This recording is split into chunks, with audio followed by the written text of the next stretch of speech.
The combination of apocalyptic delusions and paranoid schizophrenia is indeed terrifying, however, when an individual possesses these two rare mental afflictions, yet remains oblivious to their condition, while simultaneously wielding an unimaginable fortune. The situation becomes even more alarming. Take, for instance, Jiang Yuan. Following the tragic demise of his parents in a plane crash when he was merely 15, he rapidly liquidated a vast array of assets and shares held by his parents in several publicly traded companies, amassing a staggering wealth of over 57 billion. To countless ordinary individuals, such an amount is unfathomable, a fortune that could never be exhausted across generations.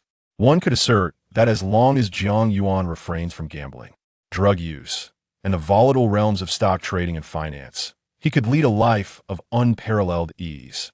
Nevertheless, after acquiring this immense wealth, he merely hosted a modest funeral for his unexpectedly deceased parents and then extravagantly spent 530 billion to engage 3 renowned international architectural firms to construct a breathtaking doomsday fortress atop a long-abandoned mine. In this endeavor, Jiang Yuan directed the construction team to transform several varying-sized pits and tunnels within the mine, situated over 10 kilometers from the nearest village, into a colossal excavation measuring approximately 300 meters in depth, 500 meters in length, and 400 meters in width. Subsequently, a substantial layer was laid at the bottom, comprising an excessive amount of steel reinforcement bars, each as thick as an adult's wrist, exceeding 15 centimeters in thickness, with an approximate spacing of 1 meter between each layer. Above this, specialized steel plates featuring numerous small apertures for the infusion of concrete and the passage of rebar formed a skeletal framework. This structure was filled with a composite of high-strength cement, solid specialized steel the size of a chicken egg, high-purity silicon dioxide, composite carbon fiber strands, and countless steel wires of varying lengths. It also included the finest sand and several hundred tungsten steel balls, each containing a concoction of black dog blood mixed with cinnabar and relics, culminating in a base extending over 50 meters.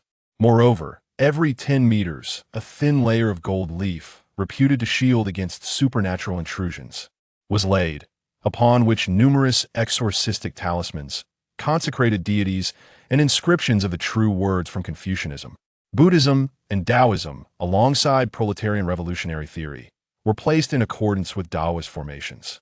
Thereafter, at Jiang Yuan's fervent insistence, 3 construction companies employed the same methodology to erect a defensive wall encircling this deep pit, measuring an impressive 100 meters in thickness.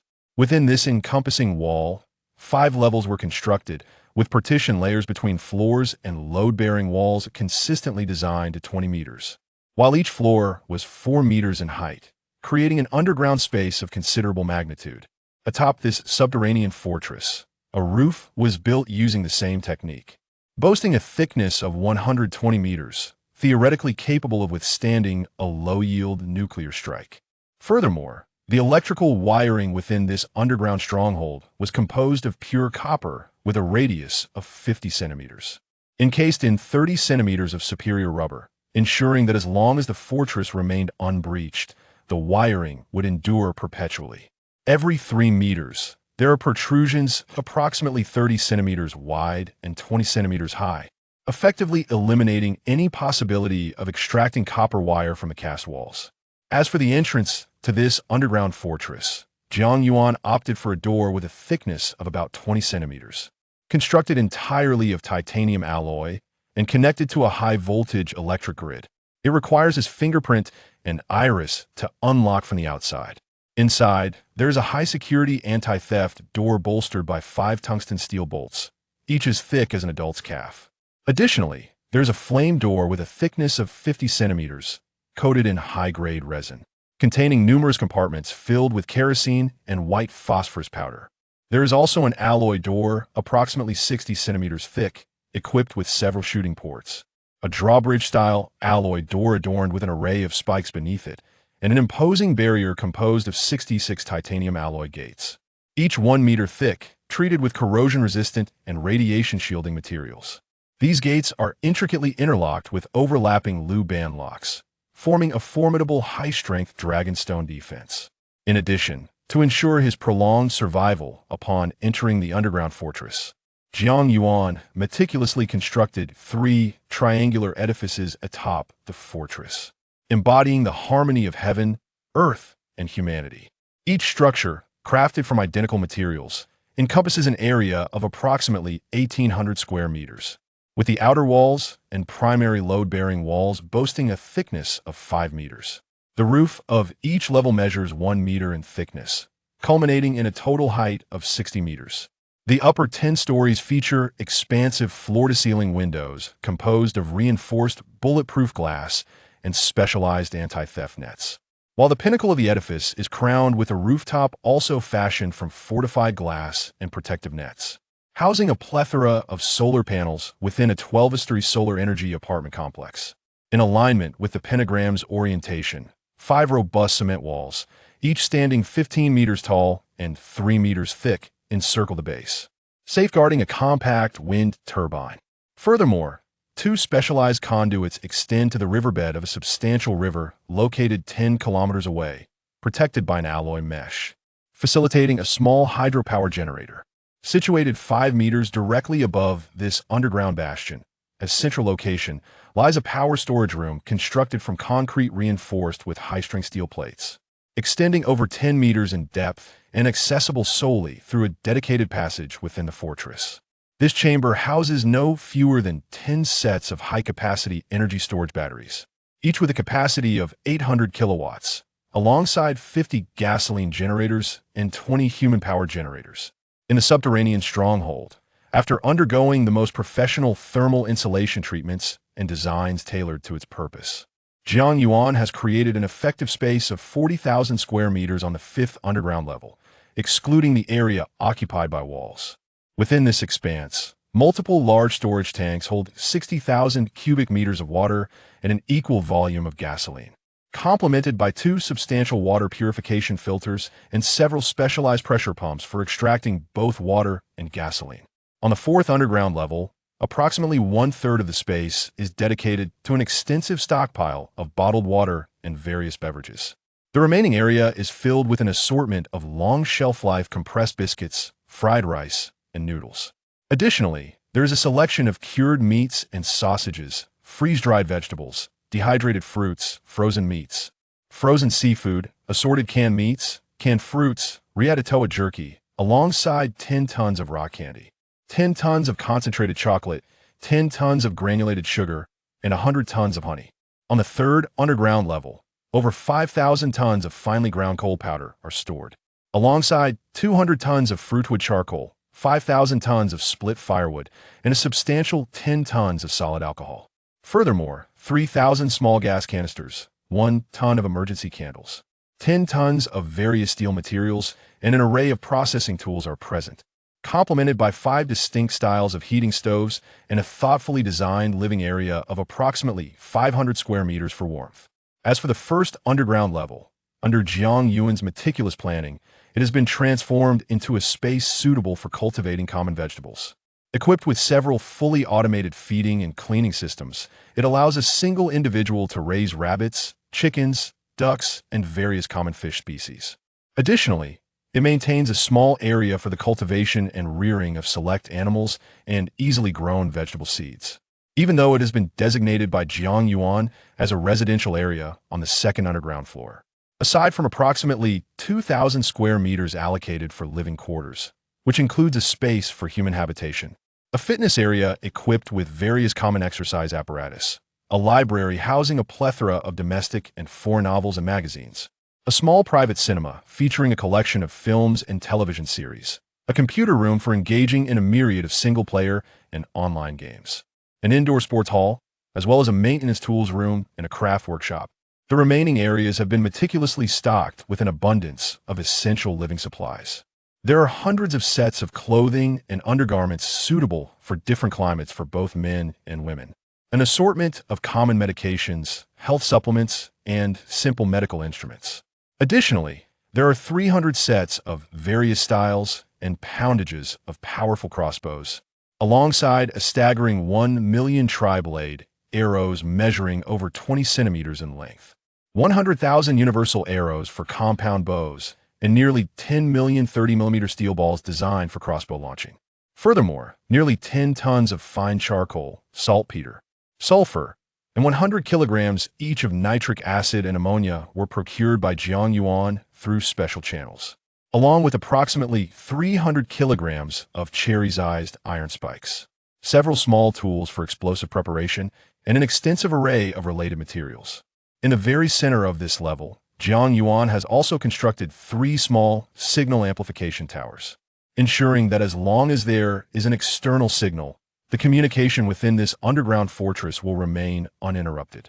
Should the external signal falter, a small local area network capable of covering a radius of 3 kilometers can also be established here, in order to ensure the circulation and normal flow of air within the subterranean stronghold.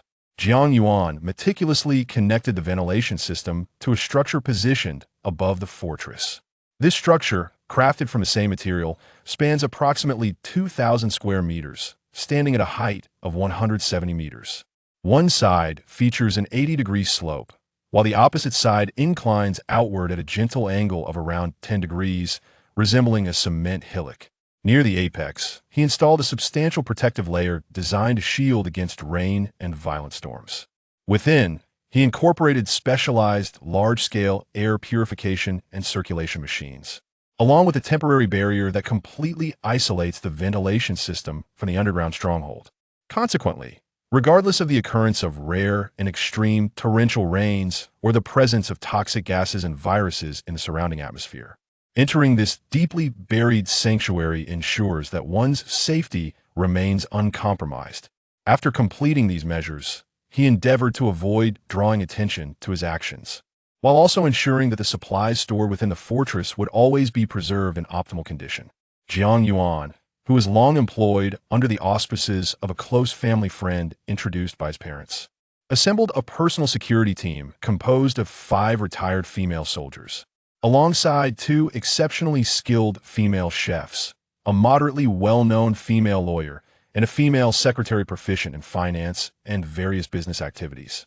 He meticulously designed an underground stronghold, encircled by imposing walls 5 meters high and 8 meters thick, fortified with triple-layered bulletproof glass, an alloy security gate as robust as an adult's calf, and a delicate anti-theft net, creating a completely sealed area.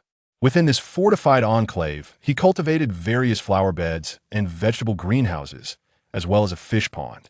Furthermore, utilizing the remaining funds at his disposal, he established a large-scale wholesale market for frozen meats and seafood in a nearby town, managed by hired personnel.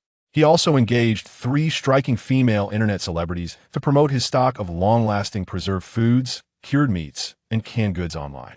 As a result of these endeavors, despite witnessing his inherited fortune diminish from over 5 billion to less than 300 million, Jiang Yuan ensured that, after accounting for the wages of his staff, the essential supplies and food within the underground fortress maintained optimal shelf lives. Consequently, he was able to generate nearly $1 million in annual income. This, of course, paled in comparison to the fortunes of the affluent elite, whose earnings often soared into the tens of millions or even billions, akin to those of his late parents. However, since the establishment of the underground stronghold, Jiang Yuan seldom ventured beyond the confines of the all-encompassing manor above. Aside from indulging in novels, films, gaming, and fitness, he harbored no other passions, which sufficed to cover his daily expenditures. In fact, each year, Jiang Yuan would find himself with a surplus of funds. Yet, regarding this excess, as well as the interest accrued from his inheritance in the bank, he often dedicated the majority to reputable youth protection organizations and educational aid initiatives for impoverished mountain villages within the country.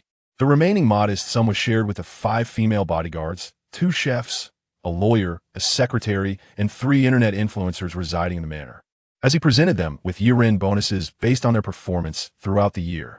Chapter 1. The Sudden Arrival of the Cataclysm Ding. Inhabitants of the Azure Planet, I am the Spirit of the Void. I hereby announce that the Azure Planet has been ensnared by the realm of finality, destined to plunge entirely into a domain that embodies the culmination of all existence. An eternal cycle of slaughter, destruction, and death. The most harrowing and authentic survival game in history shall commence in 3 minutes. I implore all sentient beings of humanity to prepare for this game, to harness the Gaia consciousness of your home planet, and to utilize the final gift bestowed upon you before obliteration. In this genuine apocalyptic survival challenge, strive to evolve and cling to life, or embrace the void and welcome the ultimate demise. Suddenly, a voice, tinged with mockery and amusement, infiltrated the ears of Jiang Yuan, who was leisurely tending to pots of greenery in a sunlit room crafted from reinforced bulletproof glass, located near the entrance of an underground fortress. Despite his afflictions of apocalyptic delusions and paranoia, Jiang Yuan could not help but momentarily falter, instinctively wondering who might be jesting with him. Yet, shortly thereafter, this voice, seemingly belonging to a woman of alluring charm, imbued with a playful demeanor, resounded once more within his mind. Congratulations, player Jiang Yuan. You have been selected as one of the fortunate few in this authentic apocalyptic game, having successfully awakened the extraordinary ability Master of the Bunker. You are to proceed to the monitoring room on the second floor of the bunker within half an hour to accept the core's acknowledgement. Failure to do so will result in an automatic forfeiture of this ability awakening. Thus, Jiang Yuan swiftly concluded that even this seemingly normal outer space could not allow outsiders to silently infiltrate the fortress. Indeed, no intruders had breached its defenses. It appeared that the world was on the brink of the apocalyptic scenario he had both dreaded and anticipated for many years. Albeit this impending doom was unlike any of the situations he had previously envisioned. Consequently, a fleeting expression of tension and panic crossed Jiang Yuan's face, prompting him to discard the long-necked watering can he held onto the ground. He hurriedly made his way down the spiral passage that led deeper into the underground fortress, racing towards the surveillance room located in the living quarters on the second level. Simultaneously, he dialed the phone number of Ali, the cook who had accompanied 5 of his close female bodyguards to the market in search of fresh fruits and vegetables. After several rings, the call was finally answered. Coming to a halt, Jiang Yuan took a few deep breaths, his voice heavy with exertion as he spoke to Ali, the youngest among the women, whose culinary skills rivaled those of a 5-star chef and whose lively personality endeared her to all. You heard that sound, didn't you? If you're together, get in the car and return immediately. No matter what happens, home is the safest place. Do not worry about any losses, just come back at once. On the other end of the line, Ali was still grappling with the unsettling sound that had just echoed in her mind, coupled with the sudden chaos that had erupted nearby. Upon hearing her boss Jiang Yuan's words, Ali promptly replied, I am currently with several sisters, 5 bodyguard sisters, Lisa, Xia, Qinlan, and 3 female streamers, all nearby. I will call them back immediately. She emphasized, return at once, without concern for anything else. You shall bear no responsibility for any losses incurred. Should anyone hesitate for even a moment, I will deduct a month's salary. Upon hearing Ali's words, Jiang Yuan's anxious expression softened slightly. However, to ensure they grasped the gravity of the situation, he resorted to his habitual threats, reiterating his demands to Ali. Hearing this penalty, often mentioned by Jiang Yuan but never truly enforced, Ali couldn't help but stick out her tongue, despite the urgent circumstances. She then replied, understood. We will head home right away. Turning towards the nearby female bodyguards and the 3 streamers who had ventured out for a respite under the pretext of delivering goods, she called out, disregard everything. Brother Zhang has instructed us to return immediately. Any losses incurred shall not require your accountability. Those who disobey will face a deduction in their monthly salary. Jiang Yuan's first audible command was heard by all the women, who appeared somewhat bewildered. At that moment, upon hearing Ali's words and noticing the commotion in the nearby town, suggesting that something untoward had transpired, the atmosphere grew increasingly chaotic. The group of women swiftly disembarked the several loaders still unloading goods from the vehicle, then commandeered a large refrigerated truck, a standard box truck, and a modified 7-seat armored vehicle, racing towards the underground fortress where Jiang Yuan was located. Simultaneously, upon receiving a message from Ali confirming that everyone had boarded, Jiang Yuan, now reassured by the knowledge that the 2 trucks had undergone special reinforcement sufficient to withstand ordinary bullets, temporarily set his mind at ease. He sent another message to Ali, advising them that their vehicles had been fortified against explosions and instructing them not to panic regardless of what they encountered on the road. He requested they notify him upon nearing home so he could open the door to welcome them. Following this, he made his way back to the second underground level of his fortress. This time, he did not take long.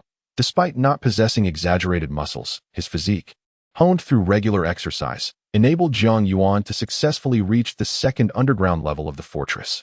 In the designated living area, approximately 100 square meters in size, adorned with a staggering 120 surveillance screens on the surrounding walls, he found the bunker's intelligent core, a device about the size of an adult's fist. Exuding a distinct metallic and technological aura, Jiang Yuan confirmed that this object had never appeared before. It now hovered 3 meters above the ground, manifesting as a silvery white metallic sphere. In the next moment, just as Jiang Yuan hesitated over whether to retrieve a ladder from the tool room to remove the metallic sphere, this silvery orb, imbued with a metallic sheen, suddenly emanated a gentle halo that enveloped him. Concurrently, a synthesized electronic voice, indistinguishable in gender, unexpectedly resonated from the speakers in the monitoring room, declaring, "Host fingerprint, iris, genes, and soul have been scanned. Host binding successful. The dominion of the bunker's abilities has officially awakened. The underground section is temporarily sealed. All activation functions are locked. The above-ground section will be sealed within 30 minutes at the latest, becoming inaccessible for a short duration. The host may issue commands to expedite closure." A translucent interface, reminiscent of a video game, abruptly manifested before him. Name, Jiang Yuan level, awakened, 0, ability, bunker dominator skill introduction, 1. Superlative defense. The underground bunker and its above-ground facilities will have their defense attributes elevated to amethyst level, 6th tier, 10th rank. 2. Force decomposition. All attacks directed at the bunker, including physical, spiritual, energy, and curses, will have 90% of the damage absorbed by the targeted area, with the remaining impact evenly distributed across the bunker and its facilities. Attacks on the souls of members within the bunker will directly affect the entire structure. 3. Regeneration. The bunker possesses an emerald level, 5th tier, 10th rank, regenerative capability, allowing for restoration without excessive energy consumption as long as it is not completely destroyed, with the option to accelerate repairs at the expense of some energy. 1. Newly added construction. An intelligent control system that allows the host to remotely operate the gifted intelligent assistant robots in the fully automated management system. This system manages the cultivation and planting in the first level of the bunker, as well as the vegetables and greenery on the surface level. 2. Material transmission channel. The first floor of the 3 energy rooms and the living area on the second floor of the host are equipped with material reception chambers. The host can utilize the auxiliary robots added to each level of the bunker to remotely transmit inanimate materials to designated reception chambers or facilitate the inter-exchange of such materials within the various reception chambers, adhering to the size limitations corresponding to the respective levels. 3. Evolving biogas pool, with a capacity of 100,000 cubic meters. The main body is situated 30 meters beneath the outer circular ground of the bunker. It can swiftly decompose excrement, organic waste, and biological remains, producing harmless combustible gas and fertilizer that accelerates plant growth. The intake within the bunker is automatically connected to all bathrooms, shower drains, and the newly generated 30 intelligent trash bins. The outdoor intake is located beneath the bunker wall at 36 marked points. The harmless combustible gas can be directed through newly created pipelines into the fireplaces of various rooms and the stoves in several kitchens. Fertilizers that accelerate plant growth are collected from the inner edge of the bunker's surrounding wall, easily extracted through a fully automated suction device, and conveyed into the bunker via newly installed pressure pipelines. This process ensures that no creatures or toxic substances within the bunker's defensive parameters can infiltrate, allowing the host to utilize it with peace of mind. A unidirectional defensive barrier is established outside every window on the second floor of the 3 solar-powered apartment buildings. Any life forms, energy, or materials from the outside, unless possessing a defensive strength equivalent to that of the underground stronghold, are utterly unable to enter. Conversely, non-living matter, energy, and mental forces within can pass unobstructed. Consequently, this underground fortress exhibits an absence of vulnerabilities. After quickly perusing the information displayed on the translucent functional panel, Jiang Yuan could not help but murmur to himself, pondering whether he truly desired to remain confined within. His inclination to construct such a subterranean refuge and stockpile ample supplies stemmed from an underlying reluctance to venture outside, driven by his apocalyptic delusions and paranoia. Thus, he felt no qualms about the prospect of being trapped underground. His only concern lay with the 12 female employees, whom he regarded as family. fearing they might encounter peril on their journey back. Nonetheless, he was reassured by the fact that he had strategically situated the delivery mall at the outskirts of the market to facilitate their timely evacuation in the event of danger. The 3 vehicles had undergone specialized anti-riot modifications, enabling them to withstand most real-world dangers. Jiang Yuan felt assured that, regardless of the troubles they might encounter, reaching the underground fortress within 30 minutes would pose no challenge. Indeed, after a brief moment of chaos upon leaving the market, the modified cars swiftly ascended the asphalt road, purposefully constructed to facilitate the transportation of goods to the mines.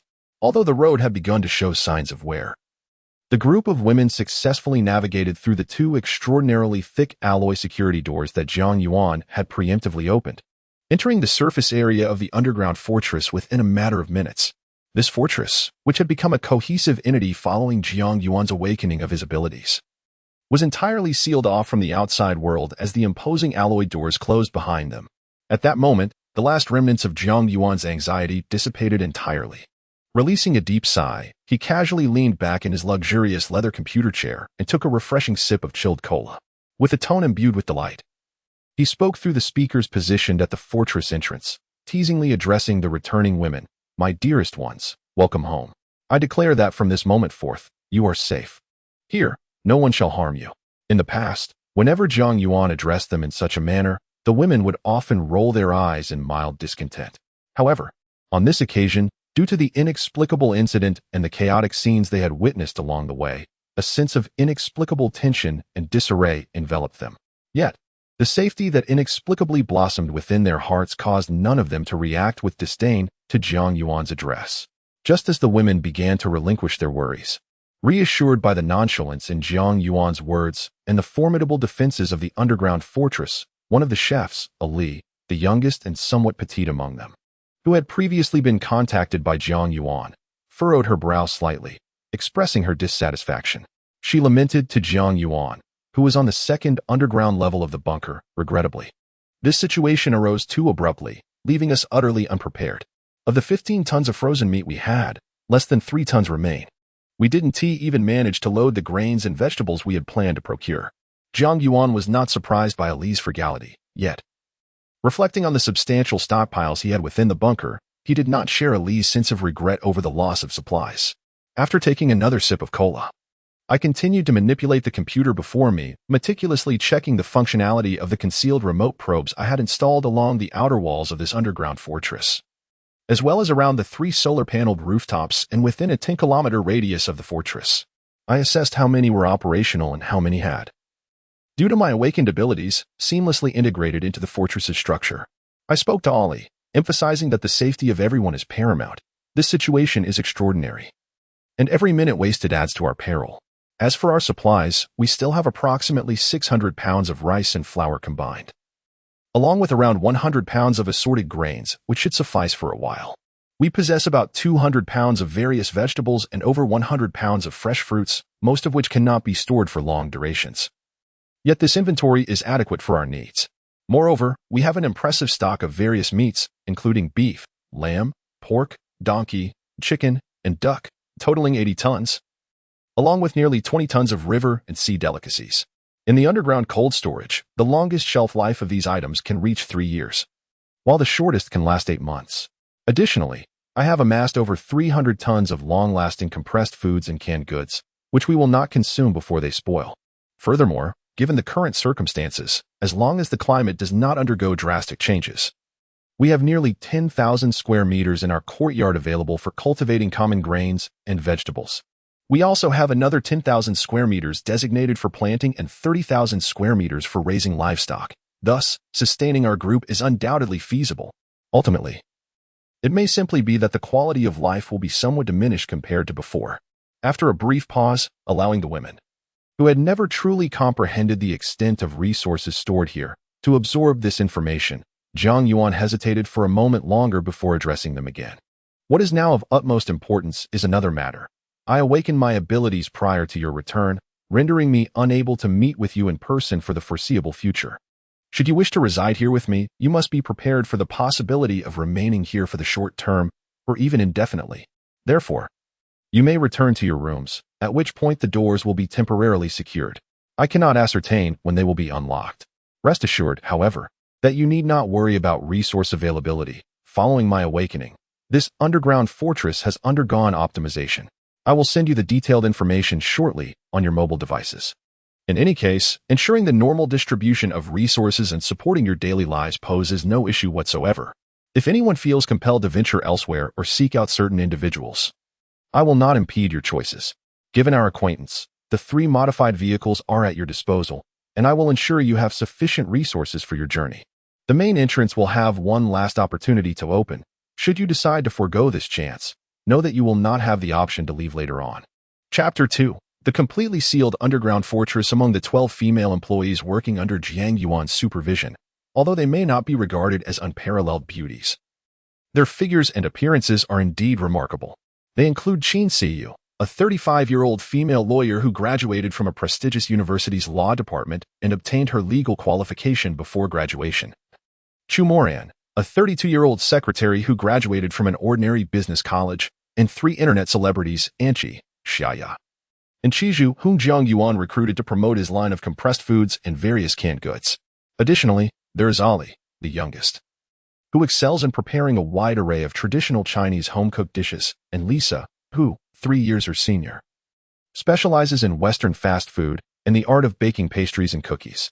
Furthermore, due to an injury preventing her from undertaking high-intensity combat missions, Zishan, a member of the female Special Forces team, was assigned by Jiang Yuan's elder, a family friend of his late parents, to ensure Jiang Yuan's safety while also recuperating. Alongside her are the members known as Qiangwei, Haitang, and Majia. Initially, when they first encountered Jiang Yuan, all of them, to varying degrees, felt that he was somewhat eccentric, as if he were afflicted by some grave illness. However, over time, they came to realize that, as a boss, Jiang Yuan not only refrained from arbitrarily withholding salaries, but also rarely imposed excessive demands on them. He frequently distributed bonuses and various benefits for a multitude of reasons. Moreover, apart from his almost obsessive concern for his own safety, which kept him rarely away from the fortress, he was quite amiable. As time gradually passed, the affection for Jiang Yuan blossomed among them, particularly for those who had been with him for at least 3 years, forging friendships among themselves. After a moment's hesitation, it was Ali who spoke first, declaring, "I am the chef you hired for 8,000 yuan a month. If I leave now, who will prepare your meals?" Following her, Lisa, with her cascading waves of light brown hair and a strikingly beautiful visage reminiscent of a mixed-blood beauty, strolled towards her room while voicing her thoughts. "My parents favor sons over daughters. Despite our family's affluence, I was compelled to work from the age of 15. Most of my earnings are sent back home. You promised to take me in back then, and you cannot renege on that promise now." The leader among the 5 female bodyguards, Zishan, exchanged glances with the other 4 before making her way to her room, simultaneously addressing Jiang Yuan in the bunker. "We are the bodyguards you employed. Having indulged in your hospitality for 5 years, receiving a monthly salary of 10,000 yuan. Now that trouble has arisen, it is time for us to fulfill our duties as your protectors." As for Chu Moran, the secretary who had stood by Jiang Yuan's side for the longest time, having witnessed the construction of this underground fortress, she elegantly tucked a few errant strands of hair behind her ear. With a slightly haughty expression gracing her fair visage, she addressed Jiang Yuan, saying, "Though you can be rather childish and exasperating at times, you are not entirely disagreeable. In moments like these, I believe you require my assistance as your secretary." With that, she emulated the others and, without further hesitation, stepped into her own room. This underground fortress, optimized after Jiang Yuan's awakening of his abilities, now found itself gradually sealed off as the doors to the 12 duplex units on the first and second floors of the solar building were closed one by the women who had chosen to remain for various reasons. For the time being, it was entirely locked down, rendering even the 13 individuals within the fortress and its above-ground section unable to communicate with one another. In response to this isolation, Jiang Yuan, who had long regarded these women as his only kin in this world, felt the tension and unease that had unconsciously surfaced on his face after uttering those words dissipate almost instantly. "Trust me, you will not regret today's choice." After quietly murmuring to himself, Jiang Yuan first added the women to the subordinate list of the bunker. He informed them, who had just entered their respective rooms and experienced a significant enhancement in physical fitness akin to his own, about the specifics of the optimized underground fortress and its various supplies. Subsequently, he confirmed that the surveillance equipment within the bunker had been fully integrated. And although the concealed cameras outside the bunker had not been fortified, they were mostly operational for the time being. Seizing a moment of respite amidst his busy schedule, Jiang Yuan retrieved a recent zombie blockbuster from his curated film collection and recommended it to the women residing above. He then spoke once more through the speakers installed in their duplex, stating that he had read online that numerous locations had reported zombie sightings. He considered this film to be the most captivating among recent zombie productions, where the entire protagonist team ultimately met their demise, suggesting that they could watch it to acclimatize. He retracted his previous statement, admitting that he found her quite insufferable and that his decision to stay was likely a result of feeling unwell from the earlier car ride, leaving him in a moment of confusion about whether he could still reconsider. Before Jiang Yuan could finish his words, Chu Moran, who appeared gentle and elegant yet possessed a proud disposition, could not help but roll her eyes and retorted to Jiang Yuan. However, upon hearing Jiang Yuan proclaim that what he had sent was the most exhilarating zombie film in recent years, Chu Moran, unable to quell her curiosity, instinctively clicked on this epic masterpiece reputed to have cost a staggering $1 billion. Meanwhile, Jiang Yuan, who had long since grown accustomed to Chu Moran's jests, flashed a grin once more. He then watched with keen interest as the film, likely unfolding in reality, played before him, listening to the piercing wails and frantic cries that emerged after he had fast-forwarded 30 minutes, as he poured himself a generous glass of iced cola. Savoring it as one would fine red wine, he turned to the women present and remarked, "Regardless of any regrets you may harbor, the decision to remain is entirely yours. There exists no remedy for regret in this world, nor does anyone possess the power to offer you a second chance. Now, there are two matters I wish to address. The first is that for the sake of facilitating communication, there are real-time surveillance cameras installed in your rooms, excluding the bathrooms and bedrooms. These cameras are positioned at a height exceeding 1.5 meters. While they will not capture any inappropriate angles, the activities you engage in will be visible to others. Furthermore, with the exception of the gym, where surveillance may be occasionally disabled, the cameras in all other areas cannot be turned off. Similarly, the situation here is quite analogous. Therefore, if anyone wishes to engage in activities that are not suitable for public viewing, it would be prudent to do so within the confines of their own bedrooms.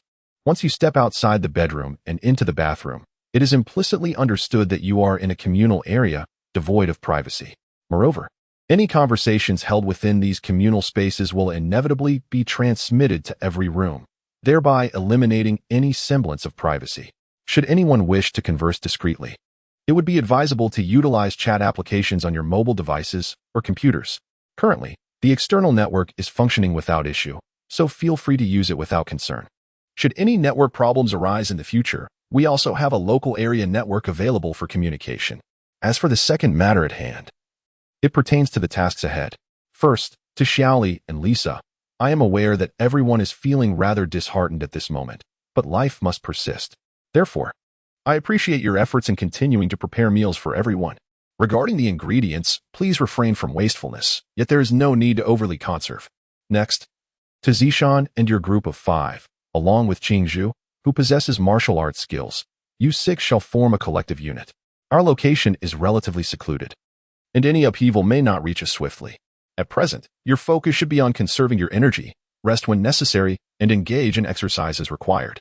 When circumstances do eventually arise here, you will be prepared to adapt accordingly. Moreover, there are Sister Siyu, Enchi, Xiaya, and myself. The 4 of us form a group. Though we will be divided into 2 smaller teams tasked with monitoring the surveillance cameras over the next few days. In the event that the external cameras malfunction, we will need to employ the drones housed within the beehive rooms situated atop the artificial hill at the air outlet to conduct regular patrols of the surrounding area. However, there is no need for undue concern, as our surveillance system is equipped with an intelligent alarm mechanism. Furthermore, since my awakening of supernatural abilities, it has the capacity for automatic upgrades, allowing us to refrain from constant vigilance over the feeds. We need only check and verify when it issues a warning. Lastly, regarding Sister Muron, to extend my apologies, I have arranged for you a task of utmost ease, to observe our actions, based on our activities. You will devise a set of guidelines that are not only more efficient, but also more manageable for everyone involved. Additionally, in conjunction with Xiao Li and Lisa, we will establish the most rational dining standards according to our current food reserves, ensuring that everyone is sufficiently nourished while maximizing the use of supplies before they spoil. Ideally, aside from the regular 3 meals and necessary late-night snacks, we should provide a means for individuals to select additional snacks and canned goods according to their preferences. Undoubtedly, Zhang Yuan's arrangements are somewhat hasty. However, given the uncertainty surrounding the external circumstances and the ultimate trajectory of this world, his plan effectively maximizes individual strengths to the greatest extent possible. Thus, aside from the occasional teasing remarks directed at Chu Moran by Zhang Yuan and her subsequent complaints, the rest of the group readily acquiesced to Zhang Yuan's arrangements. Time, within the confines of this nearby settlement, flowed gently as the inhabitants of the subterranean fortress, situated over 10 miles beneath the surface, embraced a tranquil domestic life in accordance with Zhang Yuan's blueprint.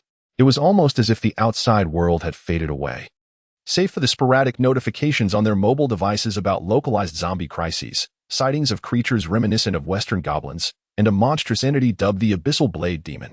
Furthermore, reports of individuals wielding extraordinary powers, capable of conjuring fireballs, slicing winds, icy spikes, and earth-shattering forces, often surfaced, alongside news of military and police forces uniting to combat the undead. In light of all this, the women began to perceive their situation as merely a collaborative exercise in apocalyptic preparedness orchestrated by Zhang Yuan. During this period, Anqi, Xiaya, and Qizhu not only continued to film dance and martial arts videos for online sharing in their leisure, but also curated selections of films and television series for Zhang Yuan's media collection. Anqi and Xiaya even persuaded Zhang Yuan and several other women to embark on an audacious endeavor, recording an audiobook of what Zhang Yuan considered a cliché, domineering romance novel. Consequently, by midday on the third day, Ali had gathered the stainless steel trays and previously used cookware sent via the material transporter and placed them into the fully automated dishwasher of the smart kitchen. As he leisurely washed his hands, Zhang Yuan addressed Ali, who, after preparing a cup of instant coffee, had begun to play Do Di Zhu with 2 alluring AI companions. It seems that during these past few days, nothing significant has transpired here. And from what I observe online, there has been no chaos in various regions. Could it be that this calamity is drawing to a close? Upon hearing Ali's inquiry, Zhang Yuan briefly paused his actions. He then selected a more upbeat piece of traditional music and continued to engage with his chosen AI companions in the game, saying to Ali, "In tumultuous times, one might prefer the tranquility of a dog. If it were possible, I too would wish for this disaster to simply pass. Moreover, the terror of the state apparatus is far beyond our imagination, even without mentioning the nuclear weapons and heavy missiles regarded as the country's last resort, the arsenal of aircraft, tanks, drones, mechanical dogs, and heavy machine guns capable of firing hundreds of thousands of rounds per minute, alongside the laser weapons now mounted on military vehicles, far surpasses the feeble resistance posed by the zombies and monsters proliferating online. However, one must not overlook a crucial issue. Not all individuals infected by the zombies will immediately report their family members. While these creatures are often swiftly neutralized, the source of their emergence remains impervious to destruction. Most importantly, the spirit of the abyss, which has the power to transmit sound into the minds of all and grant humanity extraordinary abilities, thereby facilitating a new evolution, presents a formidable challenge when one has yet to comprehend its true nature. In my view, it is exceedingly difficult to bring this calamity to an end. Zhang Yuan's words resonated with some of the women, eliciting deep agreement from some, while others harbored skepticism. Even after an intense discussion, no one could articulate a perspective that would garner unanimous conviction. Yet, it seemed as if fate could no longer tolerate their leisurely existence amidst the survival game of this apocalyptic world. That night, shortly after 11 o'clock, Angel and Xiaya, tasked with monitoring the surveillance, were suddenly startled by a series of alarming beeps. Initially engrossed in a nostalgic arcade fighting game, they did not immediately recognize the sound as an alarm. It was only when Angel's character was defeated by Xiaoya's relentless combo, and she instinctively glanced at the surveillance screen, that she noticed the red light on the alarm had been flashing for quite some time. Simultaneously, on the 16-grid monitor, they discerned a peculiar humanoid figure moving in one of the split screens. Chapter 3, The First Encounter with a Monster. Oh no. Have we gotten ourselves into trouble? Angel quickly covered her lips with her hand and spoke to Xiaya. It's fine. After all, they can't get in. Whether we see it sooner or later, what difference does it make? Although Xiaoya felt a twinge of anxiety within her, she mustered the courage to offer a few comforting words to Anqi. Subsequently, She hurriedly enlarged the problematic screen while simultaneously triggering the alarm bell in the room where Jiang Yuan and Zishan were resting. At that moment, Jiang Yuan and Zishan, who had only recently succumbed to slumber, were jolted awake by the jarring sound of the alarm. Jiang Yuan, who had been resting on a makeshift military cot in the monitoring room, and the inherently light-sleeping Zishan soon appeared in Xiaoya and in Qi's line of sight. To their surprise, they beheld Zishan, who typically donned a purple high-collared trench coat, now clad in a loose, pastel-pink nightgown, her long, lustrous black hair tousled and slightly unkempt. Under normal circumstances, Xiaoya might have teased Zishan, but in her current state of unease, she focused on projecting the unusual scene she had discovered onto the suspended screen in their shared chamber. With a sheepish gesture of her tongue, she addressed the two, stating, "It's this creature. It must have arrived some time ago. We failed to notice it right away, so I cannot ascertain exactly when it came." Upon hearing Xiaoya's words, Zishan, known for her meticulous dedication to tasks, instinctively furrowed her brow. Conversely, Jiang Yuan understood that it was rather unrealistic to expect a woman who once worked as a broadcaster to suddenly transform into a competent individual. Furthermore, within the confines of this underground bastion, they had already secured an invulnerable position. Thus, Jiang Yuan merely waved his hand dismissively and remarked, "The timing of arrival is inconsequential. What matters is that we are here now. I believe that appears to be a zombie, and it doesn't seem as terrifying as portrayed in films. The government has already issued a statement permitting the immediate dispatch of any zombies encountered, correct? Zishan, I appreciate your assistance. I have sent you a 130-pound military crossbow and 100 accompanying bolts from the second floor." Observing that Jiang Yuan made no mention of Xiaoya or Anqi, Zishan naturally refrained from playing the villain. Consequently, Zishan simply nodded lightly and replied to Jiang Yuan, "All right." She then ascended to the second floor of her room, clad in somewhat whimsical slippers, and pushed open the long, horizontally oriented bulletproof window, which was protected by a one-way defense barrier. However, as Zishan peered through the window and gauged the distance to the zombie, she furrowed her dark brows once more and said to Jiang Yuan, "This won't do. The distance is over 100 meters. If I had a sniper rifle, eliminating it would be a mere formality, but with this military crossbow in hand, even if its range is sufficient, I cannot guarantee my accuracy. I would need it to come within approximately 30 meters for me to feel confident." Upon hearing Zishan's words, Jiang Yuan couldn't help but furrow his brow, silently regretting why he hadn't constructed a few more offensive fortifications at that time. However, Jiang Yuan merely pondered this thought. He was no fool. During peacetime, he had built such an underground stronghold, leveraging the connections of his parents and an elder, and so far, no one had scrutinized his actions. If he were to brazenly erect a few fortifications now, it would be unlikely that he could enjoy peace in the years to come, even if the authorities were unable to launch an immediate offensive. Thus, after a brief moment of contemplation, Jiang Yuan decided to instruct Zishan to disregard the zombie for the time being. After all, based on the videos circulating online, these zombies possessed only slightly greater strength than ordinary humans. While he was incapable of defeating it, too, posed no threat to him. However, just as Jiang Yuan was about to express this sentiment, he suddenly recalled an important detail. Consequently, he hastily abandoned the notion of urging Zishan to give up. Addressing Anqi, who was still fixated on the surveillance feed of the zombie, which trembled like a patient afflicted with Parkinson's yet never truly fell, he commanded, "In a moment of inspiration while constructing the underground fortress, I buried some speakers beneath the concrete outside and fashioned a few trumpet-shaped copper pipes for amplification. I had forgotten about them as they had remained unused. It seems those speakers I buried may prove useful after all. I will activate the speaker located approximately 25 meters from Zishan's position. Please play some chilling music for our guest to frighten it." Upon hearing Jiang Yuan's request, Anqi promptly selected a piece of music. Before Xiaoya, who had been watching her intently, could intervene, she pressed the play button. Suddenly, a widely circulated DJ version of the Great Compassion mantra erupted from the hidden speakers outside, startling Zishan, who was caught off guard. Conversely, the previously staggering zombie, upon hearing the exhilarating beats of Anqi's chosen track, instinctively tilted its head towards the source of the sound. Subsequently, it stumbled towards the music with a speed comparable to that of a national-level athlete, bending down to scratch at the ground beneath the sound's origin. Beasts remain forever oblivious to the wisdom of humanity. Since you yearn for enlightenment, dear lady, allow me to send you on your journey to the Western Paradise, where you may hear the teachings of the Buddha. Witnessing this scene, Zishan's face revealed an unmistakable expression of disdain and mockery as she whispered to the zombie. Then, reaching for the powerful military crossbow beside her, she aimed directly at the zombie's evidently decaying head and released the bolt. However, as this was not the sniper rifle Zishan was accustomed to using, and given the less-than-ideal angle of her shot, the bolt merely grazed the head of the zombie she had aimed at. Despite the bloodstain left upon its head, it did not succumb to death. In response, the previously boastful Zishan felt an involuntary surge of intense vexation tinged with a hint of shame. Consequently, Zishan inhaled deeply once more and, after reloading the military crossbow, aimed again at the zombie that remained undeterred despite its injury, releasing another arrow.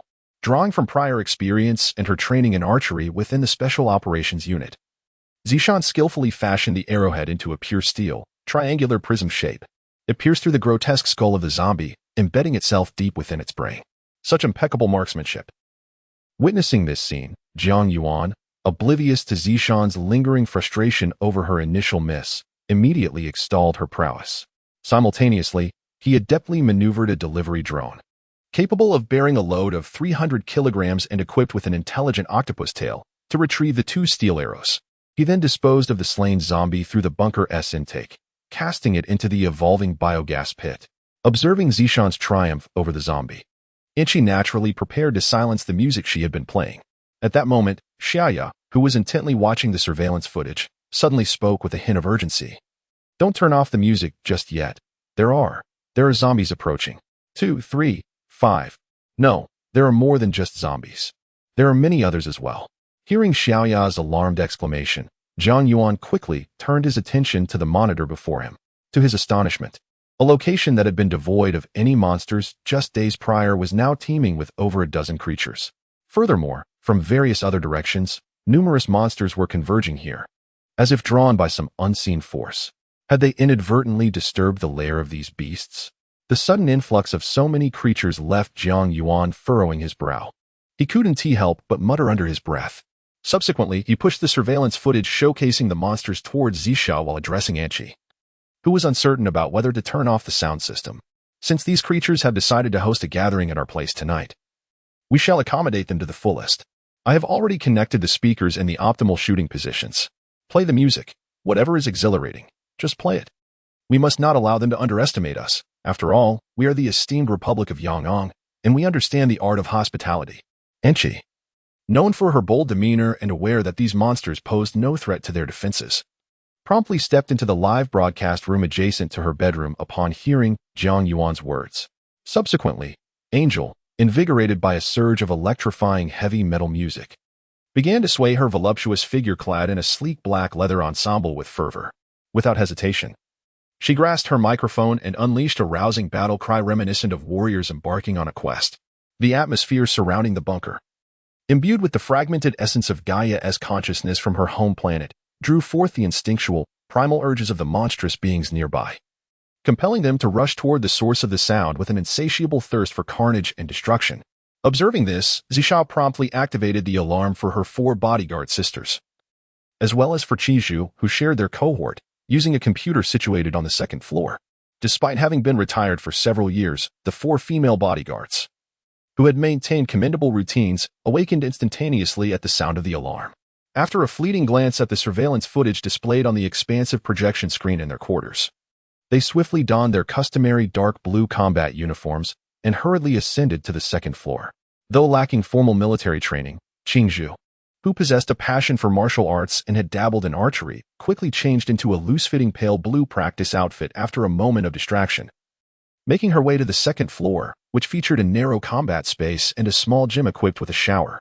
In this fleeting moment of delay, the majority of the zombies, goblins, and the upper limbs resembling the claw-like appendages of a mantis, along with the 4-legged abyssal blade demons, had already congregated around the bunker. Mere 20 to 30 meters away, drawn by Angel's fervent and impassioned voice, with the sudden illumination from the 20 massive searchlights, each boasting a formidable power of 2,000 watts. The women beheld these creatures, far more grotesque and terrifying than depicted on the surveillance footage, engaging in an unnatural collective assault on the speakers that emitted the vibrant music, situated upon the concrete ground. Although they had previously glimpsed these monstrous beings through video feeds on their phones, The sudden sight of such a multitude elicited an involuntary shiver down their spines. Nevertheless, fortified by the defenses of the underground fortress, they found no need to confront the creatures directly. After the initial wave of panic subsided, observing the frenzied attacks of these monsters on the deeply embedded speakers only evoked a curious sense of absurdity rather than fear.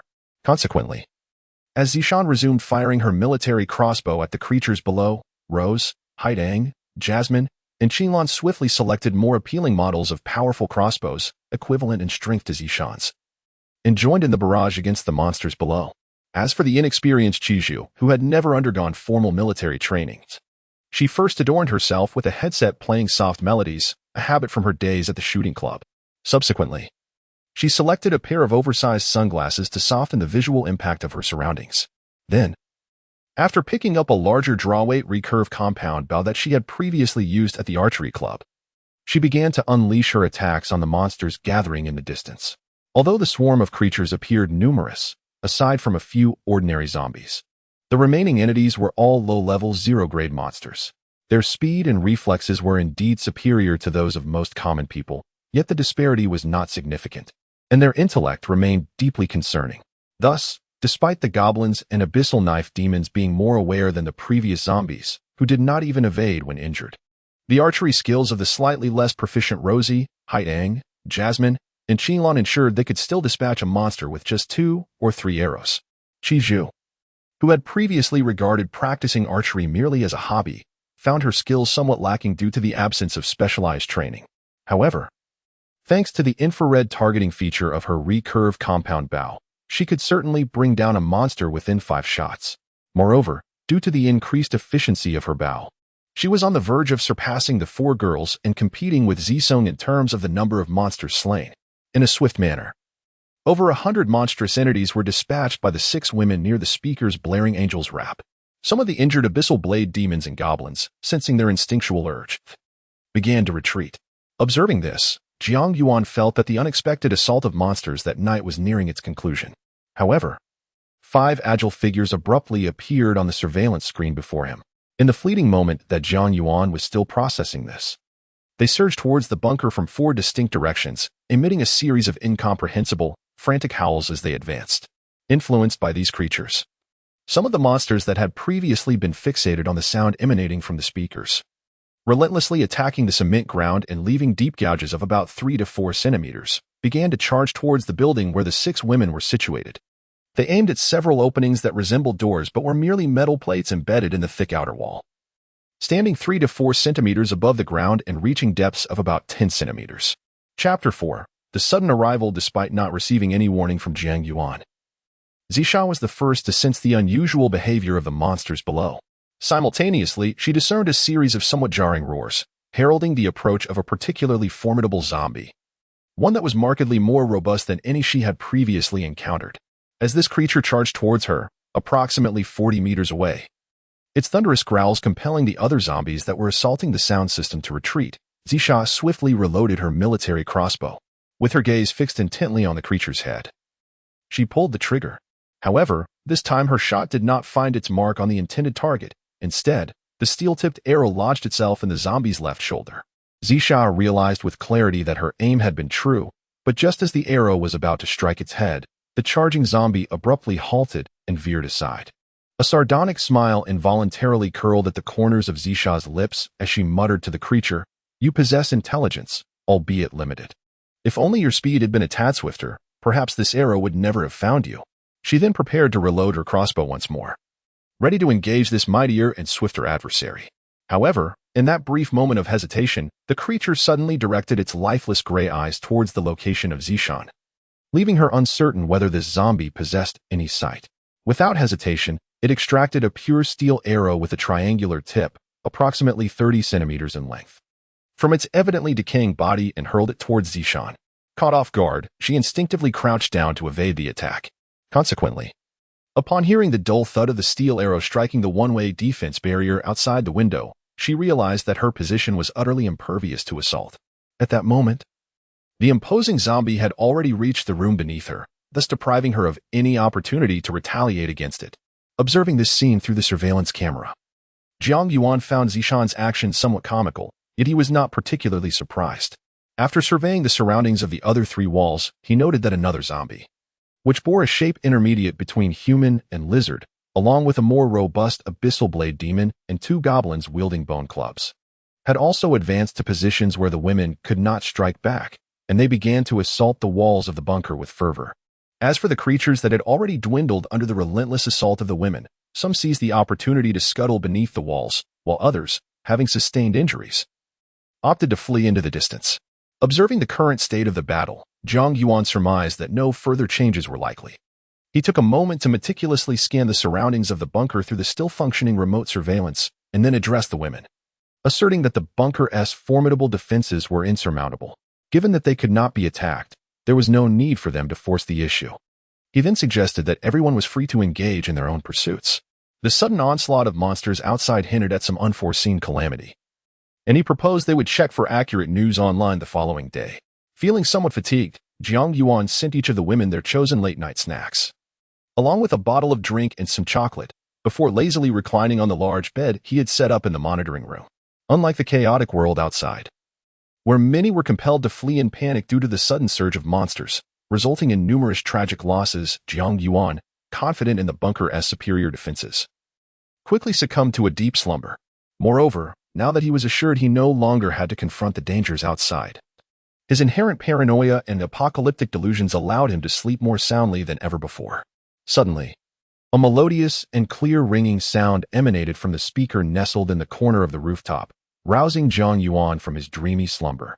As he turned his head to glance at the computer, which was playing a domestic comedy, and then shifted his gaze to the wall where an eternal calendar hung, he was taken aback to discover that it was already 1 o'clock in the afternoon. With a sense of languor, he rose from his bed, clad in a loose-fitting dark velvet loungewear. He then approached what appeared to be an oversized refrigerator, retrieving a steaming bowl of beef noodles, a chicken burger, a chilled bottle of beer, and 2 hefty skewers of grilled meat weighing nearly half a pound. As he savored the grilled skewers, he adjusted the comedy on the computer back to the point he had last seen before his rest the previous afternoon.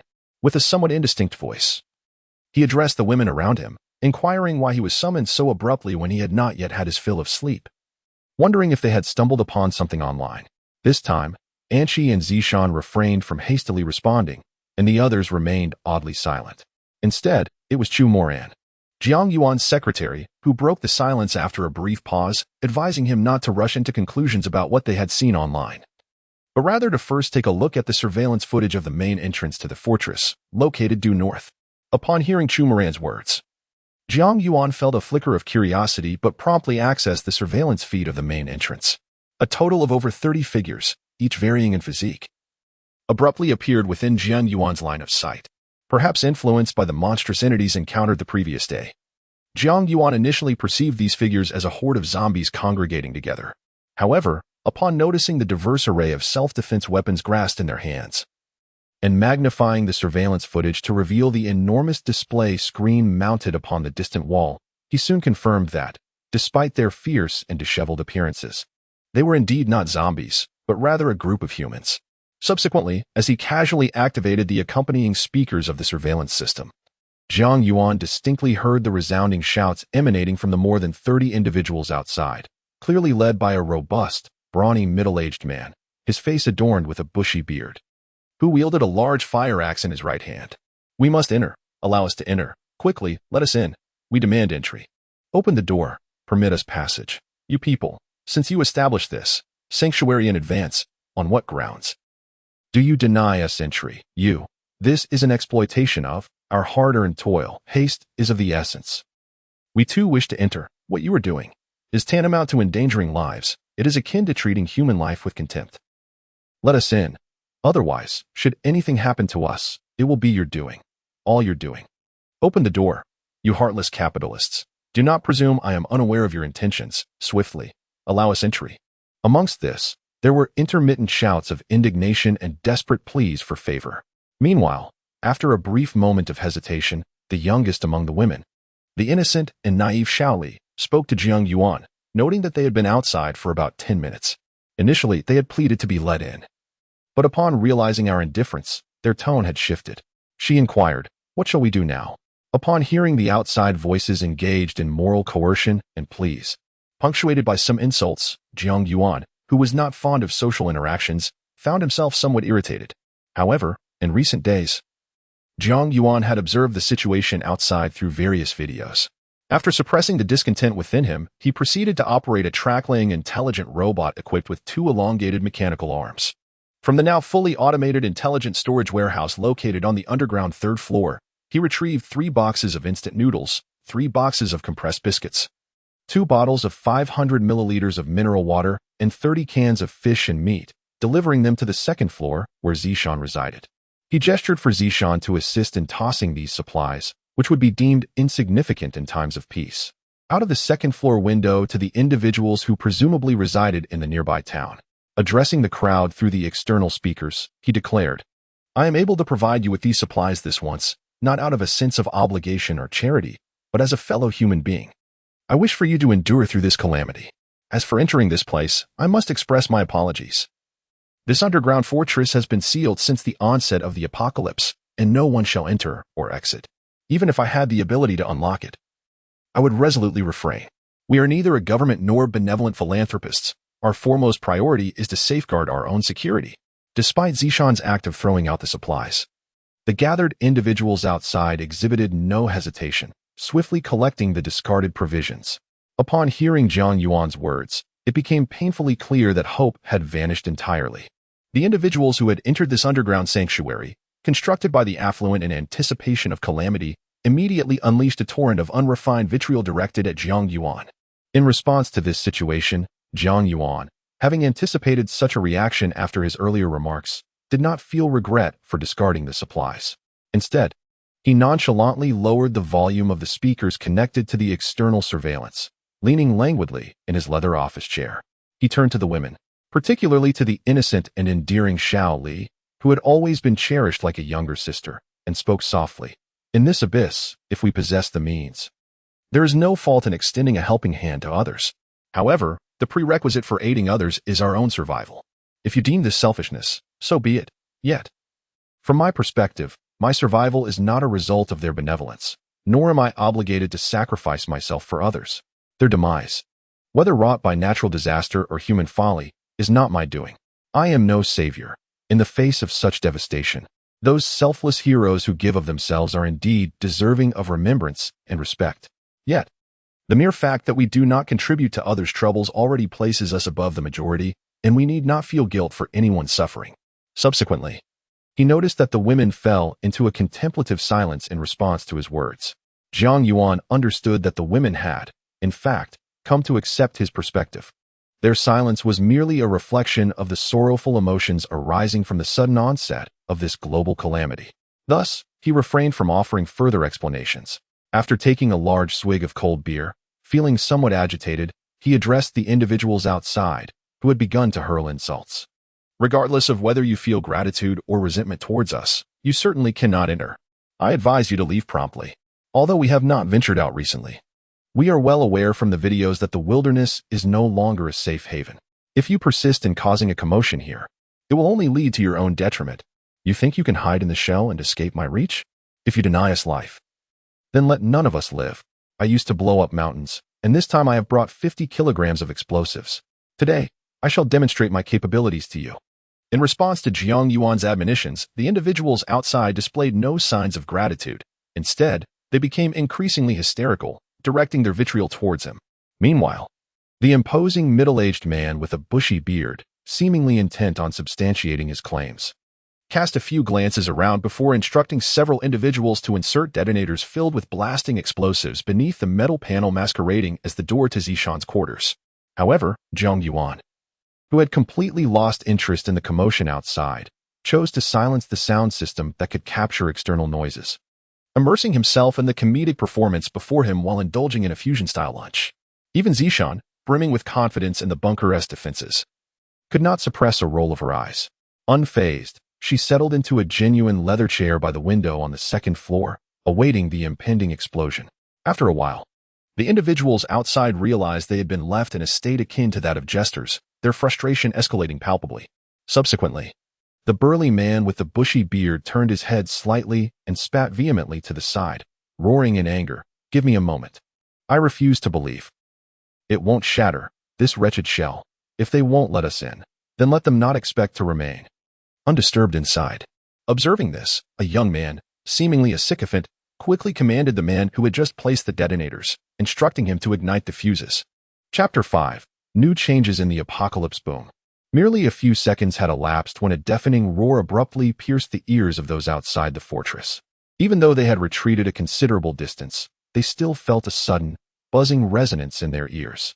The immense explosion, triggered by the detonation of explosives, not only created a colossal crater, 3 meters deep and extending 5 meters outward on the cement ground, but also unleashed shockwaves that caused those standing far away to stagger uncontrollably. However, at the epicenter of the explosion, Zishan distinctly felt that the cup of coffee she had just lifted remained undisturbed, undaunted by the chaos around her. As for the damage inflicted upon the fortress, she observed the percentage displaying the extent of localized damage on the adjacent wall, where a solitary 1 appeared in the 7th decimal place before the fortress's self-repairing capabilities swiftly restored it to 0. It was beyond description. Even the thunderous sound of the explosion was diminished by the fortress's noise-canceling features, transforming it into a crisp clap, akin to the sound made by an adult applauding. Thus, with a silent sigh of admiration for the fortress constructed by Jiang Yuan, whose defensive capabilities were truly astonishing, Zisha lowered her gaze to take a small sip of the aromatic coffee in her cup. Through the projection displayed on the wall, she observed that a number of monstrous beings were rapidly approaching her location, spurred by the sound of an explosion not far away.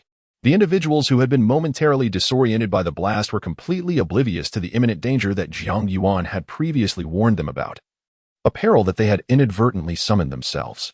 Such a group of hopelessly foolish beings. They seemed to believe that the explosives designed for mountain demolition could truly breach the formidable outer walls of this fortress, which even most missiles could not penetrate. Unable to suppress her disdain, she silently cursed their ignorance.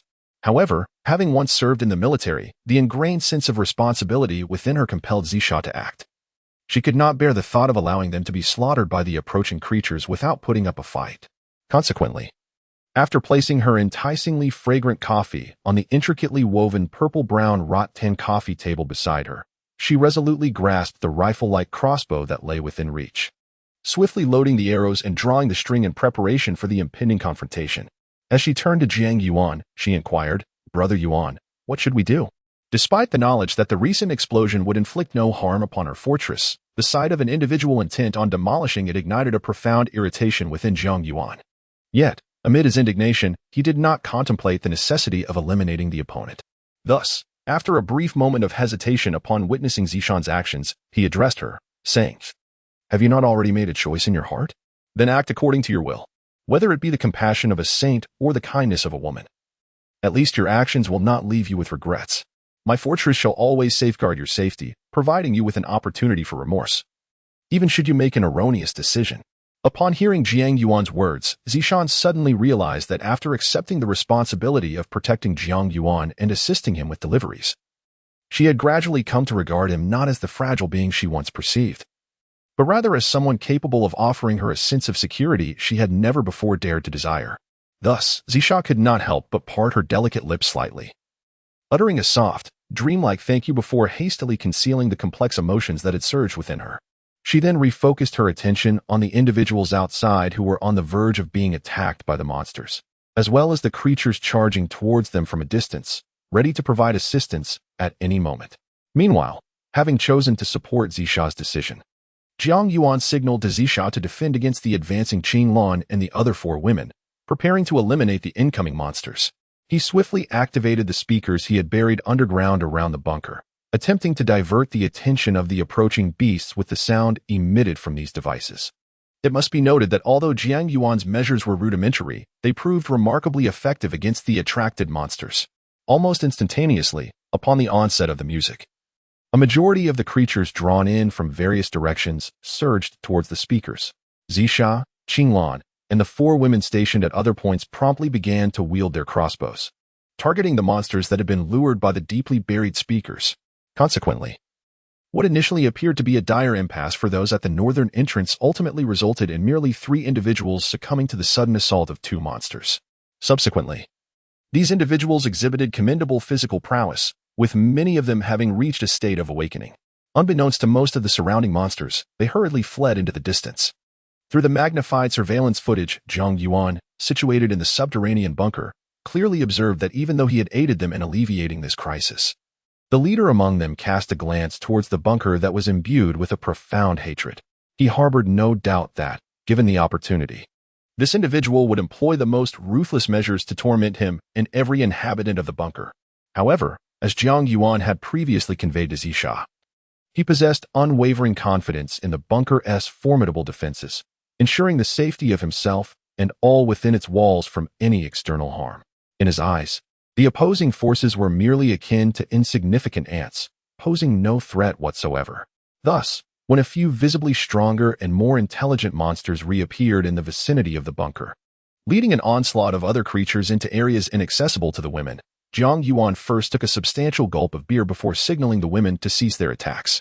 After consuming what little food remained before him, he then presented his favorite family sitcom to the women and addressed them, saying, "Since we currently cannot contend with those monsters outside, let us not concern ourselves with them for the moment. Instead, let us discuss any useful information we may have encountered online."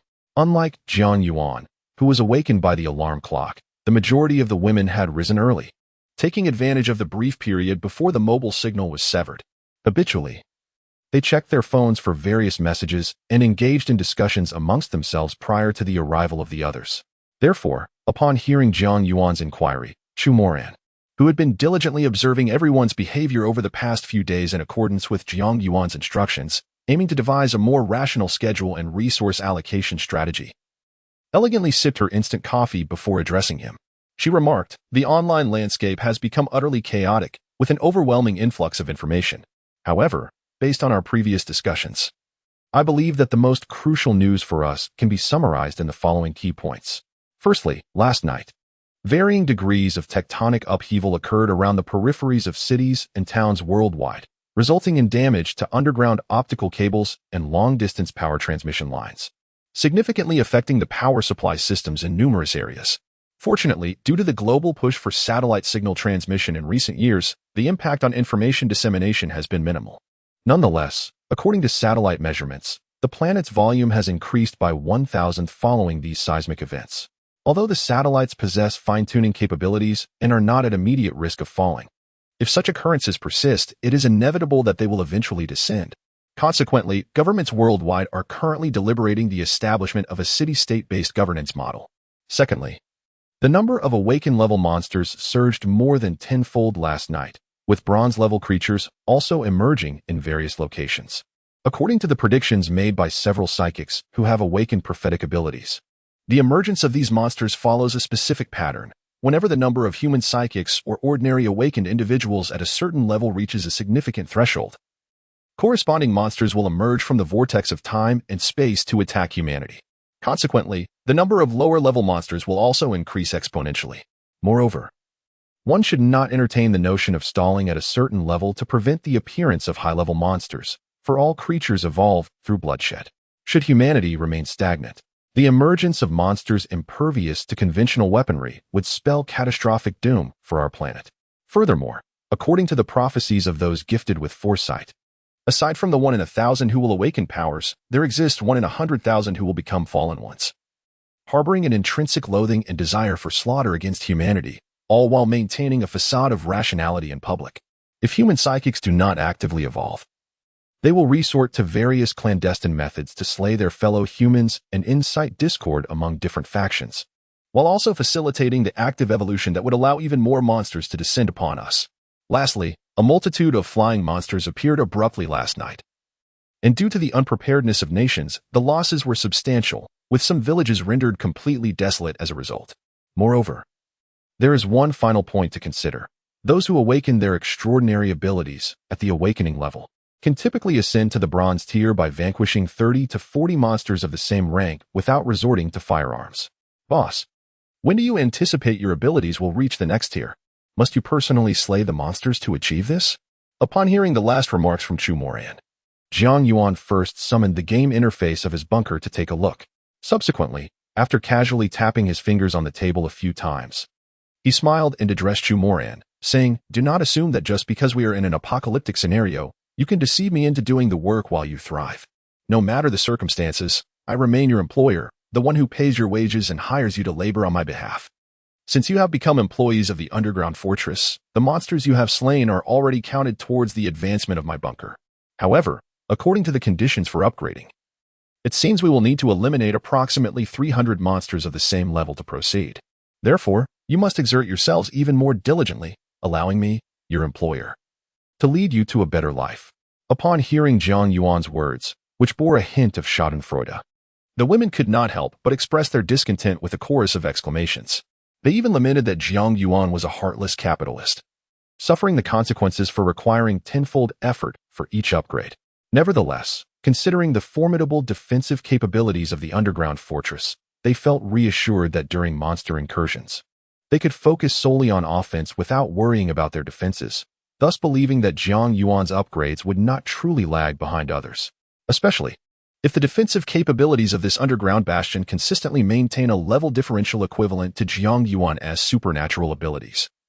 It would be tantamount to Jiang Yuan utilizing experiences of an inferior tier to ascend to a higher echelon of powers. Jiang Yuan evidently recognized this notion, as he merely chuckled amidst the half-hearted exclamations of the women, before joining them in watching the family-oriented sitcom he had recommended.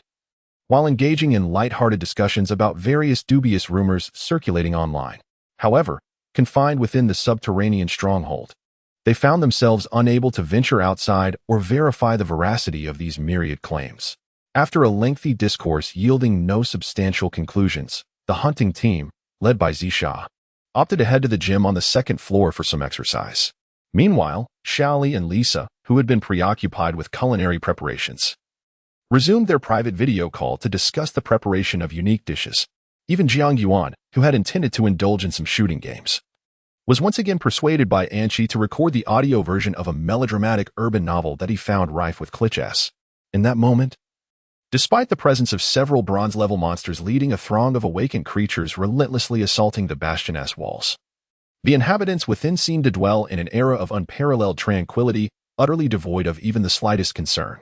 Time continued to flow incessantly, and in the blink of an eye, 5 days had passed. While there were still numerous small countries abroad frequently reporting on large-scale chaos and monstrous slaughters, the situation domestically, after a brief turmoil, gradually began to stabilize. In fact, spurred by governmental initiatives, the internet was rife with videos showcasing bronze-level superhumans akin to celebrities, who, aided by high-tech weaponry, engaged in the extermination of monsters to level up.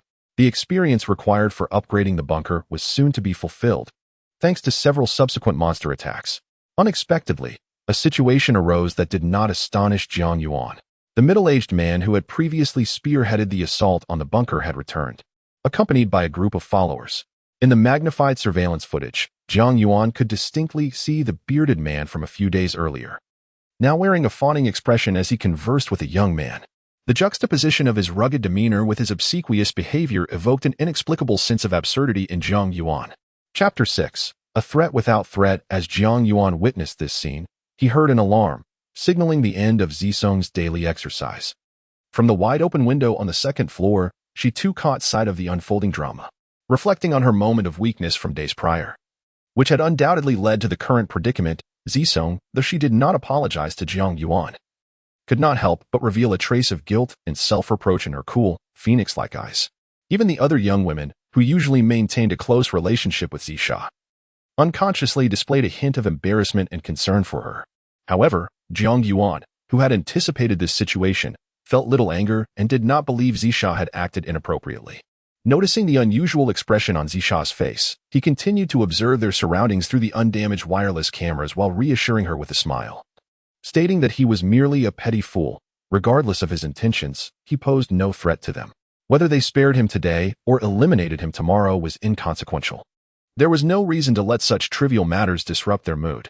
After taking a generous sip of ice-cold cola, Jiang Yuan distributed bottles of juice to each of the young women before addressing them again. Given that they often found themselves bored, he suggested they watch and see what performance he could provide. At that moment, Anqi seized the opportunity to share a Western-style satirical comedy with everyone. It must be noted that Jiang Yuan and Anqi's attempts at comfort were hardly masterful, yet Zisha, hailing from the Swallow Special Forces, was not the type to wallow in self-pity or guilt. Therefore, as she gently nodded, her delicate lips instinctively curved into a faint smile, signaling to everyone that there was no need for concern.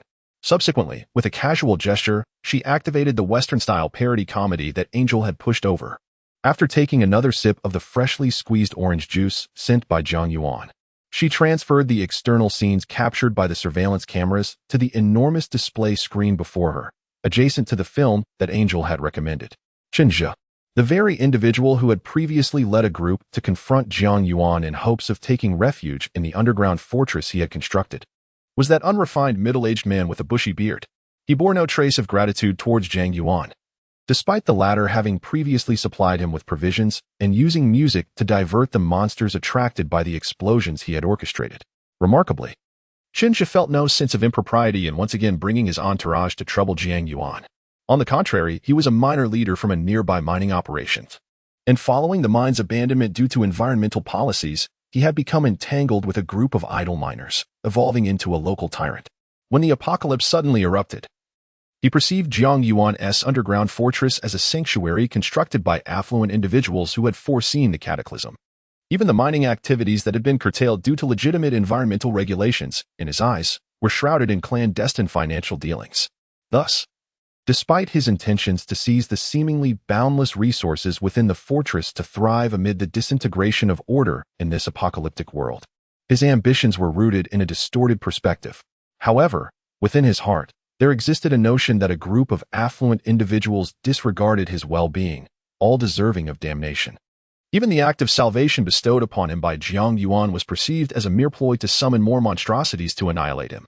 Thus, upon encountering the underground fortress, a realm beyond ordinary imagination, and contemplating the likelihood that he might no longer be able to claim it for himself, Chen Zhe, who had developed a more avaricious and ruthless disposition over his years as a rogue, momentarily exhibited a more pronounced malevolence in his gaze.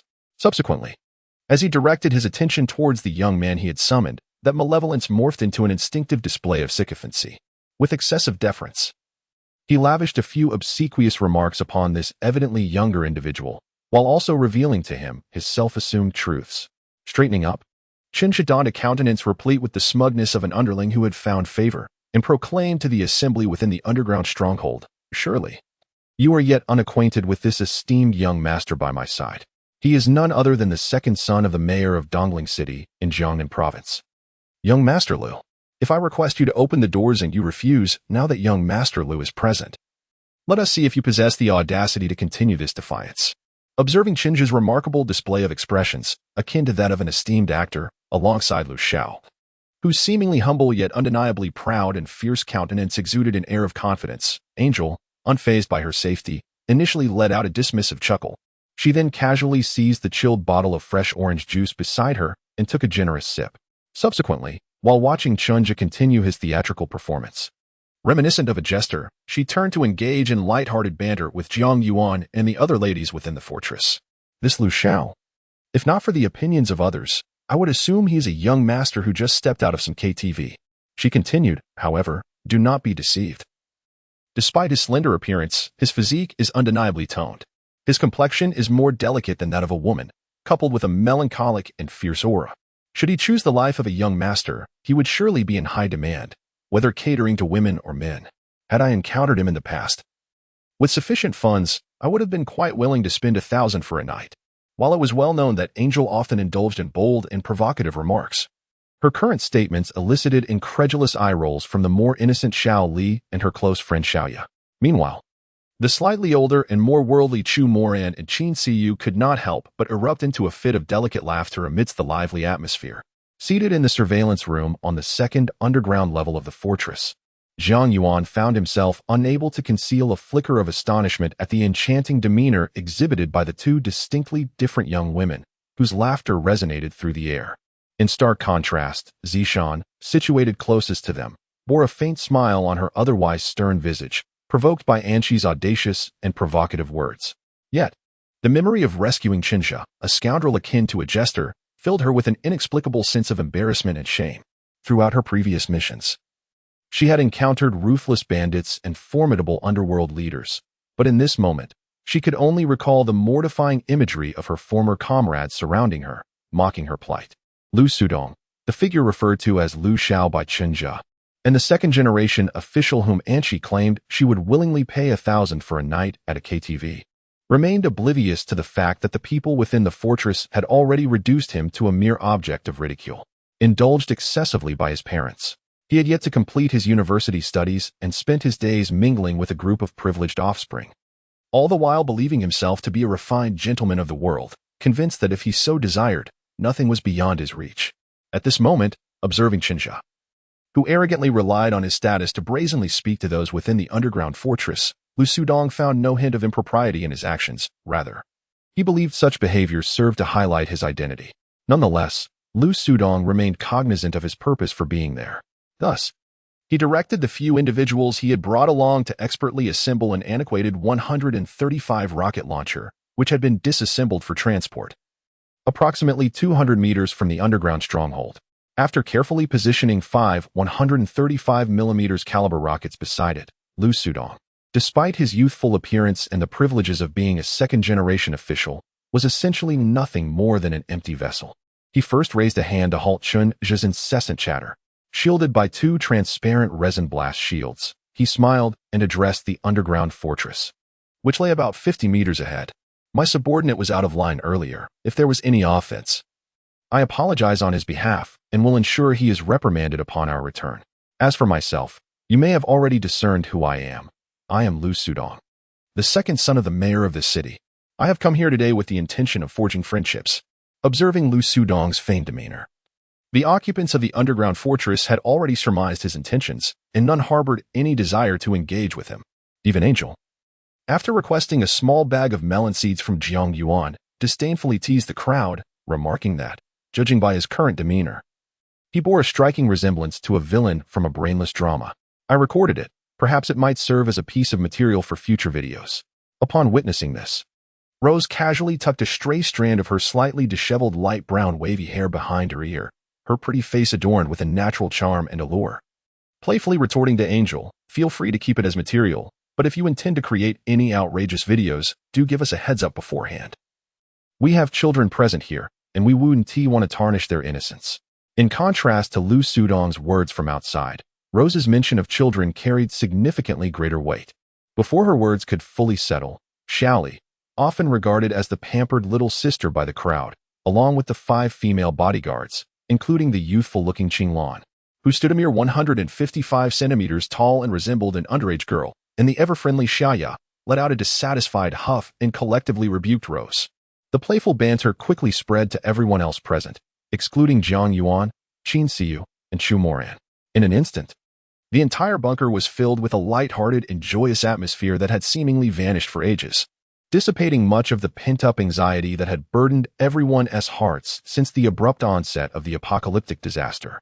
Meanwhile, upon witnessing the utter silence from those within the underground fortress after his words, Lu Sudong, who had already gleaned from Chen Jia that the occupants could indeed hear him, maintained a facade of gentle elegance, his face adorned with a seemingly humble smile. Yet, within the depths of his eyes, an increasingly evident shadow of malice and resentment began to surface. This must be an indication of their disregard for my standing. A whisper, reminiscent of a dreamlike murmur, formed a delicate curve at the corners of Lu Sudong's lips before he exhaled it softly.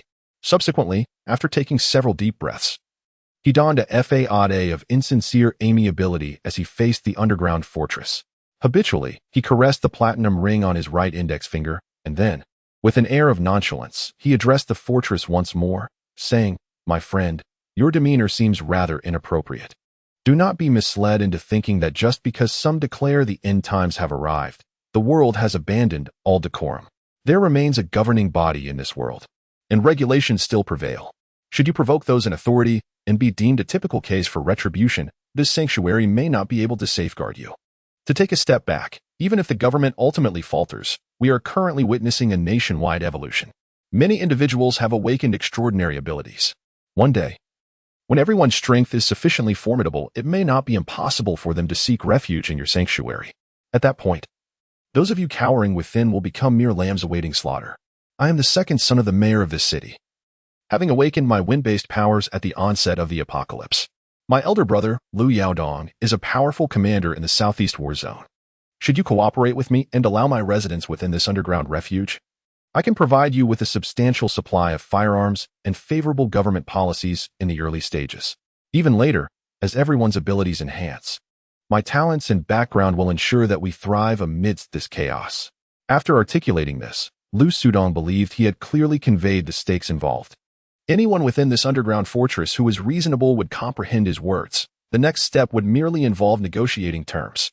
Even if some within the fortress did not wish to accept his proposal, others would surely not acquiesce easily.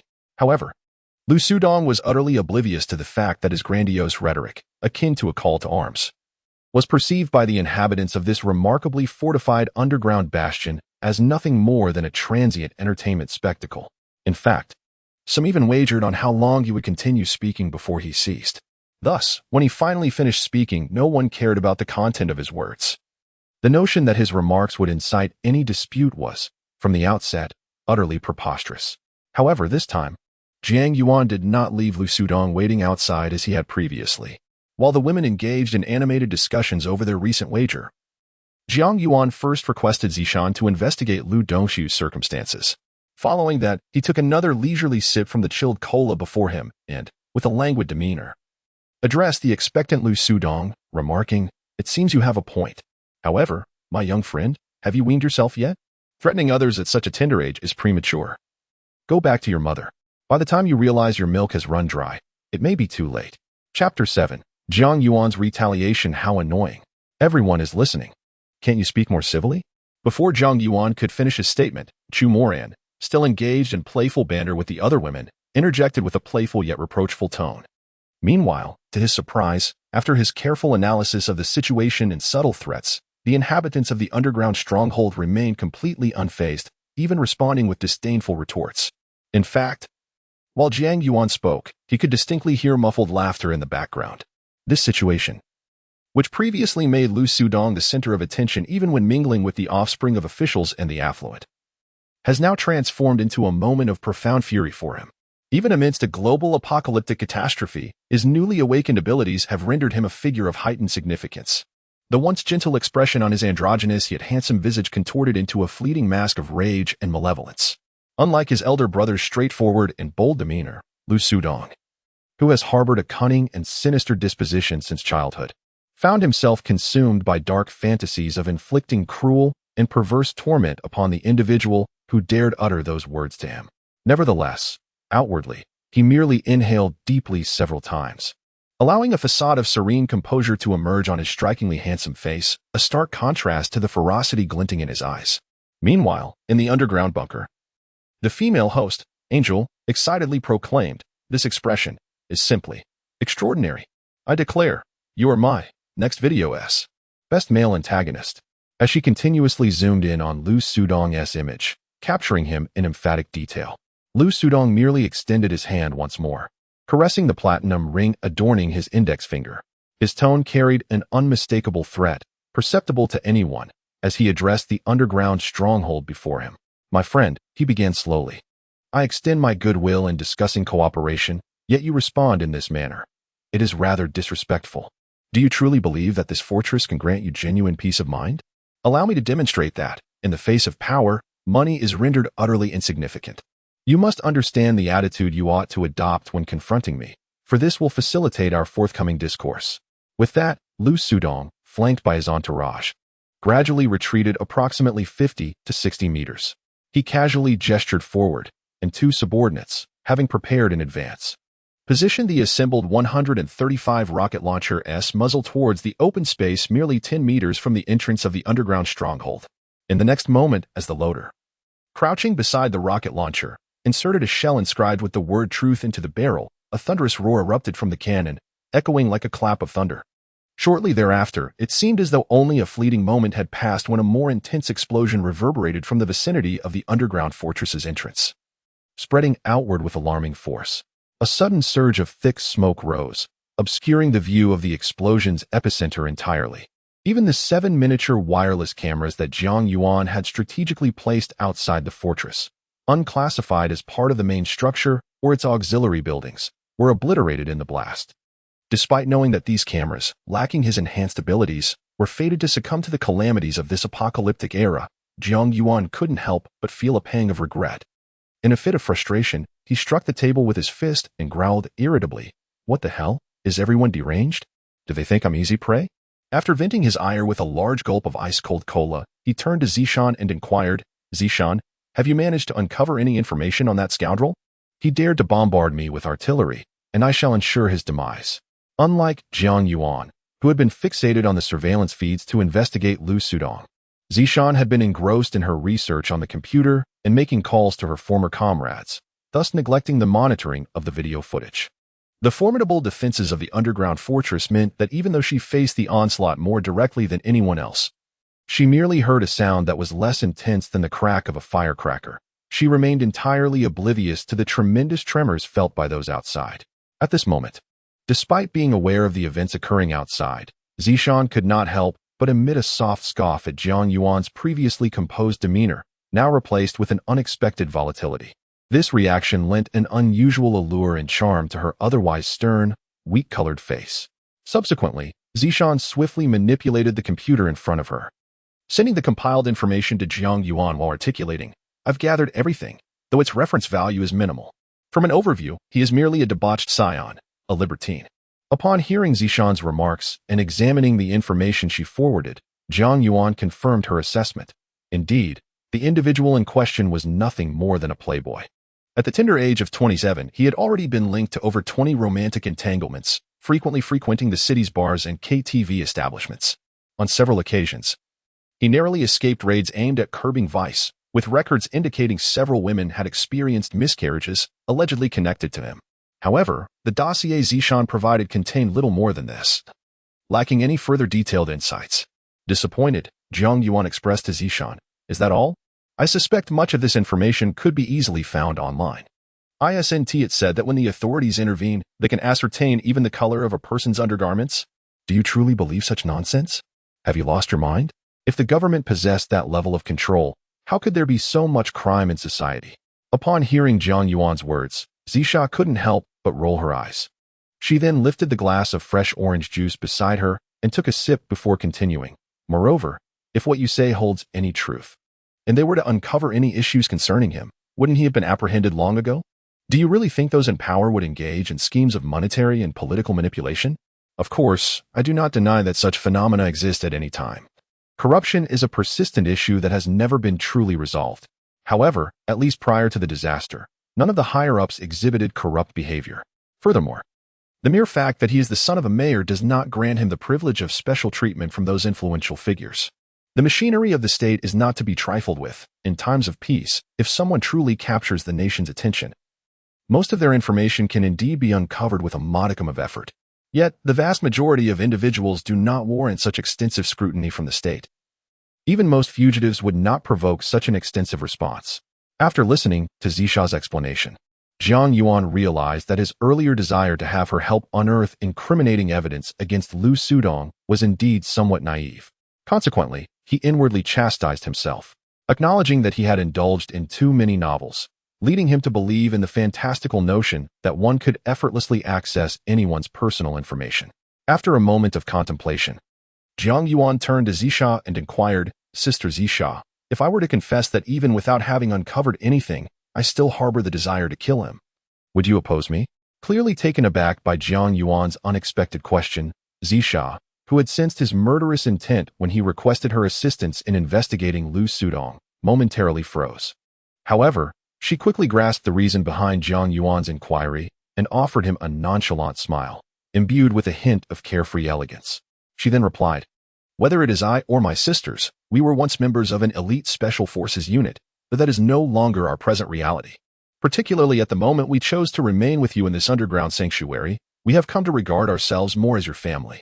Even that young girl, Qinglan, may harbor some additional feelings for you. Therefore, do not perceive us as paragons of justice or altruism, if it is within our means. Our past identities do indeed compel us to assist others to the best of our abilities. However, this does not imply that we are incapable of taking a life. In fact, for a significant period, our missions have never been about safeguarding anyone, but rather serving as the nation's blade, eliminating all threats to national security. As for you, if you genuinely believe someone deserves death, as long as your conscience is clear, you should proceed without hesitation, without the need to justify your actions excessively. Even if you were to seek justification, if the adversary were to bombard you with cannon fire, and you felt compelled to retaliate, no one would deem it inappropriate. Certainly, the identity of the other party is somewhat exceptional, and at present, we cannot vacate this underground fortress. Therefore, prior to taking action, one must contemplate the potential dangers that may arise should one decide to eliminate the adversary. Furthermore, given the considerable distance between us and the fortress, it would be quite challenging for me to assist you in dispatching him if he does not approach us. Upon hearing Zisha's words, Jiang Yuan, who had been a socially anxious recluse plagued by apocalyptic delusions and paranoia prior to the cataclysm, found his last vestige of hesitation dissipate entirely. Consequently, Jiang Yuan spoke firmly to Zisha, reassuring her, "Rest assured, with the fortress's fortifications, no one can harm us at this moment. Moreover, there is no need for you to intervene. Since he dares to bombard me with artillery, I shall personally impart upon him a lesson he will never forget." With Zisha's curious gaze fixed upon him, Jiang Yuan, now consumed by a desire for vengeance against Lu Sudong, first located a tutorial on black powder production on the computer before him. Subsequently, he retrieved a square iron barrel measuring approximately 40 centimeters on each side from the storeroom, along with a quantity of charcoal powder, sulfur powder, saltpeter powder, over 30 steel balls with a diameter of 3 centimeters, a handful of sugar, a handful of ammonium nitrate, and a fuse. Following the online tutorial, Jiang Yuan successfully concocted the black powder from the charcoal, sulfur, and saltpeter, and began assembling the improvised explosive device he had designed under Zisha's watchful gaze. Zisha quickly surmised Jiang Yuan's intentions regarding the lesson he planned to deliver to Lu Sudong. Meanwhile, Lu Sudong remained blissfully unaware that Jiang Yuan harbored murderous intentions towards him and was in the process of crafting a formidable homemade bomb. As the smoke began to dissipate, a vast crater materialized at the epicenter of the explosion, obliterating nearby trees in the process. Even the vicinity of the 135 rocket launcher, situated 100 meters away, was littered with fragments and shrapnel resulting from the blast. However, due to the considerable distance and the lingering smoke, Lu Sudong failed to notice that the underground bunker, merely 5 meters from the explosion, had only accumulated a thin layer of dust, and the minute scratches that had appeared on the surrounding walls had vanished within mere seconds. Consequently, upon witnessing the effects of the explosion, a smirk of satisfaction and mockery involuntarily crept across Lu Sudong's face. He then feigned a cough or two, gestured to the ammunition handler beside him, and instructed him to load another shell into the barrel of the 135 rocket launcher, aiming the muzzle at the grand entrance of the underground bunker as northern wall. With a slow, deliberate tone, he addressed the bunker once more. "My friend, shall we engage in a proper discussion now?" To which Jiang Yuan, having completed his homemade bomb during this brief interlude, could not suppress a muttered curse in response to Lu Sudong's threat. In the next moment, Jiang Yuan decisively commanded the scorpion-tailed drone, which had been utilized in recent days for the disposal of corpses within the subterranean fortress. The drone, equipped with a homemade bomb that had already ignited its fuse, ascended to an altitude exceeding 300 meters above Lu Sudong's head. After a fleeting moment of hesitation, Jiang Yuan's expression resolutely transformed once more. He addressed Lu Sudong, whose demeanor had gradually darkened, with the words, "You seem to have a penchant for explosions. Today, I shall allow you to experience the taste of detonation." Without waiting for Lu Sudong to register the situation, Jiang Yuan maneuvered the hovering drone with a swift dive and return, launching the improvised explosive device he had painstakingly crafted towards Lu Sudong. Chapter 8. The monster tide triggered by the explosion as Jiang Yuan released the homemade bomb, which he had meticulously assembled following online tutorials. He found himself eager to discover its potency. However, the sudden explosion, upon its successful detonation, unexpectedly ignited the 4 rockets Lu Sudong had yet to launch. This resulted in Jiang Yuan witnessing Lu Sudong's rapid retreat the moment he spotted the bomb.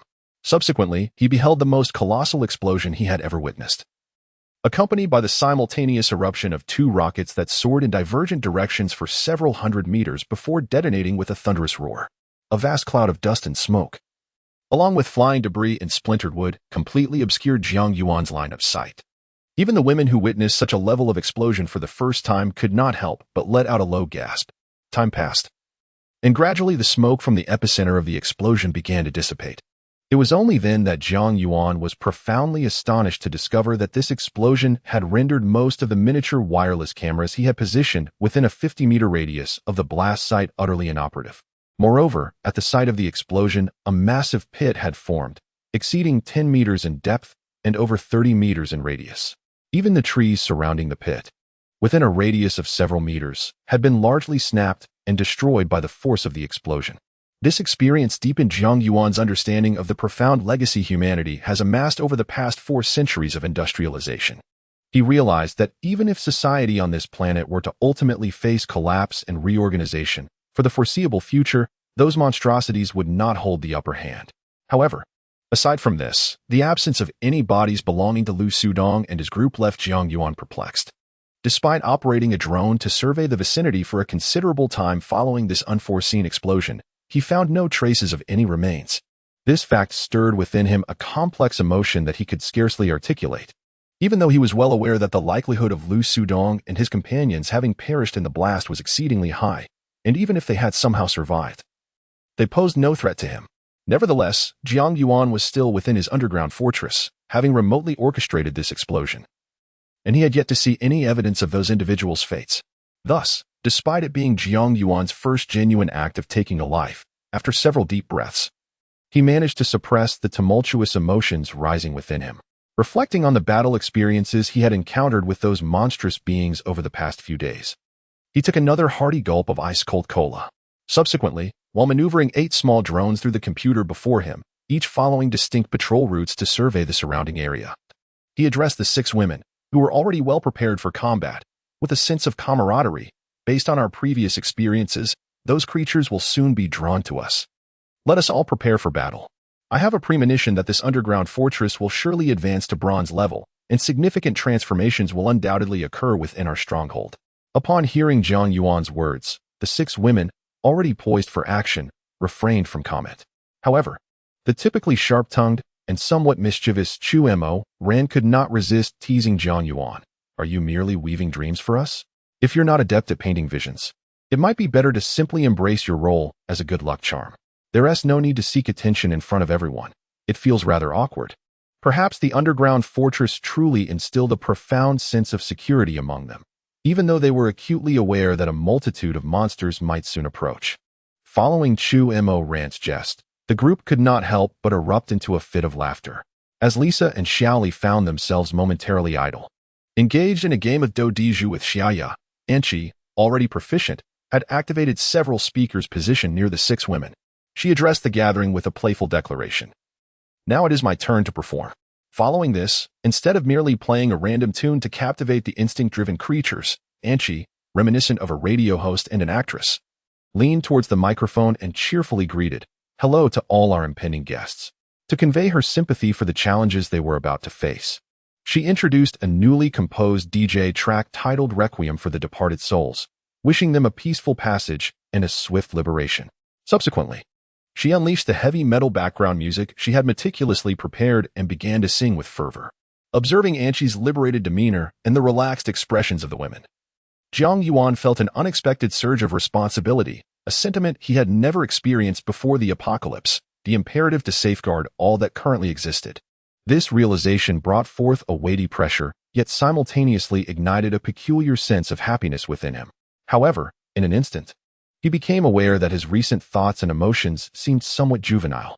Consequently, Jiang Yuan shook his head vigorously to dispel the feelings that now seemed somewhat embarrassing, then discreetly cast a quick glance at the women. Subsequently, after realizing that he was alone and reflecting on his previous abnormal behavior, Jiang Yuan composed himself and continued to maneuver the 8 drones to conduct surveillance around the vicinity. Indeed, as Jiang Yuan had anticipated, the explosion sound was exceedingly loud, attracting a considerable number of monsters, nearly 1,000, over the past few days, which had previously only drawn a sporadic few. Even at least 10 bronze-level monsters were lured in. Furthermore, with the immense shout broadcasted by Angel, the monsters converging from various directions quickly formed into 4 chaotic groups, each advancing towards the underground stronghold from different angles. In normal circumstances, such a diverse assembly of monsters, which would typically engage in mutual slaughter, would present a formidable challenge for most civilian teams, who would likely experience a headache upon witnessing this small tide of creatures and would hastily seek an opportunity to escape the encirclement before the monsters closed in.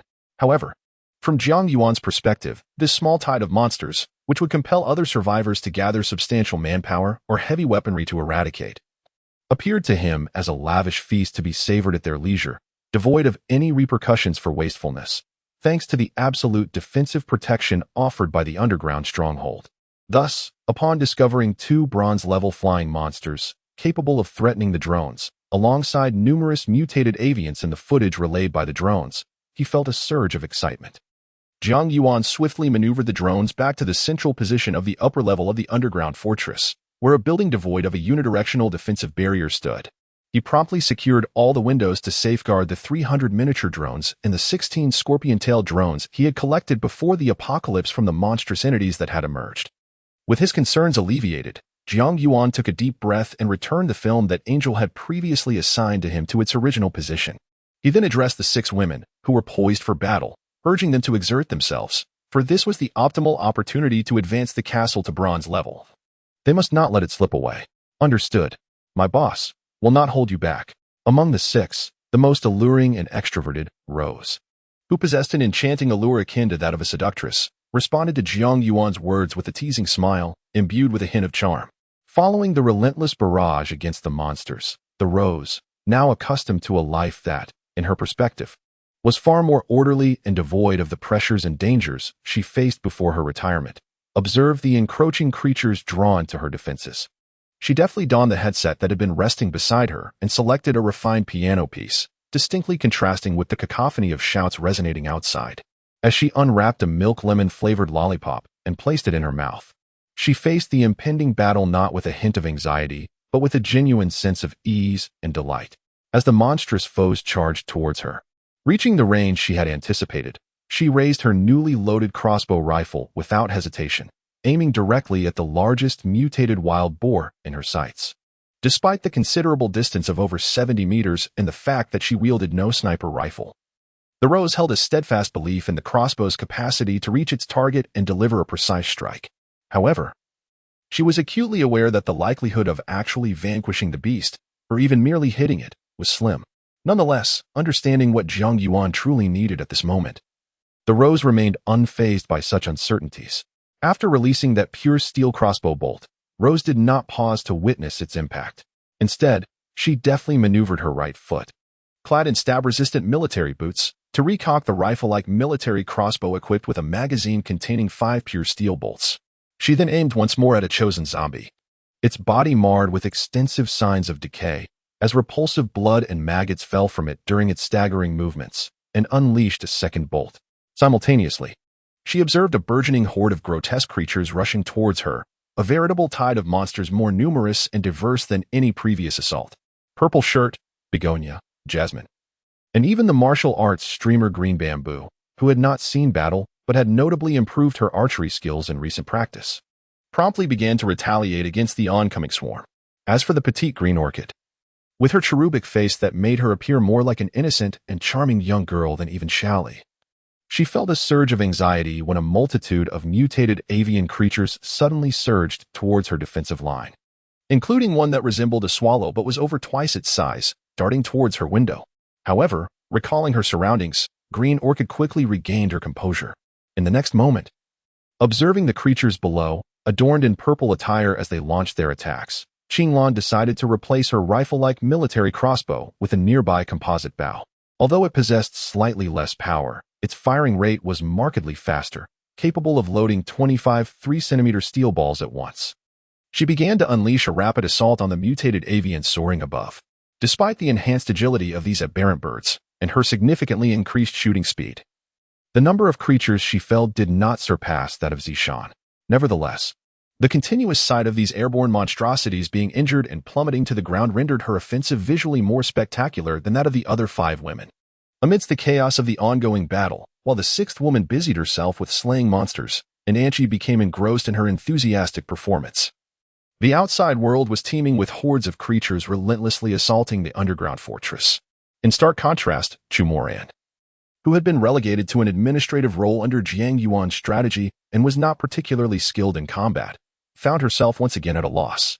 Consequently, upon noticing that Xiaoya, Lisa, and Xiaoli were also exempt from the fight, they began to engage in a carefree game of Do Diju without a hint of pressure. Qin Siyu, who had diligently pursued legal studies before the apocalypse with aspirations of becoming a distinguished lawyer, yet whose talents seemed to pale in comparison to her appearance. Resorted to searching online for various information she deemed beneficial to the group. Simultaneously, she took advantage of the fact that certain novels and video streaming sites had not yet completely collapsed, attempting to download more literature and videos. After a brief moment of contemplation, Chu Moran prepared herself a cup of sugar-free instant coffee. With an air of curiosity and exploration, she turned to Jiang Yuan and inquired, "Boss, may I ask you something? Do you truly not know anything in advance? Or could it be that you are, in fact, someone who has been reborn?" Clearly taken aback by the unexpected nature of her question, which seemed more suited to a child than a woman in her 30s, Jiang Yuan, who was engrossed in the film, paused for a moment. The surveillance footage revealed that not only the women who had refrained from participating in the battle were attentively listening, but even the 6 engaged in combat diverted a portion of their focus, eager to hear his response. Jiang Yuan could not help but marvel inwardly at the insatiable curiosity of women.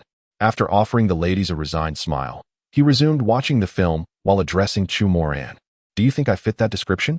If I were truly privy to any prior knowledge or had returned from a rebirth, I would certainly have leveraged connections to amass an arsenal of firearms before the apocalypse, or at the very least, stockpiled ample food and vegetables. Do you genuinely believe that those long-preserved freeze-dried foods or canned goods could ever rival the taste of freshly prepared meals?" Although Jiang Yuan's explanation lacked considerable persuasiveness, it became evident that he had no need to conceal anything regarding this matter.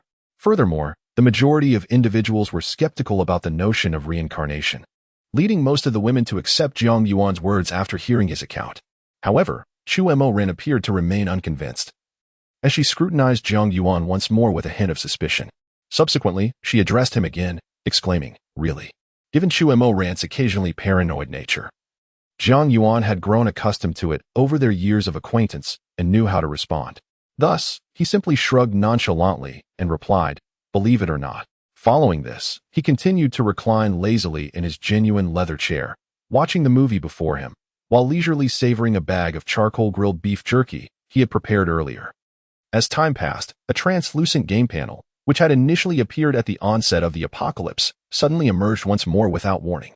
Simultaneously, a sultry voice imbued with a hint of cynicism echoed in Jiang Yuan's mind, congratulating him. "Congratulations, player Jiang Yuan. Your experience points have reached their maximum, and the conditions for leveling up have been met. Please select your path of advancement." Chapter 9. The astonishing transformation of the underground bunker after reaching bronze level upon hearing the long-awaited upgrade notification. A fleeting expression of joy involuntarily crossed Jiang Yuan's face.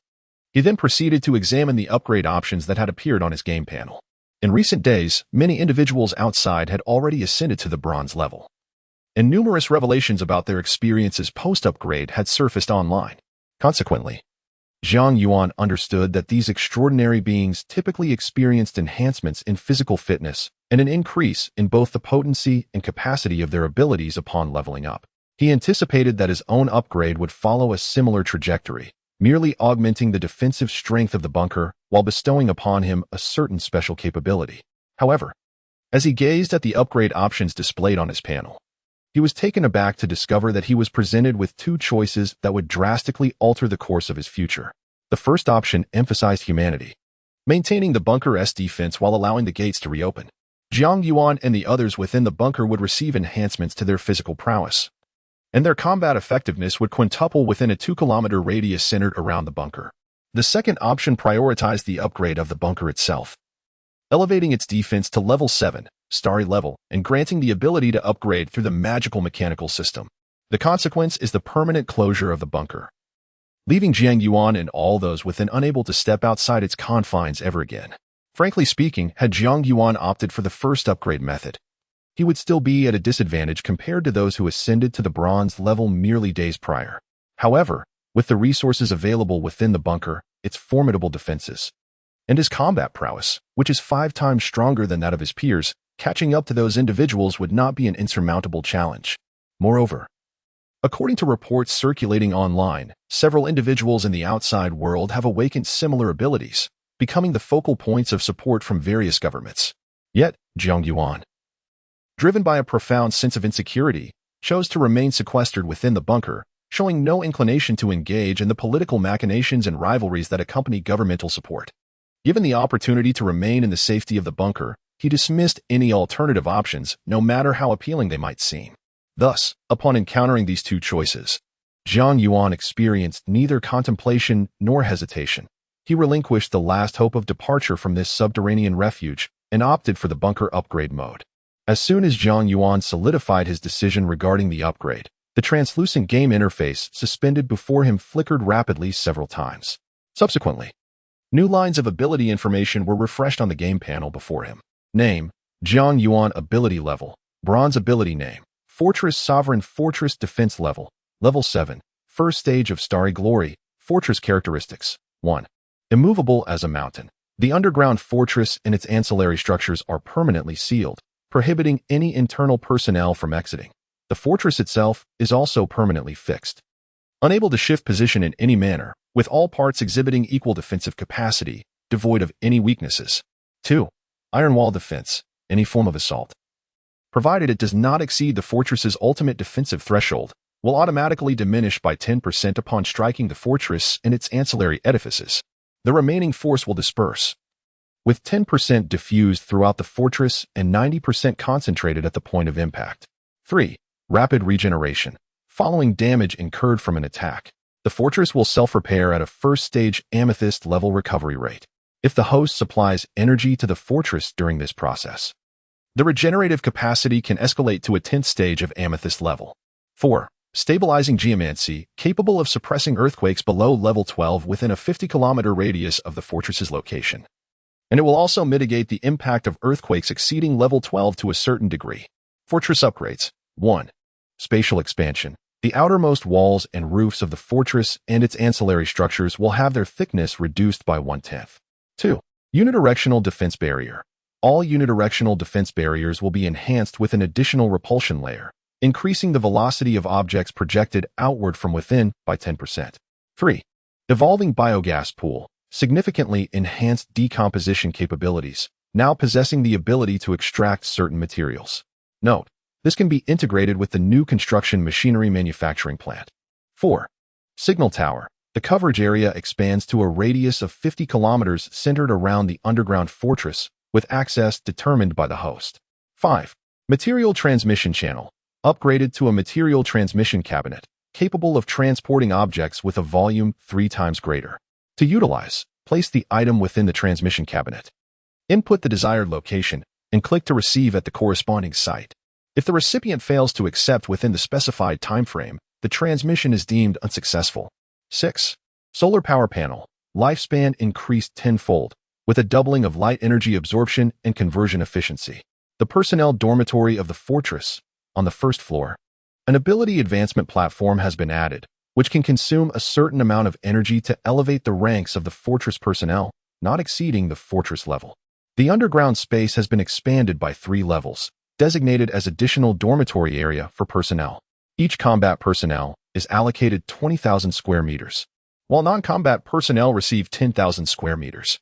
Half of this area is dedicated to a VR gaming room, while the other half may be utilized at the discretion of the residents. Note: the living quarters of all personnel remain permanently inaccessible to the host. New constructions within the fortress. 1. Mechanical Research Institute, located 15 meters below the lowest level of the underground fortress. Standing at a height of 8 meters with an area of 60,000 square meters, it is equipped with essential research facilities and relevant machinery, including a large quantum computer possessing rudimentary artificial intelligence, which lacks any emotional capacity compared to true artificial intelligence, capable of developing various mechanical devices for the host. The research capabilities will significantly enhance upon the addition of relevant researchers. 2. Sky Tower, situated at the central position of the fortress's ground level. It reaches a height of 300 meters with a radius of 50 meters. The tower comprises 60 floors, with defensive levels and recovery capabilities equivalent to those of the fortress, surrounded by a completely transparent one-way defensive barrier. The lower 2 levels serve as planting zones, featuring black soil and sandy soil, with adjustable temperature and automated planting facilities to assist in cultivating a majority of flowers, vegetables, and grain crops. From the 3rd to the 30th floor, no equipment may be installed to ensure the optimal functioning of the solar panels. from the 31st to the 50th floor. Designated as storage space, it may be utilized in conjunction with the Mechanical Research Institute. The uppermost 10 floors serve as a fortress defense zone, where appropriate weaponry can be deployed to aid in the fortress's defense. The mechanical deployment platform is situated outside the bunker walls, with a width of 80 meters. Its exterior resembling that of a concrete surface. It boasts a diamond-level defense rating and can be repaired by expending certain materials and energy following damage. Beneath it lies a modular traction device capable of transporting weapons developed by the Mechanical Research Institute to designated locations. The food storage cabinet is located within the fortress's food storage area, measuring 10 meters in length, width, and height. Food stored within remains unchanged for a month. And it is equipped with automatic packaging and portioning machinery. The electrified walls feature 36 embedded electric shock particles per square meter on the outer walls, seamlessly integrated with the fortress structure. The walls remain undamaged while the electric shock particles are impervious to destruction. The host can utilize surveillance images from the monitoring room and the lightning release switch, controlling the electric shock particles at specified locations through their brainwaves to execute lightning attacks. The intensity of these lightning attacks is rated at 10 levels, with the highest level capable of inflicting severe injuries on non-electrical type level 3 monsters. Each square meter represents one electric shock unit. Following the release of lightning, there exists a cooldown period of 30 minutes. The energy for the lightning derives from the electric reserve stored within the fortress. Should the energy supply fall below 10%, the electric shock units become inoperative. The maximum range of the lightning is 3 meters. Notably, the advanced energy absorbed by the fortress from monsters struck down by lightning is equivalent to half that of a standard kill. Upgrade rewards. 1. Resource increment by 0. 1 base units. 1 base unit refers to the total amount of resources stored before the fortress was sealed, excluding living animals, growing plants, constructing elements of the fortress, as well as utilized furniture and appliances. 2. Storage enhancement. All resources placed in the underground storage of the fortress will have their shelf life permanently increased by threefold and will be maintained in optimal storage conditions. An internal automatic sorting mechanism will allocate necessary resources based on storage date and other criteria. Resources that have begun to deteriorate will be managed according to established storage protocols. 3. Food optimization. All food items within the storage space will experience a slight enhancement in taste and nutritional value. 4. Primary celestial divine fire. Formed from fragments of the planetary celestial will, can gradually elevate the physical potential and spiritual quality of the host and associated personnel within the fortress. By expending energy, it can slowly evolve and transform, ultimately manifesting as a new celestial will governed by the host. Within a radius of 30 kilometers, in the realm of the ruins end, all creatures, as well as various mutated beings influenced by the ruins, are imbued with an insidious allure and destructive desire that gradually intensifies over time. Unbeknownst to them, these entities will instinctively gravitate towards the location of the divine fire, consuming a certain amount of energy that can further amplify the strength and range of this attraction. Note: for a comprehensive understanding of all upgrade information, detailed descriptions, and more specific changes within the dormitories of subordinate personnel, one may refer to the Bastion Operation Manual for further exploration. Meanwhile, within Jiang Yuan's line of sight, at the very moment the Bastion ascended to the bronze level, his body underwent a comprehensive enhancement.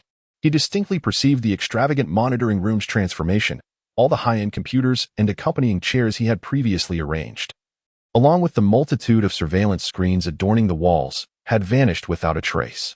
In their stead stood an advanced computer chair, adjustable in height and angle, equipped with automatic temperature control and massage functions, alongside a 50-inch display composed of 7 curved segments, and a high-end computer featuring a quantum intelligent processor.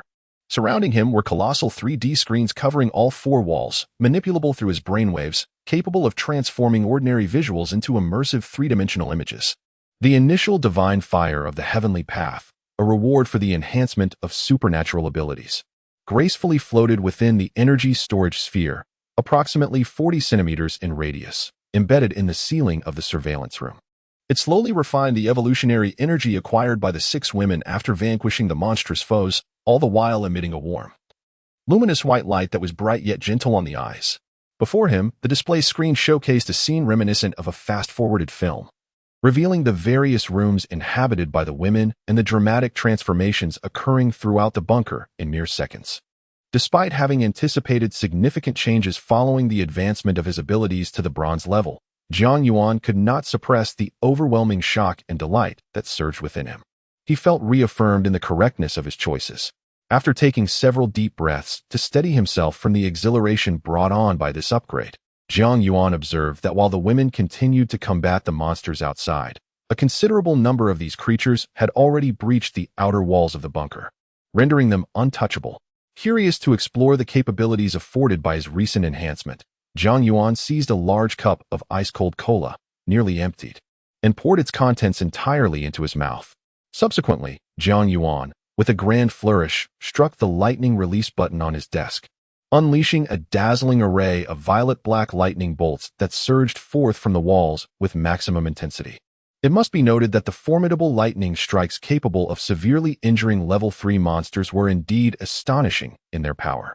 As the brilliant arcs of electricity faded away after a brief moment, Jiang Yuan reclined in the luxurious computer chair with full massage functionality in the monitoring room.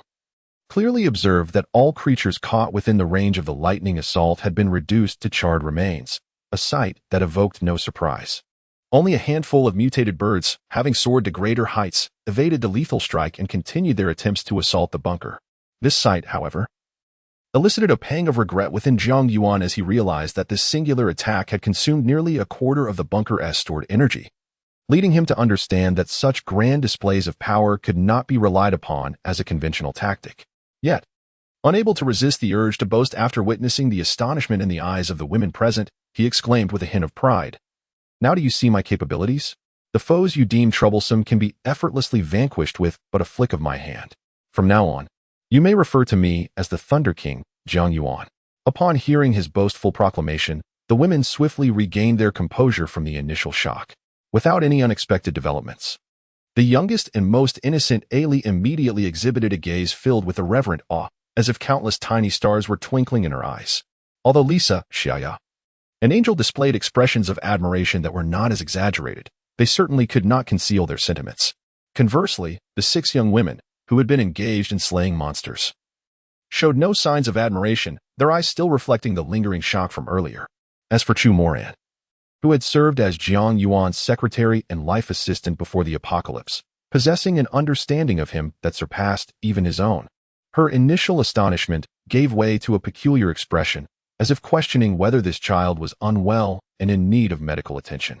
The ever-serious Qin Siyu, upon noticing Chu Moran's odd expression, could not help but reveal a faint smile, a rare occurrence on her otherwise delicate and pale visage.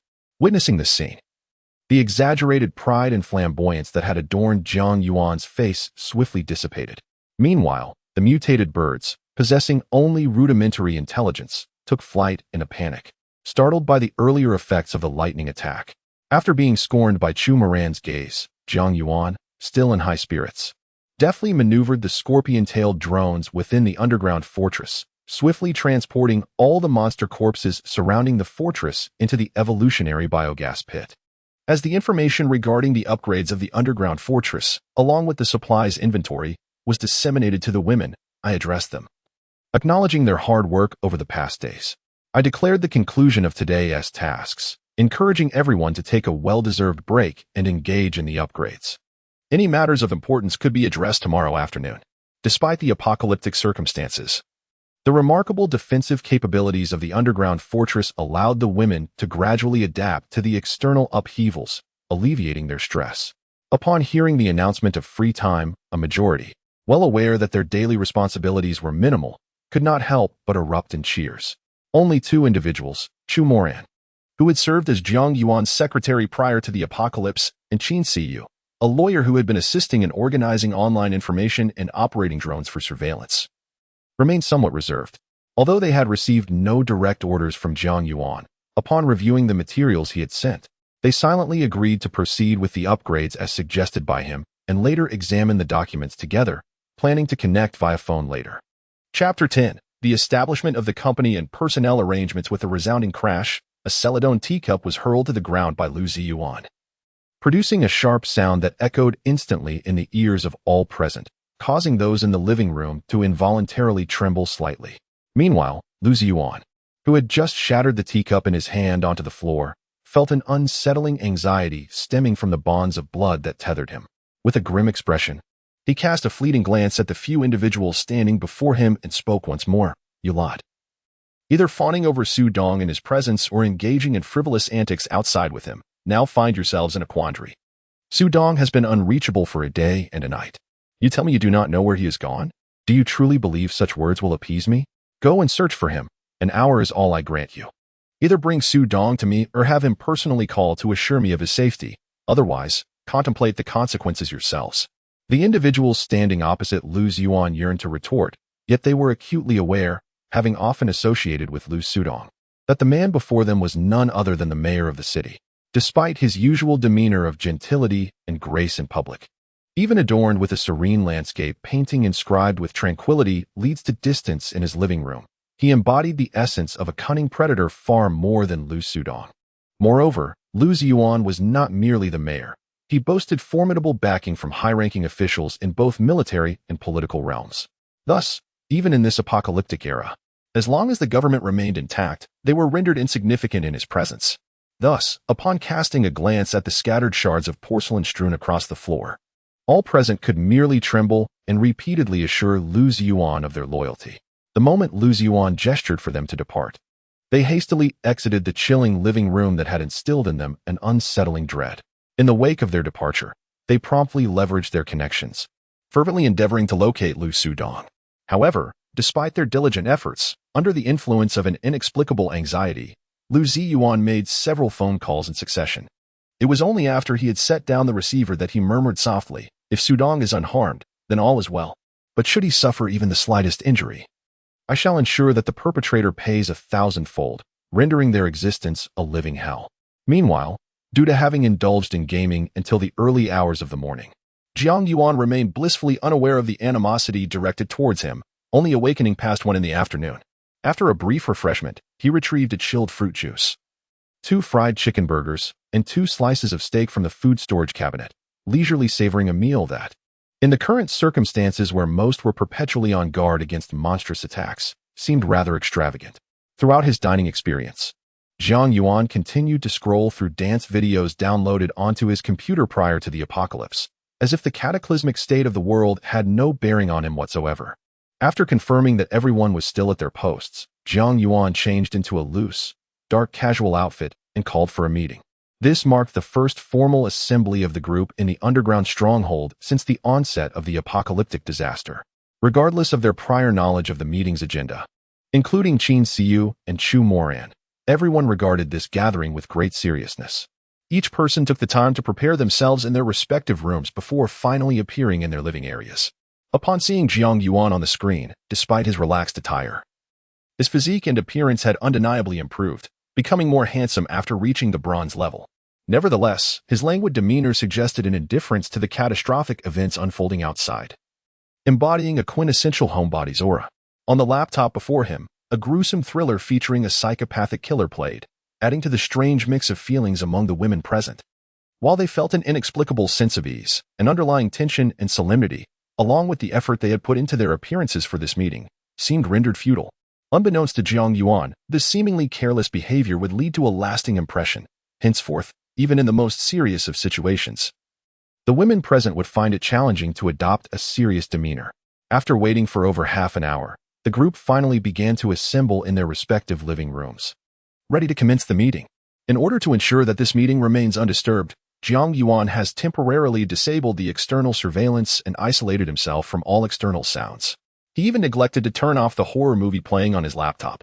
After taking a leisurely sip of iced cola, he addressed everyone present, stating, "I believe you are all aware that we can no longer separate ourselves from the underground fortress.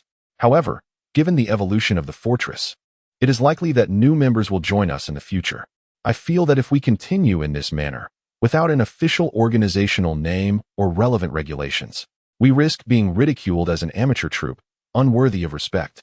Therefore, the primary purpose of this gathering is to collectively decide upon a name for our organization and to establish at least a preliminary set of rules. I trust there are no objections." Prior to the meeting, everyone had already speculated about its general content. Consequently, upon hearing Jiang Yuan's words, no one was taken aback, nor did anyone voice dissent. Although the name of the organization had yet to be finalized, various suffixes were already being considered, such as empire, sanctuary, sect, gang, and team. Among the women present, Qin Siyu, despite often being less noticeable, held the distinction of being the oldest and having been by Jiang Yuan's side the longest. Therefore, if she were to offer any suggestions, it was highly unlikely that others would oppose her. However, at that very moment, it seemed as if Qin Siyu was oblivious to the chaos surrounding her. She remained quietly seated on the sofa in her living room, displaying no intention of speaking. Observing this, Chu Moran felt compelled to intervene before the conversation among the women drifted too far off course. She tapped her hand on the coffee table before her, redirecting everyone's attention towards her. Then, mustering her courage, she addressed the group, stating that their initial gathering was aimed at finding employment. Since there was no consensus regarding the suffix of their organization, she proposed they name it directly after the company. If, in the future, more than 2/3 of the members endorsed an alternative name and their esteemed boss had no objections, they could consider a change then. Perhaps sensing that her suggestion might not sway her peers, Chu Moran was met with silence after her proposal, as the women pondered for a brief moment without voicing any dissent. Just as Chu Moran began to relax, and she unexpectedly turned her gaze towards Jiang Yuan, who was intermittently watching a horror film, and astonishingly suggested to the group, "Why not name it Umbrella Corporation?" Clearly taken aback by Chi's sudden remark. Especially after her utterance, Xiaoli, who rarely watched horror films, curiously inquired, "Why choose such a Western name? Doesn't it sound rather awkward?" At that moment, Qin Siyu, who had just taken a sip of coffee, inadvertently spewed it out before she could swallow. In a moment of urgency, Qin Siyu, who had always placed great importance on her image, neglected to address Anqi and hastily grabbed several tissues from the tea table to wipe her lips and the surface before her. Qi Zhu, who had been a broadcaster alongside Anqi before the apocalypse, but had since transitioned into a combat role, shot Anqi an exasperated glance and retorted, "You might as well call it the Umbrella Corporation. That would clarify the nature of our company." Upon hearing this, even Xiaoli, who had previously shown little interest in horror films, began to grasp the ominous implications of Anqi's earlier mention of Umbrella. Jiang Yuan, observing that the women were veering off topic, swiftly interjected, "I think naming the company is a good idea. However, Anqi and Qi Zhu, please refrain from making jokes. The apocalypse outside is not of our making, nor are we part of an evil axis. We can come up with names, but let us avoid those that might lead to misunderstandings. I certainly don't want us to be condemned for actions we have yet to take." Thanks to Jiang Yuan's remarks, the discussion among the women shifted away from the whimsical tone that Anqi had set, after Chu Moran explicitly stated her disinterest in participating in the naming process. It didn't take long for a name that everyone could agree upon to be proposed by Xiaoya, Eternal Indomitable Defense and Survival Corporation, abbreviated as the Indomitable Company. Although the name was not particularly striking, its meaning resonated well with all present, leaving them satisfied. Jiang Yuan initially nodded in acceptance of the name and gestured for Qin Siyu, who serves as the lawyer, to expedite the creation of a corporate website.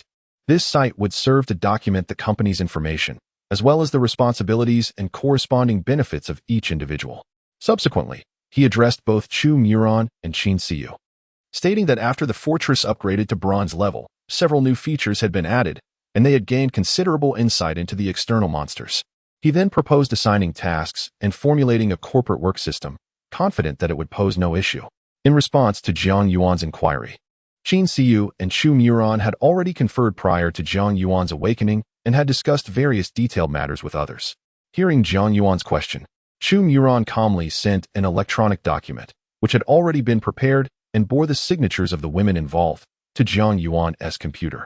Following this, Chu Muran, who had been serving as Jiang Yuan's secretary and had been assisting him in managing his enterprises alongside Qin Siyu, feigned a light cough and addressed Jiang Yuan, stating, "This matter has already been arranged by Sister Siyu and me, and we are ready to report to you. The first point pertains to personnel arrangements. Based on your previous plans, we made some minor adjustments, dividing the organization into 4 departments: the Combat Department, Logistics Department, Administrative Department, and Equipment Department. The most critical among these is the Combat Department, headed by Zishan as the minister and team leader of Team 1, while the remaining 5 women serve as leaders of Teams 2 through 6. As for the subordinate members, we will assess the situation for recruitment when the time comes." In this promotion, they did not acquire any supernatural abilities but were presented with 3 optional paths for physical enhancement: strength, agility, and concentration. Furthermore, the logistics department is temporarily managed by Li Sha, and Qi, and Xiaoya, with the position of heads still to be determined. Among them, Ali and Li Sha are responsible for meal preparations, having each obtained the preliminary abilities of a Chinese culinary master and a pastry specialist in Western cuisine, respectively. With the assistance of food storage cabinets, it is believed that the quality of meals will improve significantly. And Qi's awakened ability is voice allure, which can be utilized alongside divine fire to attract those monstrous beings. Xiaoya possesses the skill of tailoring and is temporarily tasked with assisting in garment creation, as well as co-hosting the radio station within our bunker within Qi, where they will recommend music and films to everyone. The administrative department is led by myself and Sister CU, with our primary responsibility being the collection and organization of external information.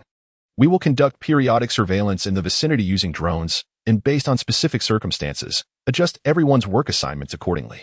In this regard, I have awakened the ability of shadow manipulation, enabling me to make the drones I control blend into the shadows for a brief period, thereby diminishing their presence or executing short-range shadow jumps. With the aid of the bunker's quantum computer, these tasks can be efficiently managed by the 2 of us without significant strain. Lastly, the equipment department requires your selection of personnel, whose duty will be to develop various machinery to assist the combat department in fortifying and upgrading the bunker's defenses. The second point pertains to the working hours of everyone involved. With the assistance of the food storage cabinets, both Xiaoli and Lisa enjoy considerable freedom in their schedules.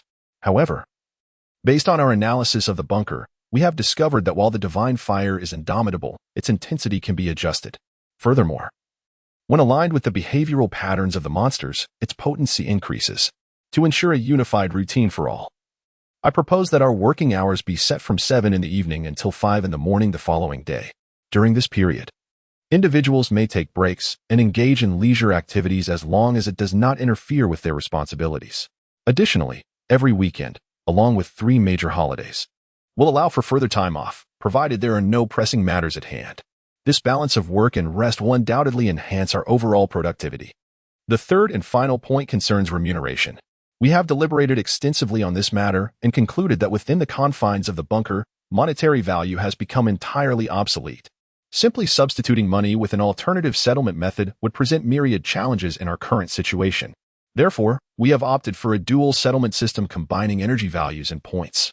In this system, a portion of the energy acquired through monster slaying will be allocated for the enhancement of the combatants, while another portion will be reserved for the upgrade of the bunker. The remaining energy will be distributed among non-combat personnel based on actual needs, facilitating their advancement as well. As for the points, they are designated for the purchase of food, daily necessities, and non-combat supplies within the bunker. We will allocate a certain number of points to each individual daily based on their work performance that day, and members may also trade points among themselves. Furthermore, if there are no objections, this system will come into effect tonight. Subsequently, the company will only provide employees with 3 meals a day and basic essentials free of charge, along with complimentary radio and programming, as well as a limited selection of games. Other services, such as beverages, snacks, viewing of selected movies and television series, and customized dining services, will require points for purchase. Should there be any severe negligence that adversely affects the fortress's evolution or significantly impacts others, the company reserves the right to slow down the individual's progression or even impose corresponding penalties. Chapter 11. The Joining of New Members. Part 1. Noticing that Jiang Yuan had no objections to the regulations collaboratively devised with Qin Siu, Chu Moran paused briefly, took a sip of coffee, and addressed Jiang Yuan, saying, "I merely outlined the general framework of this personnel arrangement to you. The specific details are documented in the file I sent you. If you have any further questions, please review it and feel free to inquire afterward." Then, after casting a glance around the women once more, Chu Moran turned to Jiang Yuan again and added, "If there are no further queries, you may affix your signature at the end of the document." Sister Siu has awakened her extraordinary ability related to the fair contract. As long as it is a contract unanimously recognized by all, once the terms are agreed upon, no one, not even the master of this fortress, can easily alter the content of the contract. Furthermore, should anyone violate the terms of the agreement afterward, Her ability will impose appropriate penalties based on the disparity of strength between the parties involved and the severity of the breach. Although she aspires to transform this underground fortress into a more formal and orderly establishment, Jiang Yuan believes there is no need for such severity. A clear division of duties suffices. However, upon witnessing Chu Muron's proposal for personnel arrangements, along with a detailed document spanning several pages outlining rules and penalties, the women showed no dissent, and each had already affixed their signatures to the electronic document. Not wanting to dampen their enthusiasm, Jiang Yuan quickly reviewed the document and, while signing his name, addressed the women, stating that since there were no objections, they would proceed as planned. However, he did have one additional request. In the future, the company would only hire single female employees, and male employees or married women, regardless of their qualifications, would be categorically excluded. The women were taken aback by this seemingly absurd demand from their boss at the concluding moment of the meeting. In an instant, even though the women were somewhat skeptical of Jiang Yuan's intentions, perceiving him as someone eager to establish a harem, their gazes towards him were tinged with a peculiar blend of curiosity and mockery. Jiang Yuan, having already formulated his rationale and feeling no sense of impropriety in his thoughts, remained entirely unfazed, leisurely sipping a generous gulp of ice-cold cola. He then addressed the women with a calm demeanor, saying, "Do not regard me with such scrutiny. I confess that I possess my own ulterior motives in this matter, yet it is certainly not to construct a harem for myself. Primarily, the purpose of establishing this underground fortress was to safeguard my own security, shielding myself from a plethora of troublesome affairs. The stipulation of admitting only single women is to prevent a chaotic environment where men and women congregate, leading to jealousy, fickleness, and disorder. By admitting only women, we can mitigate unnecessary complications, even if conflicts arise, as long as they do not involve the kind of emotionally tumultuous issues that could cloud judgment. Resolution will not be overly burdensome. This is akin to my pre-apocalyptic concern that men, being more prone to ambition, would lead me to surround myself solely with women. To be frank, while such a declaration might seem somewhat forced coming from any other man, considering Jiang Yuan's past actions, the women felt that it was entirely reasonable for someone with his exaggeratedly reclusive tendencies to harbor such thoughts. After a brief moment of contemplation, the women, who were not averse to the idea of recruiting single women, swiftly acquiesced to Jiang Yuan's proposition. They established this condition as the inaugural unwritten rule for recruitment at the Eternal Company. Observing that the women no longer regarded him with those peculiar glances, Jiang Yuan, though unperturbed, could not help but exhale deeply in relief. Subsequently, after distributing copies of the signed electronic document to all present, he addressed the assembly, saying, "Now, I declare that our company, the Eternal Undying Defense and Survival Corporation, is officially established. Tonight marks our inaugural battle as a company. In order for everyone to be in optimal condition, I encourage you all to take this time to rest. I will reach out to our new member. Perhaps we can have her join us before nightfall." Upon hearing the conclusion of the meeting, the women initially prepared to depart. However, upon hearing Jiang Yuan's final remarks, all those about to leave abruptly halted their movements, their eyes betraying an unmistakable curiosity. Among them, the most alluring and seductive, resembling a vivacious woman accustomed to the nightlife of bars, named Rose, could not resist teasing Jiang Yuan, "Is there a candidate already? Why not share it with us, so we can offer our counsel? After all, we are all family from this point onward." Although Jiang Yuan discerned the teasing tone in Rose's voice, he refrained from elaborating, fully aware that such matters would only exacerbate the situation. Instead, he appeared oblivious to her jest, smilingly addressing the women present, stating, "You all know this person. She may not be the most exceptional individual I could find, but she is undoubtedly the most suitable one in my heart." Following this, he concluded the conversation after revealing a fleeting look of realization in response to the women's gazes. It is undeniable that as long as societal order remains intact, the affluent will always occupy a higher echelon than the ordinary populace, and officials will invariably supersede even the wealthy. After leveraging a few connections he typically hesitated to use and promising certain benefits, Lu Ziyuan obtained the information he sought within mere hours. Someone had discovered that Lu Sudong had visited the abandoned mine where Jiang Yuan and the others were located, accompanied by a group, just the day before a massive explosion occurred at the site. Furthermore, prior to his visit, Lu Sudong had borrowed 135 rockets from a military district within the city, though Lu Ziyuan had yet to acquire definitive confirmation. An instinctual sense led him to believe that his youngest son had encountered trouble with Jiang Yuan and his companions. Thus, before the apocalypse, Lu Ziyuan was exceedingly indulgent towards Lu Sudong. After Lu Sudong awakened his extraordinary abilities due to the onset of the apocalypse, Lu Ziyuan took him under his wing as his heir, without the slightest hesitation. He simultaneously instructed his subordinates to investigate the details surrounding the abandoned mine where Jiang Yuan was located and enlisted the city police chief, who shared his stance, to arrange for a special forces unit equipped with sniper rifles, machine guns, and rocket launchers to assess the situation. Jiang Yuan's uncle, a nobleman named Tang Haoran, who ensured that the inheritance left by Jiang Yuan's parents was not seized by his relatives, was 58 years old. As the commander of a stationed army unit in the city, although he had no formal connection with Lu Ziyuan, the intricate web of relationships within the political sphere allowed him to discern Lu Ziyuan's actions and intentions the moment they transpired. Consequently, suspecting that Lu Ziyuan's maneuvers were likely linked to Jiang Yuan, he promptly resolved to call Jiang Yuan to inquire about the particulars. Just then, Jiang Yuan's call came through. Thus, at the instant the call connected, Jiang Yuan greeted him, and Tang Haoran interjected, "Before you tell me why you called, let me ask you something. Do you know Lu Sudong?" Lu Sudong? Taken aback by the unexpected inquiry regarding this seemingly unrelated individual before he had the chance to state his purpose, Jiang Yuan found himself momentarily speechless. At the very moment when Tang Haoran was about to exhale a sigh of relief due to Jiang Yuan's reaction, he suddenly recalled where he had heard the name Jiang Yuan before. That somewhat nonchalant voice had already emanated from the phone. It dawned on him that if the person his uncle was referring to was indeed the same, then he could confidently inform his uncle that the so-called fool was most likely blown to bits by him yesterday. "You blew him up?" Upon hearing Jiang Yuan's words, even though Tang Haoran considered himself composed, he couldn't help but let out a low growl. Realizing his lapse in demeanor, he quickly glanced around before lowering his voice, inquiring of Jiang Yuan, "What happened? How did you get entangled with that second-generation heir?" In response to Tang Haoran's question, Jiang Yuan, not daring to be too brazen, first clarified, "Well, strictly speaking, I can't say I blew him up. He was shelling me with artillery. And in a moment of anger, I retaliated with a soil bomb, which unexpectedly ignited the other shells around him, leading to his demise. His remains were utterly obliterated." Following this, Jiang Yuan recounted the sequence of events to Tang Haoran.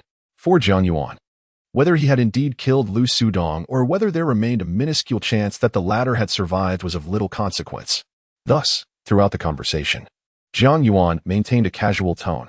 However, upon hearing Jiang Yuan's account, Tang Haoran felt a surge of anger at Lu Sudong's audacity in employing outdated 135 rockets from the military depot. Considering the formidable background and vested interest that Lu Ziyuan possesses, upon realizing that Jiang Yuan had not sustained any injuries, Tang Haoran could not help but address Jiang Yuan, saying, "Xiao Yuan, you are exceedingly impulsive. His attack on your fortress is indeed unjustifiable. While I hold no objections to your decision to eliminate him, I must inquire why you did not handle the situation with more finesse.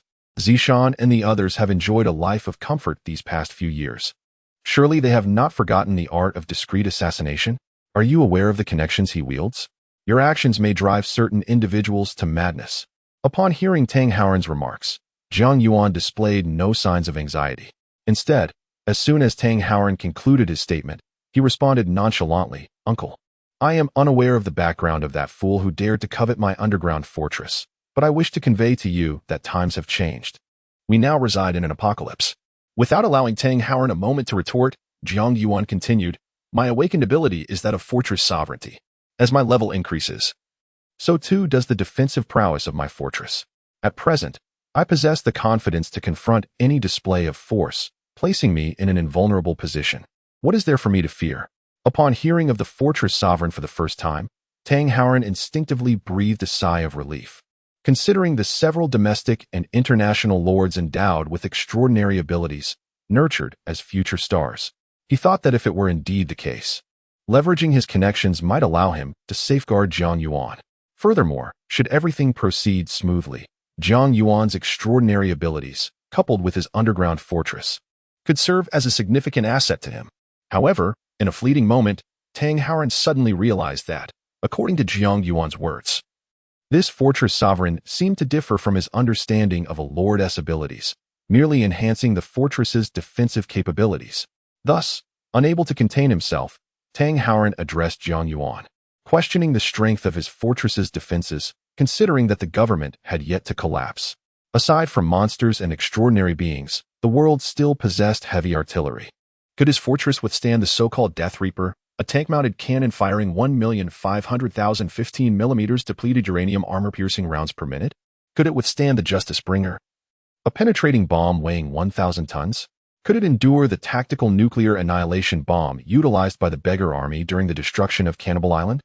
Tang Haoran referred to the Beggar Army, renowned alongside the elite forces of the Assault Camp and the Azure Dragon Cavalry, as one of the three top-tier powers in the nation, which remained beyond government control, perpetuating the legacy of the late Emperor Rand, and would emerge in times of dire national peril or when the people face severe oppression from foreign adversaries.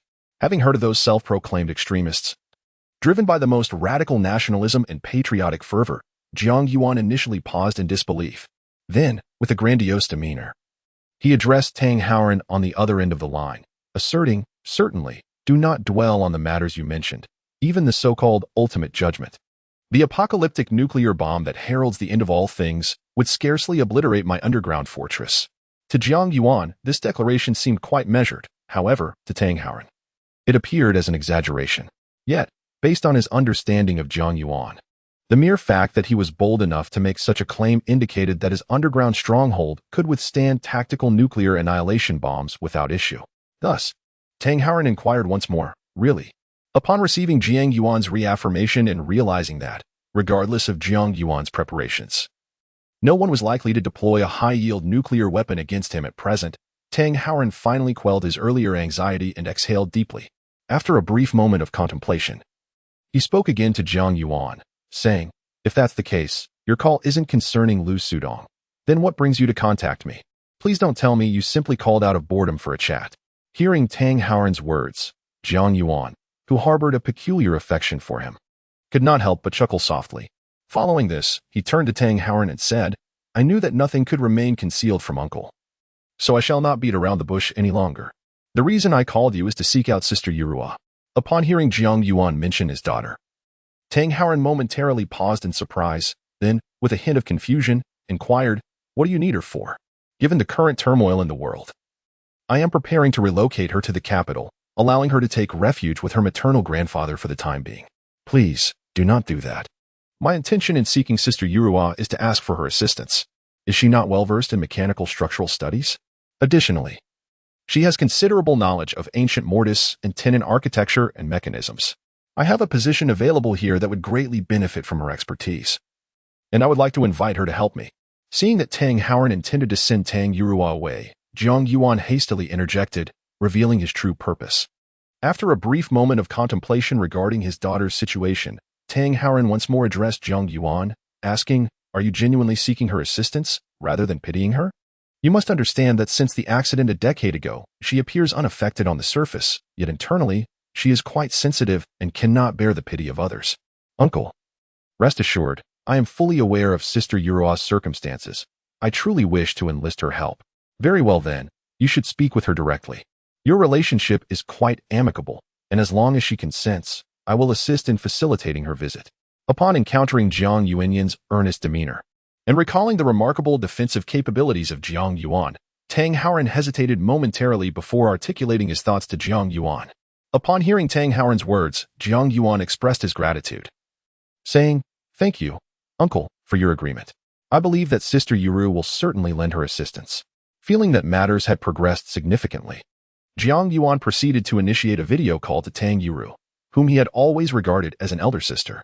This time, the call was swiftly connected, revealing a woman who appeared to be in her mid-20s. To be fair, this woman possessed delicate features and an admirable physique. However, she paled in comparison to some of the most exquisite beauties. Yet, the sight of her quietly seated in a wheelchair, a result of spinal nerve damage that had rendered her legs disabled, coupled with the faint traces of weariness upon her visage, evoked in Jiang Yuan a profound sense of compassion, a desire to embrace her tenderly and care for her with utmost sincerity. The recent cataclysmic events of the world had left Tang Yuru confined to her wheelchair, relying on others for assistance, unable to engage in any activities, even venturing outside. Consequently, her spirits had been rather low in recent days. However, Upon seeing Jiang Yuan, Tang Yuru, who had once shared her home with him and had witnessed his helplessness and fear following the sudden loss of their parents, felt a deep sense of empathy towards her brother. A sincere smile unconsciously emerged on her somewhat pallid face, which had been deprived of sunlight for an extended period. After adjusting her slightly disheveled hair, she spoke to Jiang Yuan. Yuan, what prompted you to call your sister? The world has become chaotic. Are you doing well? Yuru, you know well the environment I am in. Even if the sky were to fall, I would remain unscathed, Jiang Yuan replied, initially exaggerating his situation with a hint of bravado. Then, with a smile, he added, however, I have encountered a minor predicament and would like to ask for your assistance. I have already spoken with Uncle, and he said he would send you over if you are willing. What do you think, Yuru? Under normal circumstances, such a seemingly nonsensical invitation from Jiang Yuan would prompt any person of average intelligence to first clarify the situation before deciding whether to accept. Yet, upon hearing his words, Tang Yuru did not hesitate for a moment and readily agreed to his request. Consequently, within just over 2 hours, she successfully arrived near the underground fortress, escorted by a contingent of elite guards arranged by Tang Howren, utilizing a one-time teleportation array from the Mechanical Research Institute. She was directly transported into the heart of the institute, approximately 1 kilometer from the underground stronghold, successfully evading the special police dispatched by Lu Ziyuan to investigate the situation. However, upon her arrival in the elegantly simple, modern tea room, spanning roughly 100 square meters, Tang Yuru had yet to fully recover from the mild dizziness induced by the spatial transfer when she began to hear indistinct sounds from outside, occasionally punctuated by the sharp crack of gunfire. This unexpected atmosphere heightened her sense of panic and anxiety, emotions she had not felt in quite some time, especially as she did not encounter the figure of Jiang Yuan, whom she had anticipated would be waiting for her. At that moment, a 65-inch naked-eye 3D video projection suddenly appeared on the sleek, metallic white wall before her.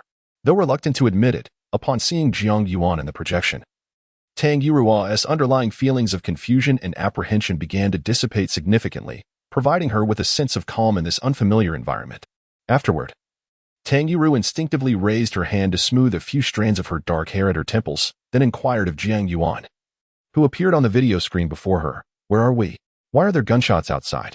It seems I did not clarify this earlier, Jiang Yuan replied with a smile. First, allow me to welcome you to my underground fortress, which is also our eternal company, where you shall become the 14th employee and the head of the mechanical manufacturing department. Upon hearing Tang Yuru's question, Jiang Yuan remotely controlled a rather cartoonish housekeeping robot, which featured a near-conical lower body equipped with 4 omnidirectional wheels. The upper part boasted 2 mechanical arms encased in high-grade resin, while its abdomen housed a retractable tray.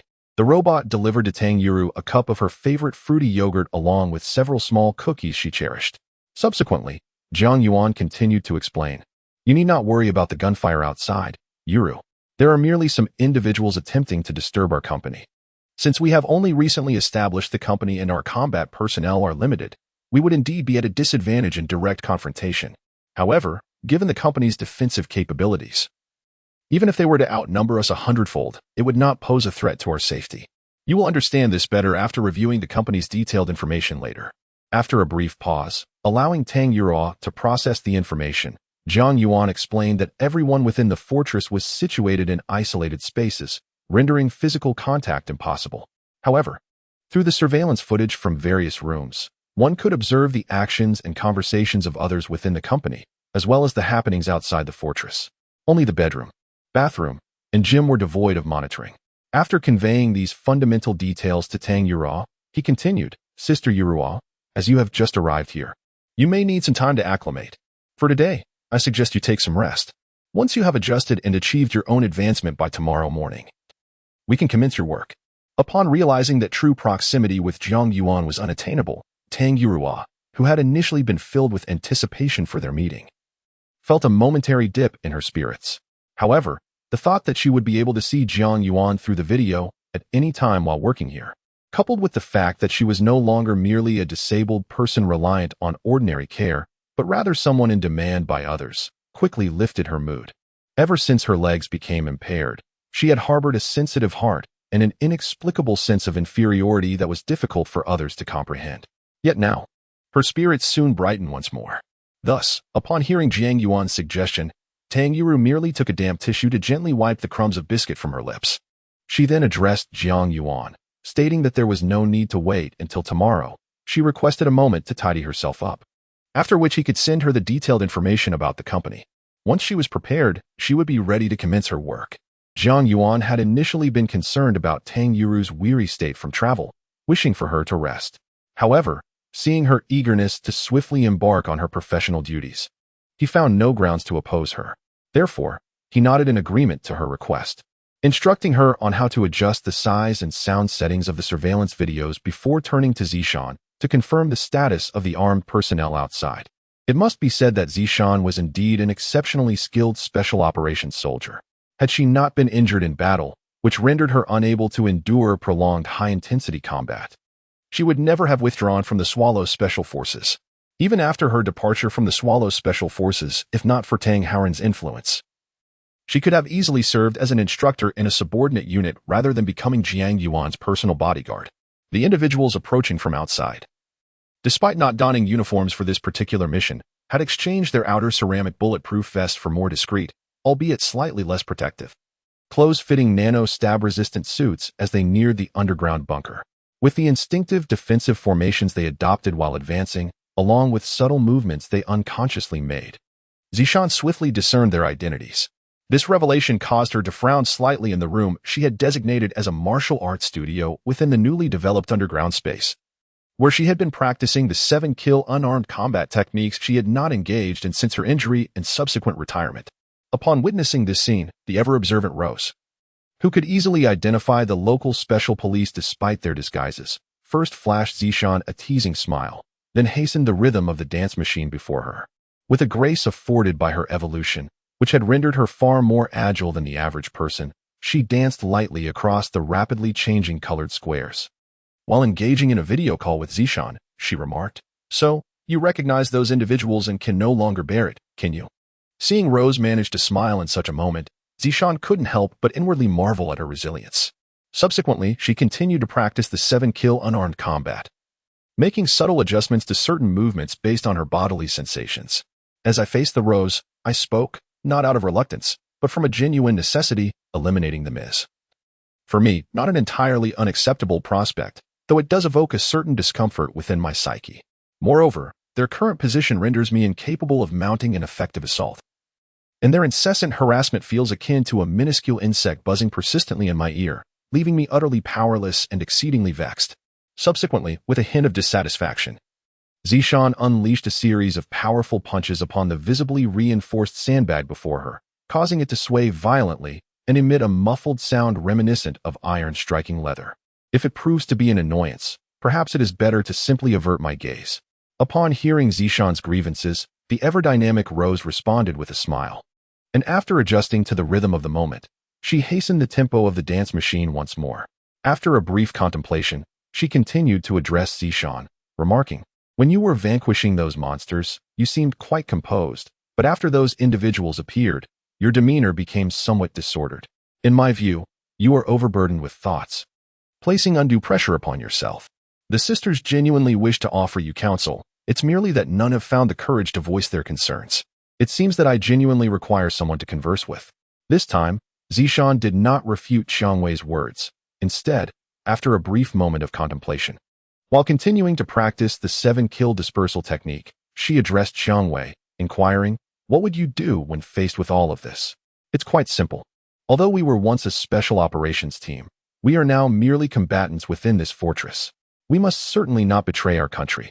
However, the nation has no right to demand our allegiance at the expense of others' interests and right to exist, not even before our retirement, let alone after. Therefore, in this apocalyptic era, if individuals are dispatched by the state to carry out specific orders, I am willing to offer them assistance to the best of my ability, provided that they do not pose a threat to our safety. I shall strive to avoid conflict with them.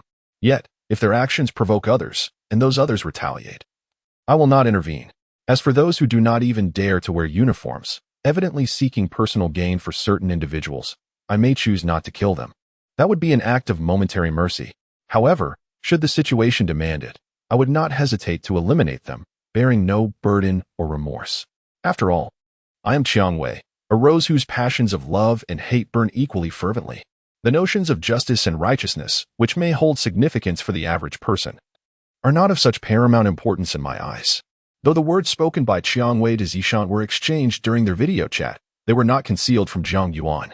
In fact, Jiang Wei's remarks were a means to convey Jiang Yuan's heartfelt intentions, ensuring that he would not harbor any reservations due to their past identities. Although Jiang Yuan did not entirely grasp Jiang Wei's sentiments, he could empathize with Zishan's inner turmoil. After all, a captain of an elite special forces team requires not only formidable combat and leadership skills, but also an unwavering conviction and profound awareness that transcends ordinary understanding. The current predicament was completely reasonable and could not merely be dismissed as a trivial act of compassion. Nonetheless, Jiang Yuan firmly believed that his clandestine operations did not contradict the principles held dear by Zishan. With a bit of time, he was confident that she would soon come to realize how to approach this extraordinary situation, one that would not arise in times of peace. Thus, upon hearing Jiang Wei's words, Jiang Yuan turned to Zishan, saying, "From your expressions, I believe I have discerned the true nature of those individuals. If they are a source of inconvenience, let us first disable the external surveillance.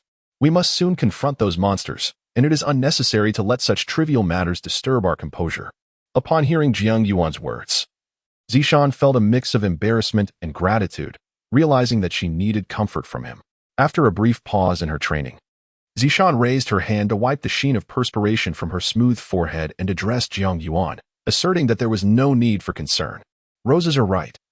My mindset has indeed been a bit off lately, but rest assured, I will soon regain my composure. Avoiding problems has never been my habit, nor will it ever be." Subsequently, Zishan turned to the screen where Jiang Wei was still engaged in a video call and stated, "Notify the sisters. We shall convene. It is time we discuss a standardized code of conduct for our future defenses and any emergent situations, for if we do not, our collective mental state will inevitably falter."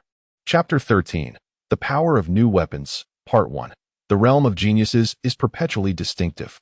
To Jiang Yuan, a vast stack of documents seemed insurmountable.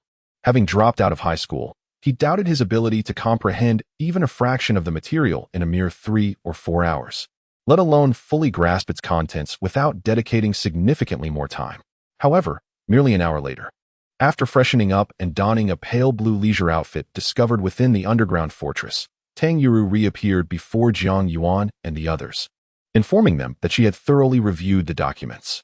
Within the expansive mechanical research facility, covering an area of 40,000 square meters, a space she herself could not enter, she had familiarized herself with the various instruments and semi-automated machinery, all of which could be remotely controlled via computer. This elicited a subtle smile of surprise from Jiang Yuan and the other women present. While Tang Yuro was not particularly affected by the smiles of the others, seeing Jiang Yuan's expression illuminated her own sense of capability. With her complexion slightly flushed from her evolution to the bronze level, a genuine joy blossomed within her. Subsequently, after receiving a cup of fruit milk from the service robot, she took a delicate sip and addressed the group, inquiring, "So, what do you wish for me to research now?"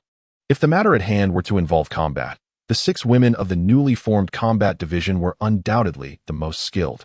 However, when it came to mechanical devices, particularly within the recently established research facility in the bunker, they were far from knowledgeable about the types of machinery that could be created.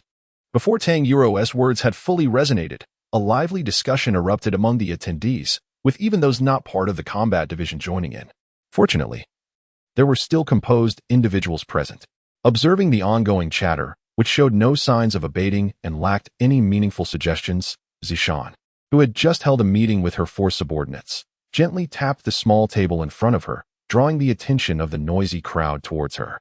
After a moment of contemplation, Zishan inquired of Tang Yuru, who was seated in a wheelchair, "Before we discuss the machinery we require, could you enlighten us on what your research institute is capable of producing? In theory, anything could be studied. As long as you grant me the time and provide the necessary materials, even the creation of nuclear weapons would not pose a challenge. However, theory holds little value for us. What we seek is practicality. So let us focus on what can actually be produced." Caught off guard by Zishan's candid rebuttal, Tang Yuru instinctively uttered a soft, indistinct murmur. Nevertheless, she was not particularly discomforted by it. After a brief moment of reflection, she responded, "In truth, There are three conditions that must be met to fabricate the machinery we require. Firstly, I must possess a fundamental understanding of the mechanism in question. Secondly, an array of relevant materials is essential. Lastly, a certain amount of energy consumption is required. Given the current state of our company, we are severely lacking in both materials and energy reserves. Therefore, do not expect me to produce any sophisticated mechanisms. Moreover, even if we manage to create it, I would not advise you to use it, for employing mechanisms to eliminate monsters allows the company to receive at most around 60% of the experience and energy. Should we deploy formidable machines or weapons that exceed the company's level, the company could receive less than 10% of the experience and energy from the slain monsters. And in the most severe cases, it may yield absolutely nothing. Upon hearing Tang Yurua's words, Zishan fell silent for a moment before expressing her regret, stating that we had perhaps been too naive, with the underground fortress serving as a formidable defensive system. Adding infinite firepower output would render our company an utterly bug-like existence in this apocalyptic scenario, making the presence of our combat division entirely redundant. It now appears that the so-called Mechanical Research Department should primarily function as a support unit for combat, at least for the time being. Subsequently, she recounted the various predicaments faced by the underground fortress against monsters to Tang Yurua. To provide a clearer understanding, Zishan shared some edited battle videos featuring Anshi and Xiaoyao with Tang Yurua. After viewing the videos, combined with Zishan's narration and the occasional interjections from others, Tang Yurua pondered for a moment. Then, addressing Zishan, she remarked, "I believe I have a general understanding of what you require. It is now 5 o'clock in the afternoon. I will reach out to you again at 7. By that time, I should be able to present you with something worthwhile." Although after the previous conversation, Zishan's expectations for the Mechanical Research Institute had significantly diminished, upon hearing Tang Yurua's words, she politely responded, 7 o'clock? Perhaps there is still time. If it is needed, I look forward to the surprise you will bring. It was evident that the other women had lost much of their anticipation for both her and the seemingly limitless potential of the Mechanical Research Institute. However, the thought that she was no longer merely a burden, but rather a genuinely useful individual, ignited within Tang Yurua a long-buried sense of enthusiasm rather than sorrow.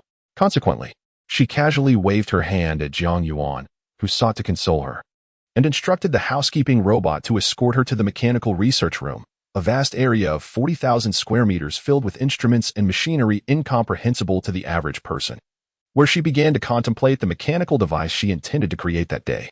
2 hours is not an extensive period, and the group had dwindling expectations for the current mechanical fabrication room. Thus, when the clock struck 7 and Jiang Yuan adjusted the heavenly fire to its maximum setting without requiring additional energy, all 6 members of the combat unit were prepared for battle, yet no one truly anticipated that Tang Yurua would produce anything noteworthy. Nevertheless, she appeared before everyone with a beaming smile. As the curious gazes of the crowd lingered, Tang Yuru first unveiled a remarkable structure through video imagery, a grand gate measuring 30 meters in length and 6 meters in height. One side of this imposing entrance was firmly affixed to a base, while the other was capable of sliding back and forth by 2 meters. Adorned with numerous apertures large enough for an average individual to pass through, this gate was fashioned from a skeletal chain. She addressed the audience, referring to this formidable barrier as the bone barrier. She had crafted 20 of these gates, each exhibiting a strength equivalent to that of silver. Most bronze-tier monsters would require dozens, if not hundreds, of strikes to breach it. Additionally, once exposed to the air, the gate would emit an insatiable, difficult-to-extinguish flame known as bone poison fire, which possessed a certain toxicity to nearly all carbon-based life forms.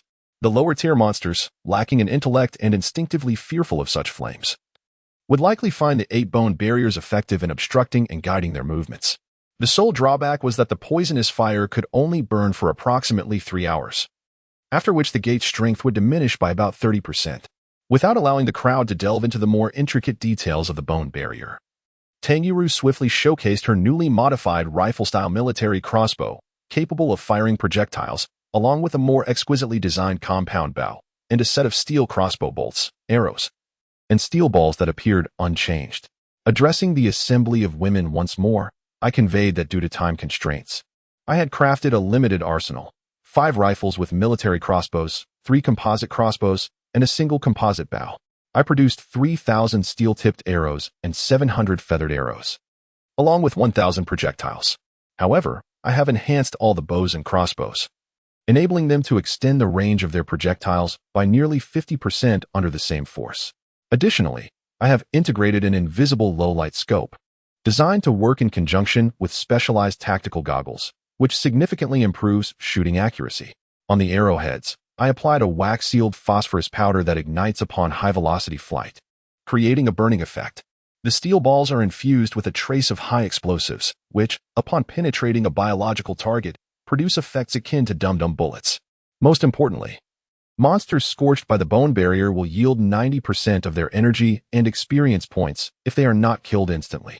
As for the bows, arrows, and steel balls, their usage will not impede the generation of experience or energy. I believe these enhancements will prove beneficial to you all.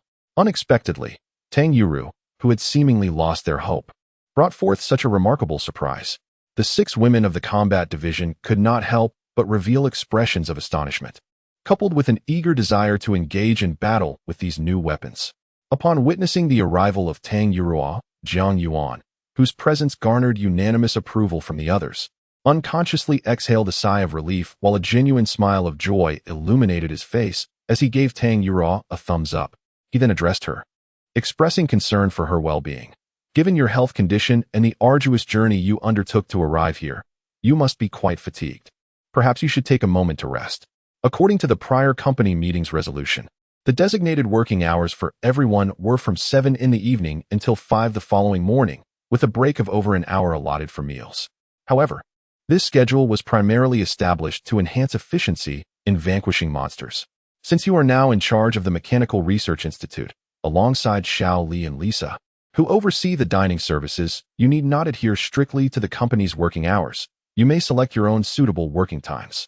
In response to Jiang Yuan's words, Tang Yura, seated in her wheelchair, gently shook her head and replied, "Since my body evolved to the bronze level, although my legs remain devoid of sensation, I have experienced significant improvement in my overall health, and my mind is clearer than before.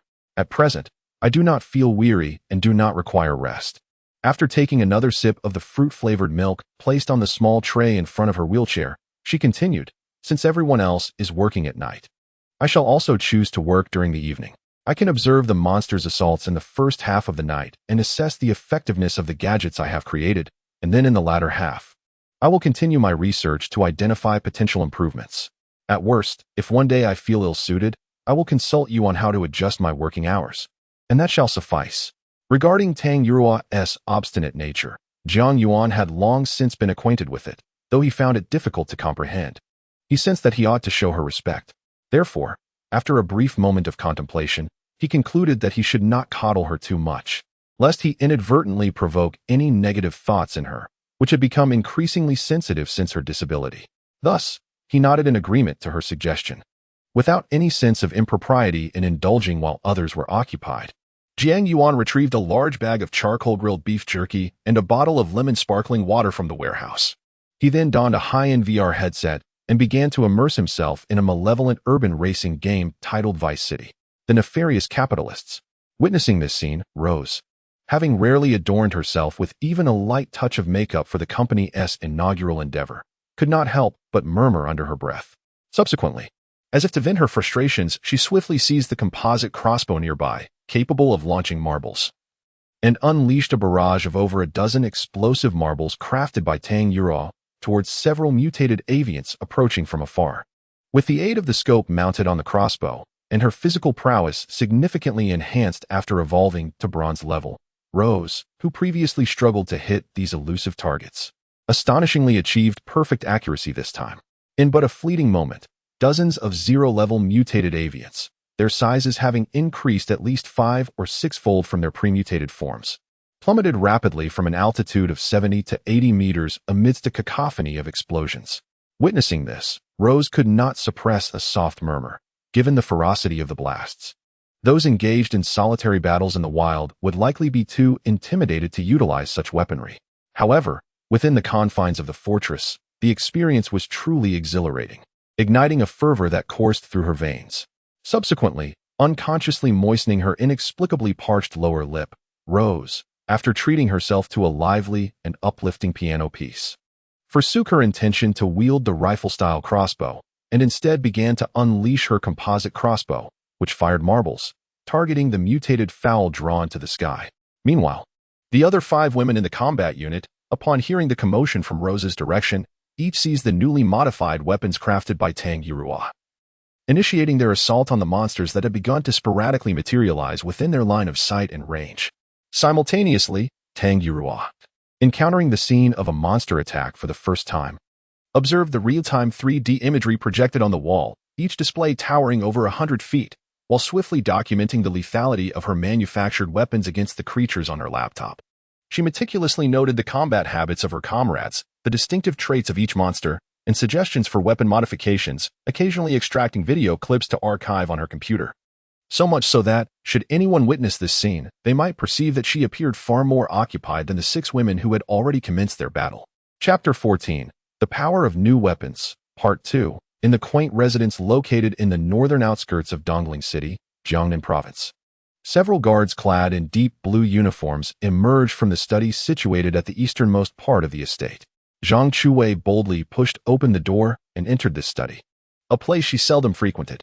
Without waiting for Lu Ziyuan to speak, she strode over to his side, where he was engrossed in writing the characters for Tranquility Leads to Vastness with a brush, and addressed him, "Old Lu, after all these years, I have never asked you for anything, nor have I ever caused you any trouble over your actions. I have just heard from the guards about the situation. It seems that Sudong is in grave danger. I wish to inquire, what do you intend to do?" Like many successful men, Lu Ziyuan's personal life was not without its complications, particularly in recent years. As Zhang Chui's figure had changed, he had gradually become enamored with shopping and playing mahjong with affluent ladies, leading to a growing distance between him and Zhang Chuwei. Had she entered and immediately launched into a heated argument, regardless of how significant her concerns were or how rational her words might be, he would undoubtedly have felt a twinge of irritation towards her. However, in the face of the current Zhang Chuwei, despite the fact that their union years ago was primarily predicated on her prestigious background, constituting a formidable alliance and a transaction of interests, Lu Ziyuan found himself reminiscing about the intimacy that once characterized their marriage. In a fleeting moment, burdened by the sorrow and anger stemming from his younger son Lu Sudong's predicament, he felt a pang of guilt-laden tenderness towards his wife Zhang Chuwei. Thus, Lu Ziyuan, seemingly unaffected by the disconcerting news he had just received, continued to meticulously complete the half-finished piece titled Serenity and Distance beneath him.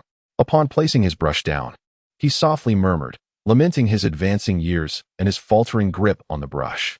Then, gesturing toward a nearby crimson chair to invite Zhang Chuwei to sit, Lu Ziyuan slowly addressed her, saying, "Please take a seat. Sudong is also my son. While he may occasionally stir up trouble, he is not someone whom others can easily bully, nor will anyone harm my child without facing repercussions." Some individuals, caught up in the so-called spirit of the return to the void, proclaim the advent of the apocalypse and delude themselves into believing they are saviors or destined ones. Upon hearing Lu Ziyuan's words, Zhang Chuwei felt a slight sense of calm wash over her. Yet, the thought of her pampered younger son Lu Sudong, likely having met a tragic end, prompted her to take several deep breaths before she could not help but inquire of Lu Ziyuan, "What will you do?" The subsequent dialogue between Zhang Chuwei and Lu Ziyuan remained a secret known only to the couple. However, upon observing Zhang Chuwei emerge from the study, her countenance, once marred by sorrow and resentment, now bore an unmistakable air of satisfaction, intermingled with a palpable sense of vindictive delight. It became evident that Lu Ziyuan, who was often referred to as a smiling tiger in local political circles, appearing gentle and cultured yet harboring a heart more malevolent than any, had provided her with a response that she believed would ensure Jiang Yuan would suffer dire consequences. Meanwhile, Jiang Yuan remained blissfully unaware that Lu Ziyuan, confident in the capabilities of the current government and advanced weaponry, had already devised even more ruthless measures to counter him. Since the underground fortress had upgraded to a bronze level, Jiang Yuan had ceased to be concerned about the turbulent events outside. Thus, after engaging in an exhilarating 2-hour session of a 3D racing game, he finally recalled the multitude of monsters attempting to breach the fortress. He then selected a fantasy detective film from the recommendations made by Anshi and Xiaoya during this period, one that he found particularly appealing. Subsequently, the video footage surrounding the fortress, along with the surveillance of the 6 sisters engaged in combat, was projected onto the selected cinematic display near Jiang Yuan. He then addressed Tang Yurua, who had paused her recording yet continued to observe the battle department's 6 sisters as they eliminated the monsters drawn to the scene. Sister Yuruo, how do you feel? What insights have you gathered? In contrast to Jiang Yuan's laid-back demeanor, Tang Yuruo, despite having recently assumed the role of Minister of the Mechanical Research Department, and having only 2 remarkably similar yet more capable intelligent research assistant robots at her disposal, aside from a domestic service robot, was deeply invested in her responsibilities. Reflecting on her newfound role, no longer a burden to others, she felt a genuine commitment to her work. Upon hearing Jiang Yuan's inquiry, Tang Yuruo took another sip of the fruit-flavored milk she had placed before her, paused for a moment in contemplation, and then resumed her gaze at the 1072-inch 3D projection screens displaying the combat footage of the 6 sisters, alongside the surrounding battle scenes. She replied to Jiang Yuan, "The 6 sisters from the battle department have performed admirably. At least from my perspective, their efforts are commendable. If one were to seek out any flaws, it would likely require the expertise of those well-versed in archery to provide a critique.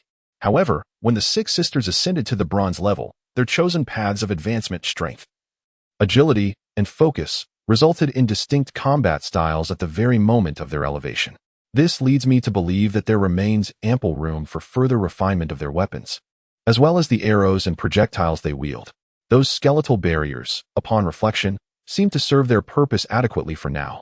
Yet the efficacy would undoubtedly improve if we could create several more." At this juncture, Tang Yuruo paused momentarily, taking another sip of the fruit-flavored milk beside her.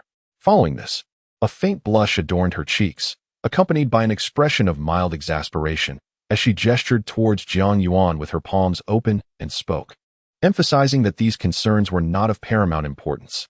"The crux of the matter lies in our severe shortage of materials for mechanical fabrication. The energy required by the Mechanical Research Institute is also rather insufficient. Despite having numerous ideas, I find myself utterly incapable of translating them into tangible actions. Though, theoretically speaking, Jiang Yuan, as the overseer of the bunker, possesses the right to access all information and data related to it, and can, to some extent, interfere with the work of others. Theory remains just that, mere theory. In practice, Jiang Yuan resembles a wealthy entrepreneur, entirely reliant on a hired staff to manage his company. Lacking profound understanding of the various operational details of the underground fortress that, in name, belongs to him. While he cannot be said to be utterly clueless, his grasp of the majority of the information is, at best, superficial. Upon hearing Tang Yuruo's words, Jiang Yuan first utilized his own points to exchange for several pieces of charcoal-grilled beef jerky, while also assisting Tang Yuruo in acquiring a bag of sour plum. Subsequently, he turned to Tang Yuruo and inquired, "I understand the materials you mentioned. While preparing for the underground fortress, I did not anticipate this situation, and I have limited steel resources. However, what do you mean by energy? Are not the instruments and machinery of the Mechanical Research Institute powered by energy?" "Yes, and yet no." Responding to Jiang Yuan's inquiry, Tang Yuruo spoke a brief reply before casually placing a piece of dried plum into her mouth. As she wiped her right hand with a wet tissue, she instinctively licked her delicate lips. Then, while absent-mindedly caressing the metallic sphere, comparable in size to her fist and adorned with intricate dragon and phoenix engravings on the armrest of her wheelchair, she smiled at Jiang Yuan and continued, "The instruments and machinery of the Mechanical Research Institute can indeed be powered by energy, and efficiency would be higher with such a method. However, it is rather extravagant. It is preferable to utilize the stored electrical energy from the company for processes that require heating. We can also use the biogas from the evolving biogas pit as an auxiliary. Nonetheless, to enhance the hardness, toughness, or to amplify certain characteristics of the extracts, energy is essential." At this juncture, Tang Yuruo's voice paused momentarily before she suddenly addressed Jiang Yuan, saying, "In truth, if I could have my father send over several tons of steel and some special metals, our materials would not be so strained.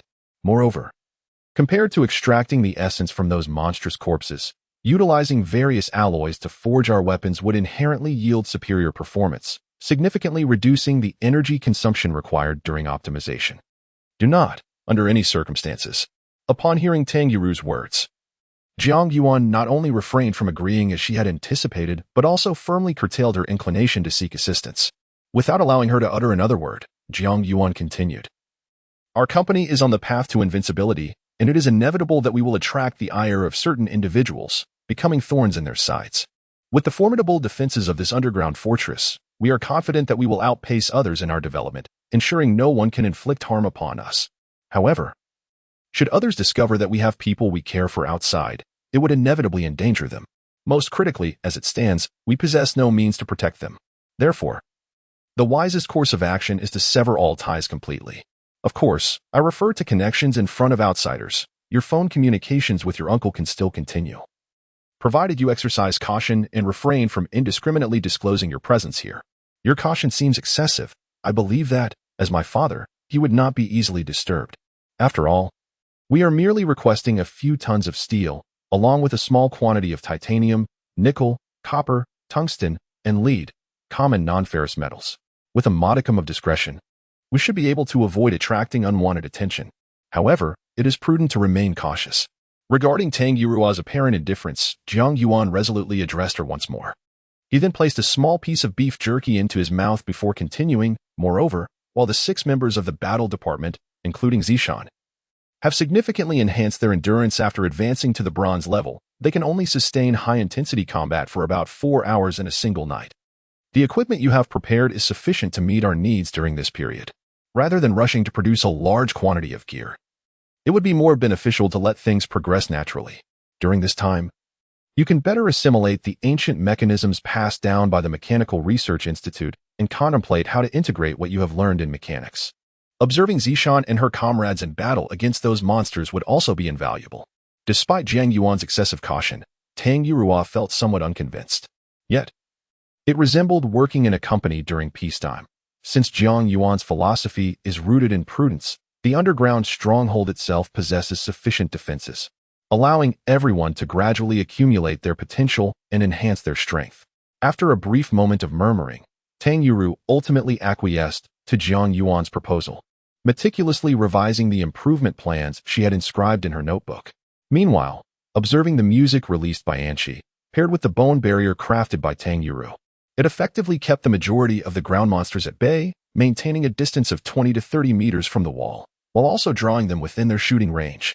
A flicker of intensified battle spirit gleamed in the eyes of Zishan, who, after taking a hearty sip of a chilled energy drink, replaced the soothing melody playing through her headset with a rousing battle anthem.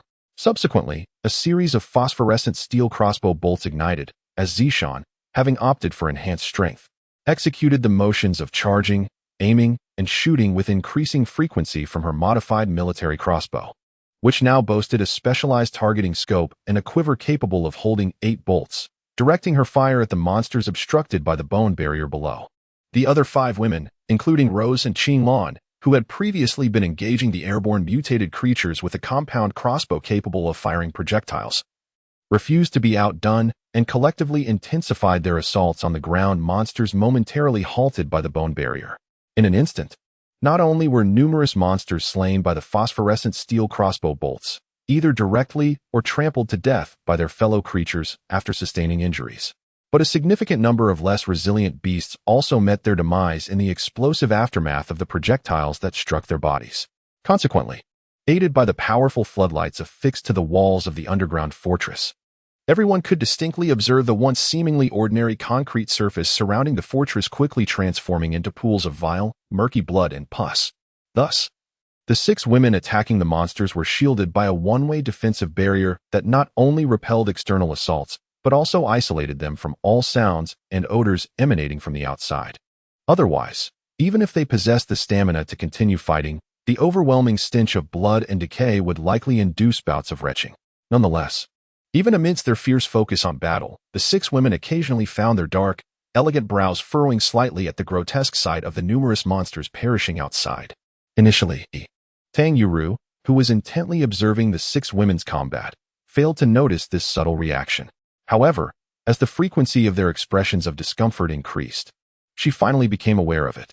After a brief moment of contemplation and a polite apology to Jiang Yuan, she instructed the housekeeping robot beside her to once again wheel her towards the nearby research laboratory. Chapter 15. The conclusion of the company's first formal battle, as Jiang Yuan had previously stated. Although Zizi and her companions experienced a significant enhancement in their endurance upon advancing to the bronze level, It ultimately proved insufficient to sustain the demands of an entire night of intense combat. Consequently, despite the monsters not being present in overwhelming numbers at all times, after 5 hours had elapsed, the fatigue of the 6 women became increasingly evident and difficult to conceal.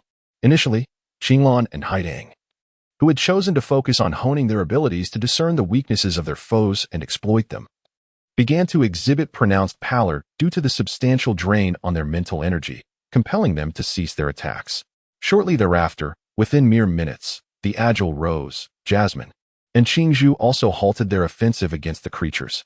In an instant, the once formidable 6 women, who had been ruthlessly dispatching monsters beneath the fortress's defenses, were reduced to Zici, who had opted for strength and continued to persevere. It was evident to all that Zici, with beads of sweat cascading down her forehead and cheeks, was nearing her limit. Yet, outside, the monstrous horde, drawn by the allure of the heavenly Tao divine fire, continued to surge towards their position from all directions. Observing this development, Zhang Yuan first signaled Chu Moran to reduce the intensity of the divine fire to its minimum. He then addressed the 6 women of the combat unit, stating that if the monsters wished to attack, they should be allowed to do so. Everyone, take a moment to rest. I just had a taste of the dishes prepared by Xiaoli and Lisa after their advancement to the bronze level, and they are more delectable than ever. You should all try them as well. However, the grim sight of the mountains of corpses outside, along with the flowing filth and pus on the ground, has left the 6 women from the previous battle without much appetite. Given the current circumstances, it appears that this will become a norm in their lives for the foreseeable future. After several hours of combat, the pangs of hunger have become palpable for everyone. The 6 women, after Lisa and Xiaoli introduced the dishes they had prepared today, selected some food according to their preferences. Seeing this, Zhang Yuan initially intended to order some food to join them for a late-night meal. At that moment, however, Tang Yiru, who had hurriedly gone to the mechanical research room, suddenly reappeared before everyone. She then addressed Zhang Yuan, who was still contemplating what to eat. Xiao Yuan, although you are the boss and I should not dictate your actions, there is no one here who can give you orders. However, regarding the items in the Tower of Babel, aside from the 6 sisters from the combat division, you are the only one capable of controlling them. Now that the sisters need to eat and rest, to prevent the monsters outside from taking away their hard-earned rewards or consuming them, I kindly ask you to operate the semi-automatic catapult I previously constructed. Please launch the bombs and incendiary devices below to obstruct the creatures outside. Simultaneously, the methodology for utilizing the semi-automatic catapult, along with the specifications of bombs and incendiary devices comparable in size to a human head, was directly imparted to Zhang Yuan. Subsequently, she addressed the 6 women of the combat unit, saying, "Sisters, I find the scene outside quite repulsive, and I believe that prolonged gazing at it would render you uncomfortable. Thus, I have crafted 6 new tactical goggles for you. These innovative goggles not only encompass all the previous functionalities but also feature an added aesthetic enhancement function.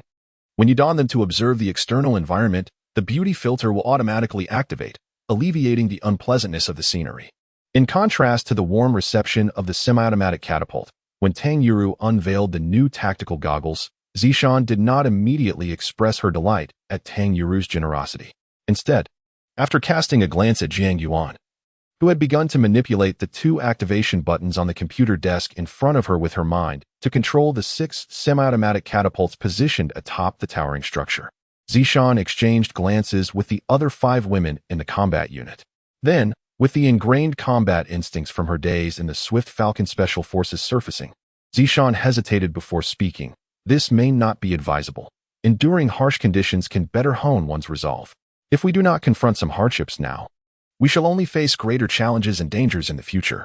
Zishan's words resonated only faintly with Qizhu, who had never served in the military, leaving her with a vague sense of truth. However, for the comrades who accompanied Zishan, her insight struck a chord, eliciting profound agreement and reflection among them.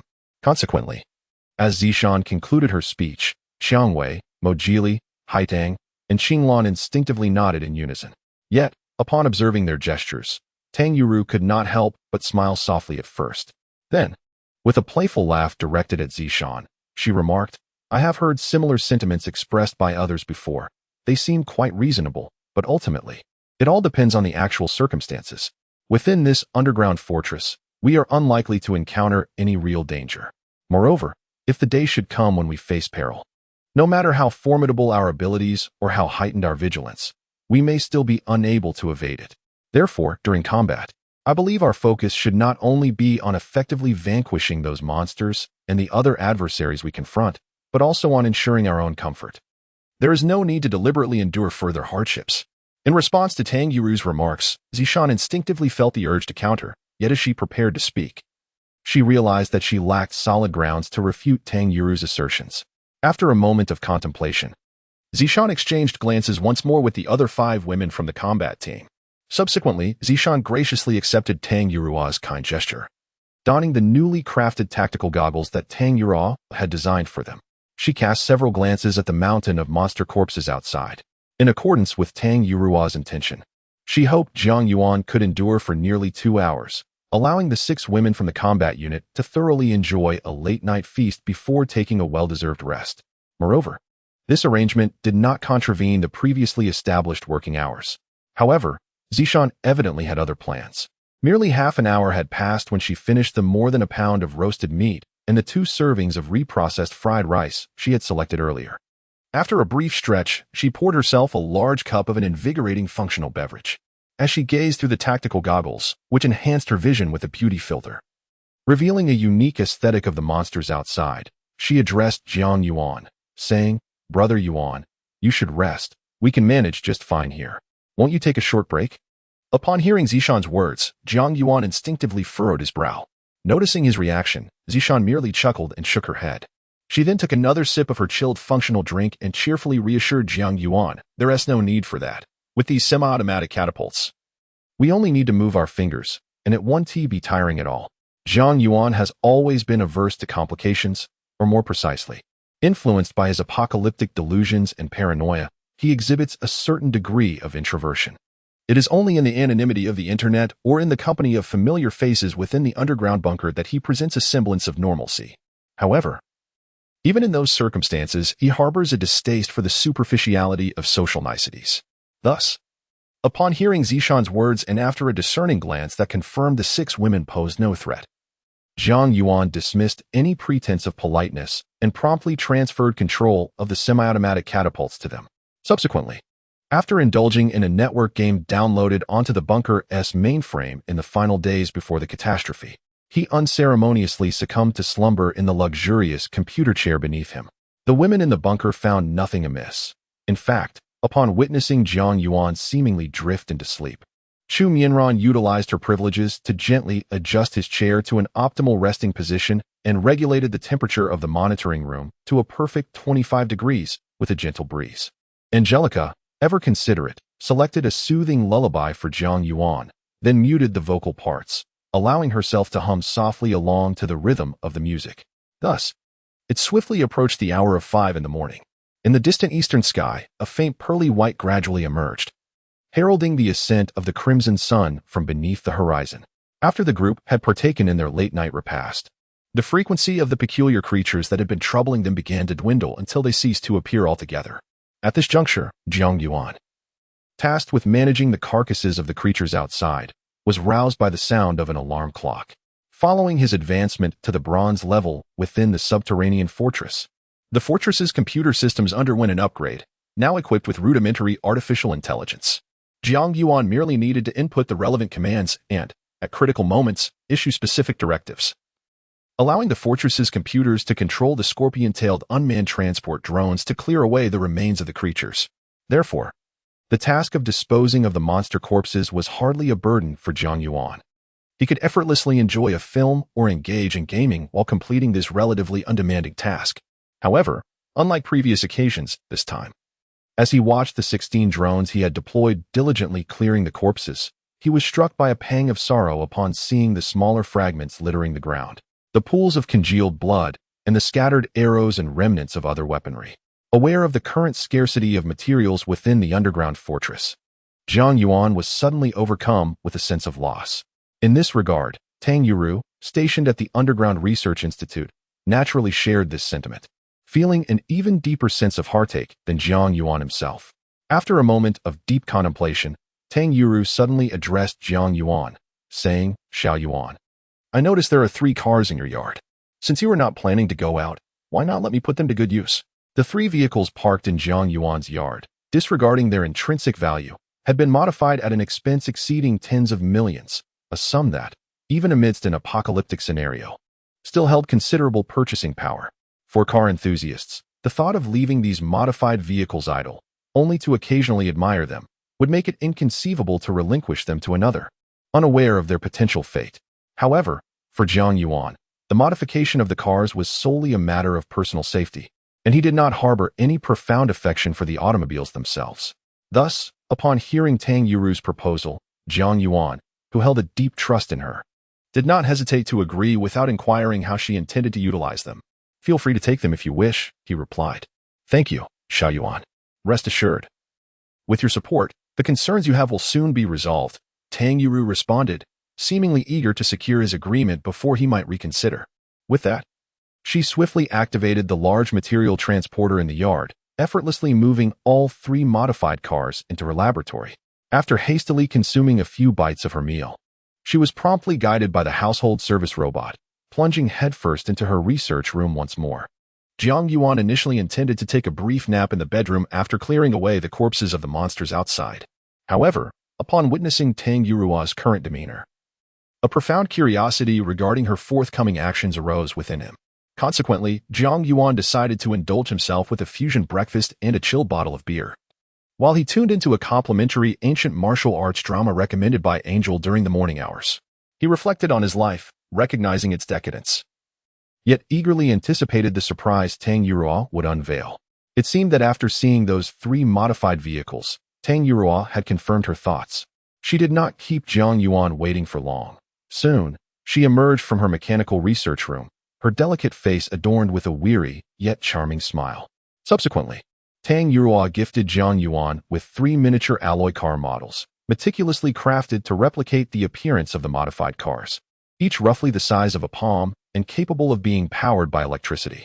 Only after presenting these tokens did she share the transformed appearance and functionalities of Jiang Yuan's modified SUV and cargo van. Chapter 16. A gathering and the re-emergence of foes. In contrast to their previous forms, the SUV and modified cargo van exhibited minimal alterations in appearance. The only significant change was the application of the Eternal Company logo, designed by Chu Mo, on both sides of the vehicle bodies. Moreover, in front of the bomb-proof SUV, a 3-meter-wide, half-human-high scoop has been added, along with a small excavating robotic arm. At the rear, 2 sweeping mechanical arms have been incorporated, and on either side of the vehicle, 4 compact flamethrowers have been installed. Above the cargo compartment of the box truck, a sunroof has been affixed, occupying 1/3 of the box's area, capable of automatic opening and closing. Additionally, a powerful vacuum cleaner extends to the rear and both sides, with 4 flamethrowers equipped with inflatable high-pressure tanks positioned along the sides of the compartment. This modification immediately clarified the purpose of the 2 vehicles for Jiang Yuan, who couldn't help but give Tang Yurua a thumbs up. However, he soon found himself inquiring, "Your ideas are commendable, but what energy source will these vehicles utilize? And how will they be recharged?" Naturally, Tang Yurua had anticipated this question from the outset of her design process. Upon hearing Jiang Yuan's words, she merely smiled gently and replied, "I have transformed both vehicles to operate on a dual power mode of electricity and biogas. Additionally, in the laboratory, I have created several high-pressure gas cylinders and mobile power sources. When necessary, they can be refueled and recharged using the Scorpion Tail unmanned transport drones. As for the retrieval, one must understand that deploying them is straightforward, but retrieving them is considerably more complex. It would be impractical to have those Scorpion Tail drones carry them aloft. Certainly, there is no need for concern. After their modifications, they are not as fragile as one might think. Even when faced with the assaults of bronze-tier monsters, they can withstand numerous attacks. Furthermore, they possess the capability to repel lower-tier creatures with flamethrowers. As long as they do not encounter a multitude of monsters, they can be utilized effectively for an extended period. Additionally, I have discovered an abandoned mine approximately 300 meters to our southwest, where they can take refuge. Given their lack of life, it is unlikely that any monsters would specifically seek to destroy them. Upon hearing Tang Yurua's explanation, Jiang Yuan felt a profound sense of relief. The 2 vehicles, transformed into a waste collection truck and a waste transport truck, were officially put into operation following Jiang Yuan's nod of approval. effectively addressing the pressing issue of material recovery. The Eternal Company, which was established just yesterday afternoon, although still merely a nascent underground stronghold situated within the abandoned mine, encompassing a modest area of merely tens of thousands of square meters and a mere 14 individuals, has come to understand their respective responsibilities and established a relatively stable routine. Time continued to flow inexorably onward, and in what seemed like the blink of an eye, over half a month had elapsed. Those residing within the underground stronghold were unable to leave or truly interact with others in the outside world. Moreover, the 6 women of the combat division were required to eliminate the increasingly diverse array of monsters and various mutated creatures that emerged outside on nearly a daily basis. News frequently emerges online regarding incidents such as monsters attacking, military forces leading supernatural beings to eradicate these creatures, and reports of land fissures or the sudden appearance of vast wastelands. The women residing in the underground fortress, along with its master, Jiang Yuan, almost believe they are still living in an era of peace, merely in a different environment. Even the usually disciplined Zisha has begun to indulge in online gaming after her daily workouts. However, due to the pervasive impact of this apocalyptic disaster on the outside world, the number of individuals with the leisure to engage in gaming has dwindled significantly. Thus, Zisha often finds herself playing games with others in the fortress or engaging in computer simulations. In this atmosphere, which should be fraught with tension yet feels remarkably relaxed under the protection of the fortress, the wheat and rice planted outside have matured in just over 10 days. Thanks to special fertilizers, yielding at least 30% more than anticipated. The cultivation of common vegetables such as potatoes, cabbage, onions, radishes, tomatoes, green beans, eggplants, cucumbers, and yams has resulted in unexpectedly high yields, nearly doubling. After the 6 female combatants, having established a more reasonable rhythm for their nighttime battles, concluded another night of fighting and were preparing to rest after breakfast, Jiang Yuan suddenly proposed a gathering to celebrate the bountiful harvest within the fortress. It was remarked that, according to the recent patterns observed in the emergence of monsters, merely a day had elapsed since the last significant beast tide, suggesting that this evening would witness a scarcity of monsters. Thus, a decision was made to grant everyone a day off. While the audacity of Jiang Yuan's seemingly extravagant gesture drew some playful criticism from his companions, who accused him of indulgence and arrogance, they could not help but feel jubilant about this rare holiday, readily accepting the electronic invitation he sent. Consequently, after only about an hour, the women, having attained the bronze level and consequently requiring much less sleep, donned the pristine garments they had selected from the second-floor wardrobe of the underground fortress. After a meticulous grooming process, they reappeared in each other's sight. Subsequently, Xiao Li and Xiao Yu prepared a 3D, animated electronic menu featuring the various dishes they had meticulously prepared in advance and stored in the food cabinet, distributing it among the group. Anya chose a light-hearted and humorous comedy film for everyone to enjoy. As the proprietor of the underground fortress, Jiang Yuan thoughtfully retrieved a generous supply of red wine, beer, white spirits, and an assortment of beverages from the storeroom. Thus, the video gathering within the underground fortress commenced in earnest. Even now, aside from the lack of the freedom for which many would willingly sacrifice their lives, Jiang Yuan's existence is, in fact, more comfortable and leisurely than that of the majority of people in the world. He has never considered himself a grand entrepreneur or a figure of superiority. Rather, he perceives himself as a man still in pursuit of ultimate security, one who relishes a tranquil and leisurely home life. Thus, even though this gathering was proposed by him, and he is indeed the true owner of Eternity Company, the master of this nearly impregnable underground fortress, Jiang Yuan did not emulate the boisterous tycoons of the pre-apocalyptic era who would deliver impassioned speeches at corporate gatherings. Instead, he simply smiled casually at the array of 3D images of the women before him, which formed a graceful arc, and spoke gently, saying, "There are no outsiders here. Please feel at ease. I just thought everyone has been working hard lately, and now that our company is finally on the right track, I wanted to invite you all to share a meal and take a well-deserved break." Following this, he poured himself a glass of iced cola, and after gesturing lightly to the group, he consumed the entire contents of the glass in one go. If the glass in Jiang Yuan's hand, capable of holding approximately 150 milliliters of liquid, contained white liquor, his actions would undoubtedly exude a commanding presence, leading observers to subconsciously perceive him as the true master of this underground fortress, acknowledging him as their superior and instinctively raising a glass in return. However, As Jiang Yuan commenced the gathering by consuming a glass of ice-cold cola, the women present, who were already well acquainted with him, displayed expressions of amusement, ranging from subtle to overt. Upon witnessing this unexpected choice, perhaps out of consideration for Jiang Yuan's dignity or perhaps motivated by other intentions, Chu Moran, who had served as Jiang Yuan's secretary before the apocalypse and now held the position of Minister of Combat, along with Zishan and the newly inducted Tang Yuru, each raised their glasses filled with red wine, white liquor, and an unknown instant coffee in a distant toast to him. Observing this scene, the youngest among them, the innocent and cherished little chef Xiaoli, discreetly poured herself a modest half-glass of red wine when no one was watching and cautiously took a small sip. After a moment of contemplation, her delicate features reflected a blend of purity and playful charm. Hesitant yet determined, she placed the remaining third of her red wine back on the table before utilizing the video projection to showcase the distinctive characteristics, flavors, and general preparation methods of various dishes to the gathering. With a voice that possessed a slight, melodious crispness, she addressed the gathering, remarking that the dishes listed on the menu had been savored by most in recent days, thus lacking in novelty.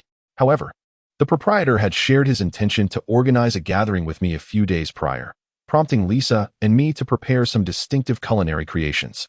While we did not venture into the realm of extravagant gourmet fare, we did manage to procure some delicacies from the cold storage: lobsters, abalone, and sea cucumbers, alongside the rarely encountered venison, crocodile meat, and roe deer meat. I felt that, after careful enhancement, their flavors had significantly improved. Everyone should come and sample them. Why bother tasting? With your culinary skills, we are confident it will be delightful, came the synchronized response from Rose and Jasmine, cutting in before Xiaoli could conclude. Subsequently, upon advancing to the bronze level in the subterranean fortress, each member was assigned a domestic service robot, which retrieved the delicacies highlighted by Xiaoli from the food storage cabinet and presented them before the eager diners. They began to indulge heartily, reveling in a convivial atmosphere devoid of insincerity or forced pleasantries. There was no need for feigned politeness, nor the specter of danger looming over this gathering. Thus, amidst laughter and camaraderie, the feast commenced in earnest. In a delightful twist, Angel and Xiaoya, both of whom had gained modest fame as streamers prior to the cataclysm, took to the floor after a few glasses of red wine, enchanting everyone with their songs and dances. Even the usually taciturn Zishan, after a few cups of white liquor, exhibited a faint flush of inebriation on her delicate face. She engaged in conversation with the other women, sharing personal experiences that had once been sealed under confidentiality agreements prior to the apocalypse. As for Jiang Yuan, although he appeared to have been forgotten by the group, he observed the women delightfully savoring the various culinary creations prepared by Xiaoli and Lisa during this virtual gathering. They indulged in light-hearted banter about an array of topics that piqued their interest, and at times, they would raise glasses filled with unknown concoctions and distant toasts to one another. Under the playful encouragement of Anshi and Xiaoya, they even set aside their modesty to sing and dance. Yet, Jiang Yuan, who was occasionally glanced at by the women, felt neither disappointment nor embarrassment. Instead, he reveled in a profound sense of warmth and contentment, a smile of increasing ease and joy unconsciously gracing his lips. Just as Jiang Yuan and the women were relishing this long-awaited atmosphere of relaxation, a specially modified military camouflage transport vehicle came to a sudden and jarring halt on a desolate hillside approximately 500 meters from the underground fortress. In that instant, 9 figures of varying heights emerged from the military vehicle with an agility unimaginable to pre-apocalyptic humanity, swiftly pushing open the vehicle's rear and right side blast doors. Leaping out from within, beneath the recently risen sun, now transformed into a crimson orb in this post-apocalyptic world, a disquieting and oppressive light cascades from the lofty heavens. It illuminates a clearing surrounded by sparse, low shrubs where 7 men and 2 women stand. Though their physiques and statures vary, they are all clad in advanced individual stab-resistant uniforms and nanoceramic ballistic vests. Each dons a cutting-edge exoskeleton armor, developed shortly before the fall of civilization, yet not yet widely deployed within military ranks. Moreover, they are uniformly equipped with multifunctional long combat daggers, high-caliber shotguns capable of firing 15mm high-explosive shells, elongated crescent blades crafted from superior alloys infused with tungsten and titanium, and several tactical grenades, each more powerful than the average hand grenade. Each individual also possesses firearms and ammunition tailored to their unique combat styles. Shortly after their emergence, 5 highly intelligent mechanical dogs, outfitted with flamethrowers, assault rifles, and individual rocket launchers, swiftly darted from the troop transport vehicle they had just exited. Additionally, 16 advanced reconnaissance and strike drones, superior to those collected by Jiang Yuan, buzzed back to their side in a near-silent chorus of whirring sounds. It can be stated without reservation that, even disregarding these individuals, the aura they exude clearly signifies a mastery of bronze level, tier 3 or above. Merely observing the array of advanced equipment and weaponry they are adorned with, they undoubtedly epitomize the pinnacle of light infantry, even when confronted with a minor beast tide instigated by a dozen bronze-level monsters. They possess the capability to maneuver with ease, feeling no pressure whatsoever. Chapter 17. An unnoticed external assault. The leader, a robust man with skin resembling a deep, bronzed hue, exuded a palpable confidence in his gear. Thus, even in the desolate mountains perceived as perilous by the majority, this well-built figure, man-tiger, clad in individual exoskeleton armor, stood out among his peers. His square cheeks, marked by a coarse stubble of the same bronze tint, displayed not a hint of the tension or excessive vigilance one might expect. Instead, as 2 team members disembarked from their armored personnel carrier, a vehicle measuring 1.5 meters in height, 2 meters in width, and 3 meters in length, equipped with 6 blast-resistant wheels, he addressed the 8 special operations soldiers accompanying him. It is often said that our Tiger Special Forces cannot be compared to the Assault Brigade or the Azure Dragon Cavalry. Even the madmen of the Survival Army seem to overshadow us in the eyes of others. We are merely a group of individuals capable of flaunting our prowess before ordinary soldiers, deemed as mere waste. I am unwilling to accept defeat, and I believe you share my sentiment. Can the assessment that saw us fail all those years ago truly negate the efforts we have invested? In the past, we had no recourse, but now, in this apocalyptic era, our abilities have undergone significant enhancement. I feel it is time to demonstrate our prowess. Today marks the first battle in our quest for vindication. Henceforth, I shall ensure that those who once looked down upon us recognize that the Tiger Special Forces are not inferior to anyone. Following this declaration, I disregarded the notion that they may achieve great success in the future. From the moment they chose to become mere instruments in the hands of the powerful, they forfeited their right to compete against the 3 units previously mentioned. With a disdainful glance, I spat onto the grass beside me. Then, addressing a tall woman in our ranks, whose appearance bore a hint of nonchalance and beguiling charm, I commanded, "Blue Fox, please report on the environment you have surveyed." "Yes, Captain," she replied promptly. Despite her short hair, she exuded a captivating allure, surpassing that of many long-haired beauties, yet her charm carried an air of subtle depravity and worldliness, more pronounced than the natural elegance displayed by the roses in the underground bastion. Following this, the Blue Fox cast a subtly teasing glance at the barbarian tiger. She then began to deftly tap on the distinctive exoskeleton she wore, which set her apart from the others, as she unfolded a multifunctional keyboard situated just below her chest. Simultaneously, she projected the images displayed on the small screen onto a slab of bluestone beneath her, recounting the findings she had gathered during her reconnaissance in the vicinity. At that moment, a man of medium height, appearing quite robust, seized the opportunity to reiterate some information he had previously uncovered, along with a mixture of credible and dubious details he had found online regarding the underground fortress constructed by Jiang Yuan. Though the barbarian tiger seemed to embody the archetype of a brute relying solely on sheer strength, he was, in fact, the current captain of the Tiger Special Forces, a unit that surpassed the previous service of the Purple Shirt's Swift Eagle Commando by several ranks. His capabilities in small-scale combat command and information analysis were undeniably substantial. After absorbing the explanations provided by the Blue Fox and the Shiba Inu, the barbarian tiger pondered momentarily before addressing the group.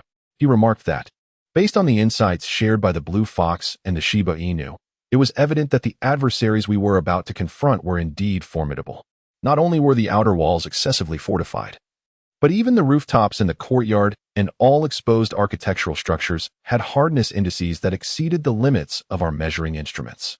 Moreover, according to the analysis of the investigative data, the master of this fortress is an orphaned outcast, accompanied by 10 to 15 women whose familial connections remain elusive at this time, rendering any attempts to exploit their interpersonal relationships for subversive purposes currently unfeasible.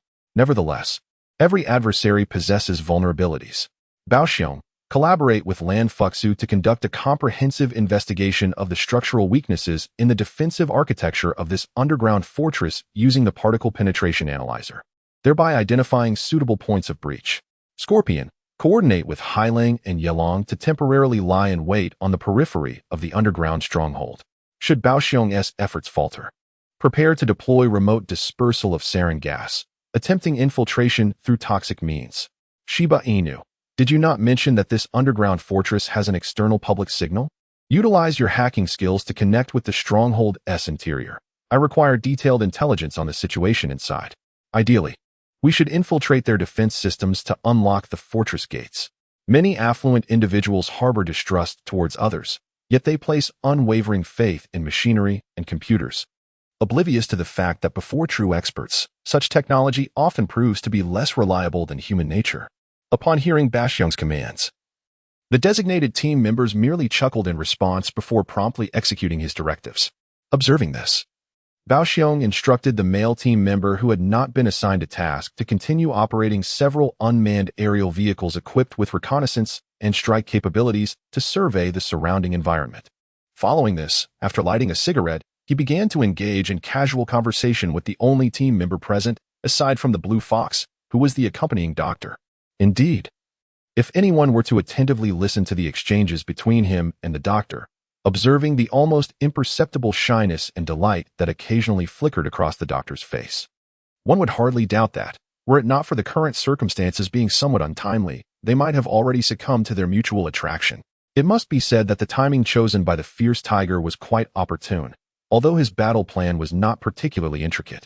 The extensive combat experience and formidable strength of his subordinates allowed him to execute his strategy to its utmost efficacy. Meanwhile, at this hour, the violet-clad warrior, who had just concluded her evening battle, would typically have breakfast, watch a film, and then rest. If any unusual activity were to occur outside during this time, she or the other 5 members of the combat unit would likely take notice. However, today, Jiang Yuan had invited everyone to a gathering, and to ensure the dinner remained undisturbed, not only were everyone's phones temporarily powered down, but external surveillance had also been set to silent mode. Consequently, not only did the Blue Fox fail to uncover any vulnerabilities in the bunker's defenses, but the several test attacks conducted by the Violent Bear using depleted uranium penetrators went entirely unnoticed by those feasting within the bunker. As the man known by the codename Scorpion, with his sinister gaze, launched 3 compressed sarin gas shells around the subterranean fortress, Tang Yuru, glancing inadvertently at the surveillance screen, could scarcely believe that the brownish-yellow smoke emanating from those shells was merely a figment of her inebriated imagination. Thus, the normally teetotal Tang Yuru, after a moment's struggle, lifted her small glass of red wine once more, akin to a timid yet gluttonous kitten, and began to sip delicately. Consequently, the occupants of the underground fortress perfectly missed their final opportunity to detect the impending assault from outside. After consuming over 2 bottles of potent purple wine and mumbling incoherently for a while, she succumbed to unconsciousness, having fainted from intoxication. It is worth noting that had it not been for the absolute defensive capabilities of the subterranean fortress, even a few ordinary zombies could have easily infiltrated and infected everyone within, potentially leading to the untimely demise of the newly established Eternal Company. However, this scenario was rendered moot. Thanks to the fortress's formidable defenses, both the women and Jiang Yuan were ensconced in their respective quarters, blissfully unaware and thoroughly inebriated, free from concerns for their safety. Additionally, the central mainframe, having evolved into a rudimentary artificial intelligence, kindly adjusted the temperature of each room to the most comfortable settings according to the individual's usual preferences. In their respective chambers, the surplus domestic service robots, having upgraded to the bronze level within the subterranean stronghold, were haphazardly sprawled on the ground, under the temporary control of the central host. They were all dragged to the nearest sofa or grand bed. However, in stark contrast to the relaxed demeanor of the others, the mood of the formidable who was palpably dismal.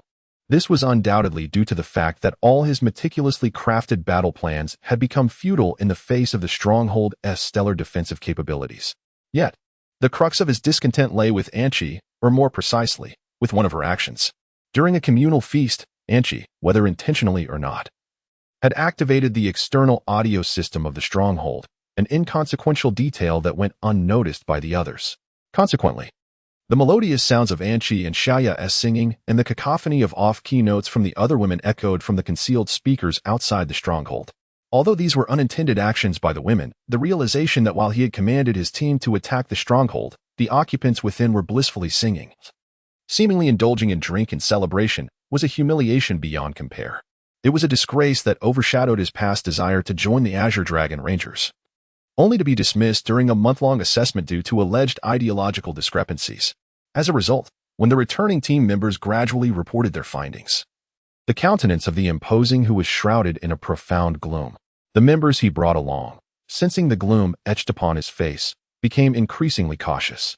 After a considerable period of silence, as the team members reported their findings, the ever-somber Manhu finally spoke, inquiring, "Absolute defense, devoid of any weaknesses?" Such an effect cannot be achieved with the technological and material standards preceding the apocalypse. It is likely that the adversary has acquired a lord-like ability, transforming the underground fortress into their domain, or possesses similar artifacts. Given this circumstance, the weaponry we have brought is indeed incapable of breaching their defenses through sheer force.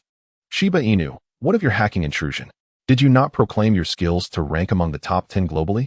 While the other team members relayed their updates, Shiba Inu had been preoccupied with deciphering the underground fortress's network, striving to minimize his presence. Upon hearing Manhu's query, he realized evasion was futile and first wiped the beads of sweat from his brow. He then cautiously replied to Manhu, "I have not succeeded. I am ensnared within a virtual maze set by the adversary. Based on the computational feedback I received, my current equipment would require at least 2 days to navigate through this labyrinth. Moreover, from the clues I encountered while attempting to unlock the maze, I suspect the opponent has employed a spatial maze and an impassable defensive system, which presents a formidable challenge for hackers. Though this defense system results in substantial computational waste for their mainframe, its advantages are equally pronounced. Any data that intrudes from external sources will invariably penetrate the first host machine. Even if one manages to breach the labyrinth constructed by immense computational power, infiltrating its underlying logic, the only outcome will be the ability to manipulate its display to showcase certain videos, images, or texts. These pieces of information must undergo a degree of refinement and various transformations before they can be extracted by a second machine using a camera. Subsequently, they must run within an internal virtual sandbox, where they are assessed for safety before the third machine can retrieve the analyzed data from the sandbox via its camera. Furthermore, the third machine imposes a fundamental permissions management system on this data, allowing only the most rudimentary query commands and writing permissions for specific segments. Any commands that exceed these permissions or are overly complex and cumbersome will be deemed ineffective code and disregarded. Lastly, and most crucially, those who utilize this defensive system typically exhibit some form of significant affliction. They often employ periodic reconfigurations of the software, physical activation of key commands, and segmented information transmission alongside scheduled power cycling.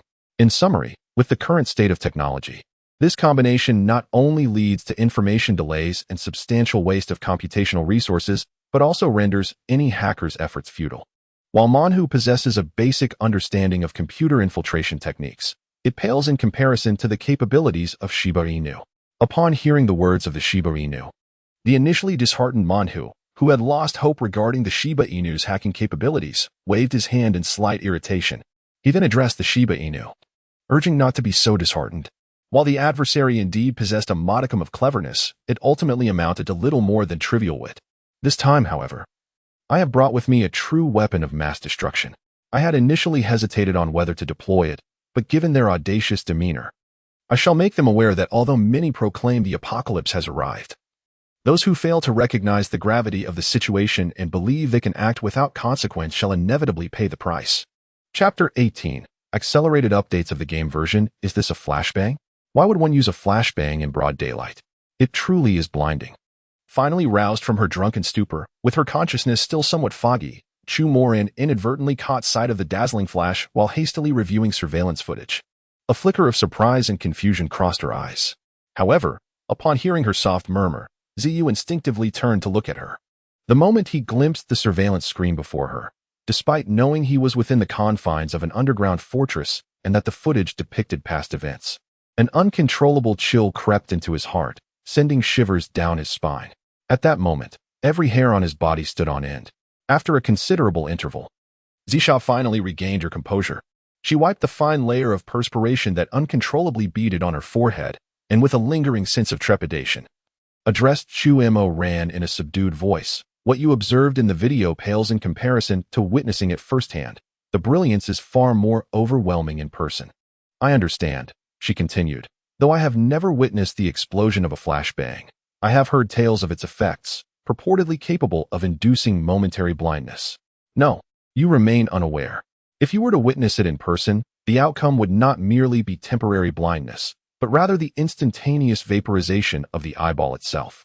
Yet, there is no need for you to fear for your vision, for soon you shall meet the same fate as your eyes, utterly vaporized. How could that possibly be?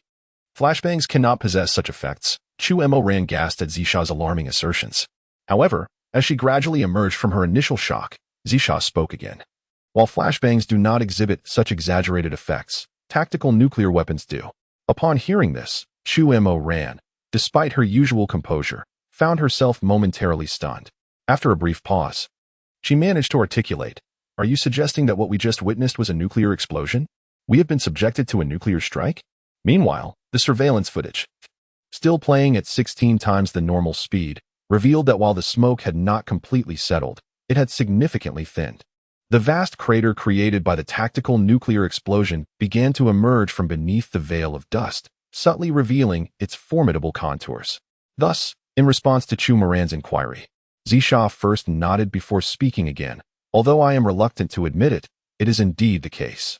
After all, tactical nuclear weapons, while significantly less powerful than strategic ones, are still nuclear armaments, and their destructive capacity surpasses that of conventional heavy bombs. Just observe the crater created in the surveillance footage. It speaks volumes. You may not fully grasp the extent of it now, but soon you'll have the opportunity to witness the glassy terrain with your own eyes. It is quite a sight to behold. After a brief pause, allowing Chu Moran to absorb her words, Zisha continued with a teasing tone. However, there's no need for you to worry. Look at us. We're unscathed, aren't we? This experience equips us well for any future encounters with nuclear strikes, allowing us to face them with complete confidence. The nuclear explosion has transpired, and we have emerged without harm. In fact, when reviewing the damage data from the underground bunker, it was evident that the wall facing the direction of the nuclear blast suffered a maximum damage level of merely 0.003%. Chu Moran's understanding of nuclear explosions had only been limited to the notion of larger bombs.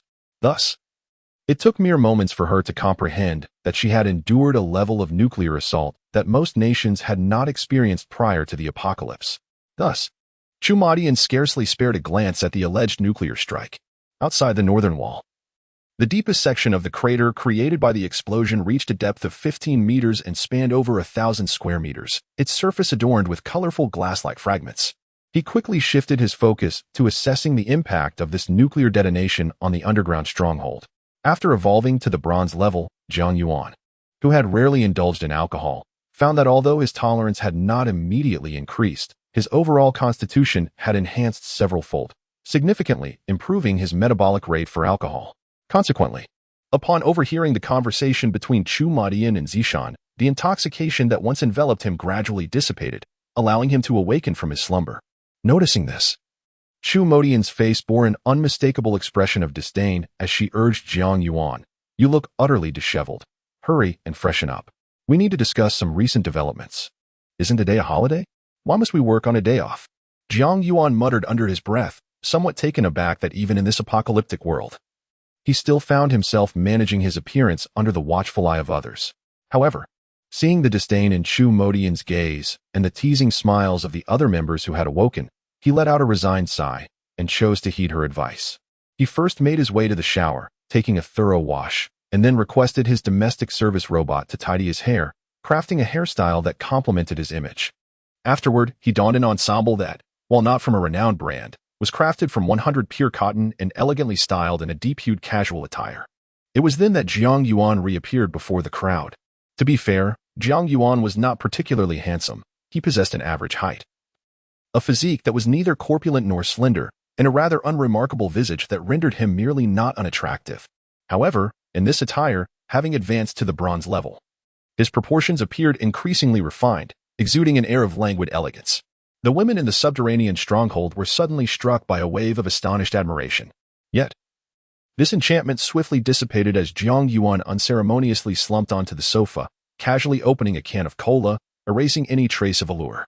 Chu Emmerin couldn't help but roll her eyes again, chiding herself for having momentarily perceived Jiang Yuan as a handsome man. She quickly composed herself and addressed him, saying, "You must have heard earlier that we have suffered a nuclear strike. According to Zishan, it was a tactical nuclear bomb. The good news is that our company's defenses are remarkably robust. We sustained no damage from this nuclear attack.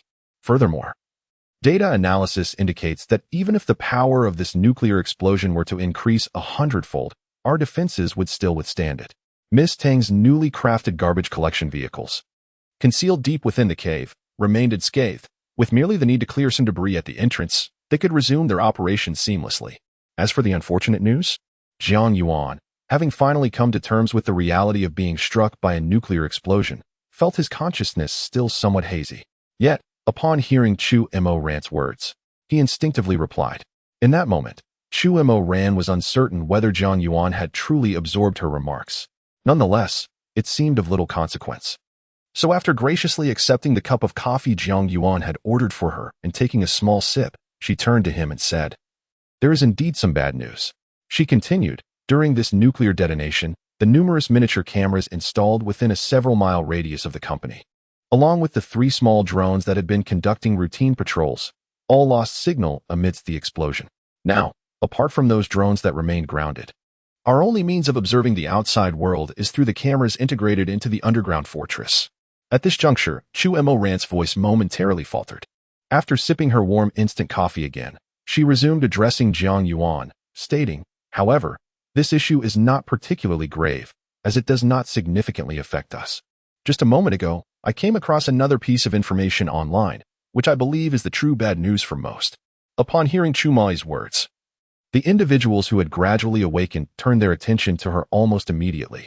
Even the recently indifferent chef Xiao Li and Lisa, along with Tang Yuru, who had just prepared dinner, instinctively halted their dining actions.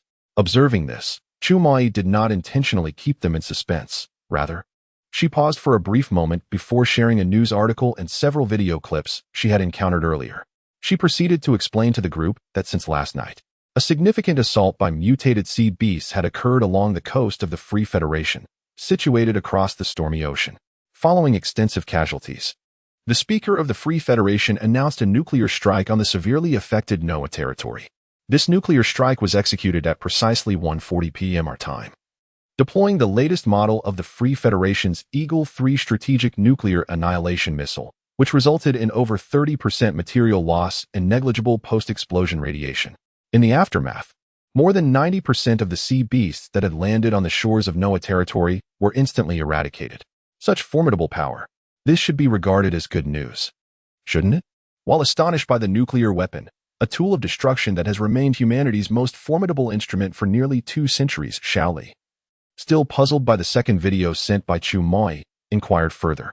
In response, Chu Emmeran first shook her head at Xiao Li, then slowly articulated a sentiment that initially stirred the gathering with the exhilarating notion of a triumphant technological civilization over the apocalyptic game, a piece of uplifting news.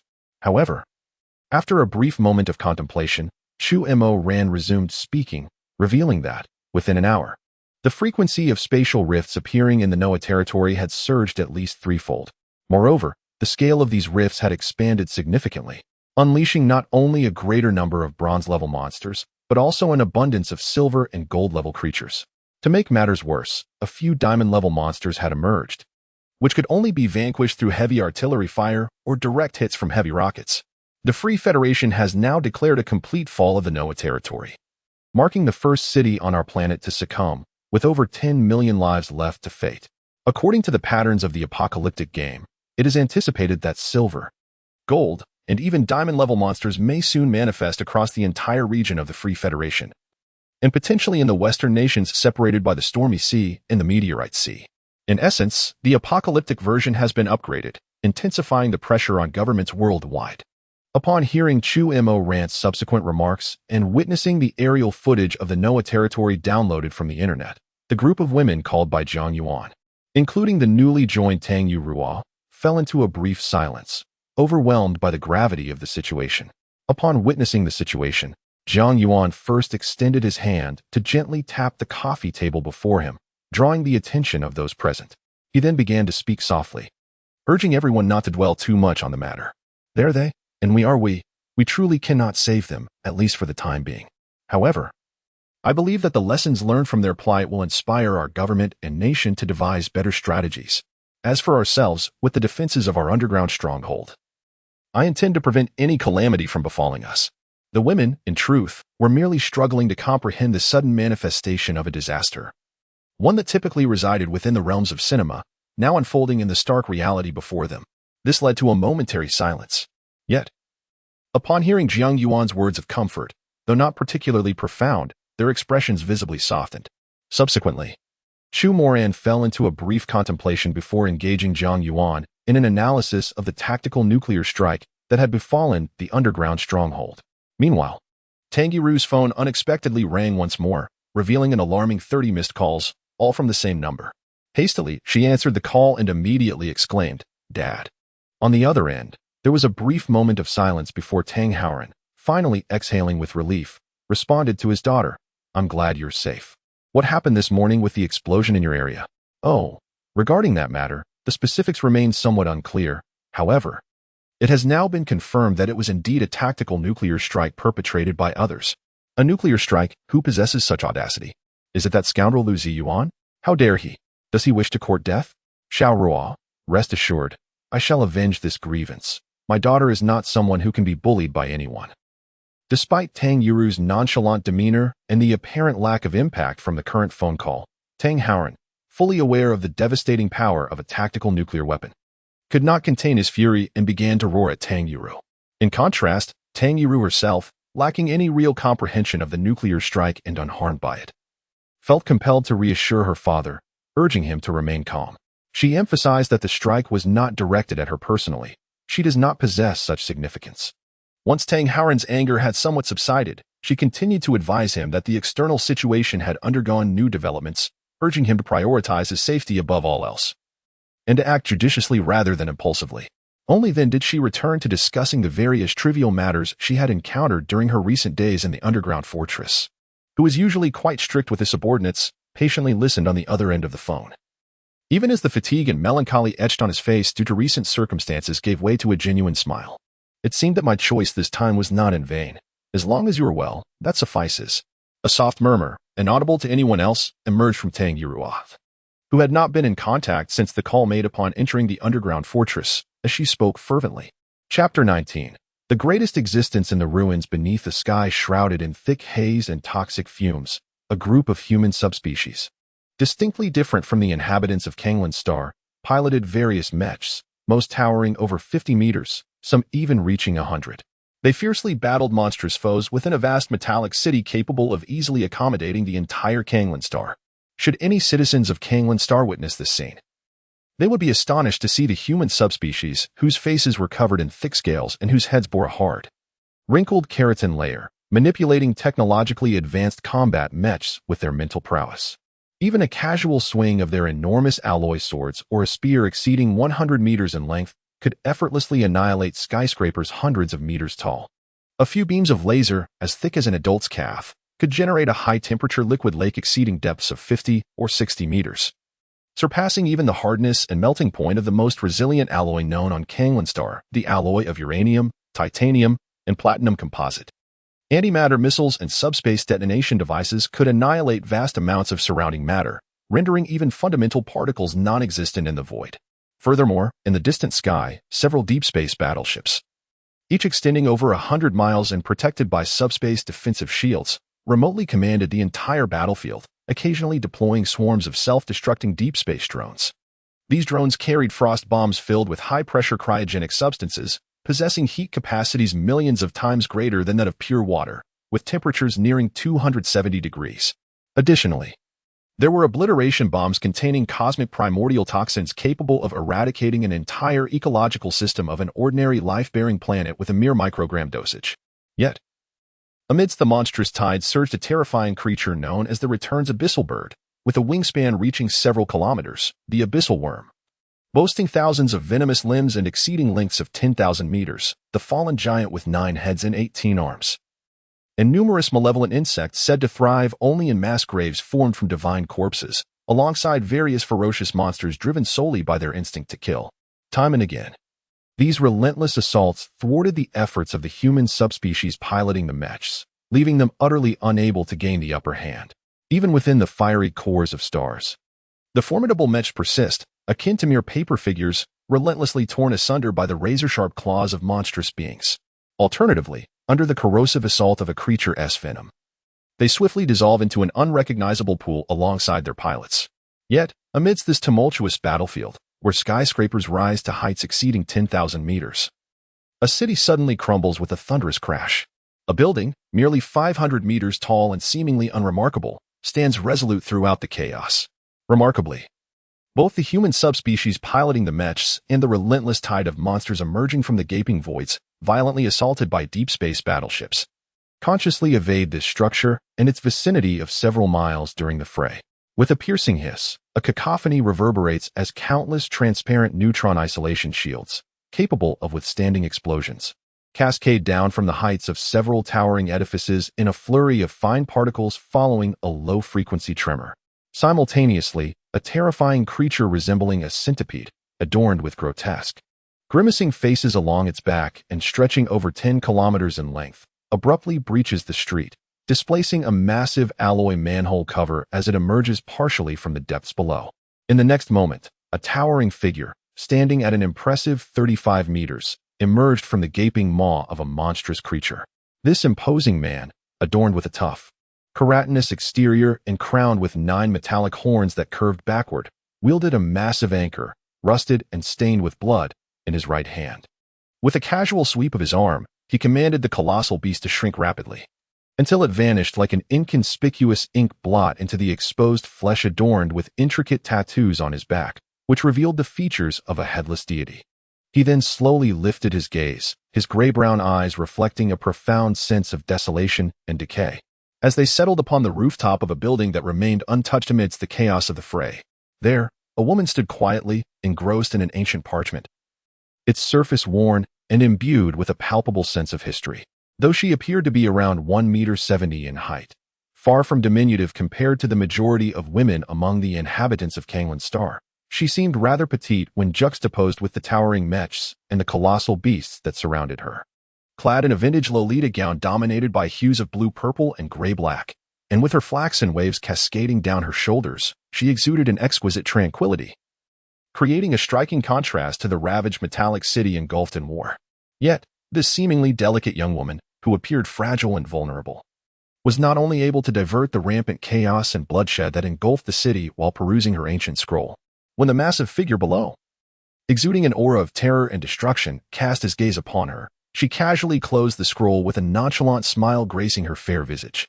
She jested, addressing the towering behemoth, whose height was more than 20-fold her own. "Ah, so it's the little bug that has arrived. I wondered why the outside suddenly became so lively." The colossal man, known as the Great Axe, was also referred to as the Tyrant, one of the 7 sovereigns representing the dominion of destruction, encompassing war, death, annihilation, slaughter, decay, chaos, and extinction. Born from a parasite that resided within the corpse of a long-dead god, he emerged from the chaotic divine realm where he was initially mocked as a mere insect by many adversaries. However, throughout the protracted epics of warfare, he ascended to divinity, attaining the title of sovereign, while those who once derided him were reduced to remnants of their former selves, some having long since perished, leaving no trace of their existence. Consequently, it became exceedingly rare for anyone to refer to him as Little Bug anymore, including those intelligent beings who bore animosity towards him, as well as the other 5 sovereigns within the realm of oblivion. Yet, before this woman, whom he regarded as both sister and mother, a being who was the first sovereign born from the void, he felt a profound reverence towards the embodiment of extinction and the return of all things to the abyss. The war axe strained to muster a smile upon his typically grim visage, a countenance that rarely entertained mirth. This effort yielded a countenance far more unappealing than tears, prompting a disdainful glance from the young woman atop the nearby edifice. Following this, he bowed respectfully before her, addressing her as my Lady Yelan. Yelan, accustomed to the reverence and cautious humility of others, found herself increasingly disenchanted by it. Thus, witnessing the imposing figure, whom she had inadvertently rescued from the brink of ruin in a shattered divine realm and bestowed with a fragment of destructive power, display such awe before her elicited little interest. She merely shook her head in mild disapproval, as she absent-mindedly stroked a raven that had alighted before her, its feathers shimmering with hues far more resplendent than the cosmic explosion at the universe's inception, yet appearing to the ordinary eye as a dark and subdued beauty after an extravagant flourish. She turned her attention to the colossal man who had teleported to the opposite building, which she had deliberately reduced to a height 30 meters less than her own.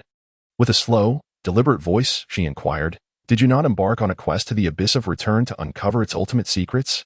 What brings you to my presence so unexpectedly?" Seemingly unfazed by Yi Lan's forgetfulness, the war axe replied, "My lady Yi Lan, what you speak of transpired over 300 epochs ago." Subsequently, the battle axe, observing the slight expression of helplessness and frustration on Nightwave's face due to his response, spoke once more.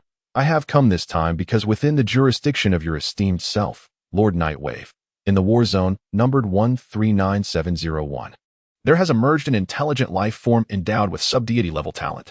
However, it is merely sub-deity level talent, not the attainment of true divinity. Why the urgency?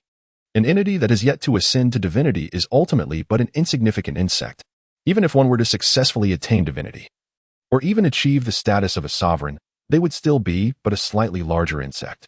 It is perhaps only you, a being of such stature, who would regard those who have attained divinity, or what others perceive as the most exalted existence, as mere insects. It is worth noting that even a being of the sub-deity level, provided they are not excessively unfortunate or deliberately reckless, can shelter a vast multitude within this boundless return to the void for at least several dozen or even hundreds of epochs." Upon hearing Nightwave's casual murmur, the battle axe could not help but internally sigh. Fearing to invoke Nightwave's displeasure, the Destruction Sovereign, Battle Axe, quickly suppressed his inner grievances and forced a few hollow laughs, saying, "You are indeed correct, my Lord Nightwave, you are indeed correct." Following this, he once again addressed Night Lan, inquiring, "Given that this intelligent life possesses a secondary divine-level talent, what ought to be done is to merely execute it well, so long as you rascals refrain from causing disturbances or engaging in clandestine mischief. Whether he lives or perishes is entirely his own destiny." Before the words of the battle axe could fully escape his lips, Night Lan casually interjected. Subsequently, she gently closed her deep, beautiful eyes, linking her consciousness to the raven messengers that spanned the infinite realms of the void under her immense power. She swiftly scanned the history of the small battleground that had ensnared over a dozen life planets, glancing back over the course of countless millennia. Then, she spoke again, however. "This little fellow seems rather intriguing. If this time, as they claim, the game version receives an accelerated update and he manages to survive, I would be quite interested in asking him whether he would be willing to become my apostle and assist me in fulfilling the mission of the void. He will not perish." Upon hearing Nightlan's words, a thought immediately blossomed in the battle axe's mind. This was not to suggest that either he or Night Lan would dispatch someone to protect the other. After all, while secondary divine-level talent is indeed rare, it has not been absent throughout the endless epochs, across the myriad life planets and miniature worlds. Even if one were to possess merely a subdivine talent, or even reach the pinnacle of divine existence, within the vast and boundless realm of the Guaishu, countless souls perish every moment, rendering their demise insignificant. What truly reassured the battle axe of the opponent's survival was Nightlan's assertion that should he remain alive, her mere casual thought, given her stature, would be imprinted upon the will of Guaishu. Since she articulated such sentiments, it was certain that, even if the opponent were destined to die, it would not occur in this version update of the game.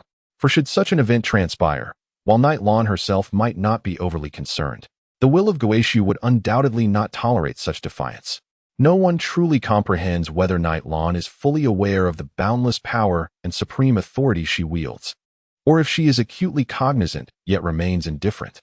Regardless, after uttering those words, gazing at the battle axe before her, she seemingly had little more to convey. After instinctively furrowing her elegant dark brows, she addressed the battle axe, suggesting that for such trivial matters, there was no need for a personal audience. A simple message would suffice. Clad in an exquisitely styled and luxurious Lolita dress, with her delicate jade-like feet adorned in black leather boots, Night Lan suddenly erupted into a multitude of dark, profound starry lights.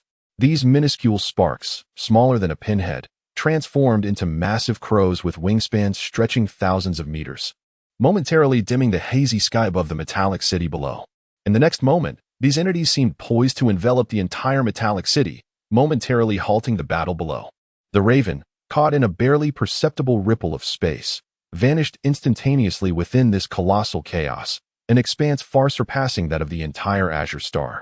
Concurrently, aside from the battle axe, no one retained any memory of her existence, nor of the space they instinctively avoided even amidst fierce combat.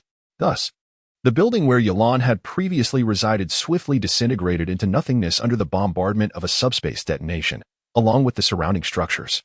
The battle axe, as a subspace rift grazed it, once again burrowed into the immense centipede-like monstrosity it had arrived in, driving the creature, which exuded an aura of terrifying annihilation, into the rift that was gradually beginning to heal after reaching its maximum expansion. Chapter 20. The World of Rising Tides in the Boundless Realm of the Void. A raven with wings spanning billions of kilometers bore a dark purple palace adorned with golden patterns, constructed from the core material of black holes, ethereal energy crystals. It meandered unconsciously through the deepest layers of the inner subspace, billions of kilometers above the ground, in a realm of shattered time and space that embodied death, war, destruction, and the inevitable return of all to nothingness. For the most part, even for those godlike existences within the void, it remained an entity that existed beyond the realms of time, space, and causality, imperceptible, inaudible, and ultimately unknowable. However, whenever it occasionally flutters its wings, which appear dark and desolate in the eyes of the world, the already tumultuous realm of time and space, teeming with storms of varying magnitudes and elemental chaos, effortlessly generates a tidal wave of temporal annihilation that even the gods must regard with utmost seriousness. As it approaches the subspace nestled within the surface realm, its projection suddenly casts a profound nocturnal shroud, adorned with countless azure lightning bolts, across the nearby battlefields, instigating an uncontrollable shudder from the very depths of the souls and bloodlines of myriad beings engaged in combat, as well as those lifeless entities that ought to know no fear. Jiang Yuan, still within the Azure Star yet to be fully ensnared by the abyss, remains blissfully unaware of its terror and entirely ignorant of the extreme yearning for security that has awakened within him a divine-level talent, one that has not manifested in the myriad small worlds captured by the abyss. This anomaly piques the interest of a great entity that has existed since the inception of the abyss. Although Jiang Yuan, after hearing some information collected by Chu Moran from the internet, contemplated extensively and felt an overwhelming sense of urgency to act. His inherent nonchalance soon led him to abandon his thoughts and immerse himself in a humanoid gun battle game.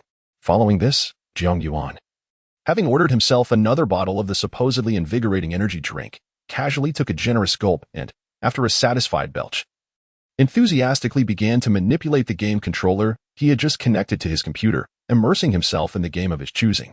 He nonchalantly remarked to the women in the company that since today was declared a holiday, they should take the opportunity to rest. In contrast to Jiang Yuan's laid-back demeanor, the women exhibited a markedly more responsible attitude. Aware of the pattern of the recent monster surge and knowing that the power of the divine fire had been dialed down to its minimum for the night, they understood that while some monsters might still appear outside, their numbers would be few, and those that reached the bronze level would be exceedingly rare. The 6 women from the combat department, after casually having a bite to eat, proceeded to the underground fortress. Once they reached the bronze level, they entered the 3D virtual gaming zone and donned the virtual combat suits they had acquired upon upgrading in the fortress. They began to practice the unrestricted virtual combat that had become a regular part of their routine. Chu Mo ran, after leisurely sipping a cup of coffee, smiled at Jiang Yuan and replied, "If you wish to rest, by all means, do so.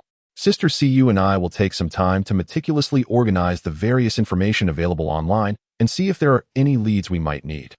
I'm not feeling tired yet. In fact, I recently collaborated with Lisa to develop some unique snack recipes. We won't be engaged in anything else, so we might as well experiment with those snacks and see how they turn out. If they taste good, we can share some with everyone later. I have some matters to attend to with Xiaoya, the specifics of which I cannot disclose at this moment. However, in a few days, we shall unveil a delightful surprise for everyone." Meanwhile, Xiaoli and Anshi exchanged a few words with Jiang Yuan, both of them smiling before they took Lisa and Xiaoya aside, engrossed in their respective tasks. Although she remained confined to a wheelchair, Tang Yuru, having shed the melancholy and subtle insecurities that once burdened her, now radiated an air of noble elegance and intellect. She first cast a fleeting smile at Jiang Yuan, who appeared somewhat embarrassed by the actions of the ladies. Then, with a playful jest, she remarked, "If you wish to play games, then by all means do so. After all, you're the esteemed CEO of our company. Your leisure in gaming only reassures us of our safety. As for me, I have several new design proposals to tend to. Moreover, while our defenses are robust and impervious to adversarial attacks, allowing others to assault us without consequence, even resorting to tactical nuclear weapons, without the ability to retaliate is indeed infuriating. Thus, I believe it is time for me to take action, to make it known that we are not to be trifled with." Observing Tang Yuru's character gradually returning to its pre-disability form, Jiang Yuan sensed an unsettling premonition as she turned away, a cryptic smile lingering on her lips. He couldn't shake the feeling that this time Tang Yuru was poised to instigate something of significant consequence. Nevertheless, considering the defensive measures of the subterranean stronghold, regardless of what Tang Yuru undertakes, at the very least, they would all be spared from any peril. Jiang Yuan instinctively shook his head once more and, after taking another generous sip from his drink, resumed his aimless engagement in the game before him.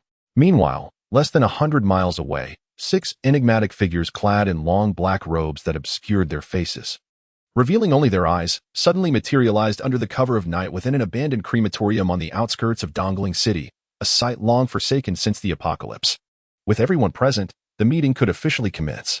Observing that the appointed individuals had arrived, the leader, adorned with a dark golden emblem etched with a human head and a vast relief of a mass grave, hoarsely addressed the other 5. This mysterious figure, who, like the others, possessed strength surpassing the 7th tier of bronze level, exuded an inexplicable aura of tension and oppression imbued with a heavy essence of death. He casually conjured a small, finger-sized flame of a ghastly green hue, casting it upon the roof of the cremation chamber, where a skeletal lantern hung. This action transformed the previously dimly lit room, illuminated only by the eerie purplish-red moonlight streaming through the window, into a space now suffused with an increasingly sinister and otherworldly green glow. If one were to listen closely, one might discern the faint echoes of numerous souls, lamenting their bitter regrets and resentments as they approach death, luring others with their eerie voices to embrace the end. The enigmatic figure, shrouded in a black robe crafted from unknown materials, gently caressed the white skull ring adorning the index finger of their concealed right hand. Subsequently, in a deliberately husky tone, the figure addressed the 5 fellow cultists, who similarly revered the deity of death and decay, deemed the greatest entity in their hearts, saying, "Surely, you are all aware of the events occurring to the west of Stormy Ocean, perhaps in an effort to conceal their identities." None of the 5 mysterious figures responded to the statement. The enigmatic speaker, undeterred by the silence, paused momentarily before continuing. "The acolytes of the Temple of Chaos have made their move, while their true identities remain unknown.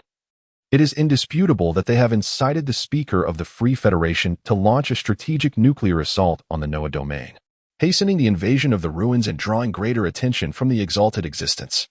I trust you have glimpsed the brilliance and sanctity of those great beings during the awakening ceremony, understanding that a new world is destined to dawn. In anticipation of the impending arrival of the new world, we must cultivate greater strength and engage in endeavors of profound significance to please the magnificent existence. I wonder how the preparations are progressing among everyone." This time, the other 5 did not remain silent. The enigmatic leader, before finishing his utterance, was met with a chorus of responses revealing their recent undertakings. "My subordinates have infiltrated over 30 counties in the nearby districts. Given the right opportunity, we can incite a blood offering that will be most pleasing to all. My research is nearing fruition. With sufficient resources, I am confident that within 10 days, I shall present a satisfactory result. As for the population, it is manageable. Recent signs indicate a burgeoning disorder, and the higher authorities are struggling to allocate attention to the issue of missing persons. On my end, there have been complications regarding the assassination of talents. Several of my operatives have been ensnared by the blood shadow of the beggar's army. You are all aware that she is a deranged and perverse woman who never relinquishes her grip once she has latched onto someone. I hope that Huang Li can provide me with more information from the government. Otherwise, I fear I shall have to pay a hefty price to extricate myself from that group." "Not a problem." Upon hearing her name mentioned, Huang Li, the only one among them who might be a woman, responded with a low voice altered by a device, addressing the recently speaking enigma. Immediately following this, he suddenly spoke up, saying, "However, I too must eliminate some individuals. They are well concealed, and I cannot launch a direct assault on them. A cursed artifact, you say? Very well, I can craft one for you. Yet, I must remind you, with every gain comes a loss. While a cursed artifact may facilitate the demise of your enemies in a more insidious manner, allowing them to remain blissfully unaware until their last moments, the cost of each curse is predetermined in the cosmic order. The price you must pay is merely a condition of its use, so be prepared for that. Upon hearing Huang Li's words, the mysterious individual who had sought her assistance showed no hesitation in agreeing to her terms, even offering a few considerate reminders. However, the mockery and sarcasm in his tone, coupled with the raspy laughter interspersed in his speech, unmistakably conveyed that he was not genuinely concerned for Huang Li, but rather reveling in her plight. Huang Li, for her part, did not appear to take offense, at least not outwardly. In her heart, she regarded the others present, despite their shared allegiance, as nothing more than a wretched swarm of maggots unworthy of existence outside the sewers.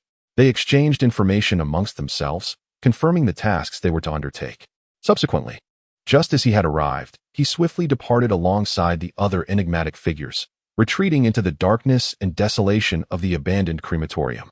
Cloaked in a robe imbued with remarkable concealment capabilities, he vanished rapidly into the encroaching night, where the faint stirrings of zombies and other creatures began to emerge.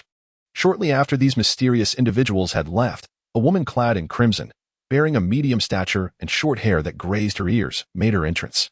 Her once delicate and alluring visage was marred by a crescent-shaped scar, extending from her forehead to her jaw, which accentuated an aura of chilling malevolence and frenzied intent. This was the Blood Shadow, as previously mentioned by one of the mysterious figures. Following her arrival, 8 individuals of varying physiques and appearances, all armed with an array of weapons, emanated an aura that rivaled the formidable presence of 8th-tier bronze-level warriors. Among them, a woman clad in a cerulean mechanical exoskeleton approached the Blood Shadow, her expression tinged with vexation as she remarked, "Captain, there is no one here. That person has escaped again." After a thorough investigation, she added with a hint of frustration, "Merely a rat in the sewers. I shall eventually capture and crush it. For now, it is of little consequence to allow it a few more days of existence." In response, the Silver-tier warrior, on the verge of a breakthrough in his cultivation, displayed remarkable combat prowess, even among the ranks of the desperate soldiers. With the formidable technique of self-sacrificial combat, seldom practiced by others in his realm, he was regarded as an invincible force within his level. He showed no signs of displeasure and casually addressed the approaching mechanic, Qingwan. Subsequently, he instructed his subordinates to conduct a meticulous search of the abandoned crematorium for any potential traces before silently retreating from the desolate site. Meanwhile, a Model 175 high-explosive incendiary rocket, seemingly intent on inflicting further distress upon the Blood Shadow and his companions, descended shortly after they had vacated the forsaken crematorium. It trailed a vivid crimson tail as it plunged into the long-abandoned courtyard, transforming the crematorium into a scene of ruin engulfed in roaring flames. This turn of events elicited a fleeting moment of anger and embarrassment on the faces of the team members led by Blood Shadow. Chapter 21. The new weapons within the company to the inhabitants of the outside world. Despite the fact that the Azure Blue Star had not yet been wholly overtaken by the realm of ruins, it had not devolved into a chaotic expanse solely characterized by warfare, slaughter, and death. However, under the pervasive aura of decay emanating from the land of desolation, an increasing number of mutated creatures, along with various horrifying monsters emerging from randomly shifting spatial rifts across the wilderness, have made it increasingly difficult for most individuals to experience the serene slumber reminiscent of a world before the apocalypse, even if they have not encountered any direct peril themselves. Yet, for Jiang Yuan within the subterranean fortress, ever since the company's personnel planning and regulations were formally implemented, a routine marked by reverse day and night has become the most fundamental benefit for all within the underground stronghold.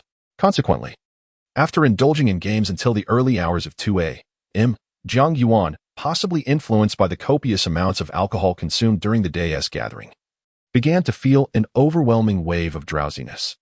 He hastily sampled a few of the delectable snacks freshly prepared by Xiaoli and Lisa before casually greeting the women in the video and unhesitatingly surrendering to sleep. It was not until 5 o'clock in the evening, when the work bell meticulously set by Chu Morn rang throughout every chamber of the underground fortress, that Jiang Yuan finally stirred from his deep slumber. Having awakened well before the bells chime, Chu mourned, who had been reviewing the messages Jiang Yuan had organized the previous night, promptly assisted him by pouring a bottle of chilled fruit juice. "Let us have some juice to invigorate you," she suggested, well aware of his preference for iced cola, yet mindful of its adverse effects on health and encouraging him to explore alternative beverages. Following this, Chu Moran elegantly took a small sip from her freshly brewed instant coffee. After instinctively twisting her neck, she casually fiddled with the computer in front of her while lazily reclining in her swivel chair within the office, where a soothing yet unknown melody resonated. She addressed Jiang Yuan, who had just indulged in a generous gulp of chilled fruit juice, saying, "Based on the information I organized with Sister CU yesterday, although a plethora of data is circulating online, there are only 5 points that are truly useful and can be confirmed as non-rumors. First, there has been an alarming increase in the emergence of mutated rats and cockroaches worldwide, with occasional appearances of other insect variants. Biologists predict that soon humanity may face a widespread mutation of small animals. Second, the government has commenced the organization of numerous engineering teams, establishing fortified walls based on various counties and cities. The troops from major military districts are now beginning to delineate between garrison forces and small units of free combat troops. Though Jiang Yuan was not a specialist and lacked a keen sensitivity to political matters, upon hearing these 2 points articulated by Chu Moran, he could not help but murmur, "The society outside, it truly seems on the brink of chaos." Indeed, in response to Jiang Yuan's lament, Chu Moran also sighed in acknowledgement. Subsequently, after taking another small sip from the cup, which still exuded an enticing aroma of sweetness amidst the steam, Chu Moran continued to speak. "However, to be precise, the first 2 points hold little significance for us. What truly bears relevance are the 3 points I am about to articulate. Firstly, the advancement rules for all individuals with extraordinary abilities. According to pertinent expert analyses, coupled with the prophetic deductions of seers, it is established that all innate ability users, along with those who have evolved, require a dual condition of experience and energy for their progression.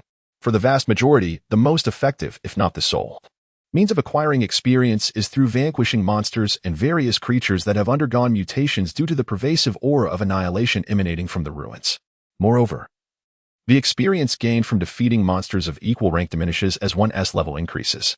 The avenues for acquiring energy, on the other hand, may include slaying monsters or consuming the flesh of certain non-toxic creatures, as well as specific fruits and herbs.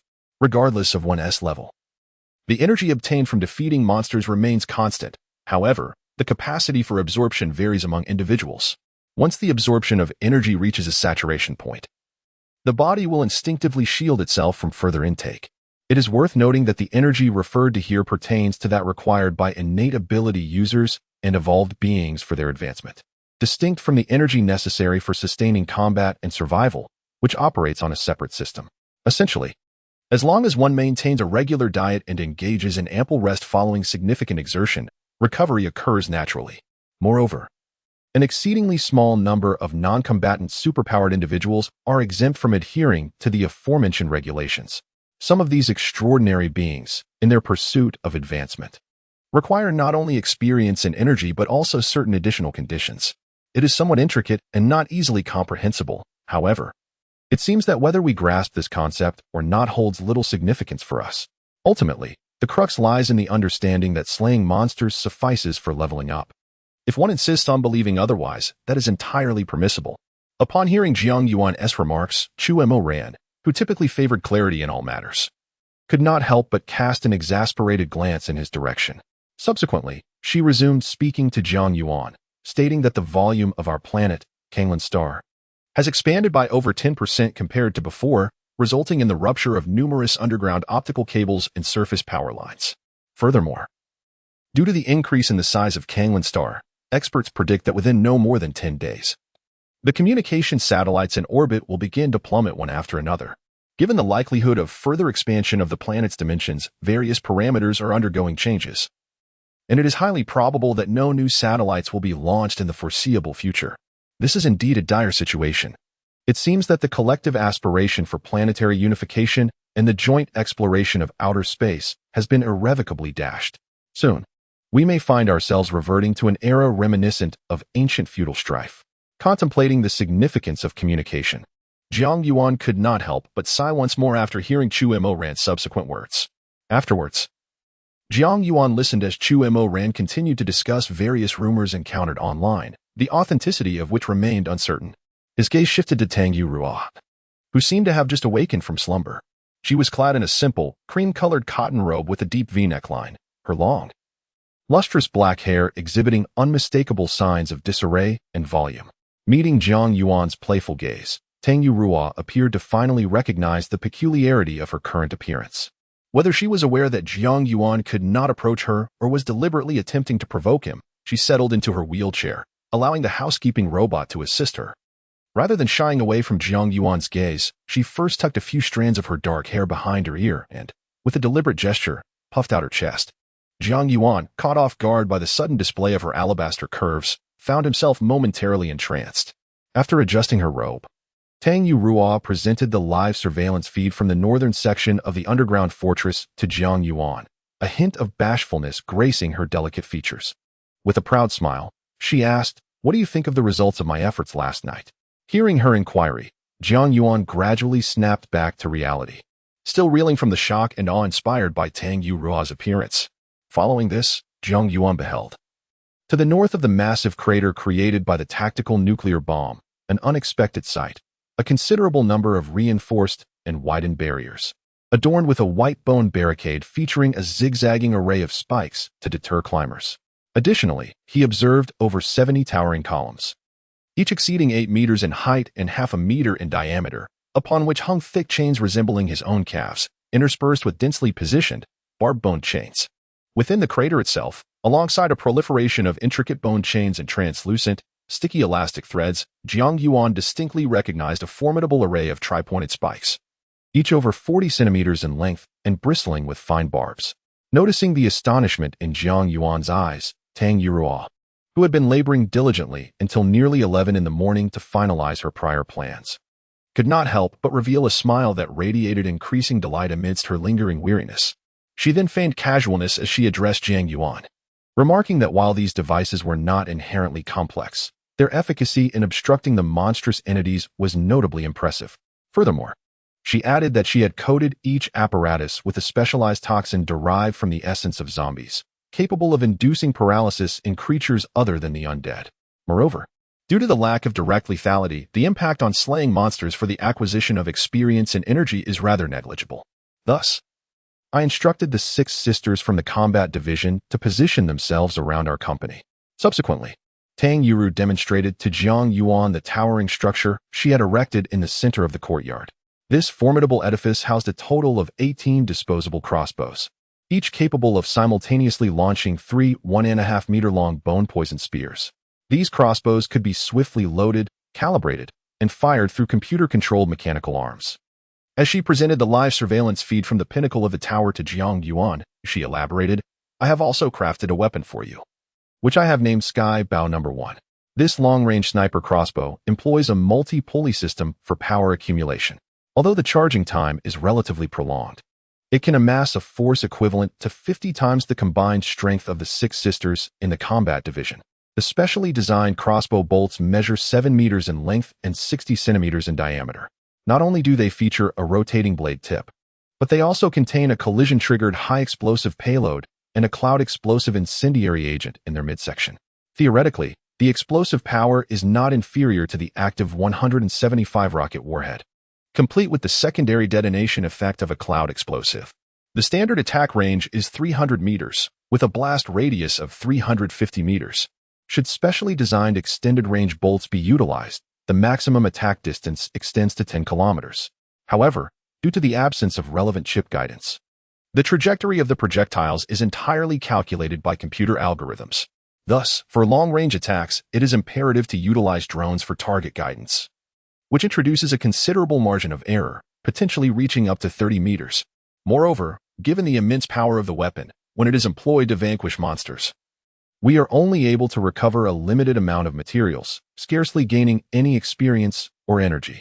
While the previous contraptions merely elicited a momentary surprise in Jiang Yuan due to visual stimuli, the revelation of such a devastating weapon by Tang Yuru, coupled with the information that this model of crossbow has been strategically positioned around the summit of the Tower of Heaven, with 50 bolts prepared, left Jiang Yuan momentarily dazed.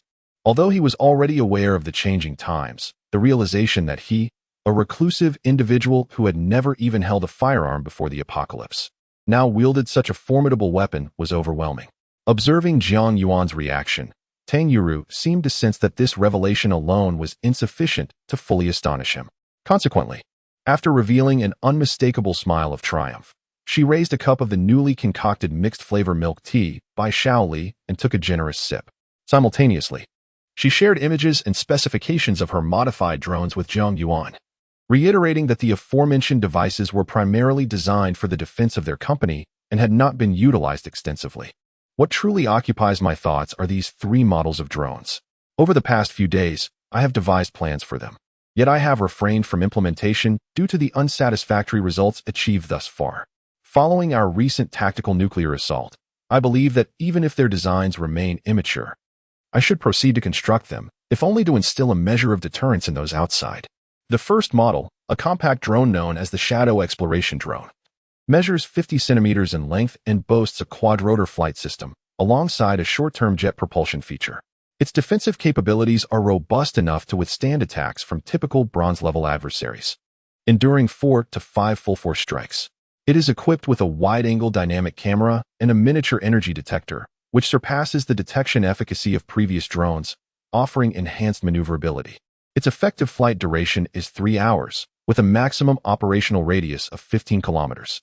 The second and third drones are modifications of the Scorpion Tail unmanned transport aircraft, each approximately 5 meters in length. The second drone adopts a bomber configuration, outfitted with 3 types of conventional ordnance: high-explosive bombs, gas bombs, and incendiary bombs. Its effective combat radius extends to 5 kilometers, with a maximum continuous operational duration of 1 hour.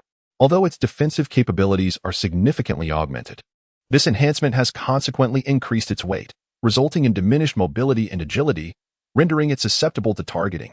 To address the shortcomings in agility, the third drone replaces its bombs with 5 crossbows, complemented by explosive arrows, thus ensuring formidable lethality against most bronze-level creatures. Indeed, it possesses certain drawbacks. Notably, in order to enhance mobility, it can only carry 100 arrows, each measuring 5 centimeters in length. Furthermore, despite the advent of computer-assisted launch calibration, discrepancies still exist, rendering it challenging to target those highly agile monsters and individuals, except in the case of ambushes. Ultimately, although Tang Yuru recognized that the subsequent 2 drone models would inherit these current shortcomings, it was not due to a lack of effort on her part, but rather constraints imposed by materials and the duration of research and development. Having finally discovered her worth and eager to make a significant impact, the pride that initially adorned her countenance gradually gave way to a hint of embarrassment. Conversely, Jiang Yuan, upon hearing Tang Yuru's introduction, felt no sense of disappointment regarding the drones. Instead, he enthusiastically admired the panoramic images of the 3 models. He then busied himself with the skeletal models of the drones that Tang Yuru had presented, lavishing praise upon her for the delightful surprise she had brought. Chapter 22. The emergence of new drone models. Nightfall arrived as anticipated. After being occupied from the previous night until just past 11 this morning, Tang Yuru did not linger in her labors for long. This time, she chose not to persist in observing the 6 women of the combat unit as they vanquished the monsters. Nor did she delve into studying the behavioral logic and weaknesses of those creatures. Instead, after exchanging light-hearted banter with Jiang Yuan, she savored a generous bowl of seafood stir-fried noodles prepared by Shaoli, followed by a large cup of mixed-flavor milk tea. With a wave to her companions, she retreated to her bedroom once more. Upon witnessing the scene, Jiang Yuan first gestured to Chu Mo Ran to channel some energy into the divine fire, thereby enhancing its potency by approximately 30%. He then turned his gaze towards Enqi and Xiaoya, who had been preoccupied with some task over the past few days. To his astonishment, he discovered that the 2 young women appeared to be meticulously extracting various character images from films and television series, crafting detailed tables that outlined each character's personality, background, appropriate attire for different scenarios, and a plethora of additional intricate details. Occasionally, they would indulge in their creativity by composing short or lengthy narrative segments, or by refining and modifying the physical appearances of certain characters to varying degrees. Although Jiang Yuan remained oblivious to their ultimate objective, He observed their enthusiasm with a hint of perplexity, shaking his head before redirecting his attention to the exterior of the fortress. It was undeniable that, following the augmentation of the divine fire's power, the rate at which the monsters were drawn towards them had significantly increased. Merely a few minutes had passed when Jiang Yuan noticed shadows gradually converging around the fortress. Had there been anyone outside at that moment, they would undoubtedly have detected an increasingly pungent stench of decay and blood, accompanied by a multitude of zombies and grotesquely mutated animals, their repugnant appearances eliciting a sense of nausea. However, ensconced within the subterranean fortress, and with the monitoring screens capable of beautifying and filtering the images, the scenes projected before Jiang Yuan bore no comparison in grotesqueness to the gory horror films of the pre-apocalyptic era. Moreover, what exhilarated Jiang Yuan even more was the emergence of several spatial rifts in the vicinity, from which predominantly zombies and various mutated creatures had emerged, many of which had undergone diverse forms of aberration. Although numerous mutated avians that had previously appeared were not entirely eradicated after repeated cleanings by the Six Maidens, their numbers had significantly diminished. Thus, after allowing Chu Mai to maneuver 4 newly modified Shadow X-1 reconnaissance drones, crafted by Tang Yuru, to meticulously survey the fortress's perimeter, they were temporarily concealed in 4 strategically advantageous locations to serve as unmanned surveillance. With a keen interest in testing the combat capabilities of the drones, which Tang Yuru had aptly designated as the Flame Fury B-1 bombing drones and the Windbreaker A-1 assault drones, Jiang Yuan exhibited no hesitation. He promptly retrieved 4 Windbreaker A-1 assault drones from the ground-level hangar of the company. In the next moment, aided by the significantly optimized host equipped with rudimentary artificial intelligence, Jiang Yuan issued the command for free firing. The 4 Windbreaker assault drones began to cruise at low altitude, approximately 100 meters outside the company's perimeter, following Jiang Yuan's designated flight path. During this process, they commenced rapid fire upon the surrounding monsters using the crossbows, which were assisted by mechanical arms for reloading and launching. As Tang Yuru remarked, the precision of these drones is indeed lacking. When the creatures move at a sluggish pace, they can often maintain an almost perfect hit rate. Coupled with the explosives packed within the crossbow bolts, their lethality against these monsters is considerable. However, once the monsters sense they are being hunted and begin to exhibit a frenzied and more agile demeanor, the 4 Gale drones often find themselves needing to launch 2 or 3 bolts in succession to successfully bring down a single creature. For those agile beasts and those that have attained bronze rank, it may require 4 or 5 bolts, or even more, to achieve a kill. Nevertheless, due to their rapid firing rate, the pace of eliminating the monsters remains swift, as does the consumption of arrows.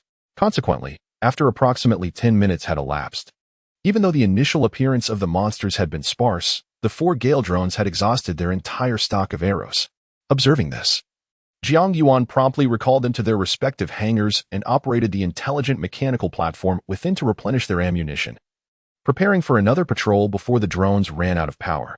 However, upon witnessing Jiang Yuan's actions, Zishan, having discerned his intentions, immediately addressed him, saying, "Please, my esteemed boss, if you are truly bored, allow Anchi to suggest a film for you, or find you an ebook to read. I implore you, do not create a disturbance, all right?" Upon hearing Zishan's words, the other 5 members of the combat unit quickly chimed in, expressing their agreement. "Indeed, you are the esteemed leader. It suffices for you to oversee the overarching strategy. Such trivial matters should not concern you. Those mindless drone-like creatures yield little in terms of experience, at best. They merely provide a handful of corpses. With the scarcity of monsters nowadays, it is hardly worth the effort. I recall that you, dear boss, possess a collection of adult-themed comic magazines and a plethora of books unsuitable for children. If you find yourself truly bored, perhaps you might indulge in those instead. For it seems no one is monitoring your activities at present." Observing the unanimous opposition from the 6 members of the combat unit, even Rose divulged her secret, which she presumed was known only to herself. Jiang Yuan couldn't help but display an awkward smile in response to the group. "Since you do not require my assistance for the time being, I shall take a brief respite and await your summons should the need arise." As Jiang Yuan finally conceded, Zishan, who had already positioned herself by the window on the 2nd floor, instinctively exhaled a sigh of relief. Dressed in a soft, high-elasticity dark sports outfit, Zishan skillfully donned the multifunctional tactical helmet, which combined tactical goggles, a multifunctional headset, and a miniature night vision scanner, crafted by Tang Yuru. Then, She picked up her powerful rifle-like military crossbow, which had been transformed by Tang Yurua to enable rapid charging by striking against the windowsill before her. She began to shoot at the monsters that had been temporarily hindered by the various traps set below after their swift charge. The grotesque zombies, drawn in by the divine fire, elicited a profound sense of revulsion with just a glance. There were also the distorted creatures, the green goblins that had emerged long ago, the abyssal blade demons with their knife-like arms, and the recently appeared grayish-blue ogres and red-eyed night demons, alongside various native creatures of the Azure Star that had mutated under the influence of the impending doom. Thus, with Zishan and the other members of the combat unit proficiently engaging in their shooting practice, the monsters were continuously dispatched with headshots. In fact, if outsiders were present, they would clearly observe that, in the face of the ever-gathering horde, none of the 6 women from the combat unit, including Zishan, who initially believed that better combat habits and crisis awareness could only be cultivated in arduous environments, displayed the slightest hint of tension or vigilance akin to that of outsiders. Instead, while initially listening to their favorite music, they gradually developed the habit of sipping on beverages or red wine exchanged for points, and snacking on jerky, candies, and other small treats. The 3 young women, Rose, Crabapple, and Green Bamboo, with the consent of Jiang Yuan, eagerly commenced to share their battle videos on a local network they had established, one that connected to the outside world. This platform, an enduring entertainment medium for videos, novels, and music, allowed them to garner a fanbase that surpassed that of Anchi and Xiaya, who frequently released audiobooks. However, the respite enjoyed by the 6 members of the combat unit was not to last long. Approximately half an hour later, drawn by the significantly enhanced divine flames, an increasing multitude of monsters began to converge, forming relentless waves that surged toward them from all directions. Despite the barriers of skeletal chains and bone shields outside, they found themselves overwhelmed. Even the deterrent devices they had previously set up outside began to sustain considerable damage. Observing this scene, Jiang Yuan realized that his intervention would no longer be met with disdain from the 6 combatants. Thus, while engrossed in a challenging combat video game, after maneuvering his chosen character through another level and pausing the game, he greeted the 6 members of the combat unit. Subsequently, he commanded the Yin Nu drone to swiftly drop 12 small thermobaric explosives about 70 meters from the company wall, creating a temporary vacuum amidst the relentless tide of monsters. Thereafter, he adeptly maneuvered the 6 void drones engineered by Tang Yuru, swiftly eliminating the monsters that continued to converge upon the company, thereby diminishing their numbers in accordance with his meticulously planned patrol route. Simultaneously, he controlled the 4 Fury drones, returning to the hangar to equip them with fresh munitions before unleashing a barrage of gas grenades upon the creatures that were wreaking havoc on the props along the way. As Tang Yuru had articulated, the toxins extracted from the corpses posed negligible harm to the zombies themselves, occasionally inducing varying degrees of mutation in a select few. However, for the majority of non-undead entities, these toxins exhibited commendable effects of paralysis and deceleration. Those monsters whose strength had not ascended to the bronze level experienced a staggering reduction in speed, plummeting by at least 70%, while their power significantly waned. Although the few monsters that had attained bronze status displayed less pronounced declines in strength and speed, it was evident that the gas grenades were not without effect on them. Witnessing this, Jiang Yuan could not help but feel a surge of joy, promptly capturing the moment on film with the intention of sharing it with Tang Yuru upon her awakening. Observing the efficacy of Jiang Yuan's bombardment, Zishan first set aside her rifle-style crossbow, then imbibed the majority of a large cup of sports drink in one go. Subsequently, Zishan deftly resumed her grip on the crossbow, skillfully attaching a quiver filled with bone arrows to it. Addressing the other 5 women in the combat unit, she urged them to hold on a little longer. In 20 minutes, they could freely switch between shooting and bombardment modes based on their stamina. Subsequently, she took a piece of roasted beef jerky and popped it into her mouth, resuming her assault on the creatures outside. "Understood, Captain. Rest assured, we comprehend," came their responses, light-hearted and devoid of any seriousness. Almost before her words fully resonated, they echoed through the speakers arranged within the room and reached her ears. However, unlike their somewhat nonchalant replies, the 5 women, having developed a profound understanding of their physical capabilities and advantages through numerous battles, had cultivated combat styles best suited to their strengths. Their movements remained unwavering, as they unleashed a flurry of explosive-tipped crossbow bolts and projectiles filled with explosives, along with bone arrows coated in high-burning phosphorus. The barrage resumed in less than half a minute, akin to a tempest, relentlessly targeting the creatures beyond. Notably, the bronze-level monsters, under the focused attention of the women, perished at a rate even swifter than that of their ordinary counterparts. Under normal circumstances, given their rapid slaughtering speed against monsters, the creatures, apart from the utterly mindless low-level zombies driven solely by their primal bloodlust, would swiftly retreat in the absence of human blood and the exhilarating thrill of the hunt. However, the initial celestial fire possesses an increasingly potent allure over creatures beneath the golden rank, inciting within them a bloodthirsty instinct even more intense than usual. The sound equipment strategically placed underground outside the company, broadcasting pre-recorded battle cries, significantly amplifies this effect once the monsters approach within 100 meters of the company.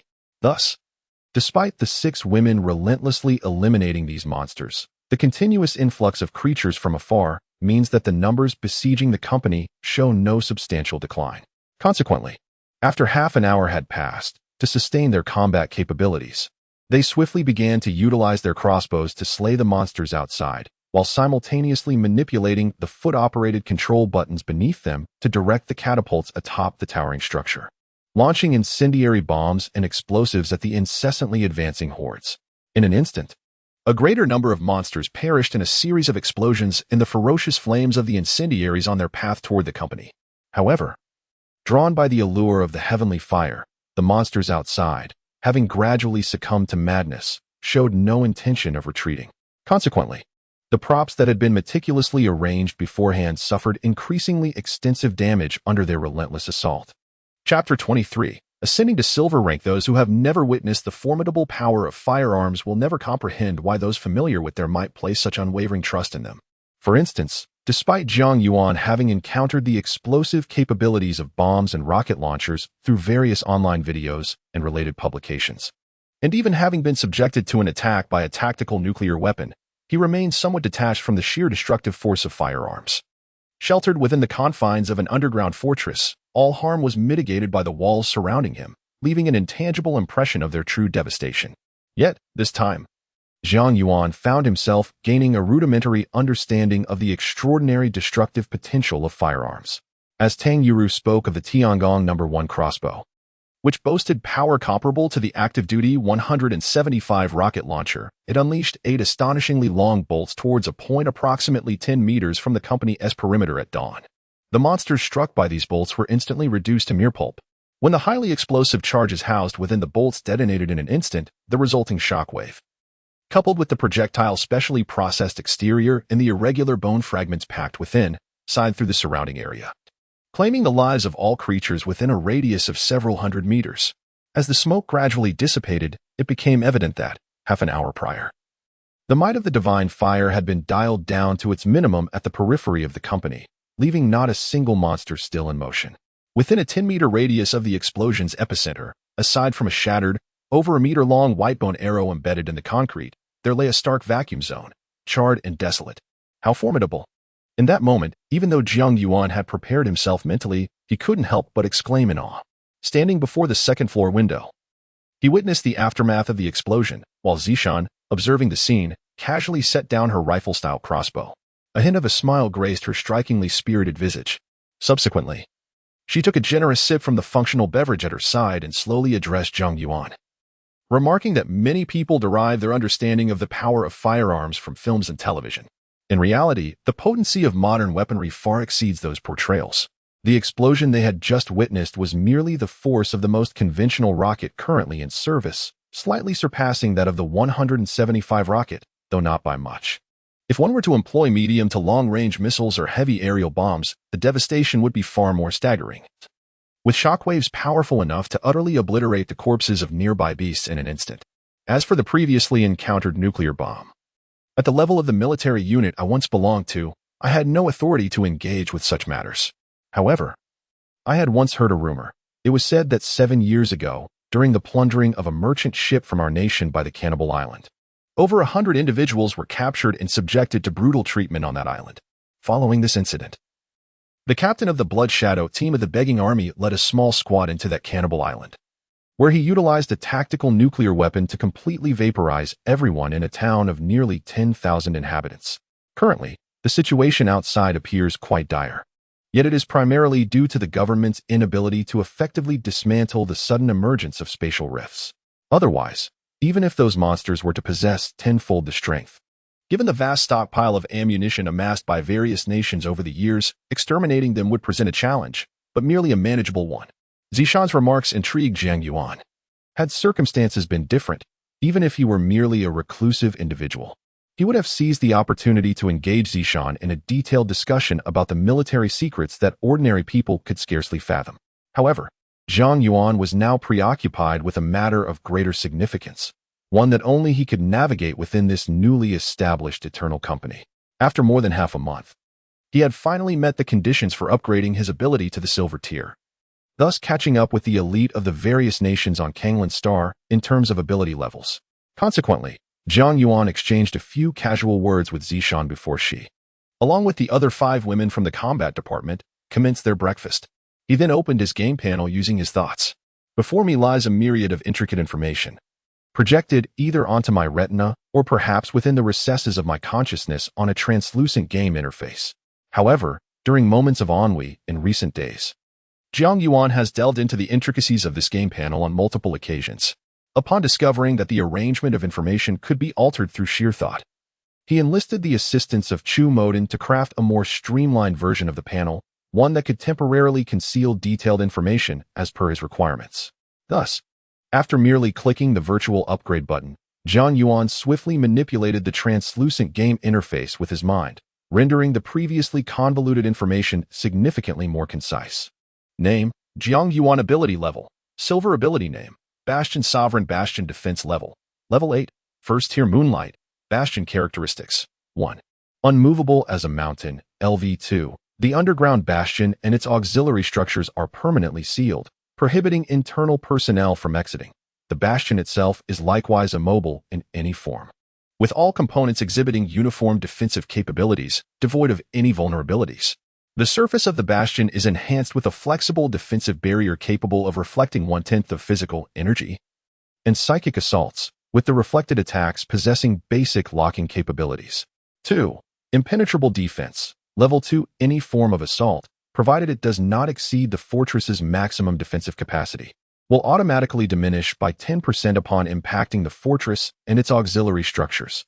Subsequently, the remaining damage will distribute, with 20% dispersed throughout the fortress and 80% concentrated at the point of impact.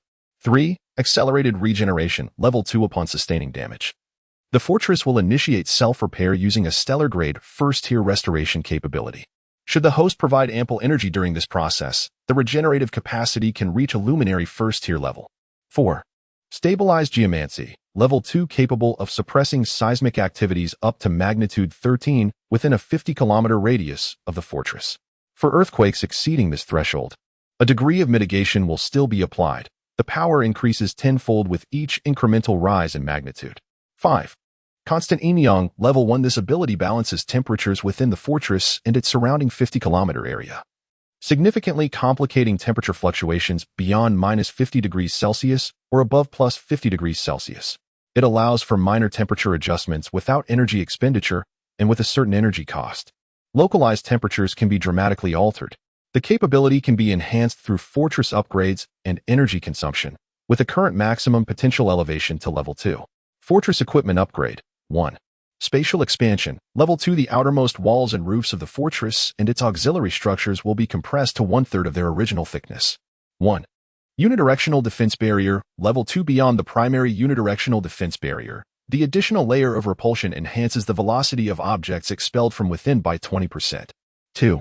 Evolving biogas pool. Level 2. Significantly strengthened decomposition capabilities, with a slight enhancement in the ability to extract certain materials. Note: can be integrated with the new construction machinery factory.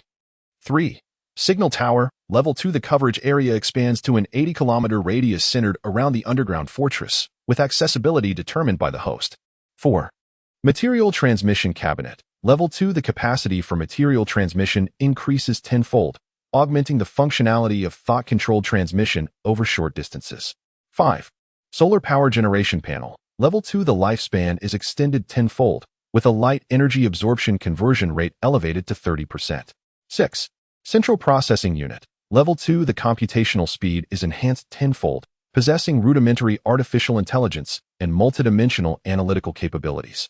It connects, through a special method, to all mainframes within the fortress and the signal tower, ensuring that no form of invasion occurs as long as the fortress remains intact. 7. Primary Celestial Divine Fire. Level 2, derived from fragments of the planetary will. It gradually enhances the physical potential and spiritual quality of the host and all affiliated personnel within the fortress. By consuming energy, it can slowly upgrade and evolve, ultimately transforming into a new celestial will governed by the host. 8. Within a 30-kilometer radius of the ruin's end, the allure of all monsters, as well as various mutated creatures affected by the ruins, is elevated to silver level. 10. Storage Upgrade. Level 2, all materials placed within the subterranean storage space of the fortress will have their shelf life permanently increased tenfold and will be maintained in optimal preservation conditions. The flavor and nutritional value of food will be significantly enhanced. An internal automatic sorting and selection system will ensure the optimal allocation of necessary materials based on storage dates and other criteria. Any materials that have deteriorated will be processed in accordance with storage management regulations. Upgrades to the existing structures of the fortress include 1. Accommodation for auxiliary personnel. The area and space of all dormitories remain unchanged, but the internal ability enhancement platform has been upgraded to a silver-level advancement platform. Within the dormitories of combat unit members, a hero summoning platform has been added, allowing for the summoning of heroic spirits to assist in battle at the cost of a certain amount of energy. 2. Mechanical Research Institute. The internal primary artificial intelligence computing system has seen its computational simulation speed increased by threefold. Additionally, 2 virtual autonomous research robots have been introduced. Simply by informing them of the desired research direction or personal needs, they can independently conduct research according to the requirements. A certain amount of energy is consumed to accelerate the research speed. 3. Tower of Ascendance. Level 2, the plants cultivated within the lower 2 tiers will experience a growth rate increase of 10%, provided that adequate fertilizer and moisture are supplied. From the 3rd to the 30th tier, special prism reflectors will be installed to significantly enhance the reflection of sunlight onto the fortress's solar panels, thereby improving their energy generation efficiency. Furthermore, stored light energy can be emitted as a laser into the sky, with a maximum destructive capability equivalent to that of bronze level. From the 31st to the 50th level, there exists a storage space designed to house materials, wherein no chemical or physical changes will occur, thus serving as a facility for mechanical research. The uppermost 10 levels serve as a fortress defense zone, where appropriate weaponry can be deployed to assist in the fortification's defense. The mechanical deployment platform, situated outside the bunker walls, spans a width of 80 meters, with an exterior resembling that of concrete flooring. It boasts an emerald-level defense rating and can be restored or specifically modified through the expenditure of certain materials and energy after sustaining damage. Beneath it lies a modular traction device capable of transporting the weapons and equipment developed within the Mechanical Research Institute to designated locations. The Food Storage Cabinet, Level 2, located within the fortress's food storage area, measures 30 meters in length, width, and height, ensuring that the contents remain unchanged for 3 months. It is equipped with automatic packaging and meal distribution machinery, as well as a system for automatic point deduction, which meticulously indicates the remaining storage time for all food items. The electric shock wall, at its highest setting, can inflict severe injuries on level 4 monsters. Note: the advanced energy and experience points absorbed by the fortress from monsters killed by lightning are equivalent to half of those obtained from normal kills. Lastly, the junior drone hangar, positioned on one side of the towering structure, stands 50 meters tall and covers an area of 500 square meters. Its interior features a modular hive design, allowing for adjustable size compartments, each capable of accommodating a single drone. Both the exterior and the compartments are equipped with mobile defense gates identical in strength to the fortress's defenses, along with multiple self-targeting flamethrowers and multifunctional crossbows, effectively deterring monsters from pursuing the drones. New structures and facilities of the fortress. 1. The Eye of Peripheral Defense. 3 installations are positioned to the north, southeast, and southwest of the fortress, each extending 300 meters. They are designed in the form of a human eye, consisting of 2 arched corridors. The interior of each eye is hollow, supported below by 3 Y-shaped columns and 6 I-shaped pillars. Each eye of defense houses 20 ethereal warrior combat chambers, with each chamber covering an area of 300 square meters. The chambers are subdivided into a combat corridor, private bedroom, living room, and ethereal enhancement room, providing a space for summoned spirits to reside and engage in battle. Each combat chamber accommodates only 1 ethereal warrior. 2. The Humus Magic Pool, located beneath the Mechanical Research Institute. It connects to a mechanical atrium by introducing organic waste from the biogas pool. The waste can be decomposed into various single-element crystalline sand-like minerals, as well as gaseous elements. These materials are extracted from the walls surrounding the Humus Magic Pool, consuming a certain amount of energy to increase the yield of specific materials. Prior to exiting the confines of the Humus Magic Pool, no chemical reactions will occur among the minerals. Currently, the materials that can be produced include iron, tungsten, titanium, aluminum, copper, silicon, nickel, sodium, potassium, hydrogen, and chlorine. 3. Mechanical gear saw. Situated within the horizontal gaps of the electric shock panels on the outer walls, it consists of 2 3-meter-long metal bars connected by a universal joint.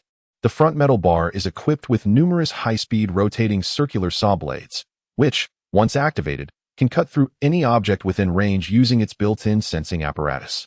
The hardness is diamond grade, consuming energy at ultra-high voltage during operation, possessing cutting capabilities akin to gold grade, and exhibiting a gradual self-repairability when damaged, requiring certain materials and energy to expedite the recovery process.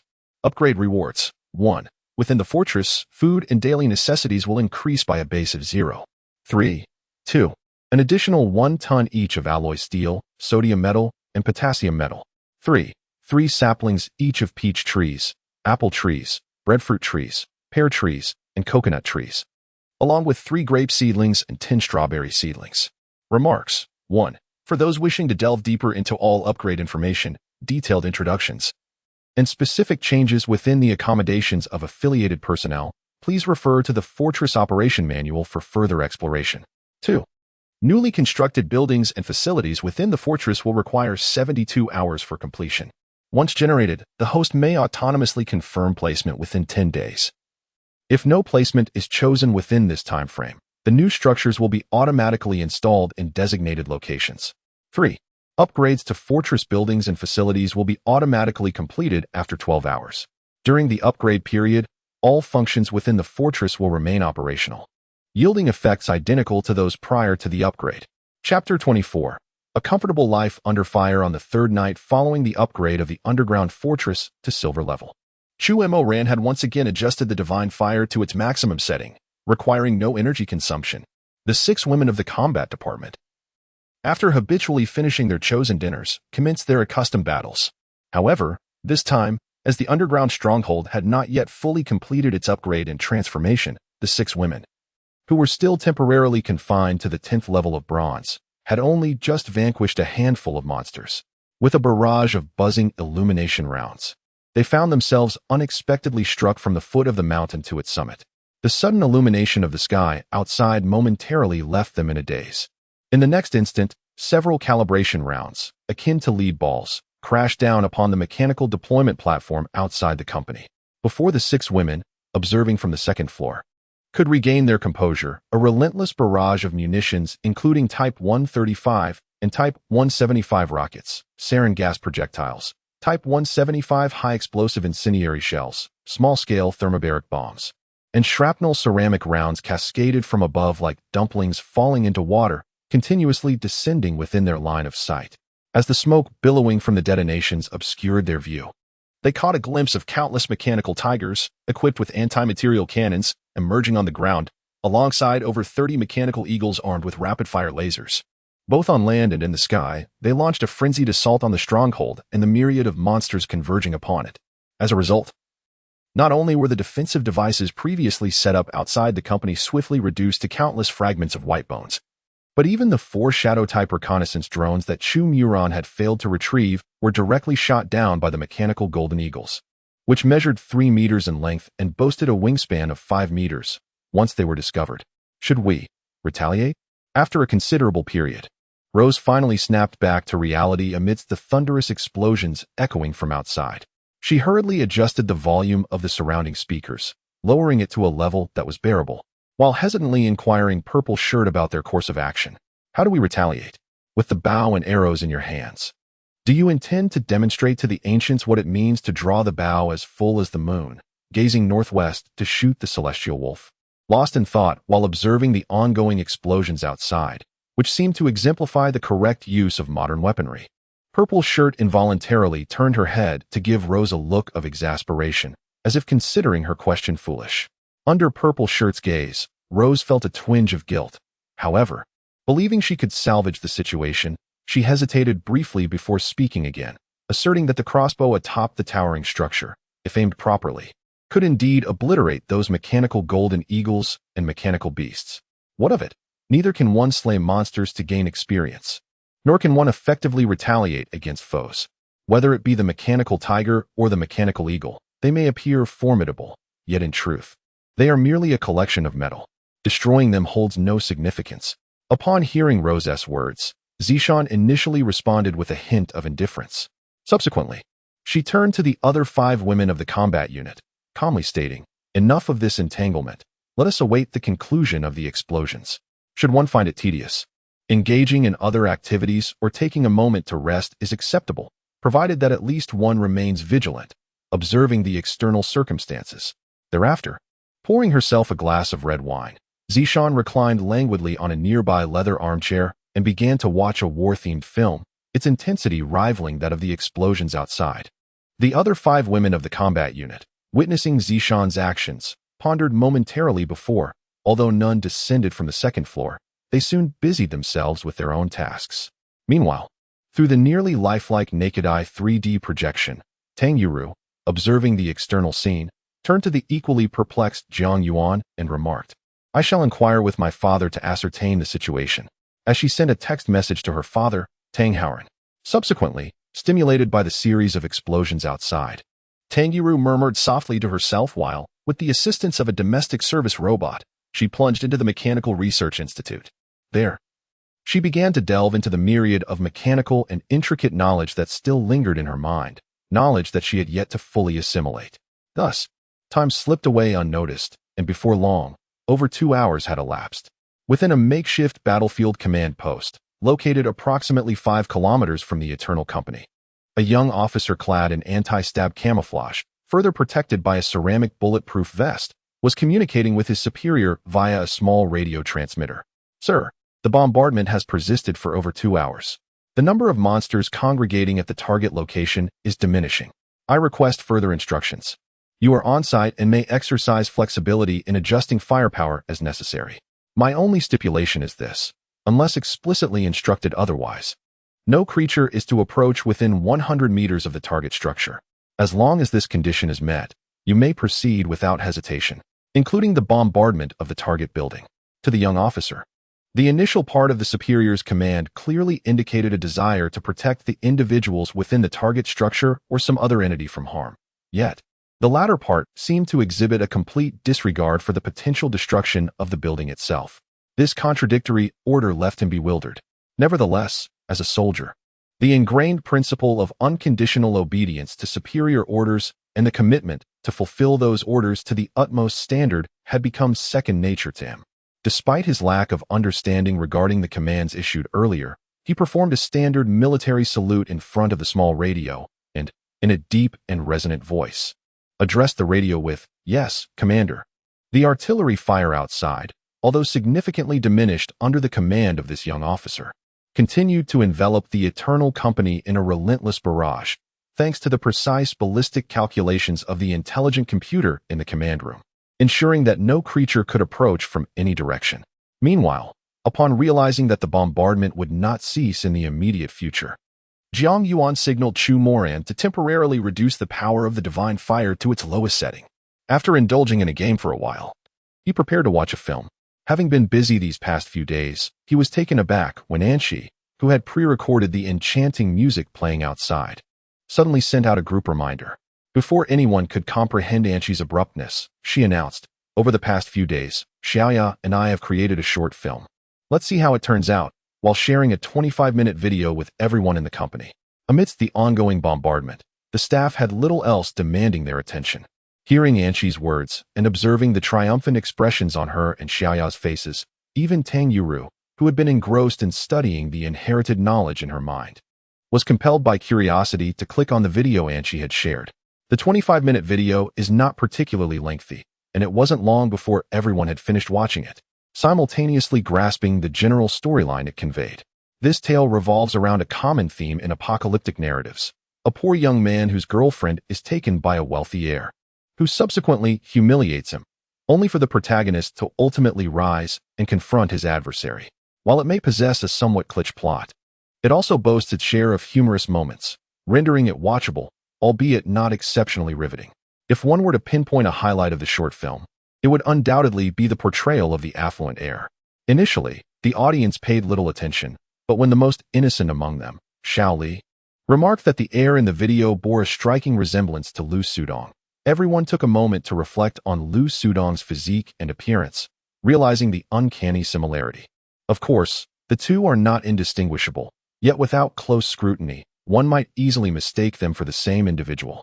Particularly given their shared demeanor, both exude an air of arrogance and entitlement while simultaneously adopting the guise of a genteel young man, their performances remarkably alike.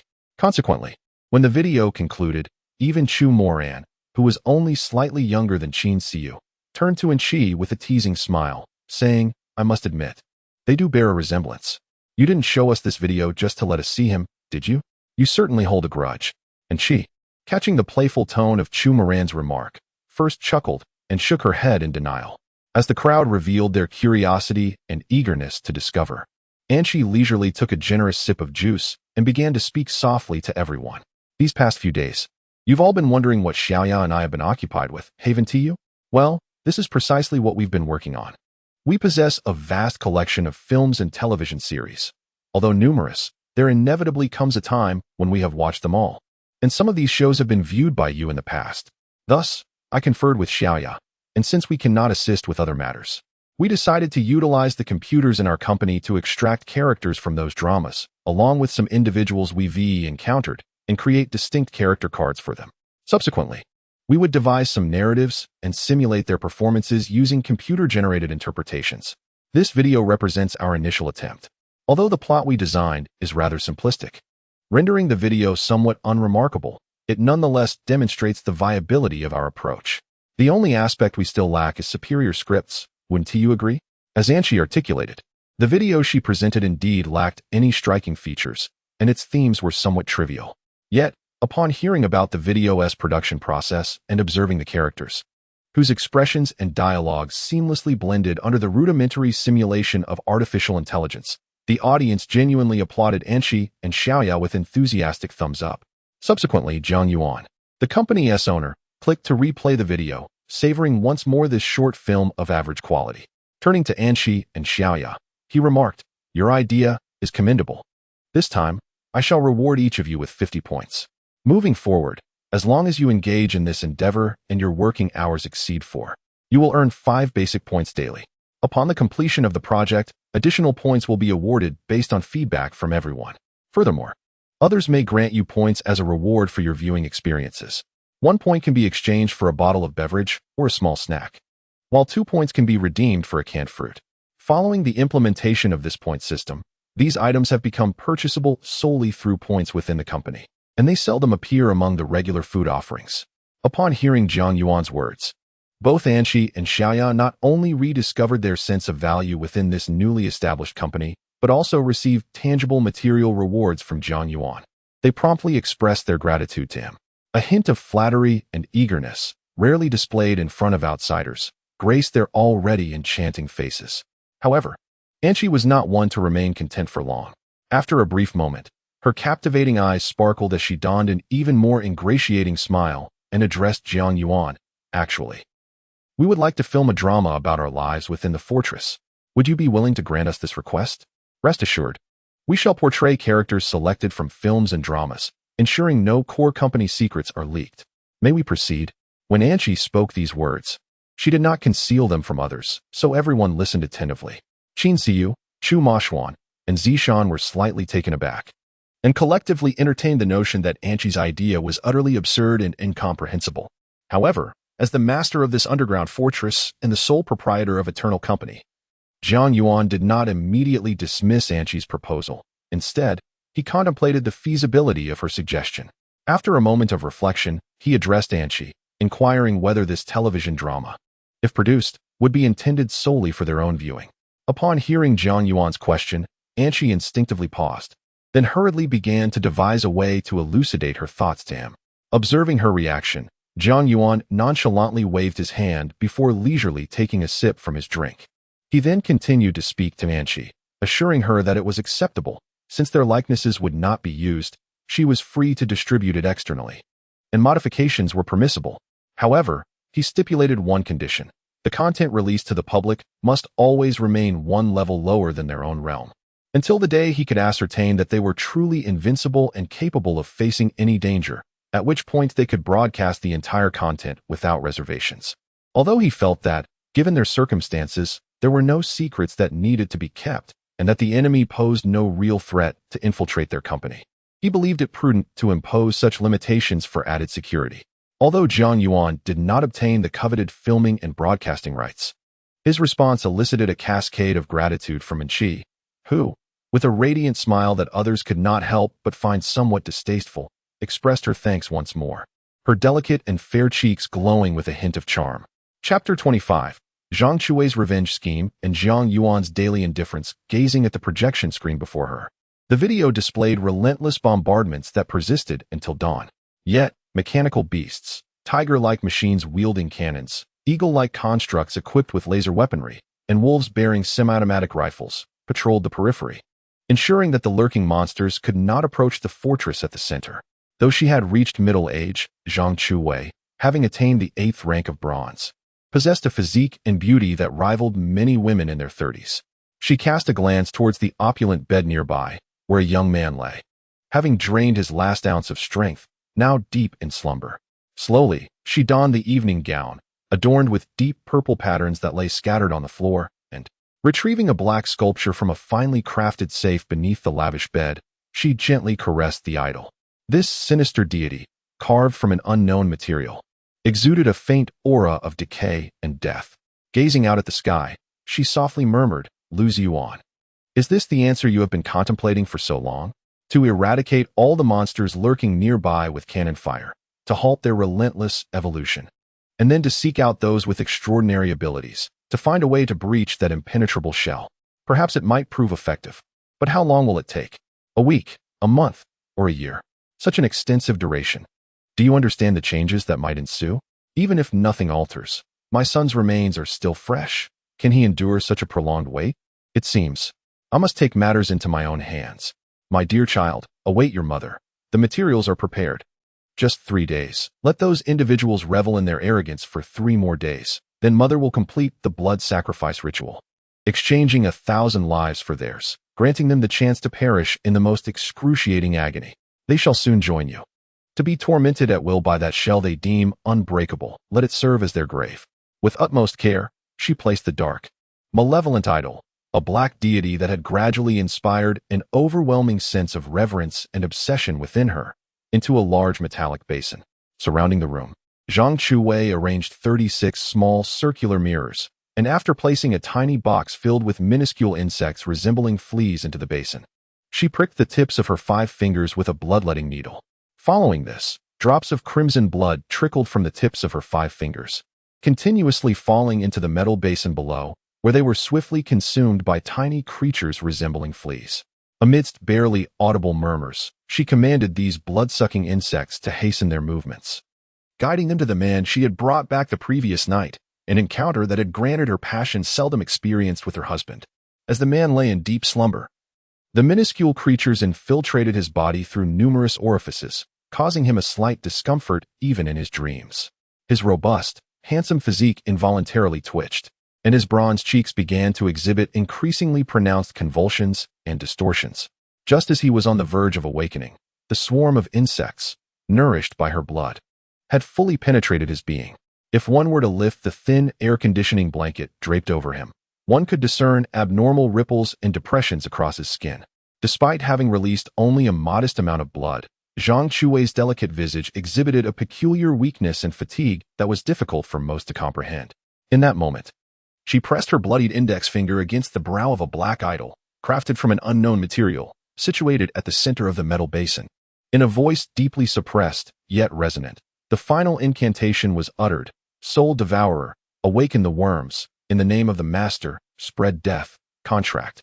Thus, the young man, who moments before believed himself to have stumbled upon an unexpected fortune and fancied he would soon become the fated son of this apocalypse, subduing countless beauties beneath him, suddenly stiffened, losing all inclination to struggle.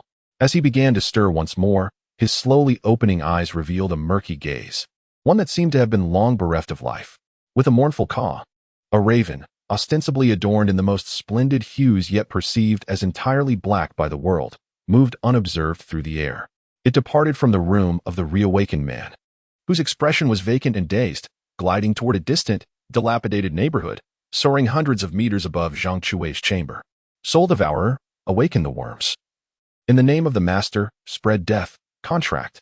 A voice, laced with a hint of mockery, echoed from within the immense palace borne by the raven, where Yilan, with hands as delicate as if made of air, swiftly formed intricate seals.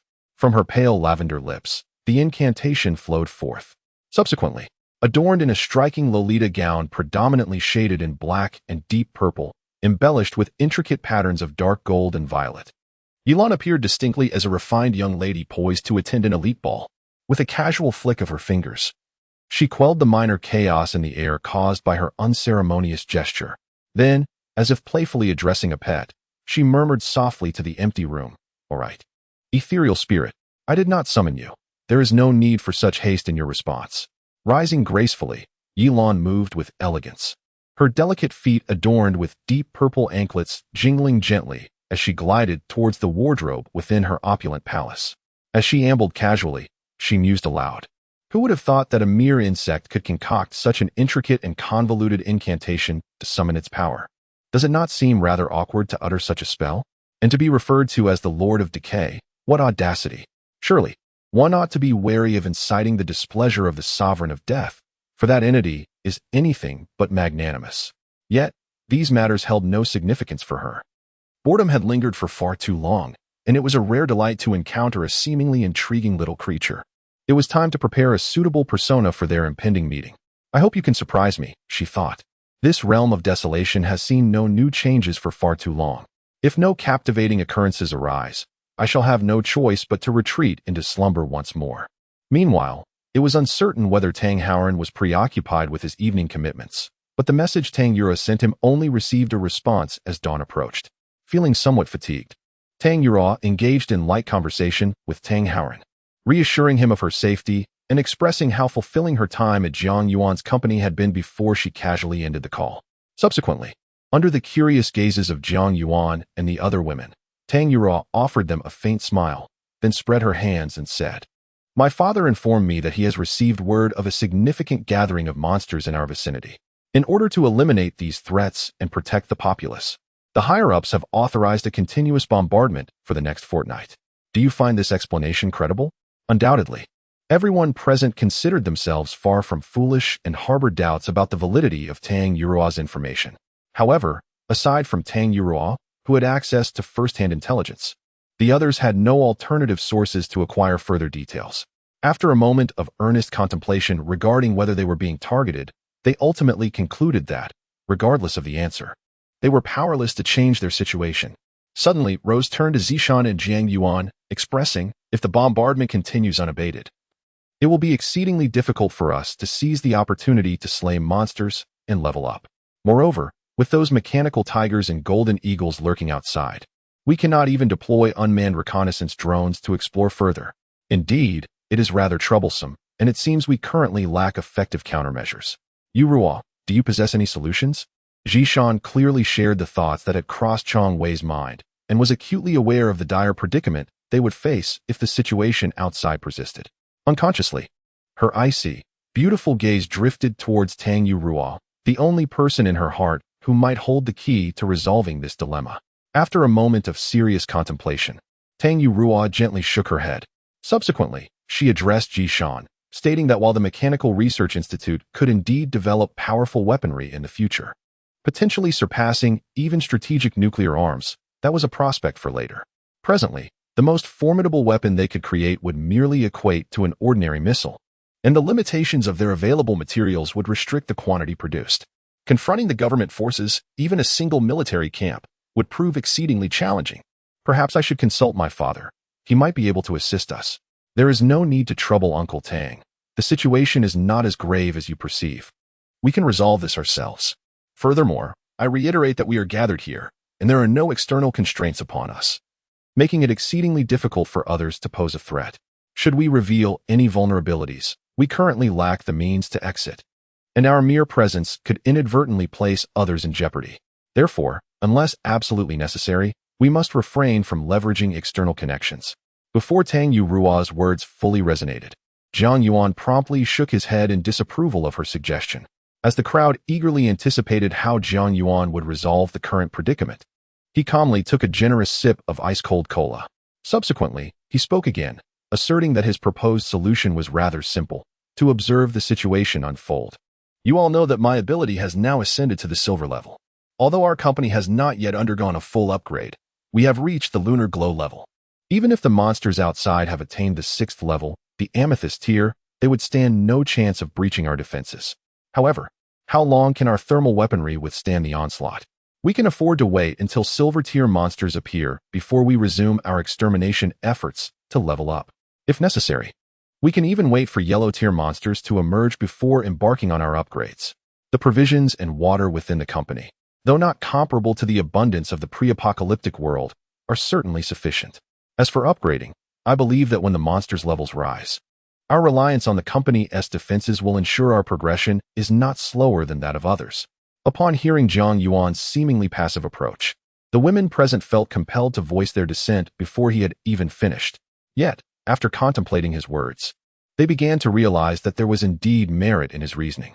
In fact, following Zhang Yuan's further explanation, the 6 members of the combat division recognized that their recent urgency to slay monsters and prompt Zhang Yuan's advancement stemmed not from necessity, but rather from an unsettling sense of disorientation in the face of this sudden apocalypse, which had engendered a flight response fueled by anxiety. After much deliberation, the women ultimately acquiesced to Zhang Yuan's proposal. Observing their consensus, Zhang Yuan smiled at them and spoke once more, declaring that the company would officially enter a vacation period, tentatively set for 2 weeks. Should there be a need for extension or reduction, arrangements would be made accordingly. The recent period had been arduous for everyone. Thus, these days of respite would allow for a moment of introspection regarding personal aspirations and future endeavors. Finally, he expressed his gratitude to Xiao Li and Lisa for their understanding, as their profession rendered them unable to partake in the holiday while others rested. He assured them that, in due course, he would arrange for their own time off or some form of compensation. The culinary responsibilities for the 14 members of the company fell entirely upon Xiao Li and Lisa. In their spare time, the two were also tasked with experimenting with various snacks and recipes sourced online, which might seem quite laborious. However, their respective kitchens were equipped with automatic dishwashing and cooking appliances, as well as semi-automatic vegetable chopping devices. Certain tasks, such as washing vegetables and meats, were aided by specialized equipment, and some cooking implements even featured timers and self-stirring functions. For them, this task, while requiring some time, was hardly burdensome. Moreover, Xiao Li and Lisa had assumed the majority of culinary duties long before the apocalypse, making it a well-formed habit. After reaching the bronze level, their physical prowess, though not comparable to the 6 combatants, had seen a notable enhancement. As soon as Zhang Yuan's words escaped his lips, Xiao Li smiled and addressed him, "Brother Yuan, there's no need for such formality.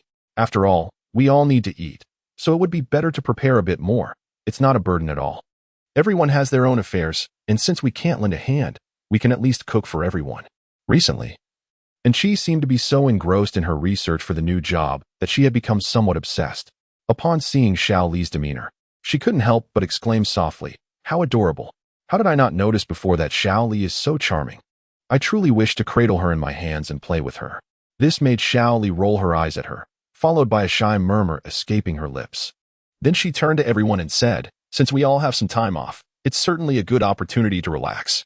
You all know what I've been working on lately, and if I find myself in need of your assistance in the coming days, I trust you will help me. It's important and meaningful work that pertains to our future sustenance.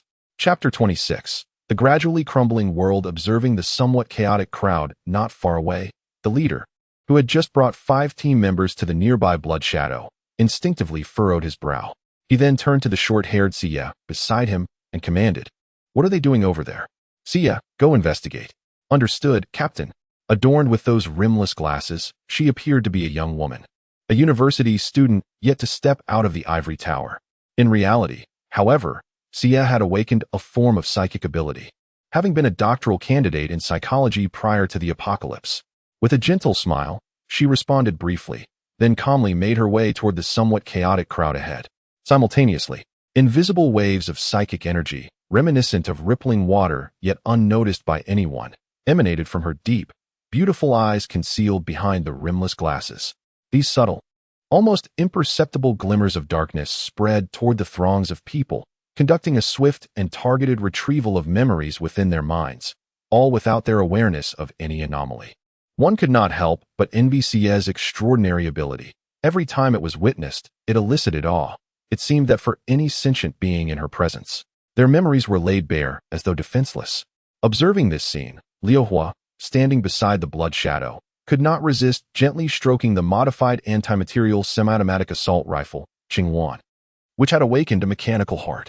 With a hint of admiration, he remarked on her remarkable talent. Each individual gathered together possessed unique strengths. Just as her explosive amplification ability complemented the firepower of her assault rifle, surely others felt a pang of envy as well. Upon hearing Liu Hua's admiration, Shui Ying refrained from downplaying Sia's psychic prowess to comfort him. Instead, she subtly offered her praise, acknowledging the brilliance of her abilities. Just like the fiery and flamboyant combat style of Liu Hua, she exudes a vibrant and unrestrained personality, displaying a refreshing lack of guile in the presence of acquaintances. It was during this moment that she overheard a rare compliment from Blood Shadow, a figure whom many, even within the ranks of the beggar army, regarded as a true madman. This recognition came after the recent reorganization of their team, prompting her to align herself with Blood Shadow and the other 10 sisters whom she deeply admired, having been reassigned from other squads. Liu Hua joined an independent combat unit that would be under Blood Shadow's autonomous command, and a genuine sense of joy blossomed on her sun-kissed cheeks. This reaction elicited eye rolls from the 2 other team members accompanying Blood Shadow, who were bemused by her endearing yet foolish demeanor reminiscent of a playful husky. Meanwhile, it must be acknowledged that while psychic abilities may not appear as exaggerated as one might presume during direct confrontations with formidable foes and monsters, they wield an astonishing power when probing the memories of those weaker than herself. In a mere moment, Sia delved into the minds of everyone present, extracting all memories related to the preceding chaos. She adeptly integrated and analyzed what appeared to be a chaotic tangle of contradictions in their recollections, all under the influence of her psychic prowess. Following closely, Sia returned to stand before the Blood Shadow. After a brief moment of contemplation, she addressed the Blood Shadow, elucidating that this location was none other than the residence of the former mayor of Dongling City, Lu Ziyuan. The circumstances surrounding this place, as inferred from the memories of these individuals, suggested that the mayor's wife, for reasons unknown, orchestrated a catastrophic massacre within the community, resulting in over 2,000 deaths within a mere 3 days. Rather than facing retribution, the mayor chose to shield her from consequences. Ultimately, under the sinister influence of a malevolent deity, the wife completely lost her sanity, or at the very least, a significant portion of it. 5 days after the incident, she murdered her husband and successfully fled into the wilderness before the combat support teams could arrive. Several such teams were currently in pursuit of her. Well, what distinguishes a protector of a cultist from the cultists themselves? The dead are not unjustly so, Sia remarked. Upon hearing her words, the Blood Shadow exhibited no visible emotional response to the gravity of the situation. With an air of nonchalance, he addressed the individuals beside him. Subsequently, he turned and, accompanied by his 4 team members, made his way toward the 9-seat military armored SUV parked not far away.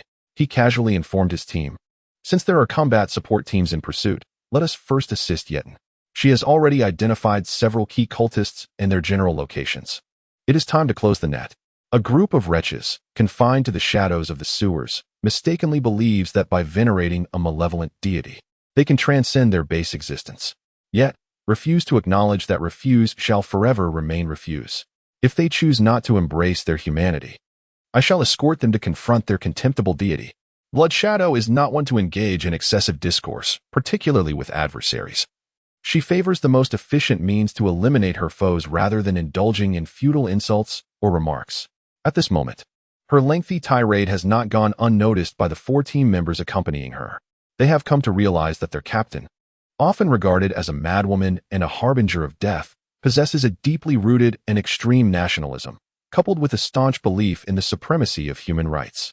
She has been thoroughly provoked by the malevolent cultists who have recently wreaked havoc, seeking to disrupt societal order and even threaten humanity's existence. Thus, in the minds of the vast majority outside the Beggar's Army, they too are perceived as individuals capable of orchestrating heinous massacres in the name of their patriotic fervor and extreme nationalism. Without uttering another word, they closely follow in Bloodshadow's footsteps, silently preparing for the imminent slaughter of those cultists and the fallen.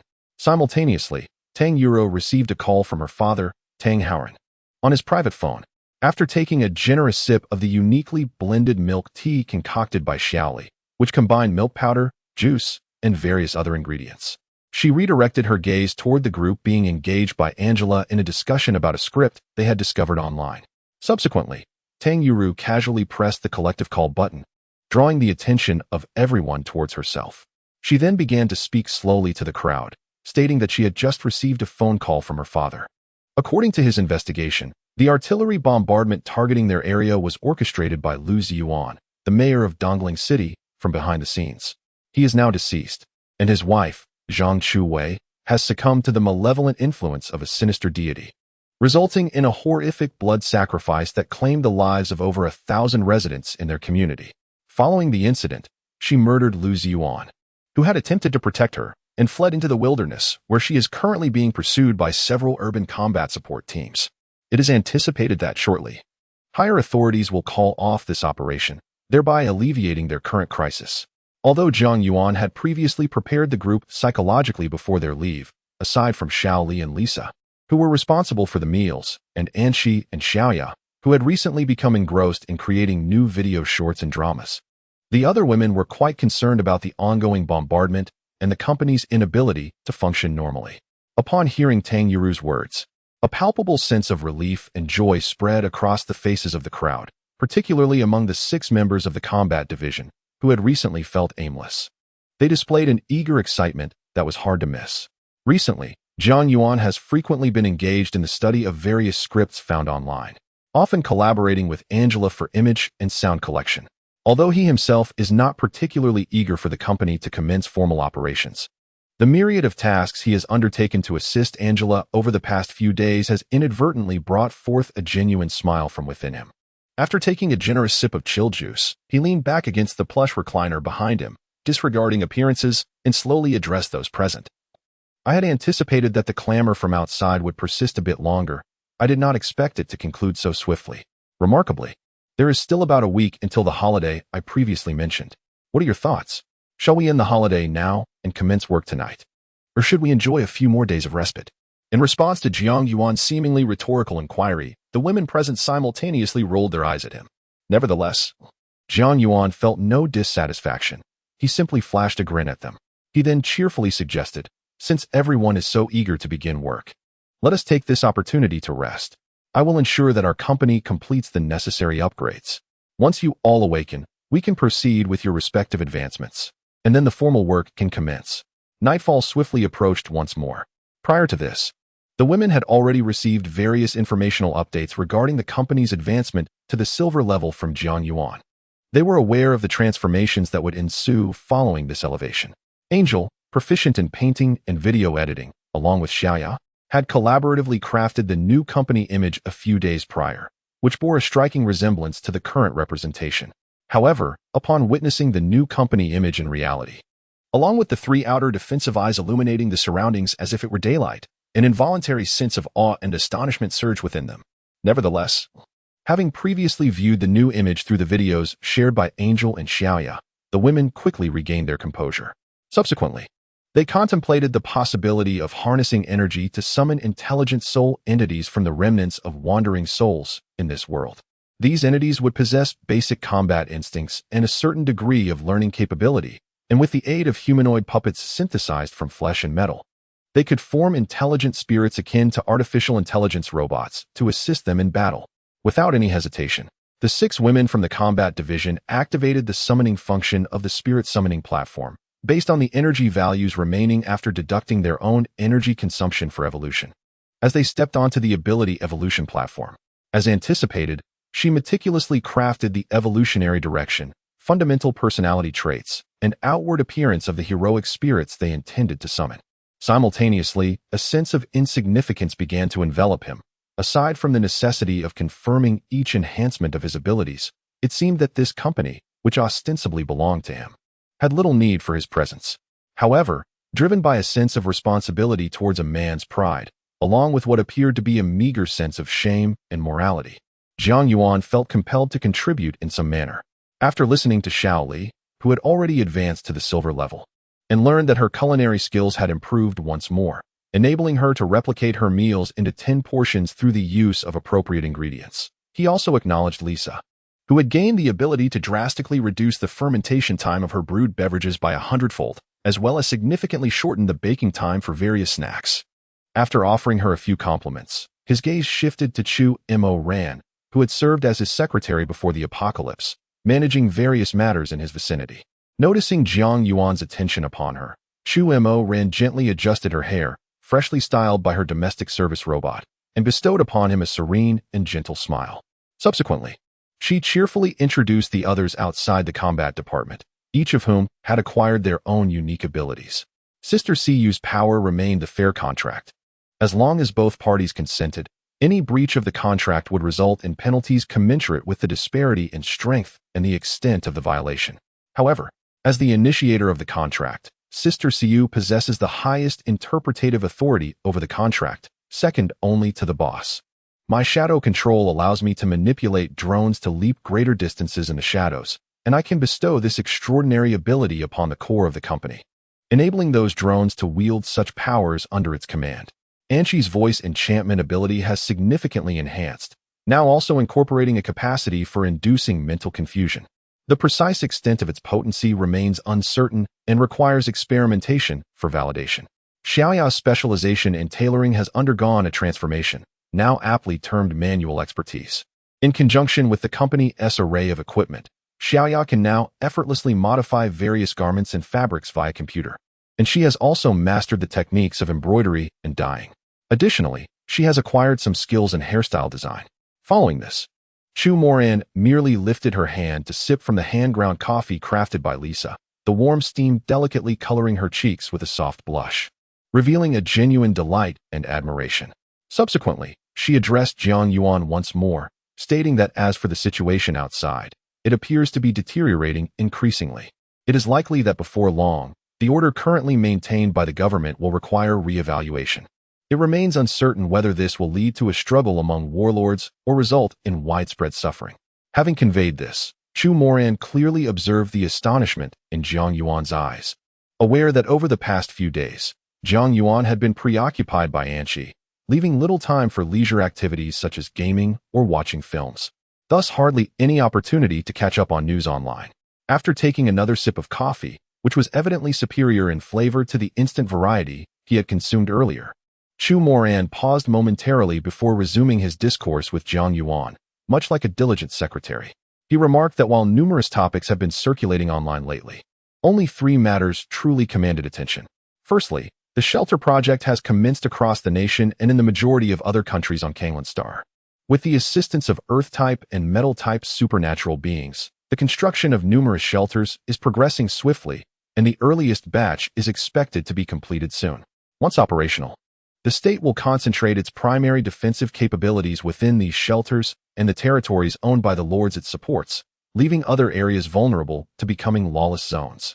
Secondly, with the emergence of silver-tier monsters in certain locales, Kanglan Star's size has expanded by a significant 30%. Numerous communication satellites have already fallen, and the remaining ones are anticipated to descend over the coming days. Without new technologies to replace them, the world will soon find itself fragmented into isolated islands of communication, reliant solely on wireless signal towers within limited ranges. Lastly, and perhaps most infuriatingly, the previously concealed fallen and the devotees of the dark gods have become increasingly audacious. They are not only slaughtering human prodigies and orchestrating tragic bloodbaths, but are also inciting the common folk toward moral decay. Chapter 27. The suspense left by Tang Yuru after hearing the news conveyed by Chu Mo Ran. Zhang Yuan found himself lost in silence for a moment. However, it is important to note that the information he received was merely a collection of online reports. He had not witnessed the external turmoil with his own eyes. Furthermore, the chaotic state of the outside world did not encroach upon the underground sanctuary, which had evolved into a self-sufficient paradise, capable of operating independently without external assistance. Zhang Yuan himself lacked the influence to sway political decisions beyond the confines of this haven. He was not a person prone to excessive sentimentality or compassion. Rather, he was an ordinary citizen, deeply insecure and possessing the traits of a reclusive individual. It did not take long for him to regain his composure. Subsequently, Zhang Yuan remarked with a hint of profundity that the situation indeed appeared dire. Yet, since the spirit of the returning ruins proclaimed this to be an apocalyptic game that granted evolution to so many, it seemed probable that this calamity was merely in its nascent stages. The external conditions were likely to deteriorate further rather than improve. One could only ponder the ultimate fate of this world and the true nature of the spirit of the returning ruins. What motivated this entity to orchestrate such a catastrophe? Was it merely a whimsical desire to toy with us as if we were jesters in a grand circus? After engaging in light conversation with Chu Mo Ran, Zhang Yuan cast a glance towards the combat department's 6 women who had successfully completed their promotion to silver level, selecting a secondary attribute to complement their primary attribute from the trio of strength, agility, and focus. Upon discovering the 10 summoned spirits recruited by the 6 maidens, it became evident that, despite lacking genuine emotions, they possessed intellect comparable to that of ordinary humans, alongside commendable combat learning abilities. Initially, upon their emergence, they were merely at the foundational awakening level, their combat prowess even slightly inferior to that of Qingzhu during her own awakening. Nevertheless, the monsters they vanquished with their crossbows allowed the company to reap substantial experience and energy.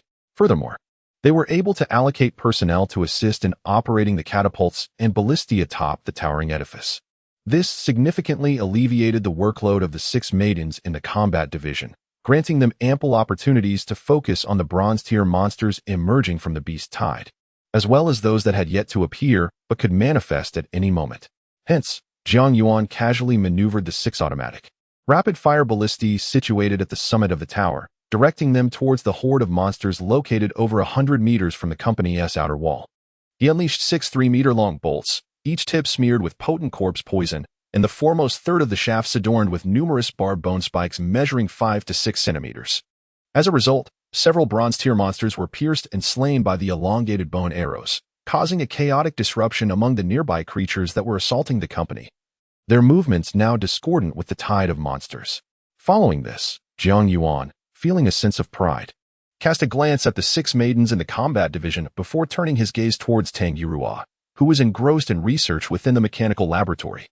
It seemed that Zhang Yuan had sensed the almost tangible gaze of Tang Yuru, who, for reasons unknown, had recently developed a penchant for adorning herself. Each morning before work, she would meticulously prepare in front of the mirror. With a slight tilt of her head, she offered Zhang Yuan a flirtatiously delicate smile. Subsequently, she swiftly manipulated her computer before pausing her actions to address Zhang Yuan with a playful tone. "So, have you begun to take an interest in my research institute? Would you like me to introduce you to the latest weaponry I have been developing?" Although Zhang Yuan was hardly an expert in weaponry, he was essentially a novice, and matters of combat had never required his attention.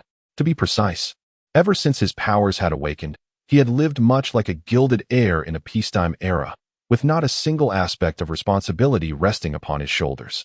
However, observing the unmistakable delight radiating from Tang Yuru's youthful, fair cheeks, Zhang Yuan understood the appropriate course of action and chose not to decline her invitation. Instead, he ordered a warm cup of mixed-flavor milk tea for her and smiled as he replied, "Sure." Most researchers, perhaps instinctively, cultivate a habit of avoiding extensive discussions about their work with outsiders, as they perceive such exchanges as a mere waste of time. believing the other party would not comprehend the intricacies involved. Though Tang Yuru appeared delicate and fragile on the surface, she was, in fact, a prodigy in her own right, harboring such thoughts within. However, she had relied on others for care in the past, never having the opportunity to showcase her innate talents, an experience that others could scarcely comprehend. As for now, Jiang Yuan occupied a unique position in her heart. She cared little for the substance of their conversations as long as she could engage with him. Thus, even though she was acutely aware that Jiang Yuan might not fully grasp her research, a genuine smile, reaching the depths of her eyes, involuntarily graced her softly contoured cheeks upon hearing his affirmative response. Subsequently, adjusting her posture in the wheelchair, Tang Yuru reached out to accept the milk tea handed to her by the domestic service robot, carefully placing it before her and taking a gentle sip. With a playful flick of her petite tongue, she licked the milk tea that clung to her lower lip, then proceeded to share with Jiang Yuan some images and data of elegantly designed crossbows, along with arrows and marbles that exhibited striking differences. As she presented her new research findings, she explained, these rifle-style crossbows utilize an impact-based charging mechanism. While this method is not ideal for outdoor use, it remains the simplest and most convenient option for our circumstances. Simultaneously, I have incorporated additional pulley systems and restructured the bow itself, enabling it to deliver ninefold lethality under equivalent tension. The precision range has been enhanced to 300 meters, sufficiently meeting the operational requirements of my combat unit sisters. Accompanied by a quiver capable of accommodating 20-10-centimeter-long crossbow bolts, this innovation significantly reduces the time spent on reloading. This composite bow also employs a multi-pulley configuration, drastically conserving strength. Furthermore, the 9 adjustable arrow slots at the front allow the user to simultaneously launch up to 9 arrows, with angles that can be modified at will. The movable module is controlled by mental energy and features an auxiliary aiming function. Among the various arrows, one is termed the armor-piercing arrow, possessing enhanced penetrating power, making it ideally suited for confronting formidable adversaries. Another, known as the petrification arrow, is coated with a paralyzing toxin, perfect for dealing with agile foes. There is also the blood-boiling armor-piercing arrow, which contains hollow tungsten steel filled with a special sodium-potassium alloy powder and an accelerant. Upon striking a creature, it triggers a violent reaction with their blood or brain matter, potentially resulting in an explosive effect, particularly effective against zombies that are resistant to conventional toxins. Each of these projectiles has been meticulously designed with varying focuses. Some prioritize explosive impact, others emphasize splatter damage, while one is dedicated solely to combustion. Although the true power of these crossbows and arrows remains unknown, witnessing Tang Yurua's inadvertent display of pride prompted Jiang Yuan, who held unwavering faith in her, to smile and commend her, remarking that it sounded quite impressive. He believed that Zishan and her companions would undoubtedly be thrilled to acquire such weaponry. Upon hearing Jiang Yuan's praise, the expression of pride on Tang Yurua's face transformed into a genuine smile of joy.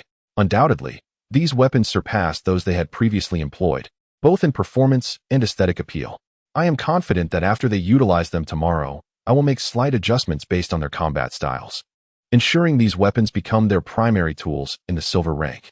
Furthermore, regarding the lower-tier versions used by those spirits, I will only need to make minor modifications to replicate them. Well, I trust you. However, it seems you have a fondness for crossbows. Have you not considered manufacturing firearms? Is there some difficulty involved? Firearms, you say? Yuan, I did not realize you had a penchant for such weaponry. I have indeed designed 2 models of artillery, the 200mm caliber pneumatic cannon, named Whisper, and the 500mm caliber pneumatic cannon, dubbed Roar. Both are equipped with automatic loading mechanisms, capable of rapid-fire discharges of 5 and 3 rounds, respectively, with a subsequent cooldown period of 3 to 5 minutes. If one disregards the limits of wear and tear, it is feasible to achieve a continuous firing of over 10 rounds in a single instance. However, the repercussions could result in catastrophic malfunctions and potentially damage other weapons of the same tier, thus such practices are ill-advised. Regarding their operational mechanism, the artillery shells are filled at the core with iron-spiked projectiles, which consist of a mixture of an oxidizer and thermite. An electric ignition triggers a powerful explosive in the rear piston chamber, composed of a volatile substance that remains solid below 100 degrees and transforms into gas above that temperature, possessing a specific heat capacity nearly 1,000 times lower than that of air, resulting in a rapid explosion. This generates a substantial amount of specialized gas that propels the piston, launching the artillery shell. During this process, a delayed fuse ensures the shell detonates mid-air. Moreover, throughout the entire operation, the company's central intelligence conducts targeting and explosion simulations to maximize its destructive potential. Upon hearing Jiang Yuan's inquiry, Tang Yuru first smiled and showcased her newly designed artillery pieces, which, despite their remarkable technological sophistication, are based on remarkably primitive principles, allowing Jiang Yuan to admire both the design schematics and the finished product. Following this, she addressed Jiang Yuan, stating that she has a background in mechanical research, with her father being a military leader. From a young age, she was exposed to various firearms, and with the inheritance she received, the previous limitations in materials made it challenging to manufacture high-performance weaponry. However, nowadays, producing any firearm that has appeared on the market, including close-in weapons from various nations, is not particularly difficult. She paused briefly at this juncture, casting her gaze towards the 6 women engaged in battle. After taking a leisurely sip of the milk tea she held, Tang Yuru slowly began to speak. When it comes to manufacturing firearms, those with minimal power are largely ineffective, while those of significant might pose a challenge for my sisters to wield. The monsters they eliminate yield little experience or energy for our company, often resulting in a net loss, as we are left with merely their corpses. Moreover, as time progresses and everyone gradually upgrades, their strength increases. Yet the potential of gunpowder-based weapons is ultimately limited, whereas human capability knows no bounds. By the way, Yuan, have you not yet realized that certain rules, though unspoken by the spirits of the abyss, indeed exist? Specifically, unless one possesses mastery in mechanics, explosives, or specialized abilities related to firearms, it is advisable for others to refrain from overly relying on thermal weapons for rapid enhancement of their abilities. The spirits prefer that we cultivate our own potential. At this juncture, Tang Yuru paused momentarily, seemingly concerned that Jiang Yuan might take offense. After a brief hesitation, she tentatively added, "If you truly have a fondness for firearms, I could craft a few for you, or perhaps create some models for you." Jiang Yuan, having merely inquired about Tang Yuru's perspective on firearm development, had already grasped her rationale upon hearing her explanation. Upon catching her teasing remark at the end, he couldn't help but chuckle and retort, "What do you take me for? A child? If you believe firearms are unsuitable, then by all means, follow your own vision. The Mechanical Research Institute is entrusted to you. Can I still harbor doubts about your capabilities?" Upon hearing Jiang Yuan's words, Tang Yuru, her cheeks slightly flushed from the warmth of the milk tea, could not help but reveal a sincere smile. Subsequently, she introduced Jiang Yuan to her newly designed hidden spikes that could be arranged on the mechanical deployment platform. The Earth Mound-style automatic crossbow, and the sloped treadmill capable of halting advancing monsters while simultaneously releasing a strong electric current to those that passed between them. She also described the rapid-fire crossbows, honeycomb mechanical crossbows, and the corrosive toxic rain launchers strategically positioned atop the towering spire, along with various other innovative weaponry, sharing with him some of her plans that were still in the formative stages. Then, casting a glance at the nearby computer screen, which was rapidly refreshing various formulas and diagrams while executing numerous deductions and calculations, Tang Yuru took a substantial sip from her now lukewarm mixed-flavor milk tea. Afterward, she mysteriously turned to Jiang Yuan and said, "There is something I originally intended to discuss with you in a few days, but since we are on the topic today, I feel I can give you a little hint to pique your anticipation." Observing the expression on Tang Yuru's face, which seemed more suited for a young girl's, Jiang Yuan found it amusing and instinctively probed further. "What is so noteworthy that it elicits this reaction from you? Would you like to go out and have some fun?" "Out." Upon hearing Tang Yurua's words, Jiang Yuan instinctively repeated them, his eyes betraying a mixture of astonishment and confusion. "Do you mean what I think you mean?" "Not entirely. Yet not entirely not." Jiang Yuan found himself at a loss with Tang Yurua's perplexing statement, feeling as though his mind was somewhat inadequate. Thus, he boldly inquired, "Could you elaborate?" However, recalling her own plans, Tang Yurua showed no inclination to clarify for Jiang Yuan. Instead, she countered, "I know you have always struggled with a sense of insecurity. This underground fortress, in a way, mirrors that fixation within you. I even suspect that, even without the advent of an apocalypse, you would eventually confine yourself within this subterranean stronghold. Yet, the essence of humanity, the reason we have ascended to be the rulers of this planet, lies in our greatest virtue and flaw, insatiability. In times of insecurity, one yearns for safety. But once that safety is attained, do you not desire freedom? Even if you do not yearn for it now, will you not crave it in the future? Tang Yurua's words, even directed at a reclusive homebody or a prisoner enjoying the finest accommodations, would surely stir something within them. However, since Jiang Yuan resolutely chose to seal off the underground fortress and made a permanent decision to remain within, he would naturally not easily reconsider his choice. At least for now, he finds his leisurely seclusion quite agreeable. What is freedom, after all? Perhaps many would willingly sacrifice their lives for it, but to him, it seems utterly futile. Nonetheless, to spare Tang Yuru's feelings, Jiang Yuan refrained from immediately contradicting her and opted for silence instead. Unfortunately, Tang Yuru was far too familiar with Jiang Yuan. Upon observing his demeanor, she discerned his thoughts and couldn't help but sigh inwardly at his delusions of persecution. Why was she even discussing freedom with someone like him? She then took several deep breaths to suppress her urge to scold him. After regaining her composure, she spoke again. All right, you needn't respond. However, I understand your reluctance to venture outside. Is it not due to the lack of security that comes from leaving the fortress that isolates you from others? But what if I could provide you with sufficient assurance, allowing you to remain within your sanctuary while still exploring the world beyond? You wouldn't oppose that, would you? I believe the other sisters would certainly agree as well. After all, the inability to leave and the unwillingness to do so are two distinct matters. Upon hearing Tang Yurua's words, Jiang Yuan was once again engulfed by an inexplicable confusion. However, strangely, a sensation arose within him, a thrill he had never experienced.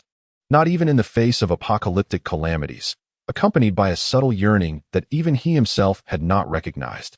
Tang Yurua, perceptive as ever, detected this slight shift in Jiang Yuan's emotional state. The warmth emanating from her milk tea lightly tinted her cheeks with a delicate blush, and an increasingly radiant smile unconsciously graced her lips. Then, with a playful glimmer in her eyes, Tang Yurua smiled once more at Jiang Yuan and remarked, "All right, that's enough. If I say more, I might reveal secrets. Just wait for the surprise I have in store for you, which will arrive within 3 to 5 months at the latest." With that, she left Jiang Yuan momentarily, returning to her ongoing research. Chapter 28, The First Encounter with the Blood Shadow Part 1. The night was exquisite, even amidst the encroaching apocalypse brought forth by the ruins. Under the eerie glow of a blood-red moon hanging high in the sky, Jiang Yuan took advantage of the scarce presence of mutated avian creatures. He piloted 3 Shadow X-2 unmanned reconnaissance drones, each equipped with a high-definition night vision camera that included an energy intensity scanner. The drones soared forth in an interwoven, twisted flight path towards the northwest direction of the company. One could distinctly observe the rugged rock formations outside the company, marked by intersecting ravines that emerged from past excavations.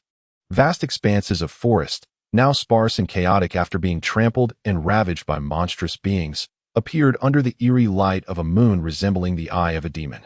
Bathed in this sanguine moonlight, the landscape exhibited a chilling, desolate ambience, starkly contrasting with the starkness of daylight, imbued with an air of sinister solitude and enigma. As Jiang Yuan continued to maneuver 3 upgraded Shadow X-2 drones, which boasted an effective reconnaissance radius extending to 30 kilometers and were equipped with electric mechanical crossbows capable of launching explosive projectiles and bone bolts, he ventured further afield. It became increasingly apparent that the once familiar surroundings had vanished, replaced by a realm seemingly untouched by humanity for ages. In this forbidden territory, deep purple carrion vines, known to emit sounds akin to the grinding of bones, grew slowly, entwined with decaying flesh and remains. The purple-black corpse moss, thriving amidst the rotting corpses, emitted a ghostly glow reminiscent of will-o'-the-wisps, swaying gently in the breeze. The tranquil forest was further adorned with ghostly blood-tang trees, their trunks adorned with faintly expressive faces that wept softly. Numerous unidentified plants, whose names and capabilities remained a mystery, nonetheless instinctively invoked a sense of inexplicable anxiety and dread. Amidst the fervent flames of inspiration igniting within the company, a myriad of creatures unconsciously gravitate towards its location, only to intermittently veer off due to various other influences. This spectacle evokes a profound sense of awe and admiration in Jiang Yuan, even as he secludes himself within the confines of his gaming room. Engrossed by the 3D projections of 3 Phantom X-2 drones cast upon the wall, yet, Thoughts of Enchi, who is obsessively particular about diverse characters and scenic materials, cross his mind. Despite frequently being distracted by Enchi to the point of hindering his gaming experience, Jiang Yuan finds no aversion in this annoyance. Instead, he takes another generous sip of ice-cold cola. Emulating a field cinematographer, he utilizes the stealth and shadow-jumping capabilities bestowed upon the drones by Chu Mo Ran to capture the breathtaking scenery along his path. At times, Jiang Yuan, in his fervor to film a particular creature, disregards his own safety, commanding the 3 reconnaissance drones to hover closely above the entity for an extended period or even daringly capturing close-up shots. Gradually, as he immerses himself in the allure of these distinctive landscapes, he delights in the process, often revisiting the footage to capture intricate details from multiple angles after completing the initial video. The filmed videos and close-up photographs were promptly sent to Chu Moran and Qin Xiu, who are responsible for organizing various information. Additionally, Angel and Xiaoya, who have been diligently preparing to shoot their own unique film and gathering a wealth of character and landscape materials, also receive the footage. Occasionally, when encountering something intriguing, these visuals would even be shared with the 6 women from the combat department, who were mostly now elevated to the bronze rank. As they engaged in battles against the monsters that appeared outside the company, casual exchanges would occur during these interactions. As time passed, the 3 Shadow X2 drones, controlled by Jiang Yuan, ceased their journey into the distance, redirecting their flight towards the company's true north and northeast. In this desolate wilderness, which had undergone immense changes since the apocalypse, Jiang Yuan discovered yet another intriguing and curious phenomenon. It was a temporary gathering place for survivors, consisting of more than 20 tents of varying sizes. After becoming supernatural beings and evolved individuals, they were each granted a multi-format small storage space that could be manipulated through a game panel, allowing them to carry weapons and supplies that were otherwise cumbersome in this post-apocalyptic world. Thus, Jiang Yuan felt no surprise at the presence of tents among these individuals, especially given the absence of transportation means. What truly piqued Jiang Yuan's curiosity was the uncertainty surrounding the lives of these individuals in a world already engulfed by the apocalypse game. He wondered whether their existence in the wild constituted a normality and if they were at risk of encountering danger. Should peril arise, how would they respond? Moreover, he recognized that for Angel, who was currently gathering various materials, such resources would undoubtedly be of great interest to her. Thus, after skillfully maneuvering the 3 unmanned reconnaissance drones to conduct a comprehensive aerial survey of the seemingly scattered, yet subtly organized encampment and its inhabitants, Jiang Yuan paused for a brief moment of contemplation. He then positioned the 3 Shadow X2 drones at what he deemed the optimal angles for capturing footage, each strategically placed in shadowed areas for concealment. With keen interest, he began to observe the individuals camping in the wilderness, who showed no signs of rest as midnight approached. As he continued to scrutinize them, a chilling sense of dread began to rise from the depths of his being, transforming the earlier ease on his face into a weighty expression tinged with a hint of malevolence.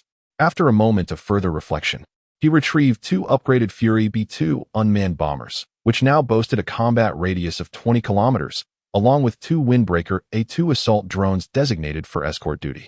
He sent them soaring into the vast night, directing them toward the temporary gathering site. With a low, resonant rumble that wasn't particularly loud, a 27mm tungsten armor-piercing incendiary round traversed a distance of 800 meters in the blink of an eye. Upon piercing through the chest of a man clad in ceramic body armor and high-strength anti-stab clothing, the expression of relief on his face had yet to fully materialize before his upper body was reduced to a gruesome spray of shattered flesh. Foolish. Attempting to flee, no matter how swift your escape, can it rival 5 times the speed of sound, or an armor-piercing round capable of mid-flight adjustments? Observing the devastating impact of her attack, the scorching air generated by the shot tousled a few strands of her dark hair. As Yunlan slowly retracted her hands, she also returned the 2.5-meter-long Reaper Series anti-material sniper rifle to her storage space, letting out a scornful remark that seemed somewhat incongruous with her icy demeanor. Clad in a cerulean high-collared dress adorned with mysterious silver-threaded patterns, complemented by knee-high black boots embellished with golden designs, Yunlan appeared increasingly statuesque and graceful as she approached the bloodied remnants of the cultists, who had already been dispatched by her comrades, awaiting their assistance in tidying up the aftermath.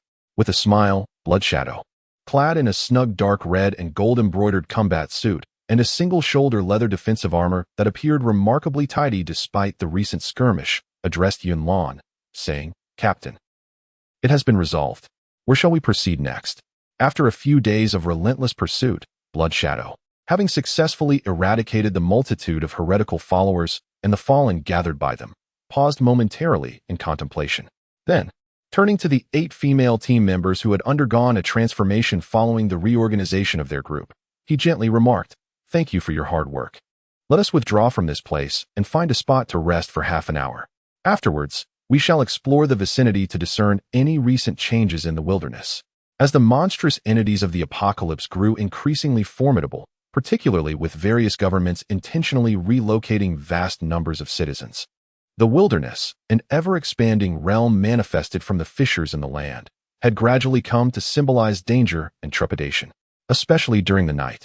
The wilderness teemed with creatures emerging from spatial rifts and flora and fauna mutated under the influence of the ominous aura of the ruins. These beings often succumbed to varying degrees of frenzy under the light of the blood moon, rendering the dark environment perilous and ill-suited for most humans to engage in combat.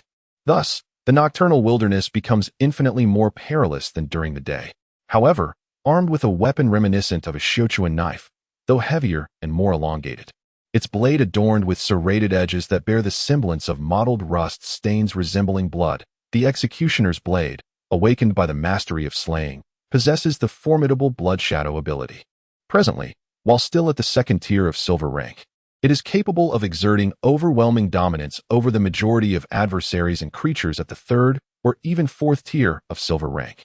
Furthermore, following the reorganization of the team, the newly appointed vice-captain, Yi Tan, has risen to the first tier of silver rank as a shadow warrior. Although Lu Hua and Qing Luan remain at the 10th tier of bronze rank and have yet to ascend to silver, their coordinated heavy firepower can inflict significant damage and deterrence against small-scale beast tides. Consequently, upon hearing Blood Shadow's words, none of the members, each possessing at least the 9th tier of bronze cultivation, equipped with their preferred firearms in their storage spaces, voiced any dissent.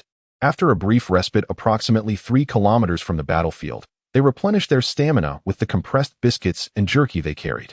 Subsequently, after signaling Qing Luan to deploy 2 hummingbird-sized reconnaissance drones, they commenced their exploration of the wilderness, shrouded beneath the crimson full moon.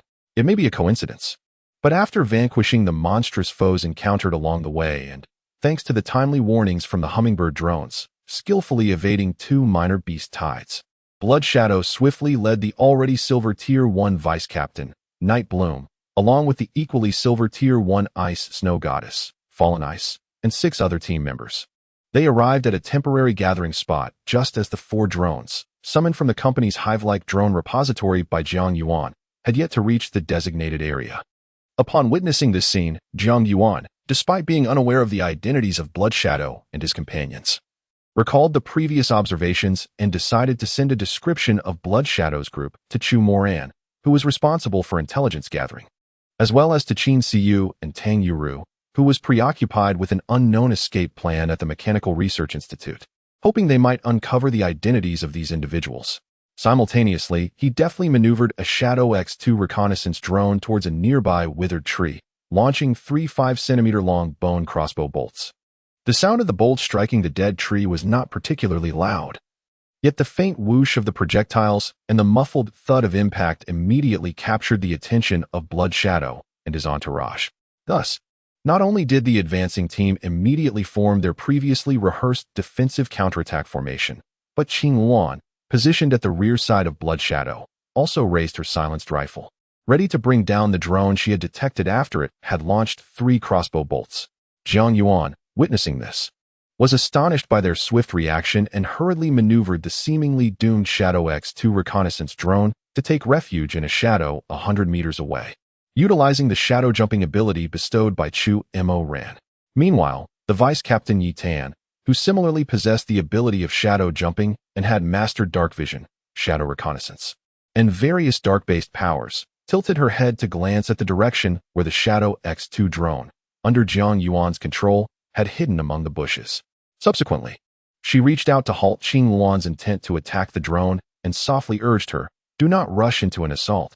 The enemy is likely issuing a warning. Following this, her probing gaze shifted towards Blood Shadow, who stood resolutely at the forefront. Chapter 29. The Initial Encounter with Blood Shadow, Part 2. Indeed, the adversary was on alert.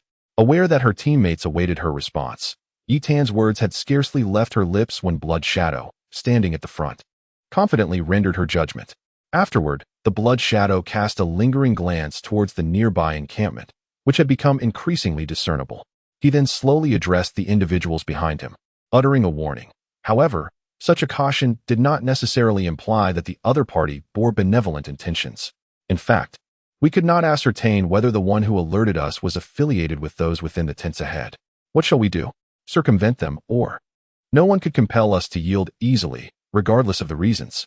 If there is a problem, we must seek clarity. Understood, Captain. Upon hearing Blood Shadow's words, Yi Tan from the team promptly responded, simultaneously signaling to the others. The defensive formation shifted, with Blood Shadow leading, supported by another Silver Tier ability user, Yun Bing, while the Bronze Tier spatial ability user, Xin Ji, who had attained the 10th rank, assumed a central role in the crisis exploration formation. Although Blood Shadow was not an exemplary leader, he possessed unwavering confidence in the capabilities of his team members and held a profound trust in them. Upon hearing the response from Yi Tan, who had been assisting her in managing the team since the reorganization and acting as her shadow during battles, Blood Shadow paused momentarily. He discreetly heightened his perception of slaughter to its maximum intensity while sheathed the previously gripped weapon of Judgment Slash. He feigned a lack of preparedness as he led the team members, most of whom had stowed away their weapons, towards the nearby makeshift gathering point. Within the subterranean fortress, thanks to the enhanced computational power of the central mainframe following the company's evolution to silver level, Chu Mo Ran exerted a modicum of effort to breach the upgraded and encrypted population database that had emerged in the aftermath of the apocalyptic catastrophe. However, contrary to her expectations, among the 9 individuals captured on video by Jiang Yuan, 7 revealed their faces, yet within the database, which purportedly contained information on every individual in the country, Chu Mo Ran discovered that they were all marked as non-existent. Furthermore, after querying the nationwide Skynet system, she arrived at the absurd conclusion that none of these individuals had appeared on the roads of any city in the country over the past 3 years. This led to a somewhat vexed Chu Mo Ran to input her and Jiang Yuan's information into both the population database and the Skynet system once more. Subsequently, as anticipated, all their details, along with the locations they had frequented before the apocalypse, were retrieved, leaving Chu Mo Ran almost laughing in exasperation. Fortunately, Tang Yuru received good news from her father, Tang Haoran. The individuals in question were unknown to him, and their information was likewise absent from the military database. However, at this juncture, having just set her phone down, Tang Yuru paused momentarily before leisurely savoring a cup of milk tea infused with meat powder and fruit bits. Once she had piqued everyone's curiosity, she resumed speaking to the group, stating that if they had inquired about Zishan first, they could have obtained answers from her, thus eliminating the need to search through the computer. The image of the leading woman, along with the knife she wielded, bore a striking resemblance to the legendary female assassin known as Blood Shadow from the Chi-Hu army. Furthermore, the individual clad in the mechanical exoskeleton, despite some alterations, still bore an uncanny likeness to Qing Wan, who had single-handedly infiltrated and decimated a rebel base in the exiled land of Zhuizhou years ago. Given that the files of these individuals were absent from the database, it was highly probable that they constituted a squad from the Chi-Hu army. Chi-Hu army. You have discovered their whereabouts. Upon hearing the mention of the Chi-Hu army, Zishan, who had previously been indifferent to the group's conversation, could not help but join the discussion after effortlessly dispatching a crawling zombie that would typically require 3 or 4 arrows to kill before the advancement.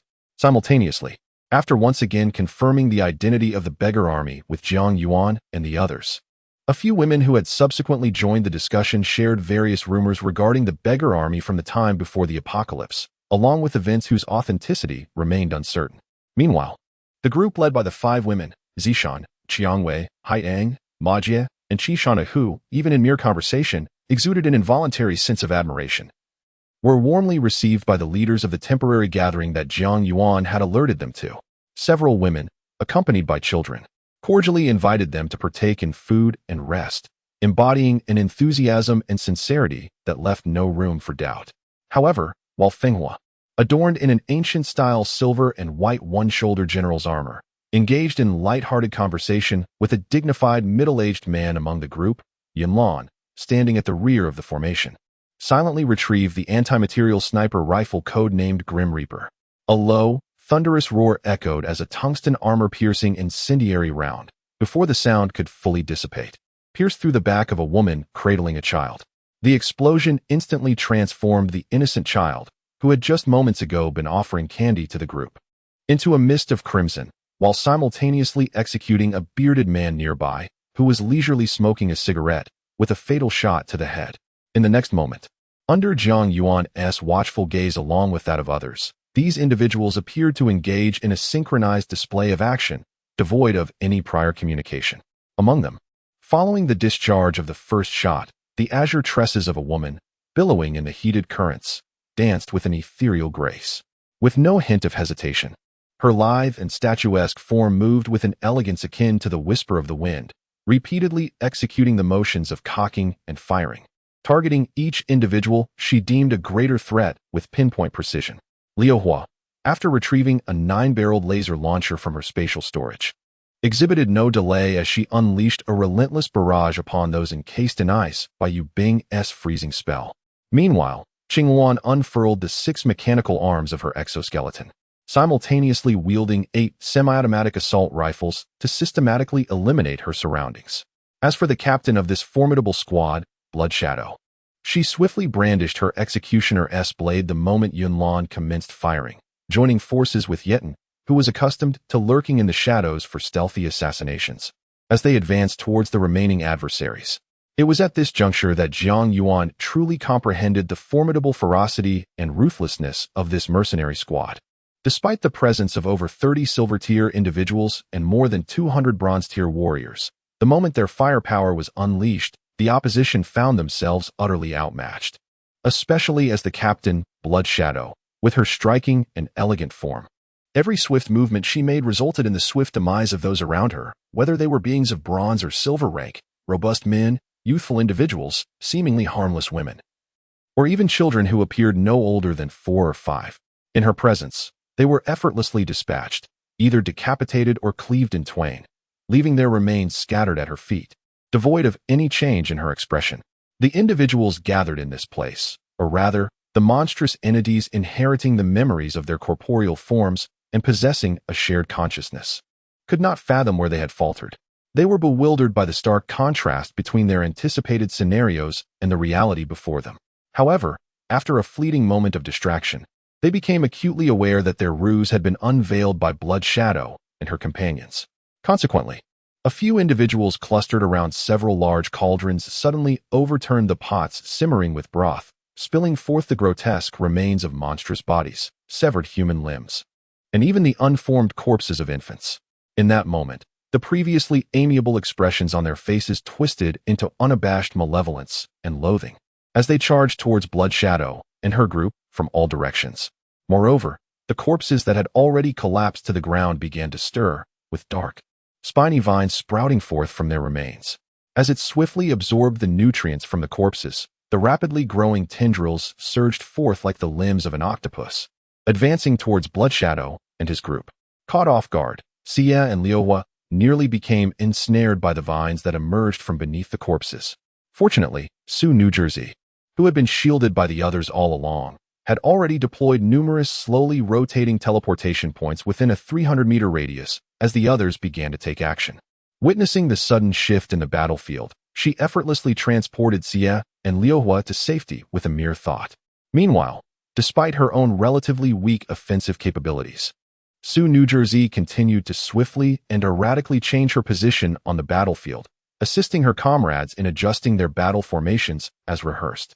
Occasionally, she would even pull unsuspecting enemies towards her prepared allies. Simultaneously, although taken aback by the transformation of the corpses, Blood Shadow swiftly devised the most effective countermeasures.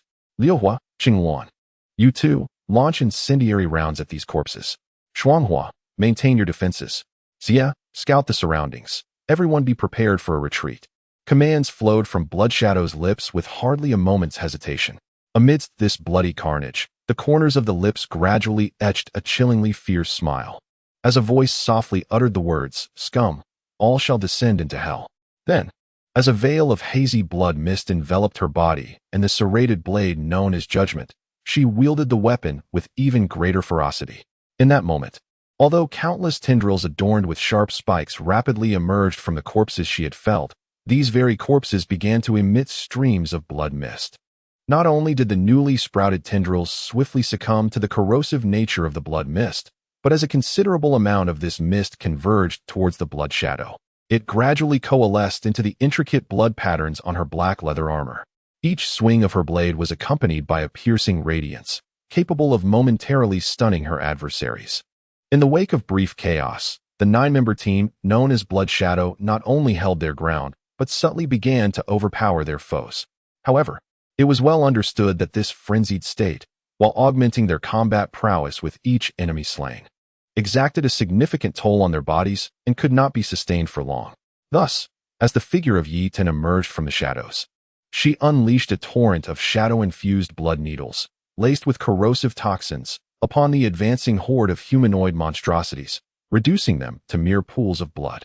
Through the ethereal ripples of soul energy that radiated outward, the distribution of surrounding monsters and the vulnerabilities of the defenses became apparent to Xia. With determination, she hurled 5 ceramic fragmentation grenades, each equipped with flight and auto-targeting capabilities, towards the distance, pointing in the direction of Jiang Yuan as they sought to break free. As the blood-shadowed group endeavored to escape, the encircling perimeter remained incompletely established. Yet, the monsters, parasitic entities residing within human hosts and possessing the full memories of their original bodies, as well as a capacity for collective memory sharing, emitted a chilling wail that was utterly inhuman.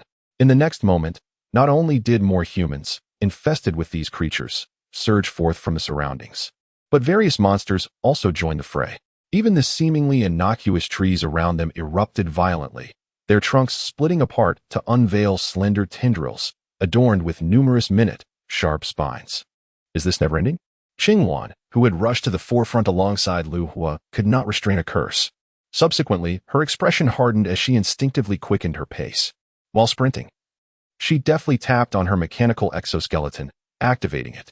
As she dashed forward, her mechanical arms operated flamethrowers to clear the potential threat posed by the emerging tendrils, while the remaining 2 arms launched the small thermobaric bombs she had brought, targeting areas further afield and behind the team.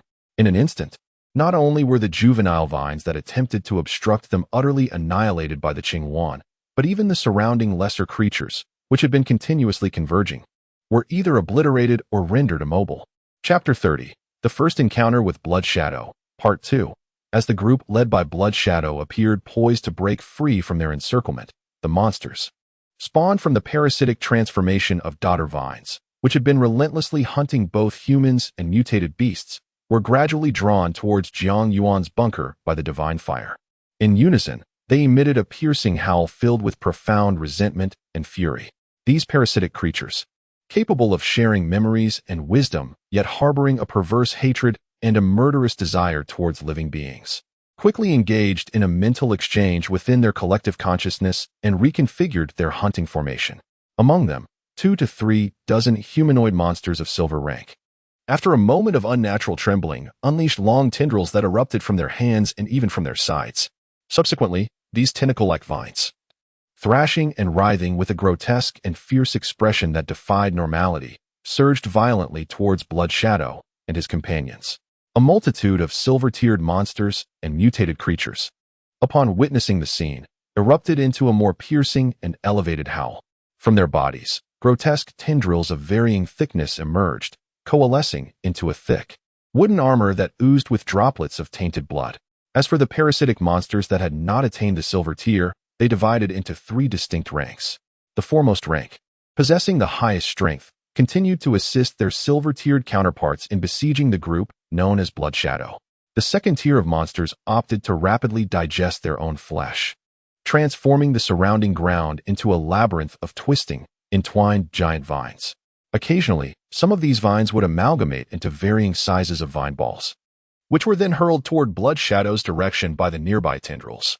Meanwhile, the third tier of creatures, having similarly consumed their own flesh to generate numerous tendrils, chose to swiftly sap the vitality of these vines, allowing them to bloom with bizarre, purplish-red flowers. These blossoms, swaying violently, released clouds of parasitic pollen that drifted outward like ethereal mist. During his prior observations of these parasitic beings, Zhang Yuan had grown suspicious of the entranced and rigid expressions displayed by their hosts, which, despite their efforts to smile, betrayed an underlying chill in their eyes. Subsequently, Zhang Yuan inadvertently uncovered these parasitic creatures, marked by peculiar tattoos that emerged in inconspicuous areas of their bodies, where slender tendrils seemed to writhe with a life of their own. He also caught sight of the monstrous beings lurking in the shadows, even witnessing their grotesque act of cannibalism, which left him fully aware that they were no longer human. Or rather, even if they had once been human. The saying that circulated among the ranks of the desperate army resonated. Those who feast upon humanity for pleasure are unworthy of being called human. Those who take pride in endangering the nation and slaughtering their compatriots do not deserve to share the skies and the sun with their fellow citizens. Thus, they could no longer be considered human and were unworthy of existence. At this moment, Zhang Yuan remained oblivious to the fact that, under the assault of these parasitic monsters, a tactical nuclear weapon had once been deployed to obliterate a tribe of cannibals that had raided a national merchant vessel, mercilessly cooking countless living souls aboard, including numerous women, children, and infants. He pondered whether he could lead his team to successfully navigate this crisis. However, since the 2 bombers and 2 assault drones he had deployed were now nearby, he felt no need to rush into action, preferring that the adversaries be plunged into a life-and-death predicament before making his move. Thus, with a burgeoning intent to annihilate these parasitic creatures, Zhang Yuan casually lifted a glass of iced cola and took a hearty sip. Following that, he utilized a special keyboard equipped with a mind control plugin to maneuver the 2 escorting assault drones, unleashing rapid fire upon the parasitic monsters below, who had yet to fully transform into tendrils. As he faced the parasitic monstrosities that had transformed into creeping vines, he launched a series of Molotov cocktails, incendiary devices, and corrosive liquid projectiles, all meticulously prepared for this confrontation. Simultaneously, Zhang Yuan ensured that the 3 Phantom X-2 reconnaissance drones were navigating the group, led by Blood Shadow, through visible green laser beams, while transmitting a series of military internal communications in Morse code. As the leader of a survival squad adept in behind enemy lines infiltration and assassination, Blood Shadow remained skeptical of Zhang Yuan's allegiance, despite his efforts to communicate the military's Morse code as suggested by Zishan. Even if he were indeed a member of the military, it would not assuage the doubts of the survival squad, which operated outside governmental jurisdiction and adhered to a tacit understanding that had survived since the cataclysmic extermination war of yesteryears. Nevertheless, given the urgency of the situation and the absence of better alternatives, Blood Shadow briefly contemplated before addressing his comrades, instructing them to follow the guidance. Additionally, Qingwan contacted headquarters, stating that within 3 minutes, a comprehensive thermobaric bombardment would be executed within a 5-kilometer radius centered on their current location, followed by incendiary purification. Understood, Captain, Qingwan responded promptly, relaying Blood Shadow's orders to the survival squad's headquarters without hesitation. In pursuit, Qingwan, clad in a resplendent azure mechanical exoskeleton, shouted urgently to the others, urging them to stay close and not fall behind.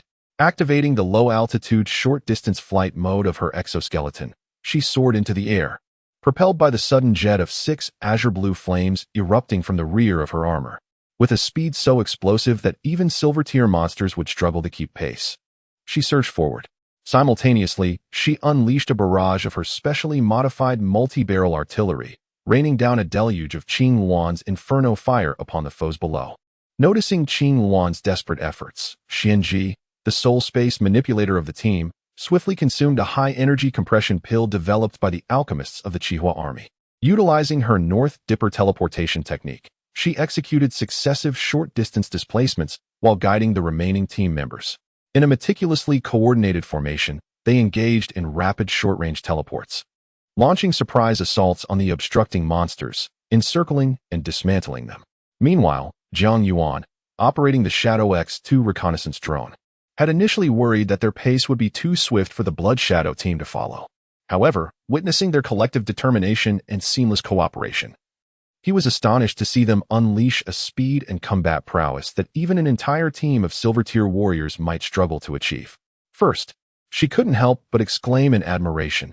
Truly, they were a group of lunatics from the survival army. Even though everyone had the opportunity to level up in this apocalyptic game, they still managed to remain at the forefront.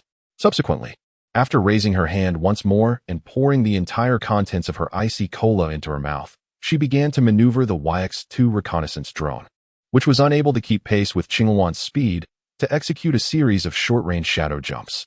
Simultaneously, she did not forget to instruct the 3 Yinru B-2 bomber drones that had been reassigned to her to drop 9 aluminum thermite gel explosive bombs, each weighing over 300 kilograms, specifically brought along after realizing the parasitic creatures exceeded his initial estimations. The bombs were deployed directly over the area where these parasitic monsters congregated. Boom, boom, boom, boom, boom.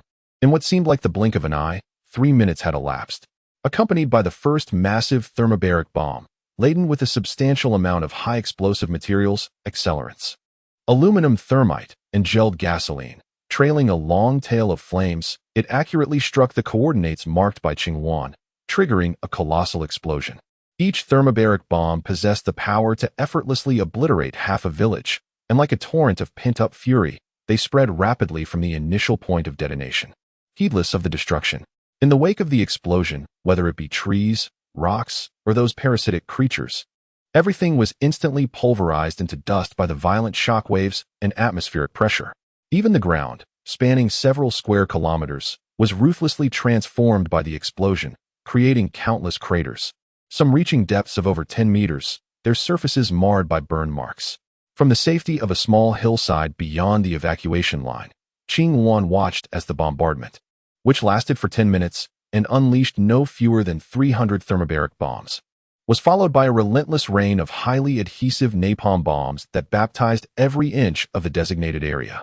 After a moment of heavy breathing, she accepted a cup of icy dew, conjured through her unique abilities, from Shuang Han's hands, and unhesitatingly took a deep sip.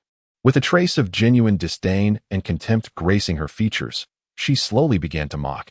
If you had only 3 or 4 monsters, it might pose a challenge, but hardly worth our full attention. However, when you gather in hordes, thinking to ambush us, do you truly believe we are soft persimmons? Have the formidable weapons that our nation has amassed over the years merely gathered dust in warehouses? This time, you must have relished the experience. As she observed the other women successfully extricating themselves from this encirclement with her assistance, Qingluan noted with dismay that the majority of her stored ammunition had been expended during their breakout, including Blood Shadow. Everyone had succumbed to a state of weakness following their prior exertion, resulting in a significant decline in combat effectiveness. Even Sue New Jersey, having utilized her extraordinary abilities excessively, found her delicate, darkly arched brows furrowing involuntarily due to the persistent throbbing pain and dizziness echoing in her mind. Similarly, the situation was not favorable for Su Weiying, who slightly knitted her brow, contemplating where they ought to go at this juncture. Jiang Yuan, who had been guiding them with the Shadow X2 drone, remained unaware of their true predicament. However, observing the expressions of the women, he deduced the challenges they faced. Thus, under the enthusiastic suggestion of ZSHN, who had seemingly transformed into a fervent admirer, Jiang Yuan first clarified his identity to Su Weiying, ensuring she could verify it with Ting H or N. Following this, he addressed the group, stating, "I know of a location that is temporarily safe. You may accompany me there to seek refuge for the night." With Ting H or N's endorsement, and the knowledge that several retired special forces from the YYN assault team were by his side, Su Weiying's wariness towards Jiang Yuan noticeably diminished. Consequently, after a brief consultation with YTN, they ultimately accepted Jiang Yuan's invitation, alongside her companions, who had regained a modicum of their combat prowess after a short respite. They began to move in the direction Jiang Yuan indicated. However, this state of affairs did not endure for long, as Su Weiying and her group soon heard a series of resounding explosions accompanied by the ferocious roars of numerous monsters. At the forefront of the group, Qingluan hastily accessed the nearby map from her mechanical exoskeleton.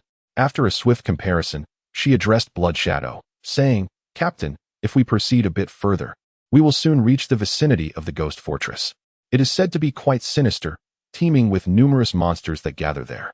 Recently, the local military district even conducted a series of bombings in that area, though ultimately, it ended without any resolution.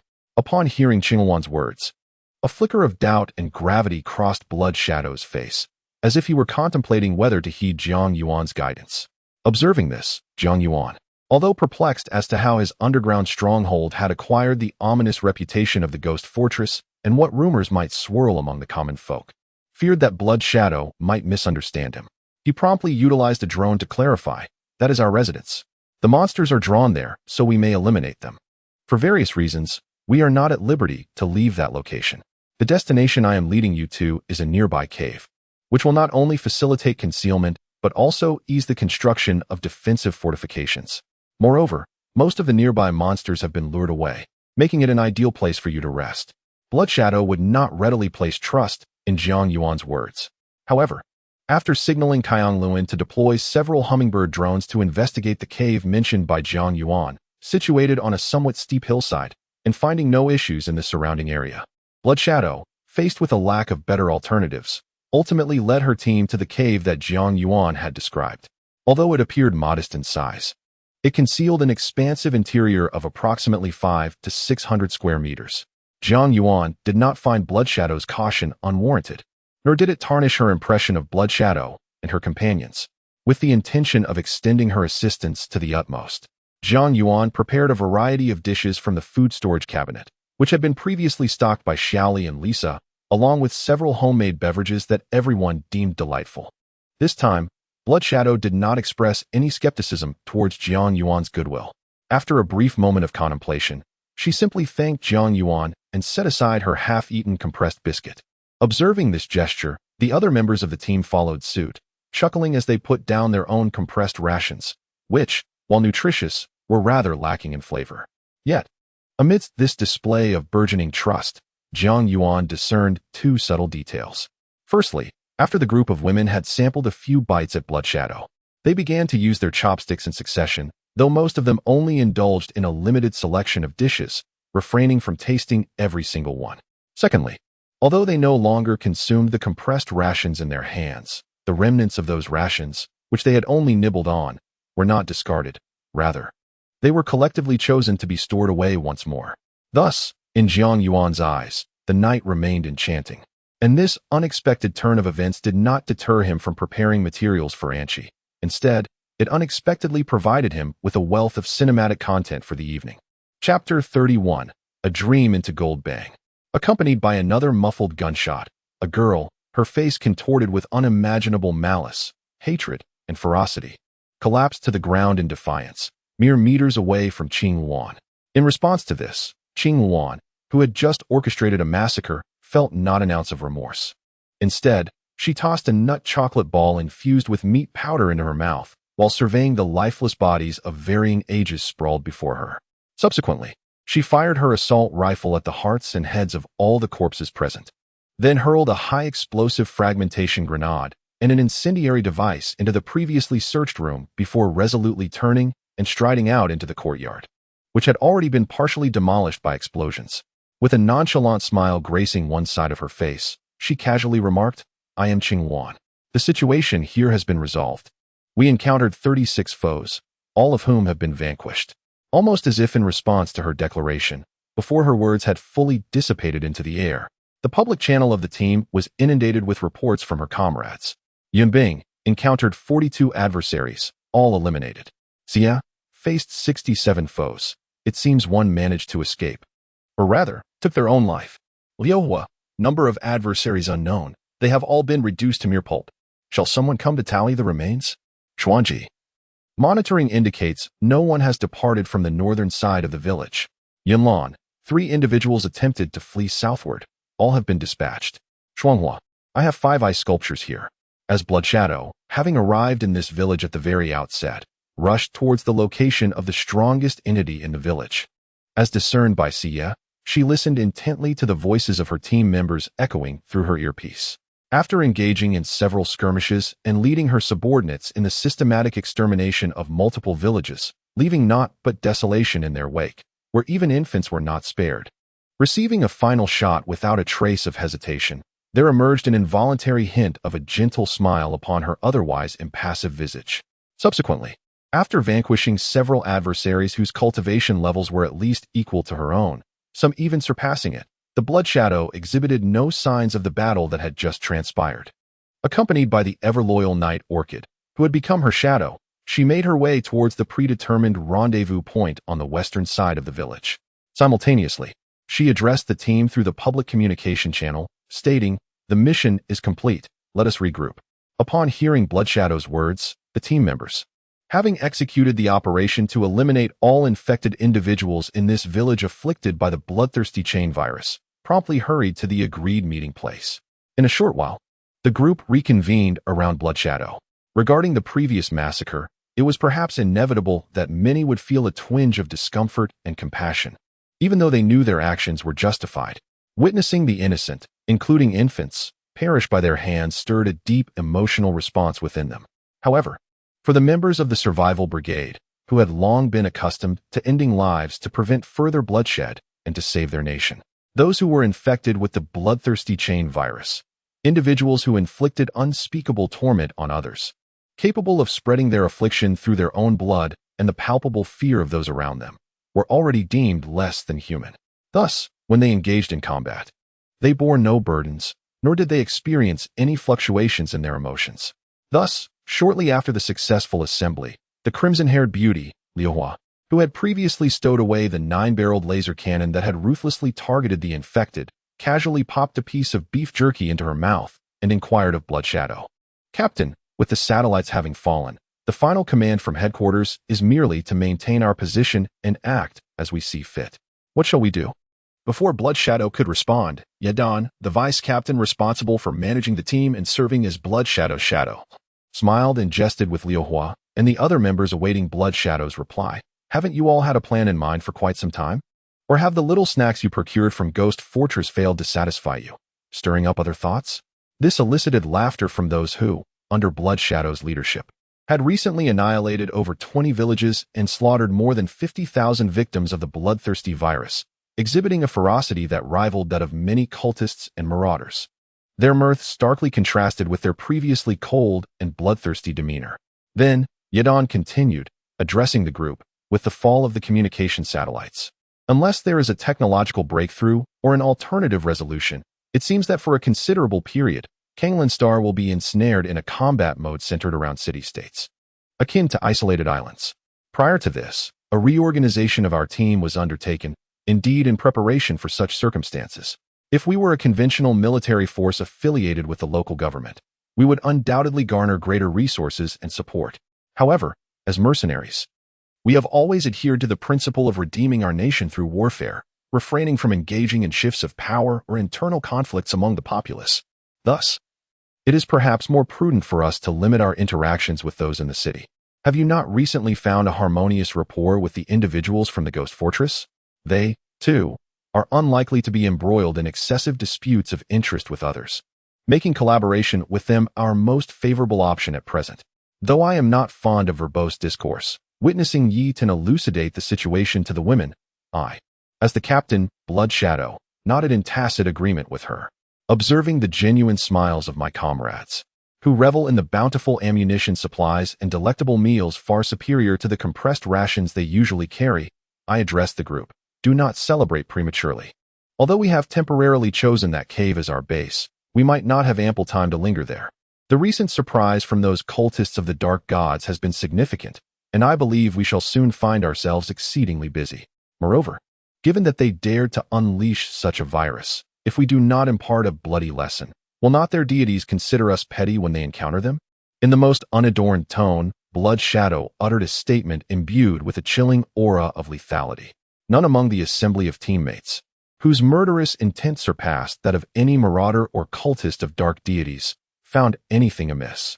However, they had been engaged in relentless combat for several consecutive days, and all known individuals infected by the bloodthirsty chain virus in the vicinity had been eradicated by their hands. Upon confirming that Xuanji had gathered all the corpses of the silver-grade infected individuals intended for Jian Yuan, which she had collected within her space capsule, now expanded numerous times since her elevation to silver grade. Blood Shadow ordered Qing Yuan to launch several incendiary devices at the remote village they had just cleansed. The village, characterized by its wooden structures and furnishings, was swiftly engulfed in flames that painted the surrounding sky crimson. Subsequently, she led her team towards a cave that had recently been transformed into a bastion of offensive and defensive capabilities, thanks to materials provided by Jiang Yuan, and which also possessed remarkable stealth characteristics. Meanwhile, Jiang Yuan, who had merely intended to take a brief respite after gaming, was abruptly roused from his slumber. Subsequently, a rare expression of gravity unconsciously appeared on Jiang Yuan's face. Ignoring the 6 women of the combat division, who were still engaged in slaying the monsters drawn by the Genesis flame, he directly activated the emergency call bell to notify everyone. He addressed the assembly, Ran. Please reduce the power of the divine flame to its lowest setting. Everyone, set aside your tasks. We need to convene a meeting. Although the reason for Jiang Yuan's sudden desire to hold a meeting was unclear, especially while they were ensconced within this nearly impregnable fortress, something must have compelled him to act with such urgency. Nevertheless, since it was Jiang Yuan who called for the meeting, Ran responded casually, yet promptly adjusted the power of the primary heavenly Tao divine flame to its minimum level. The 6 women of the combat division, who were combating the external monsters in coordination with the heroic spirits, along with Tang Yura, who was engrossed in devising a plan that even Jiang Yuan struggled to comprehend, immediately ceased their activities. Witnessing this, Jiang Yuan felt a slight alleviation of the shock and tension instilled by his earlier enigmatic dream. He then picked up a cup of cola, still containing some ice that had yet to melt, and took several large sips. Turning to the women, who were gazing at him with expectant eyes, he gradually began to speak. Ran, have you and Sister Siyu received any news recently? Uncertain as to why Jiang Yuan would suddenly pose such a question, Chu Moran, ever prepared, instinctively glanced at the image projected on the wall beside him before addressing Jiang Yuan. Have you received any recent news? He inquired. Last night, a Wave Rider-class nuclear-powered aircraft carrier of the Free Federation, docked off the coast of the Storm Ocean, was overturned by a sea beast, resulting in the loss of all crew members aboard. It is said that this sea creature is a mutated humpback whale exceeding 300 meters in length, classified as a Grade 7 yellow-level threat. This morning, one of our Storm Shadow V-6 fighter jets, while conducting routine patrols in the airspace near Kyoto, was shot down by a 2-headed pterosaur. The pilot was killed instantly, and the 6 airborne munitions he carried detonated, obliterating a town of 30,000 inhabitants. Moreover, over 5 hours after the aircraft was destroyed, the last group of communication satellites officially fell from orbit, resulting in a complete disruption of the global real-time communication network. Although the government promptly activated the Infinite Communication Array, it only succeeded in maintaining regional network connectivity, allowing for limited telephonic communication and radio broadcasts within different areas. However, transoceanic and intercontinental communication has become temporarily impossible. At this juncture, Chu Moran's voice briefly faltered as he poured himself a cup of coffee. After savoring a sip, he continued. I noticed you engrossed in your game earlier and intended to wait for a moment of your leisure to share this with you. Could it be that among this news, there lies something of great significance? Unexpectedly, driven by a fleeting impulse, I found myself engrossed in a relentless gaming spree that lasted an entire day and night. Upon awakening in the post-apocalyptic realm of Kanglan Star, I was taken aback by the significant transformations that had occurred, leaving Jiang Yuan momentarily lost in thought. However, as Chu Ran had surmised, such news held no bearing for Jiang Yuan, who was safely ensconced within the underground fortress, impervious to the external threats posed by monsters.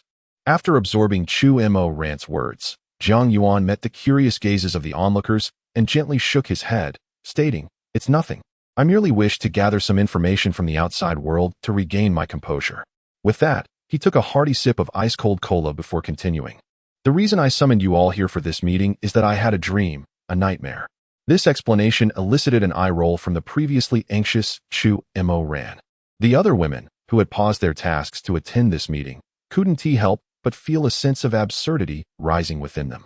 Thankfully, they trusted that Jiang Yuan would not hastily convene them over a mere nightmare. Thus they refrained from abruptly terminating the conversation and patiently awaited his next words. Jiang Yuan, not one to prolong the suspense, took a moment to gather his somewhat foggy recollections before addressing the group again. In my dream, there was a colossal crow, transformed into a woman, who spoke to me at length. The woman's appearance and figure have now completely eluded my memory. I have also forgotten the majority of her words. However, I do recall that she appeared to be a young maiden adorned in Western court attire, possessing a striking beauty. Furthermore, I remember a few phrases she uttered. Upon hearing this, the women present found it quite absurd that Jiang Yuan had summoned them for such a meeting.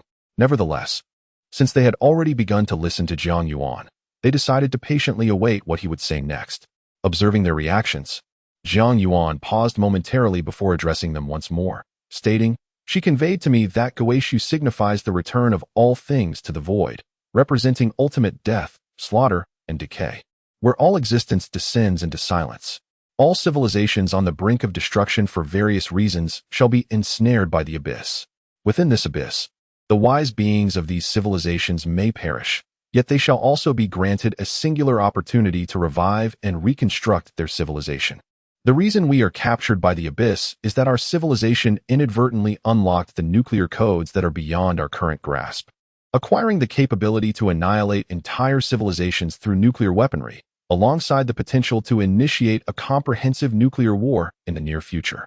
Upon hearing this, the women present felt as though Jiang Yuan had merely been ensnared in an absurd dream. The only distinction was their shared conviction that a nuclear war could indeed obliterate an entire civilization. They believed that, barring unforeseen circumstances, the Azure Star might soon embark on a full-scale nuclear conflict. This sentiment was particularly pronounced among Zishan and her companions, who, due to their identities, were acutely aware of international dynamics.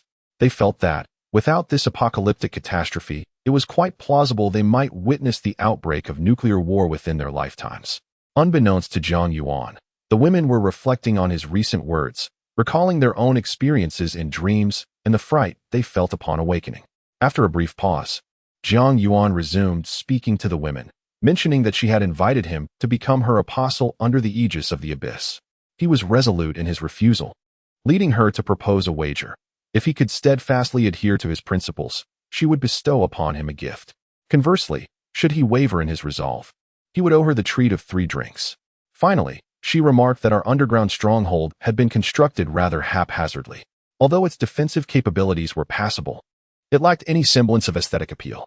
Thus, before her departure, she bestowed upon me a yellow-level ability upgrade card, stating that by utilizing this card, I could instantly elevate my ability level to golden status. Furthermore, our underground stronghold would undergo a comprehensive transformation during this upgrade, in accordance with her meticulously designed plan. Chapter 32. A remarkable transformation of the stronghold. If Jiang Yuan had merely experienced such a nightmarish vision, it would indeed be absurd. However, given the emergence of the apocalyptic game, such a trivial nightmare would scarcely register in the minds of the women. After all, the dreamer was Jiang Yuan, and the women would simply console him in private. Just as Chu Mo Ran was poised to tease Jiang Yuan about this matter, he unveiled his ultimate trump card. Upon awakening, I discovered that I truly possessed a golden-level ability upgrade card, alongside a transformed game interface. Hearing Jiang Yuan's final words and witnessing the dark golden card adorned with purple-black patterns and twinkling, dim star-like specks, as well as the newly presented game panel information, the women fell into a profound silence. Jiang Yuan understood that even with the advent of the apocalyptic game, the circumstances they faced today remained exceedingly bizarre for the women. Consequently, upon observing their silence, Jiang Yuan paused for a moment. Subsequently, she slowly rotated the enigmatic, golden-hued ability upgrade card in her hand, which bore a resemblance in size to the identification cards of the pre-apocalyptic era. Addressing the assembled women once more, she posed the question, "Do you believe I should utilize this card?" This inquiry left everyone in a state of uncertainty. They recognized its significance and felt compelled to deliberate carefully before arriving at a responsible answer. Consequently, after Jiang Yuan's words lingered in the air, the women refrained from rushing to respond. However, matters ultimately demanded resolution. Following a period of contemplation and hushed discussion, although their initial opinions were not aligned, the ever-reserved Qin Siyu, who often remained in the background, yet whose decisions could not be overlooked, spoke again. "I believe the other party harbors no ill intentions. After all, an entity capable of influencing the game interface and delivering the card to our boss if truly malevolent, would likely render our stronghold, despite its formidable defenses bolstered by the game interface's upgrades, utterly defenseless. Therefore, I suggest we heed her advice. Conversely, the invitation is something our boss should genuinely regard with importance, and I believe you ought to remain steadfast in your convictions. Upon hearing Qin Siyu's words and observing the expressions of agreement from the other women, Jiang Yuan paused for a moment before smiling and declaring, "In that case, let us upgrade. With all of you by my side, I am prepared to accept any consequences." In an instant, as Jiang Yuan's words resonated, he crushed the Golden Grade Ability Upgrade card in his hand. It was as if a bomb had detonated within the minds of everyone in the underground fortress, sending shockwaves of unexpected intensity that induced a momentary dizziness. The very next moment, as that disorienting sensation washed over them, their bodies seemingly dissolved into nothingness. Unbeknownst to them, it felt akin to watching a film played at an accelerated pace, where they were first met with a blur of rapidly shifting images.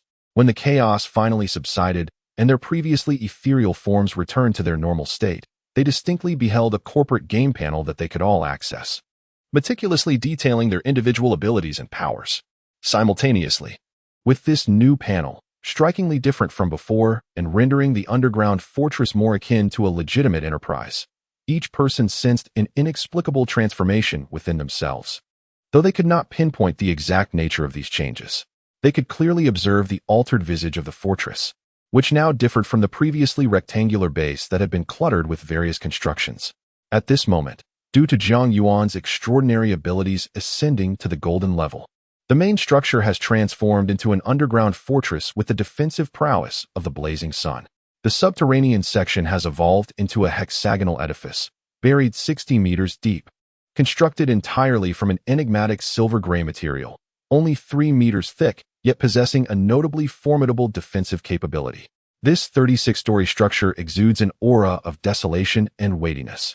Each of the 6 edges of this building spans 200 meters, and unlike the previous bunker, which featured exaggeratedly thick walls, this design employs 1-meter radius stone columns to support critical load-bearing sections, while approximately 40-centimeter thick walls delineate the various areas.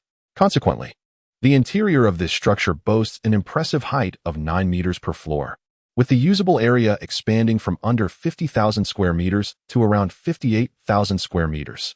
Furthermore, the 36 levels of this subterranean construction have evolved from the original, adaptable biogas pits into primary material decomposition chambers. These facilities can swiftly break down the remains of various monsters, as well as the majority of worldly substances, into harmless gaseous fuel, benign fertilizers that expedite plant growth, and some valuable mineral resources. The process is facilitated by magical machinery powered by multiple energy sources, which automatically separates these materials. Surrounding the 35th level, the ground forms a sloping expanse of approximately 30,000 square meters, with a circular pit in the center measuring about 20,000 square meters, which is approximately 3 meters lower than the surrounding slope.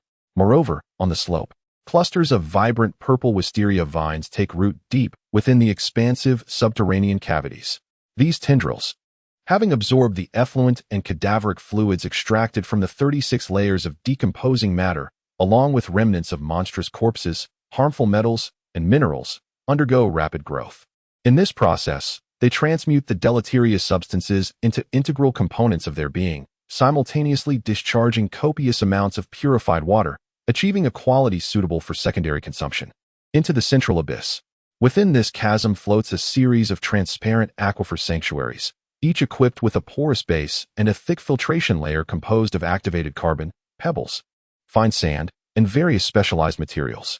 Here, the misty lotus, with diameters exceeding 3 meters, roots itself into the pristine water source. By absorbing this clean water, along with liquid fertilizers directly administered through an automated nurturing system in the sanctuary, it produces an abundant supply of high-quality water, imbued with a woody aroma, suitable for direct consumption. The blooming lotus flowers continuously gather a unique dew, enriched with a special oil, exuding a subtle floral fragrance and possessing mild invigorating properties, alongside capabilities for beauty enhancement and detoxification. Thus, the 35 layers can be regarded as the water reservoir of this subterranean fortress. While both the wisteria vines and misty lotuses serve as potential raw materials for the creation of various other items, Continuing upwards, on the 34th level of this subterranean edifice, a humus magic pool quietly resides at the center, capable of generating various fine mineral materials through the absorption of decomposed monster remains. Surrounding it are numerous semi-automated mechanical devices designed for the separation and preliminary processing of the produced mineral sands. The 33rd level of the fortress serves as the core intelligence center, housing the central brain that governs all computers within the stronghold and ensures the smooth operation of all semi-automated equipment.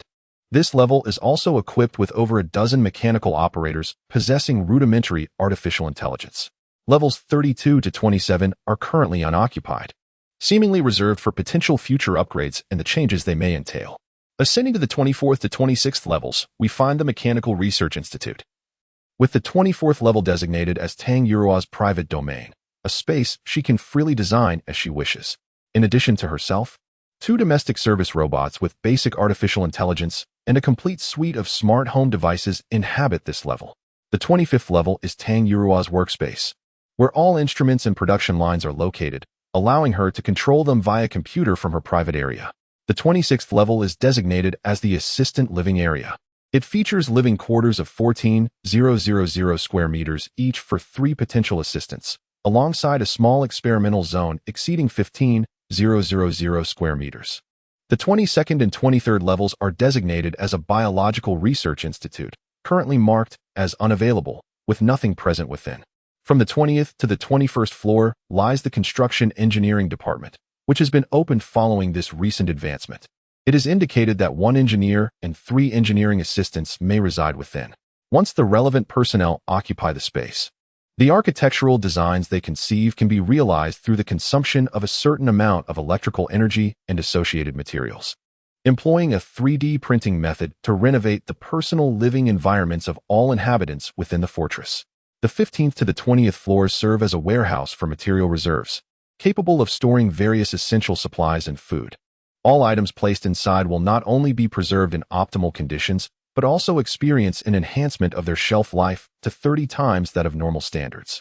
In the case of food, both taste and nutritional value can be significantly improved. The previously acquired food storage cabinets have also been relocated to this warehouse, with their capacity for food increased tenfold. Ascending further, the 12th to the 14th floors constitute the living quarters of the male protagonist. Various floors and several key locations are equipped with teleportation arrays that allow for instantaneous travel without any energy expenditure. The 10th and 11th floors are designated as the kitchen for Anshi and Xiaoya, with each occupying half of one floor. The other half of the same floor is reserved for future assistants they may recruit. Moreover, their kitchen is furnished not only with the pre-existing automatic dishwasher, vegetable cutting machine, and kitchen cleaning robot, but also with a plethora of advanced culinary tools. Additionally, it includes a set of recipe analysis instruments capable of autonomously deducing the taste and nutritional value of dishes based on the input of relevant ingredients, and even proposing improvements to the recipes. From the 7th to the 8th floor lies the private living quarters of Chu Maoxuan and Qin Siyu, each occupying half a floor, with the remaining space designated for 3 assistants each can recruit. Distinctively, the 7th floor where Chu Maoxuan resides has been configured as an information processing room and a drone control center. In addition to several large computers, it is equipped with over a dozen robots capable of assisting in drone control, each possessing rudimentary artificial intelligence. The uppermost 6 floors constitute the private domain of the 6 women, half of which is dedicated to a 3D gaming area, while the other half serves as their individual living spaces. As for the ground level, it features an imposing wall of antiquated silver gray, adorned with countless dark purple patterns. Standing 9 meters tall, 200 meters long, and 3 meters thick. At the center of each of the 6 sides of this wall, there exists an external structure, flush with the outer wall, measuring 30 meters in length and width, and 10 meters in height, supported by 6 stone pillars, each 1 meter in diameter and 9 meters high. Within these structures are teleportation arrays that lead directly to their respective underground living quarters. Moreover, the outer section of the villa comprises a floor-to-ceiling window made of 1 meter thick special glass. Outside the first floor's window, there is a barrier composed of metal as thick as a calf, accompanied by a security net of metal as thick as a finger. The second floor is designed with a trifold, liftable glass window. As for the pre-existing unidirectional defensive barrier, It continues to safeguard the villa's windows, now enhanced with the capability to increase the speed of projectiles by 60% while providing slight adjustments and calibrations to the aimed targets.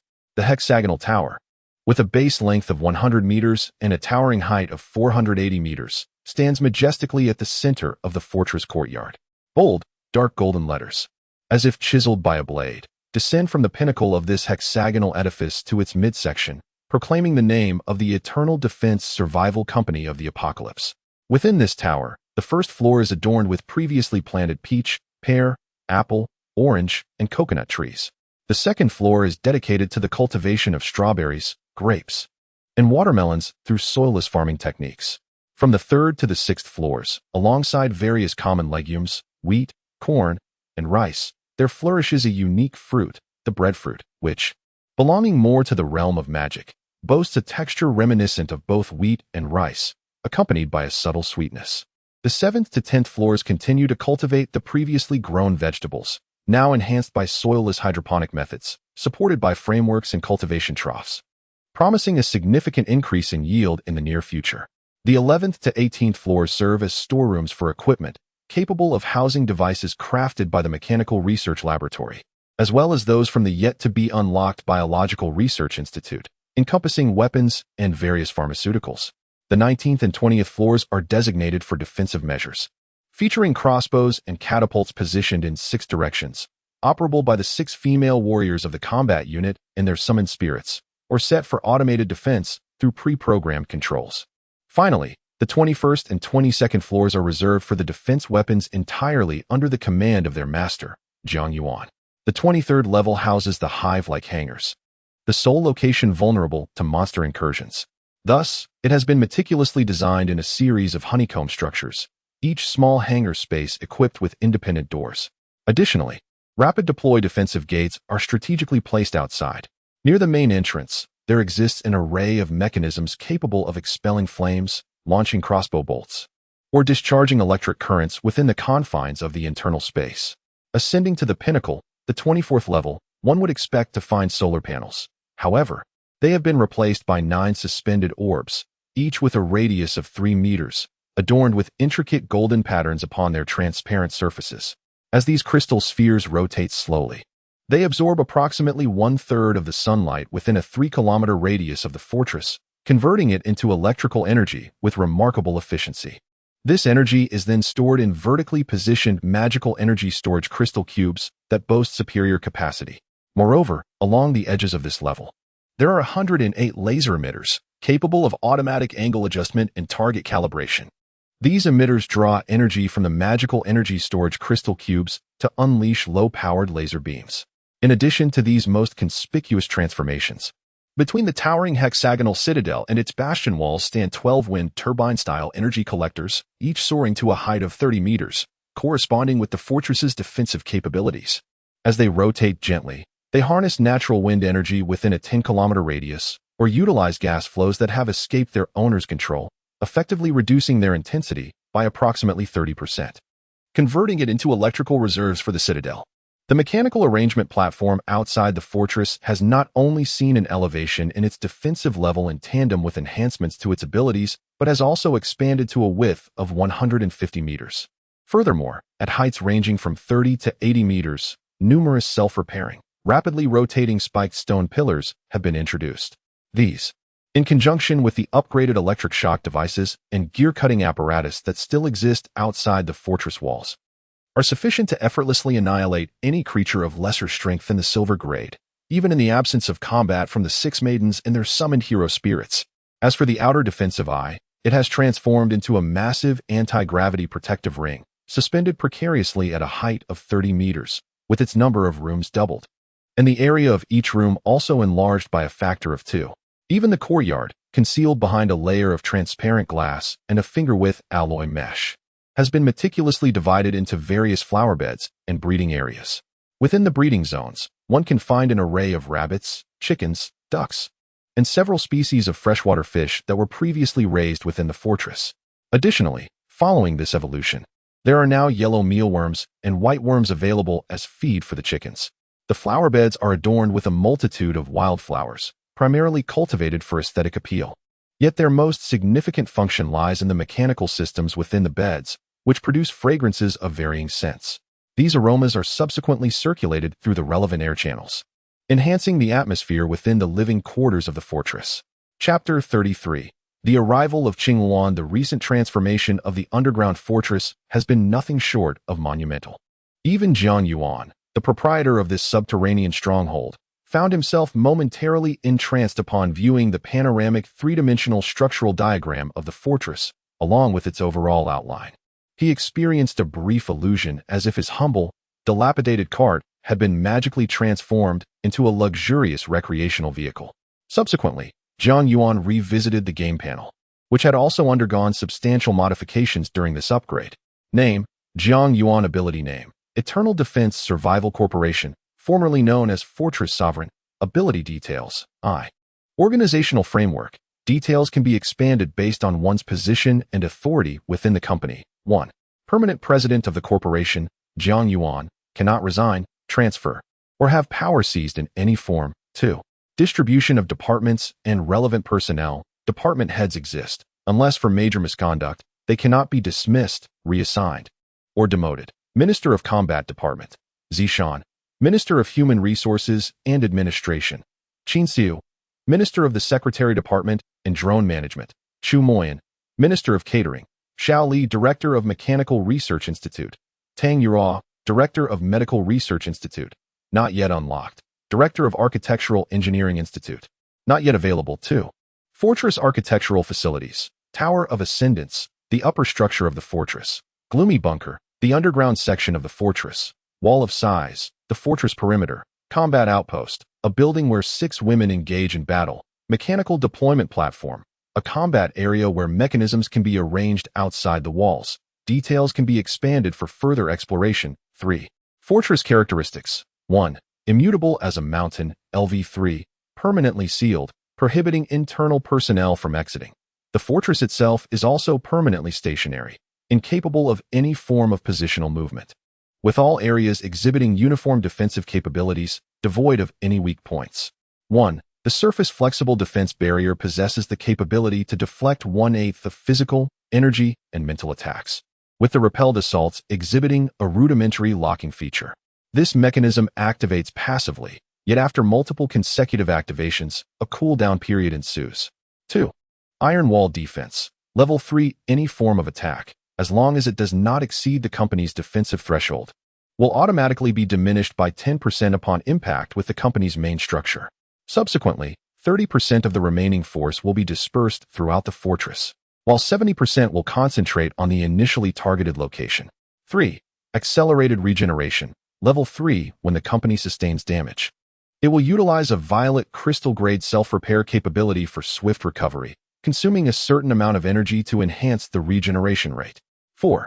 Stable Geomancy. Level 3. The company's location, along with a radius of 100 kilometers, will suppress any seismic activity and convert it into internal electrical energy for the company. 5. Constant Yin and Yang. Level 2. This mechanism balances temperature fluctuations within the company's location in a radius of 100 kilometers, mitigating extreme temperature variations. Upgradable. 6. Spatial Barrier. Level 1. Within a 30-meter radius surrounding the company and an airspace below 300 meters, a no-fly zone is established. Any biological entity or aerial vehicle that enters this restricted area without the company's authorization will automatically descend below 30 meters. Moreover, as they approach the company, they will encounter significant resistance, which dissipates as they move away from the company. After surpassing the company's defense level, this characteristic may be disregarded. Firstly, the recent transformations within the company, as deduced by the Central Intelligence, warrant our utmost attention. 1. The material transmission channel has evolved into a material transmitter, manifesting as a spherical object with a radius of 3 millimeters. This device can be integrated into ornaments or other equipment, allowing for its manipulation through the mental control of company members or remote operation by the Central Intelligence, facilitating targeted transmission of inanimate objects within a 10-meter radius between different material transmitters. 2. Following the upgrade of the communication tower, the optimal signal coverage radius extends to 100 kilometers, with an additional 3.5 times that radius for secondary communication signals. 3. The primary material decomposition pool not only allows for more efficient breakdown of materials, but also enables comprehensive analysis of the corpses of monsters contained within, in conjunction with the internal machinery. Upon receiving multiple corpses of a specific monster, it can deduce their behavioral logic and characteristics with an accuracy rate of up to 97%. 4. Following this upgrade, the experience and energy required for the next enhancement are 100 times that of a typical Esper, with a distinct smile that betrays an undeniable sense of pride mingled with resignation. I slowly addressed the women who had just regained their composure after witnessing the company's monumental changes. We have achieved gold level again. Even on a global scale, we should now rank at the forefront. Logically, everyone ought to be elated. However, the subsequent upgrades will demand an extraordinary amount of experience and energy, 100 times that required by ordinary individuals. Thus, I urge everyone to strive diligently in the future. Unlike previous upgrades, where Jiang Yuan had to disseminate information through the panel for everyone to see, this time, his abilities have evolved to resemble a genuine enterprise information system, accessible to all within the company according to their respective positions. Thus, the women who have also observed the comprehensive details of this upgrade, despite acknowledging the requirement for a 100-fold experience boost, did not perceive Jiang Yuan as genuinely lamenting over the matter.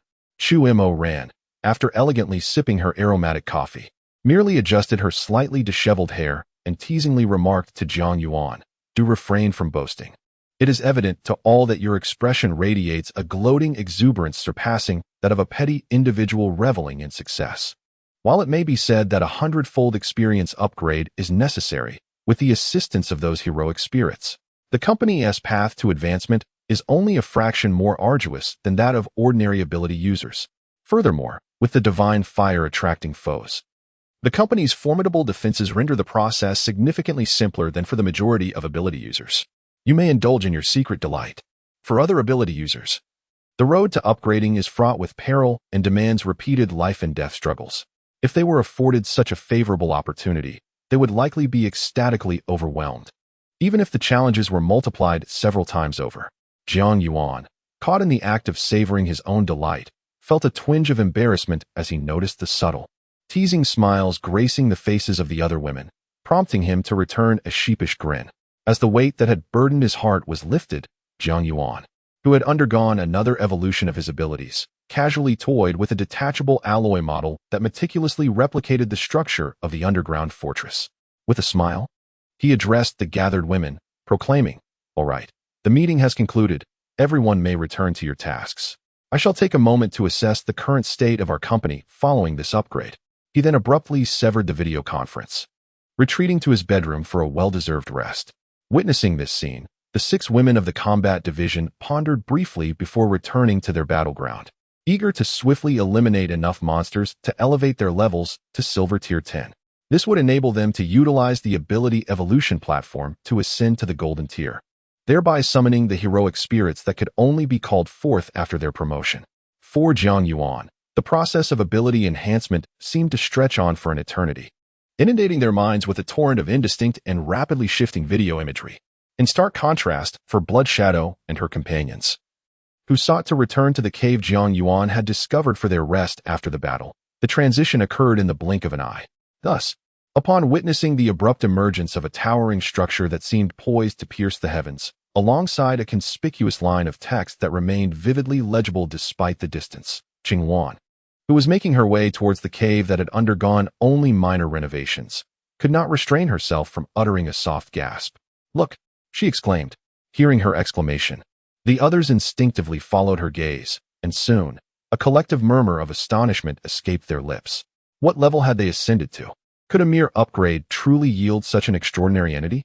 Liu Hua, still gripping the formidable 9-barrel laser launcher, pondered deeply the abilities he had acquired since his power had reached the Silver Tier. Unable to suppress his thoughts, he muttered in a somewhat dazed tone. Even Yitten, the usually composed vice-captain, exchanged a fleeting glance with Shuiying before directing his attention towards Qingwan, who had frequently been in contact with Tang Yuru since their arrival. Understanding the gaze cast by Yitten, Qingwan promptly responded with a smile. Subsequently, she retrieved a compact computer from her mechanical exoskeleton and connected it to the public network of Eternity Corporation. Without hesitation, she sent a message to Tang Yuru, inquiring, "What is happening?" Have you upgraded? You seem transformed. What level are you now? At this moment, Yi Tan stood beside Qing Luan, observing the messages emitted by her. A strong urge surged within him to pry open her mind and uncover the secrets of her intelligence gathering. However, the reality was far more surreal than Yi Tan had anticipated. Just as Tang Yuru was prepared to further explore her nearly successful escape plan, she received Qing Luan's forthright inquiry and exhibited no inclination to conceal anything. With a smile, she sent a voice message to Qing Luan, stating that mutations, which transformed into bizarre entities, were indeed mutations. In contrast, becoming stronger and more aesthetically pleasing was evolution. One should refrain from making unfounded remarks if they lacked understanding.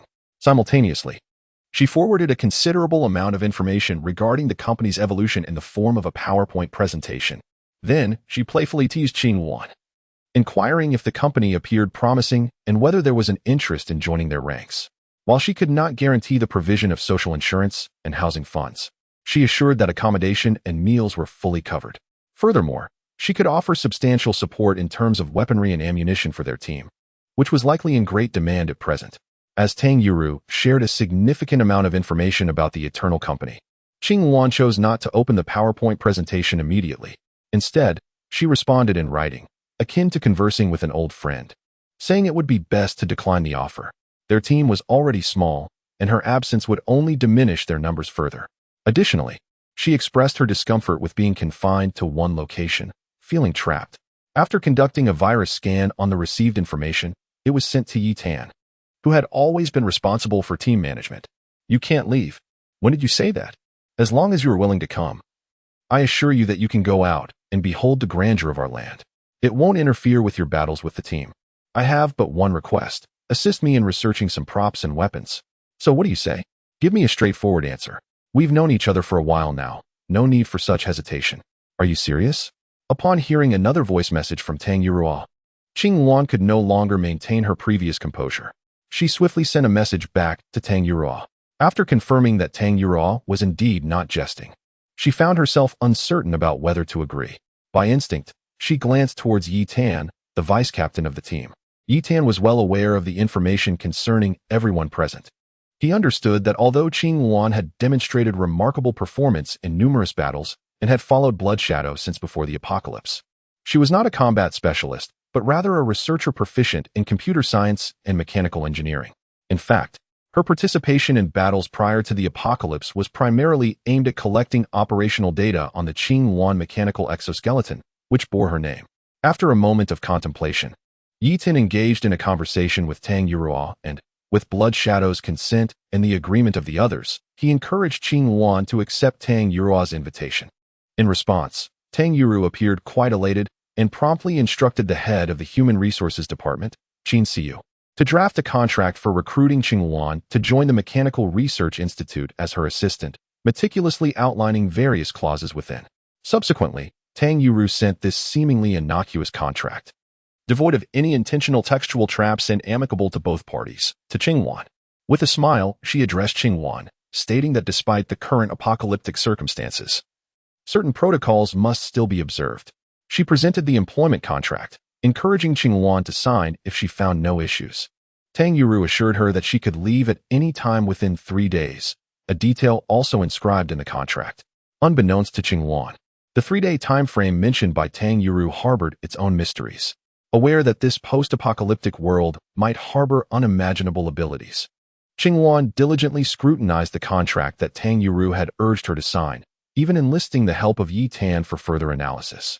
Upon confirming that there were no hidden traps within the text and feeling no inclination that Tang Yuru intended her harm, Qing Luan took a deep breath and affixed her signature at the bottom of the electronic contract.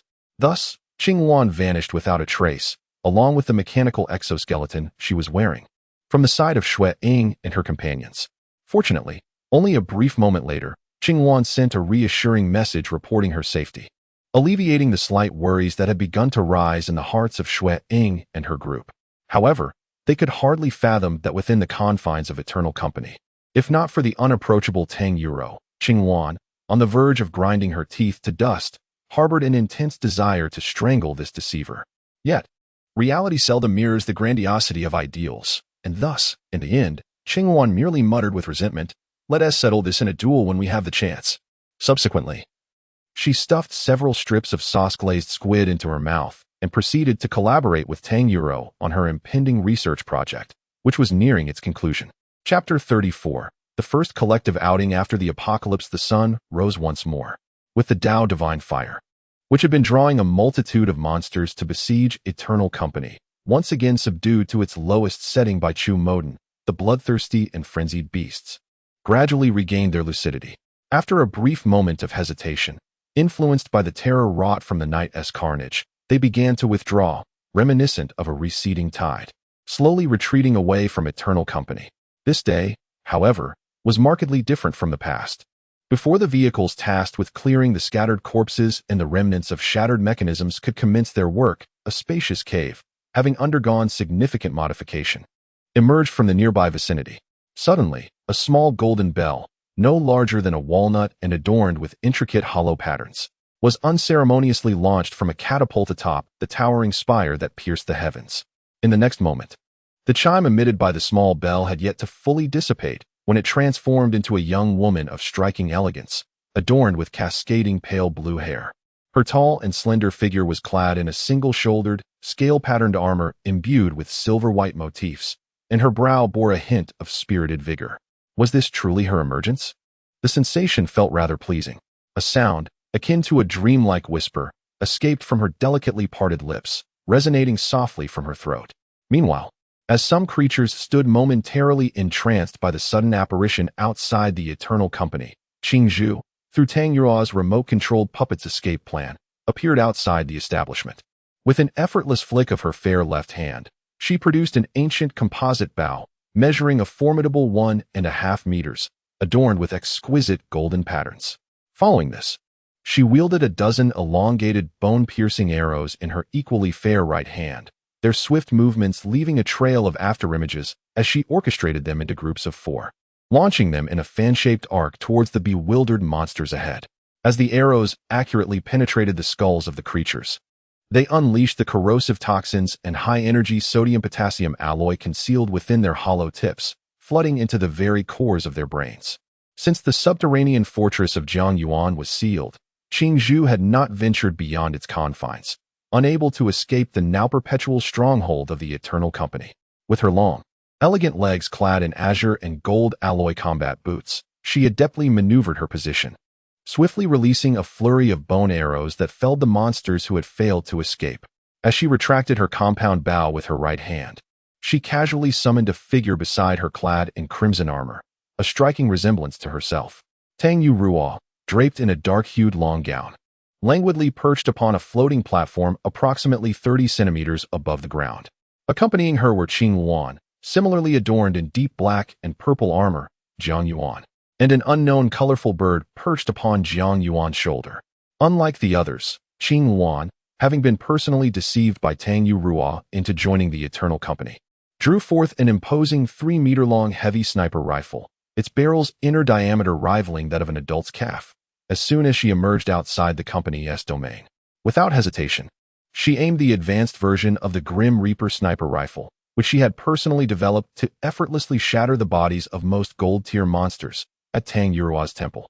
With a hint of resentment, she growled, "Is this what you meant by being able to come out freely? Do you believe I want to obliterate you right now?" In response to this scene, the 3 individuals gathered between them exhibited no signs of tension or concern. Instead, they wore expressions of amusement, eagerly anticipating the unfolding drama. Meanwhile, Tang Yuruo, with the exaggeratedly designed sniper rifle aimed at her head by Qing Yuan, calmly perused the page she had opened in the collection of prose poetry she held. After finishing her reading, she leisurely tucked away the book and, with a teasing tone, addressed Qing Yuan, "I suggest you reconsider. You were involved in the final stages of my remote puppet escape plan. Although the technical challenges have largely been resolved, the materials required to create a body are still considerable. If you were to shatter it, the cost would be deducted from your salary. Is it truly worth it just to indulge your irritation and delay my emergence by a few hours?" Observing Tang Yuruo's current demeanor and recalling her previous fervent declarations, Qing Yuan, despite having calmed down, felt an overwhelming urge to destroy Tang Yuruo's puppet body, venting her frustration over having been deceived. However, Recalling the words spoken by Tang Yuruo, Qingluan ultimately chose, with a hint of resentment, to return the modified Reaper heavy sniper rifle, capable of firing armor-piercing rounds and shot pellets, and capable of emitting ultra-high temperature laser flames, which she had painstakingly forged from the inherited memories acquired upon joining the Eternal Company, to the equipment storage built within her room. Witnessing this scene, Jiang Yuan, who had managed to step outside the company for the first time since the apocalypse, manipulated the flesh puppet crafted by Tang Yuruo using immersive 3D neural technology. First, he gestured to Anshi, still within the company, to send him a lively piece of music. Then, with a flick of his wrist, he transformed it into a vibrant little bird that settled upon his shoulder, known as Xiaoli. After taking several deep breaths, Zhang Yuan turned to Tang Yuruo, who had gone to great lengths to extricate him from the company, and smiled, saying, "Well, your plan has succeeded. Now, tell us where you intend to go after all this effort to bring everyone out." Upon hearing Zhang Yuan's inquiry, Tang Yuruo, who could have crafted herself a normal body but instead instinctively opted for a disabled form seated in an electric wheelchair with ultra-low altitude magnetic levitation capabilities, let out a soft murmur. Then, having already contemplated this question, she smiled and addressed the group, saying, "Inside the company, we were constantly engaged in battles. Now that we are out, it is only natural to explore and see what scenic sights await us nearby. However, before proceeding, I must make a brief visit to my father. Is everyone agreeable to this?" Upon hearing Tang Yuruo's inquiry, Zhang Yuan immediately smiled and responded, "Of course. There are no objections. Since you have summoned us, it matters not where we go." The accompanying bodyguards, Qingzhu, Zishan, and Qingluan, naturally refrained from voicing any dissent. Thus, amidst the increasingly perilous wilderness, even in broad daylight, the group leisurely descended the mountain, casually dispatching a few encountered monsters and transporting their remains to the material decomposition pool within the company. Subsequently, Zishan piloted a 9-seat bone-armored transport vehicle, specially prepared by Tang Yuruo, as they hurried towards the unit commanded by Tang Haoran. After enduring another night of battle, Tang Haoran, having awakened his battlefield command abilities, felt a palpable fatigue, even though he need not be present at the forefront of the conflict. Yet, all weariness dissipated when Zishan drove the specially crafted transport vehicle, equipped with low-altitude defense capabilities, through the wilderness, arriving at the entrance of his military camp with a bold and reckless approach, igniting a wave of astonishment and disbelief among the onlookers. "Xiaoruo, how did you come here? It's perilous outside. Wasn't it said that once you enter the bunker, you could never emerge again?" As Tang Haoran, hastily dressed and with an air of urgency, rushed into my presence. His face reflected palpable anxiety and tension. I noticed, with concern, the unexpected streaks of white hair adorning his head. Despite the world having descended into chaos, Tang Haoran had managed to protect himself remarkably well. After joining the Eternal Company, he had encountered no further dangers, merely adhering to a routine of work. My emotions became somewhat conflicted. Nevertheless, having grown up in the military, I was not one to easily articulate my inner feelings. Thus, I smiled reassuringly at Tang Haoran and said, "Do not worry. We are not truly here. We are merely puppets created through immersive 3D remote sensory technology. Even if we were to encounter danger and get damaged, it would only result in a minor loss of materials. Otherwise, do you think Xiao Yuan, who values his life so dearly, would venture so far with us in this apocalyptic world?" As Tang Yuru consoled her father, she did not forget to mention him. Upon hearing her words, not only did the other 3 women involuntarily display faint smiles on their delicate faces, but even the little bird, chosen by the lively Xiaoli to embody her spirit, hopped around, emitting a series of chirps that seemed to mock. A wave of unmistakable embarrassment washed over Jiang Yuan's face, and he felt an impulsive desire to temporarily sever his connection with this puppet. Unfortunately, both Tang Haoran and Tang Yuru were all too familiar with him, completely indifferent to whether he felt uncomfortable with the topic. They playfully bantered with Jiang Yuan, allowing the unspoken emotions between father and daughter to surface from the depths of their hearts. Following that, as Tang Yuru noticed Tang Haoran's continued curiosity in observing their puppet body, she began to proudly explain the characteristics of her self-developed Endpoint X, one intelligent puppet, as if showcasing a finely crafted toy. The primary skeleton of this body was constructed from high-strength alloys, while the muscles were made from high-elastic composite materials. The protective fat layer and skin were fabricated from a unique biological gel, theoretically enabling a lifespan of at least 10 years. Furthermore, due to the extensive incorporation of nanosensing devices, it was necessary to wear a multifunctional sensing collar around the neck while controlling the puppet. Thus, by manipulating this puppet, I am able to experience nearly 30% of physical pain, along with over 70% of olfactory and gustatory sensations. My auditory and visual faculties not only surpass those of my peers with similar abilities, but they also receive real-time updates from the company via a chip implanted in my brain. Moreover, in order to ensure the puppet's seamless operation, I initially intended to construct them as colossal figures, allowing for the incorporation of more powerful engines and extensive energy storage facilities. However, following the company's ascension to a golden tier, a miniature transmission medium became available, prompting me to revise my strategy. I subsequently allocated the power supply and energy storage units for each mech into their respective chambers, where propulsion devices continuously release high-pressure gas into the puppet's internal miniature drive shafts. Once this gas has fulfilled its purpose, it is redirected back, thus perfectly resolving the power issue of the puppets. Concurrently, inspired by this concept, I also created a weapon output repository in each individual's chamber. This repository not only accommodates various melee weapons, but also houses mechanical contraptions controlled by the main brain.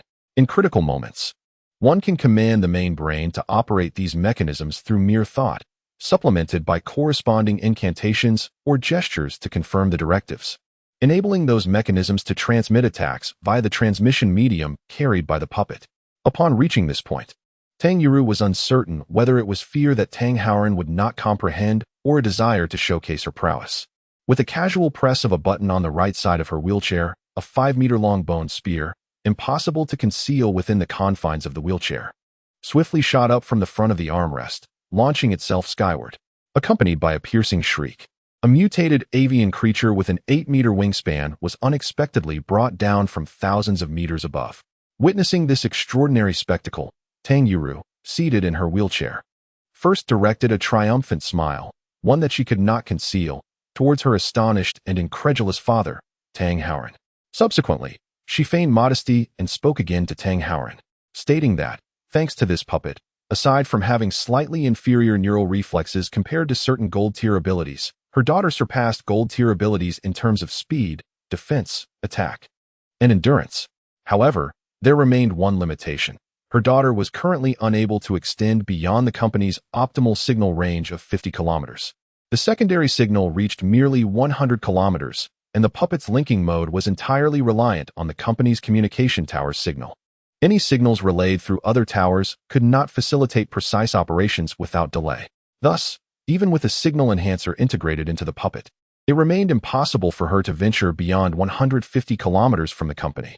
Perhaps it is only when the company's signal towers are upgraded or the company itself expands that the puppets will possess a broader range of activities. Chapter 35. A stroll through the Sea of Flowers. Although, during this venture with Jiang Yuan and his companions, they successfully maneuvered the puppets crafted by Tang Yuru to leave the company, Anqi did not accompany them. However, Anqi's spirits remained remarkably high today, for under Jiang Yuan's guidance, she had fully taken charge of personnel recruitment through Qin Siyu. Not only had she elevated the combat department's personnel to the golden level, but she also managed to enlist 2 renowned cosplayers, well-versed in performance and scriptwriting, of whom she had long heard. Moreover, she assisted Chu Moran in recruiting a drone operator named Yalan, who donned a striking Lolita gown in shades of purple and black, with hair resembling a cascade of colors blended into a dark shroud. Furthermore, Yalan's resume, validated through a fair contract with Qin Siyu and the company's own verification, revealed that she possessed a unique ability, the Shadow of the Raven. In essence, she could transform any drone under her control into a common scavenger of this post-apocalyptic world, a raven, visible only to the ordinary eye, while also generating a flock of raven sentinels that could share sensory experiences with the drone. This allowed her not only to acquire a wealth of external environment videos from Yilan, which could serve as invaluable material for her cinematic endeavors, but also, within a mere few hours, to collaborate with the 2 female cosplayers who had become her subordinates. Together, they conceived 3 distinct films, each embodying the themes of apocalypse, urban life, and fantasy, along with an exclusive adult film that, prior to the apocalypse, could not be publicly screened.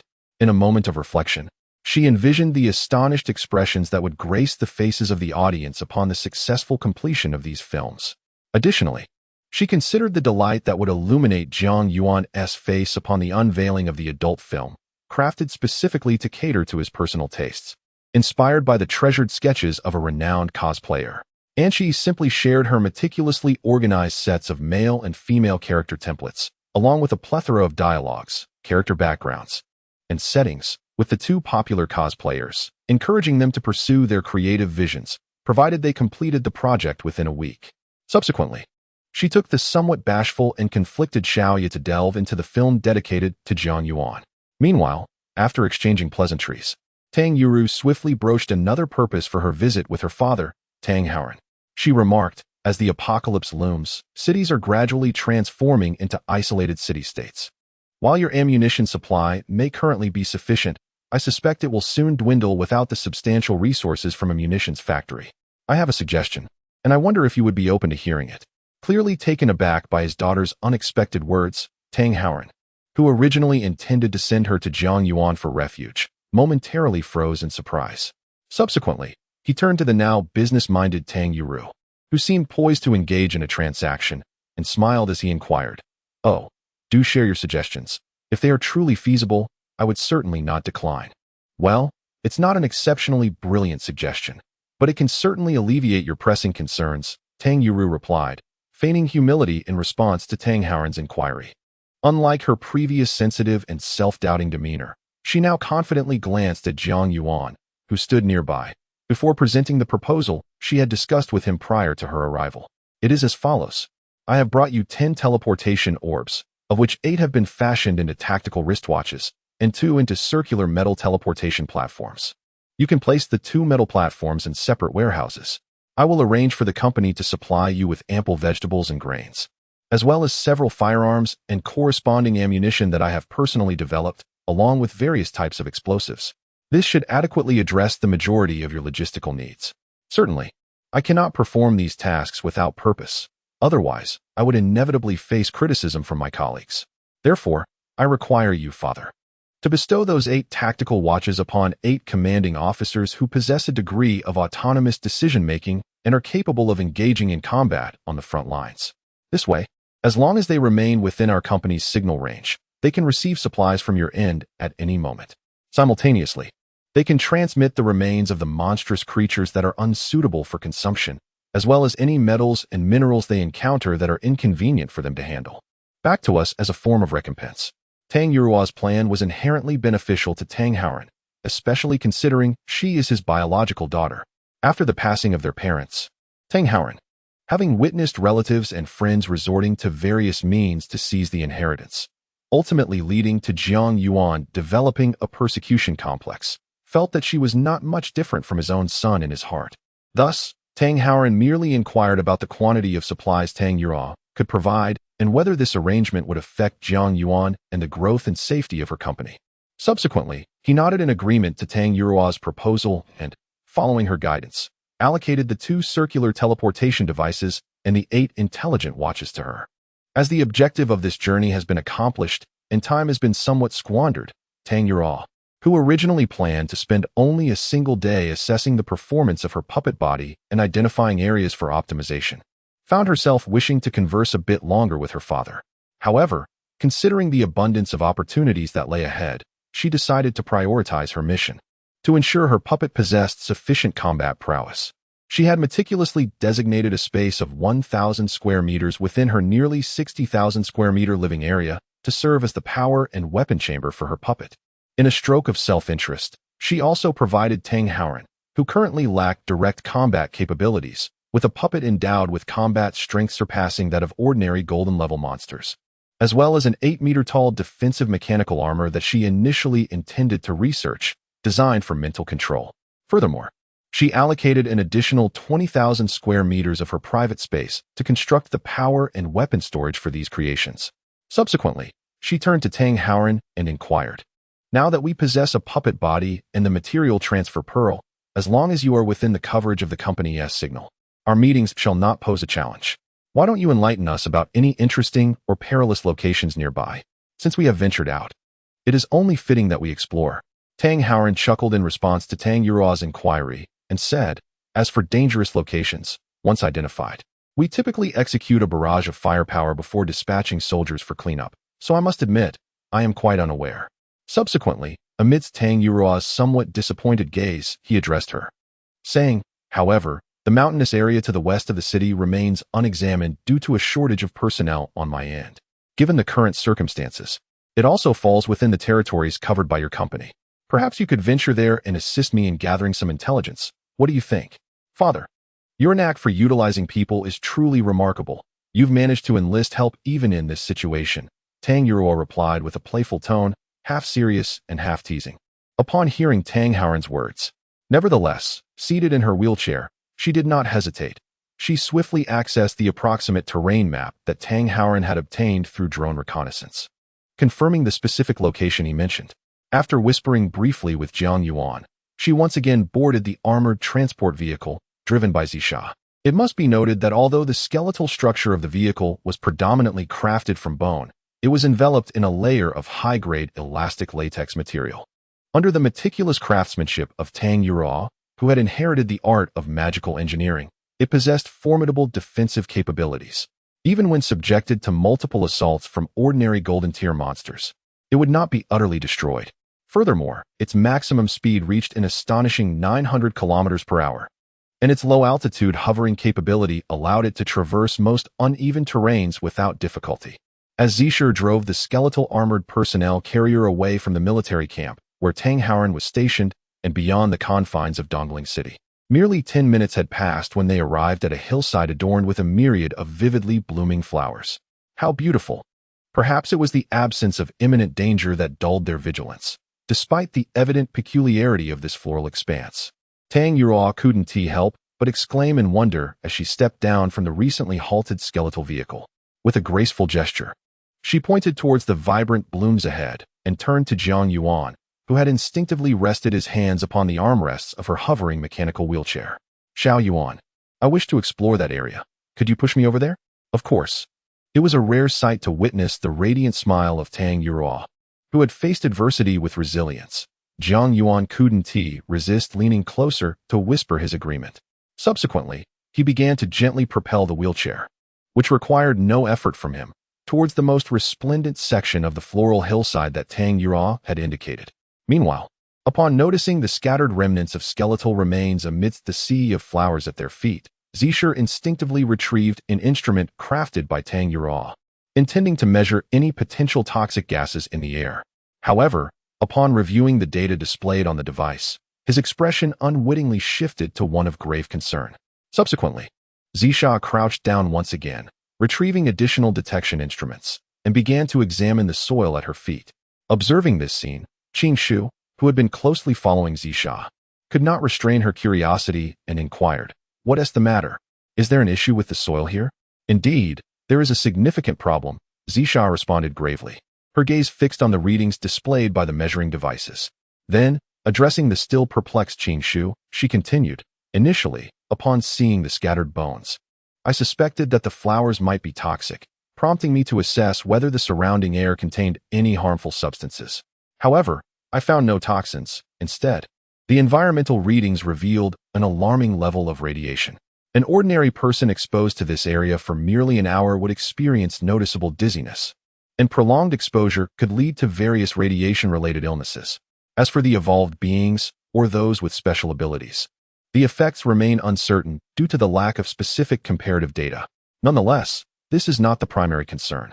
After all, even ordinary individuals would not face issues as long as they do not linger here for extended periods, indicating that the radiation concentration is not excessively high. What is truly significant is that my recent analysis of the soil on this slope revealed not only nuclear contamination, but also traces of heavy metal pollution. What does this imply? Surely, heavy metal contamination cannot surpass the severity of nuclear pollution. Indeed, it may be impossible to draw comparisons. Yet this indicates that our planet is not only expanding, but that the newly emerged lands may not be as they once were. Today, we may encounter mild nuclear contamination and heavy metal pollution. Tomorrow, or perhaps in the distant future, Other regions will inevitably bear the scars of severe nuclear or heavy metal contamination. There could even be other unforeseen calamities. Do you recall our employer's dream before ascending to the Golden Tier? If every realm drawn into oblivion is destined for destruction, could our world's original fate be thwarted by a nuclear crisis? What of other worlds? Will they succumb to widespread excessive nuclear radiation or extreme doses of nuclear pollution? Furthermore, there are threats of drought, flooding, extreme heat, severe cold, and rampant viruses. I believe I now comprehend the essence represented by the characteristics of our company. Although we have not encountered a crisis ourselves, hearing Zishan's explanation evokes an inexplicable chill within Qingzhu. Should we notify them? She inquires. Upon hearing Qingzhu's question, Zishan gradually composed herself, the gravity on her delicate face softening into a gentle smile. She then lightly shook her head, saying no, these are merely events that will unfold in the future. Since we currently lack effective solutions, it would be better to allow them to savor this moment of tranquility for now. Whatever happens, we can discuss it upon our return. There will be time. I have faith that he will lead us through. I too place my trust in him, for he is, after all, profoundly fearful of death. I believe he will ensure our survival. Unbeknownst to me, I have perhaps unconsciously regarded the seemingly lethargic Jiang Yuan as our pillar of support. Or perhaps I merely echoed Zishan's words. After Zishan finished her final sentence, Qingzhu unexpectedly responded to her with a smile. Subsequently, as Zishan appeared intent on collecting further samples, Qingluan temporarily assumed the role of protector for Jiang Yuan and Tang Yurua. Despite the knowledge that her outing was merely facilitated by the immersive 3D technology and remote-controlled puppets, Qingzhu found herself genuinely intrigued as she strolled towards a hillside adorned with vibrant blossoms of various hues.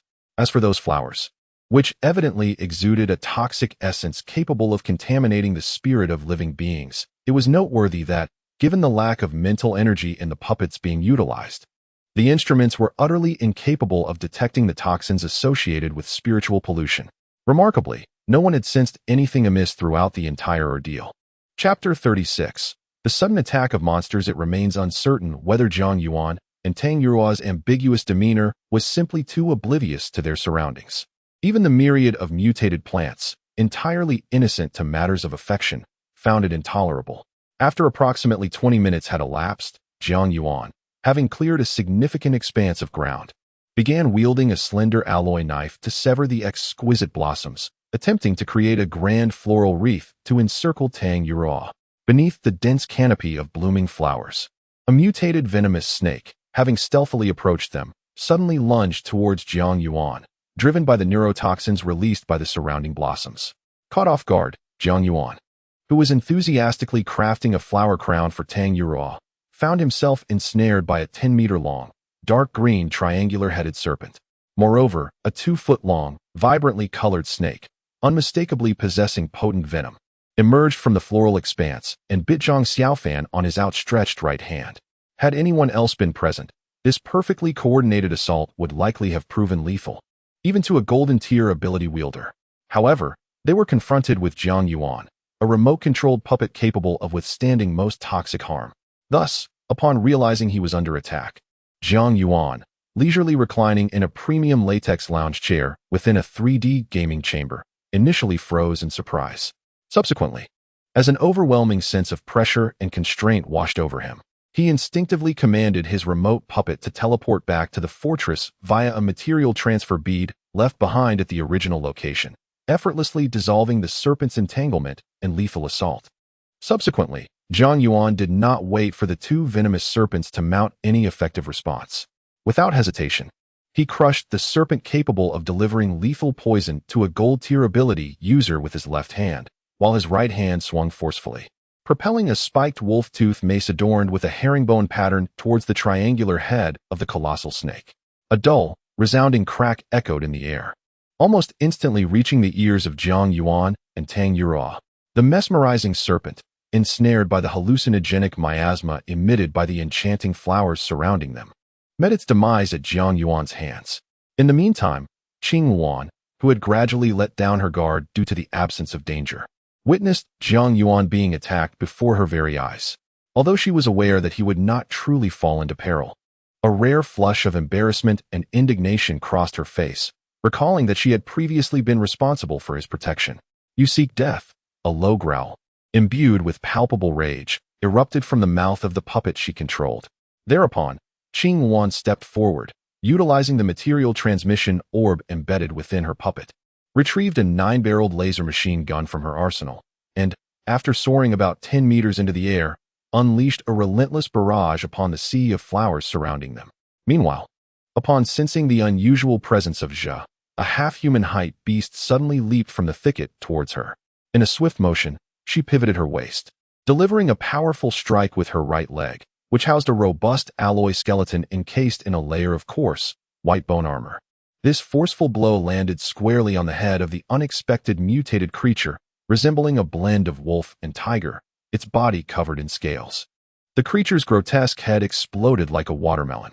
Eager for a thrilling close-quarters battle, she promptly transported the creature's carcass to the company premises. Subsequently, she retrieved a 2-meter-long fire dragon staff, its front quarter adorned with numerous orifices expelling jets of searing flames at temperatures exceeding 10,000 degrees. Without hesitation, she charged towards Jiang Yuan's location, while Qing Zhu, who had maintained proximity to Zhe, did not exhibit the same domineering ferocity. She swiftly drew her nearly life-sized feather bow from her arsenal as Zhu advanced towards Jiang Yuan. She began to unleash penetrating explosive arrows at the surrounding monsters, all the while utilizing the material transmission pearls within her remote-controlled puppet to transport the slain creatures to the company's interior as she followed closely behind Zhe. In contrast to the bustling activity surrounding the three women, Tang Yuru, languidly seated in her wheelchair, exuded an undeniable air of leisure. With a casual tap on the armrests of her chair, for auto-targeting cannons emerged from both armrests and the sides of the backrest. Subsequently, a variety of arrows, guided by the detection radar mounted on her remote-controlled puppet, were rapidly launched in various directions by the company's mainframe. Consequently, despite the immediate onslaught of monsters following Jiang Yuan's attack, a multitude of creatures soon appeared, as if summoned, converging towards her location. Seated in the very wheelchair she had meticulously designed and crafted, Tang Yuru remained unfazed, casually retrieving a collection of modern essays. She turned to Jiang Yuan with a teasing remark, suggesting that in such a predicament, as a man, he ought to showcase his skills and reveal his masculine allure. Upon hearing her playful jibe, Jiang Yuan furrowed his brow slightly and replied, "I truly dislike the sensation of placing myself in danger, even though I am aware that I am not in real peril. However, I find this nearly authentic experience quite unsettling." After a brief moment of contemplation, he added, "Nonetheless, given the circumstances, I cannot remain a mere spectator. Let us see how effective the weapon you crafted for me truly is." Subsequently, Jiang Yuan casually retrieved the Thunder Calamity Poison Wolf Spear, meticulously crafted by Tang Yuru, from his arsenal and commenced a relentless slaughter against the monstrous beings that surrounded him. To be fair, although the power output of several remote-controlled puppets was nearly identical, Jiang Yuan, having possessed no practical combat experience prior to the apocalypse and having engaged in no genuine life-and-death struggles thereafter, would typically find his combat prowess vastly inferior to that of Zisha, who boasted a wealth of battle experience, or Qingzhu, who had a commendable foundation in martial arts. However, the creatures that emerged at this moment were predominantly of the bronze tier, with only a scant few reaching the silver rank. The Poison Wolf Spear, crafted by Tang Yuru for Jiang Yuan, measured an impressive 3.5 meters in length, featuring a 2-meter handle. Its design drew inspiration from ancient wolf spears, incorporating numerous alloy branches, 3-pointed tips resembling tang knives, and metal whips adorned with spikes. Moreover, the spearhead was equipped with a rotating motor, while the metal whips and branches were enhanced with electric shock capabilities, and all the tips were coated with paralyzing toxins extracted from zombie corpses, alongside hundreds of different toxins derived from various monsters. Thus, despite the seemingly chaotic manner in which Jiang Yuan wielded this extraordinary weapon, once he truly engaged in action, no creature could pose a genuine threat to him. Even with this extraordinary weapon, the astonishing effectiveness in group battles allowed Jiang Yuan to slay monsters at a pace that subtly suggested he might soon surpass the combined total of kills achieved by Zisong and Qingzhu.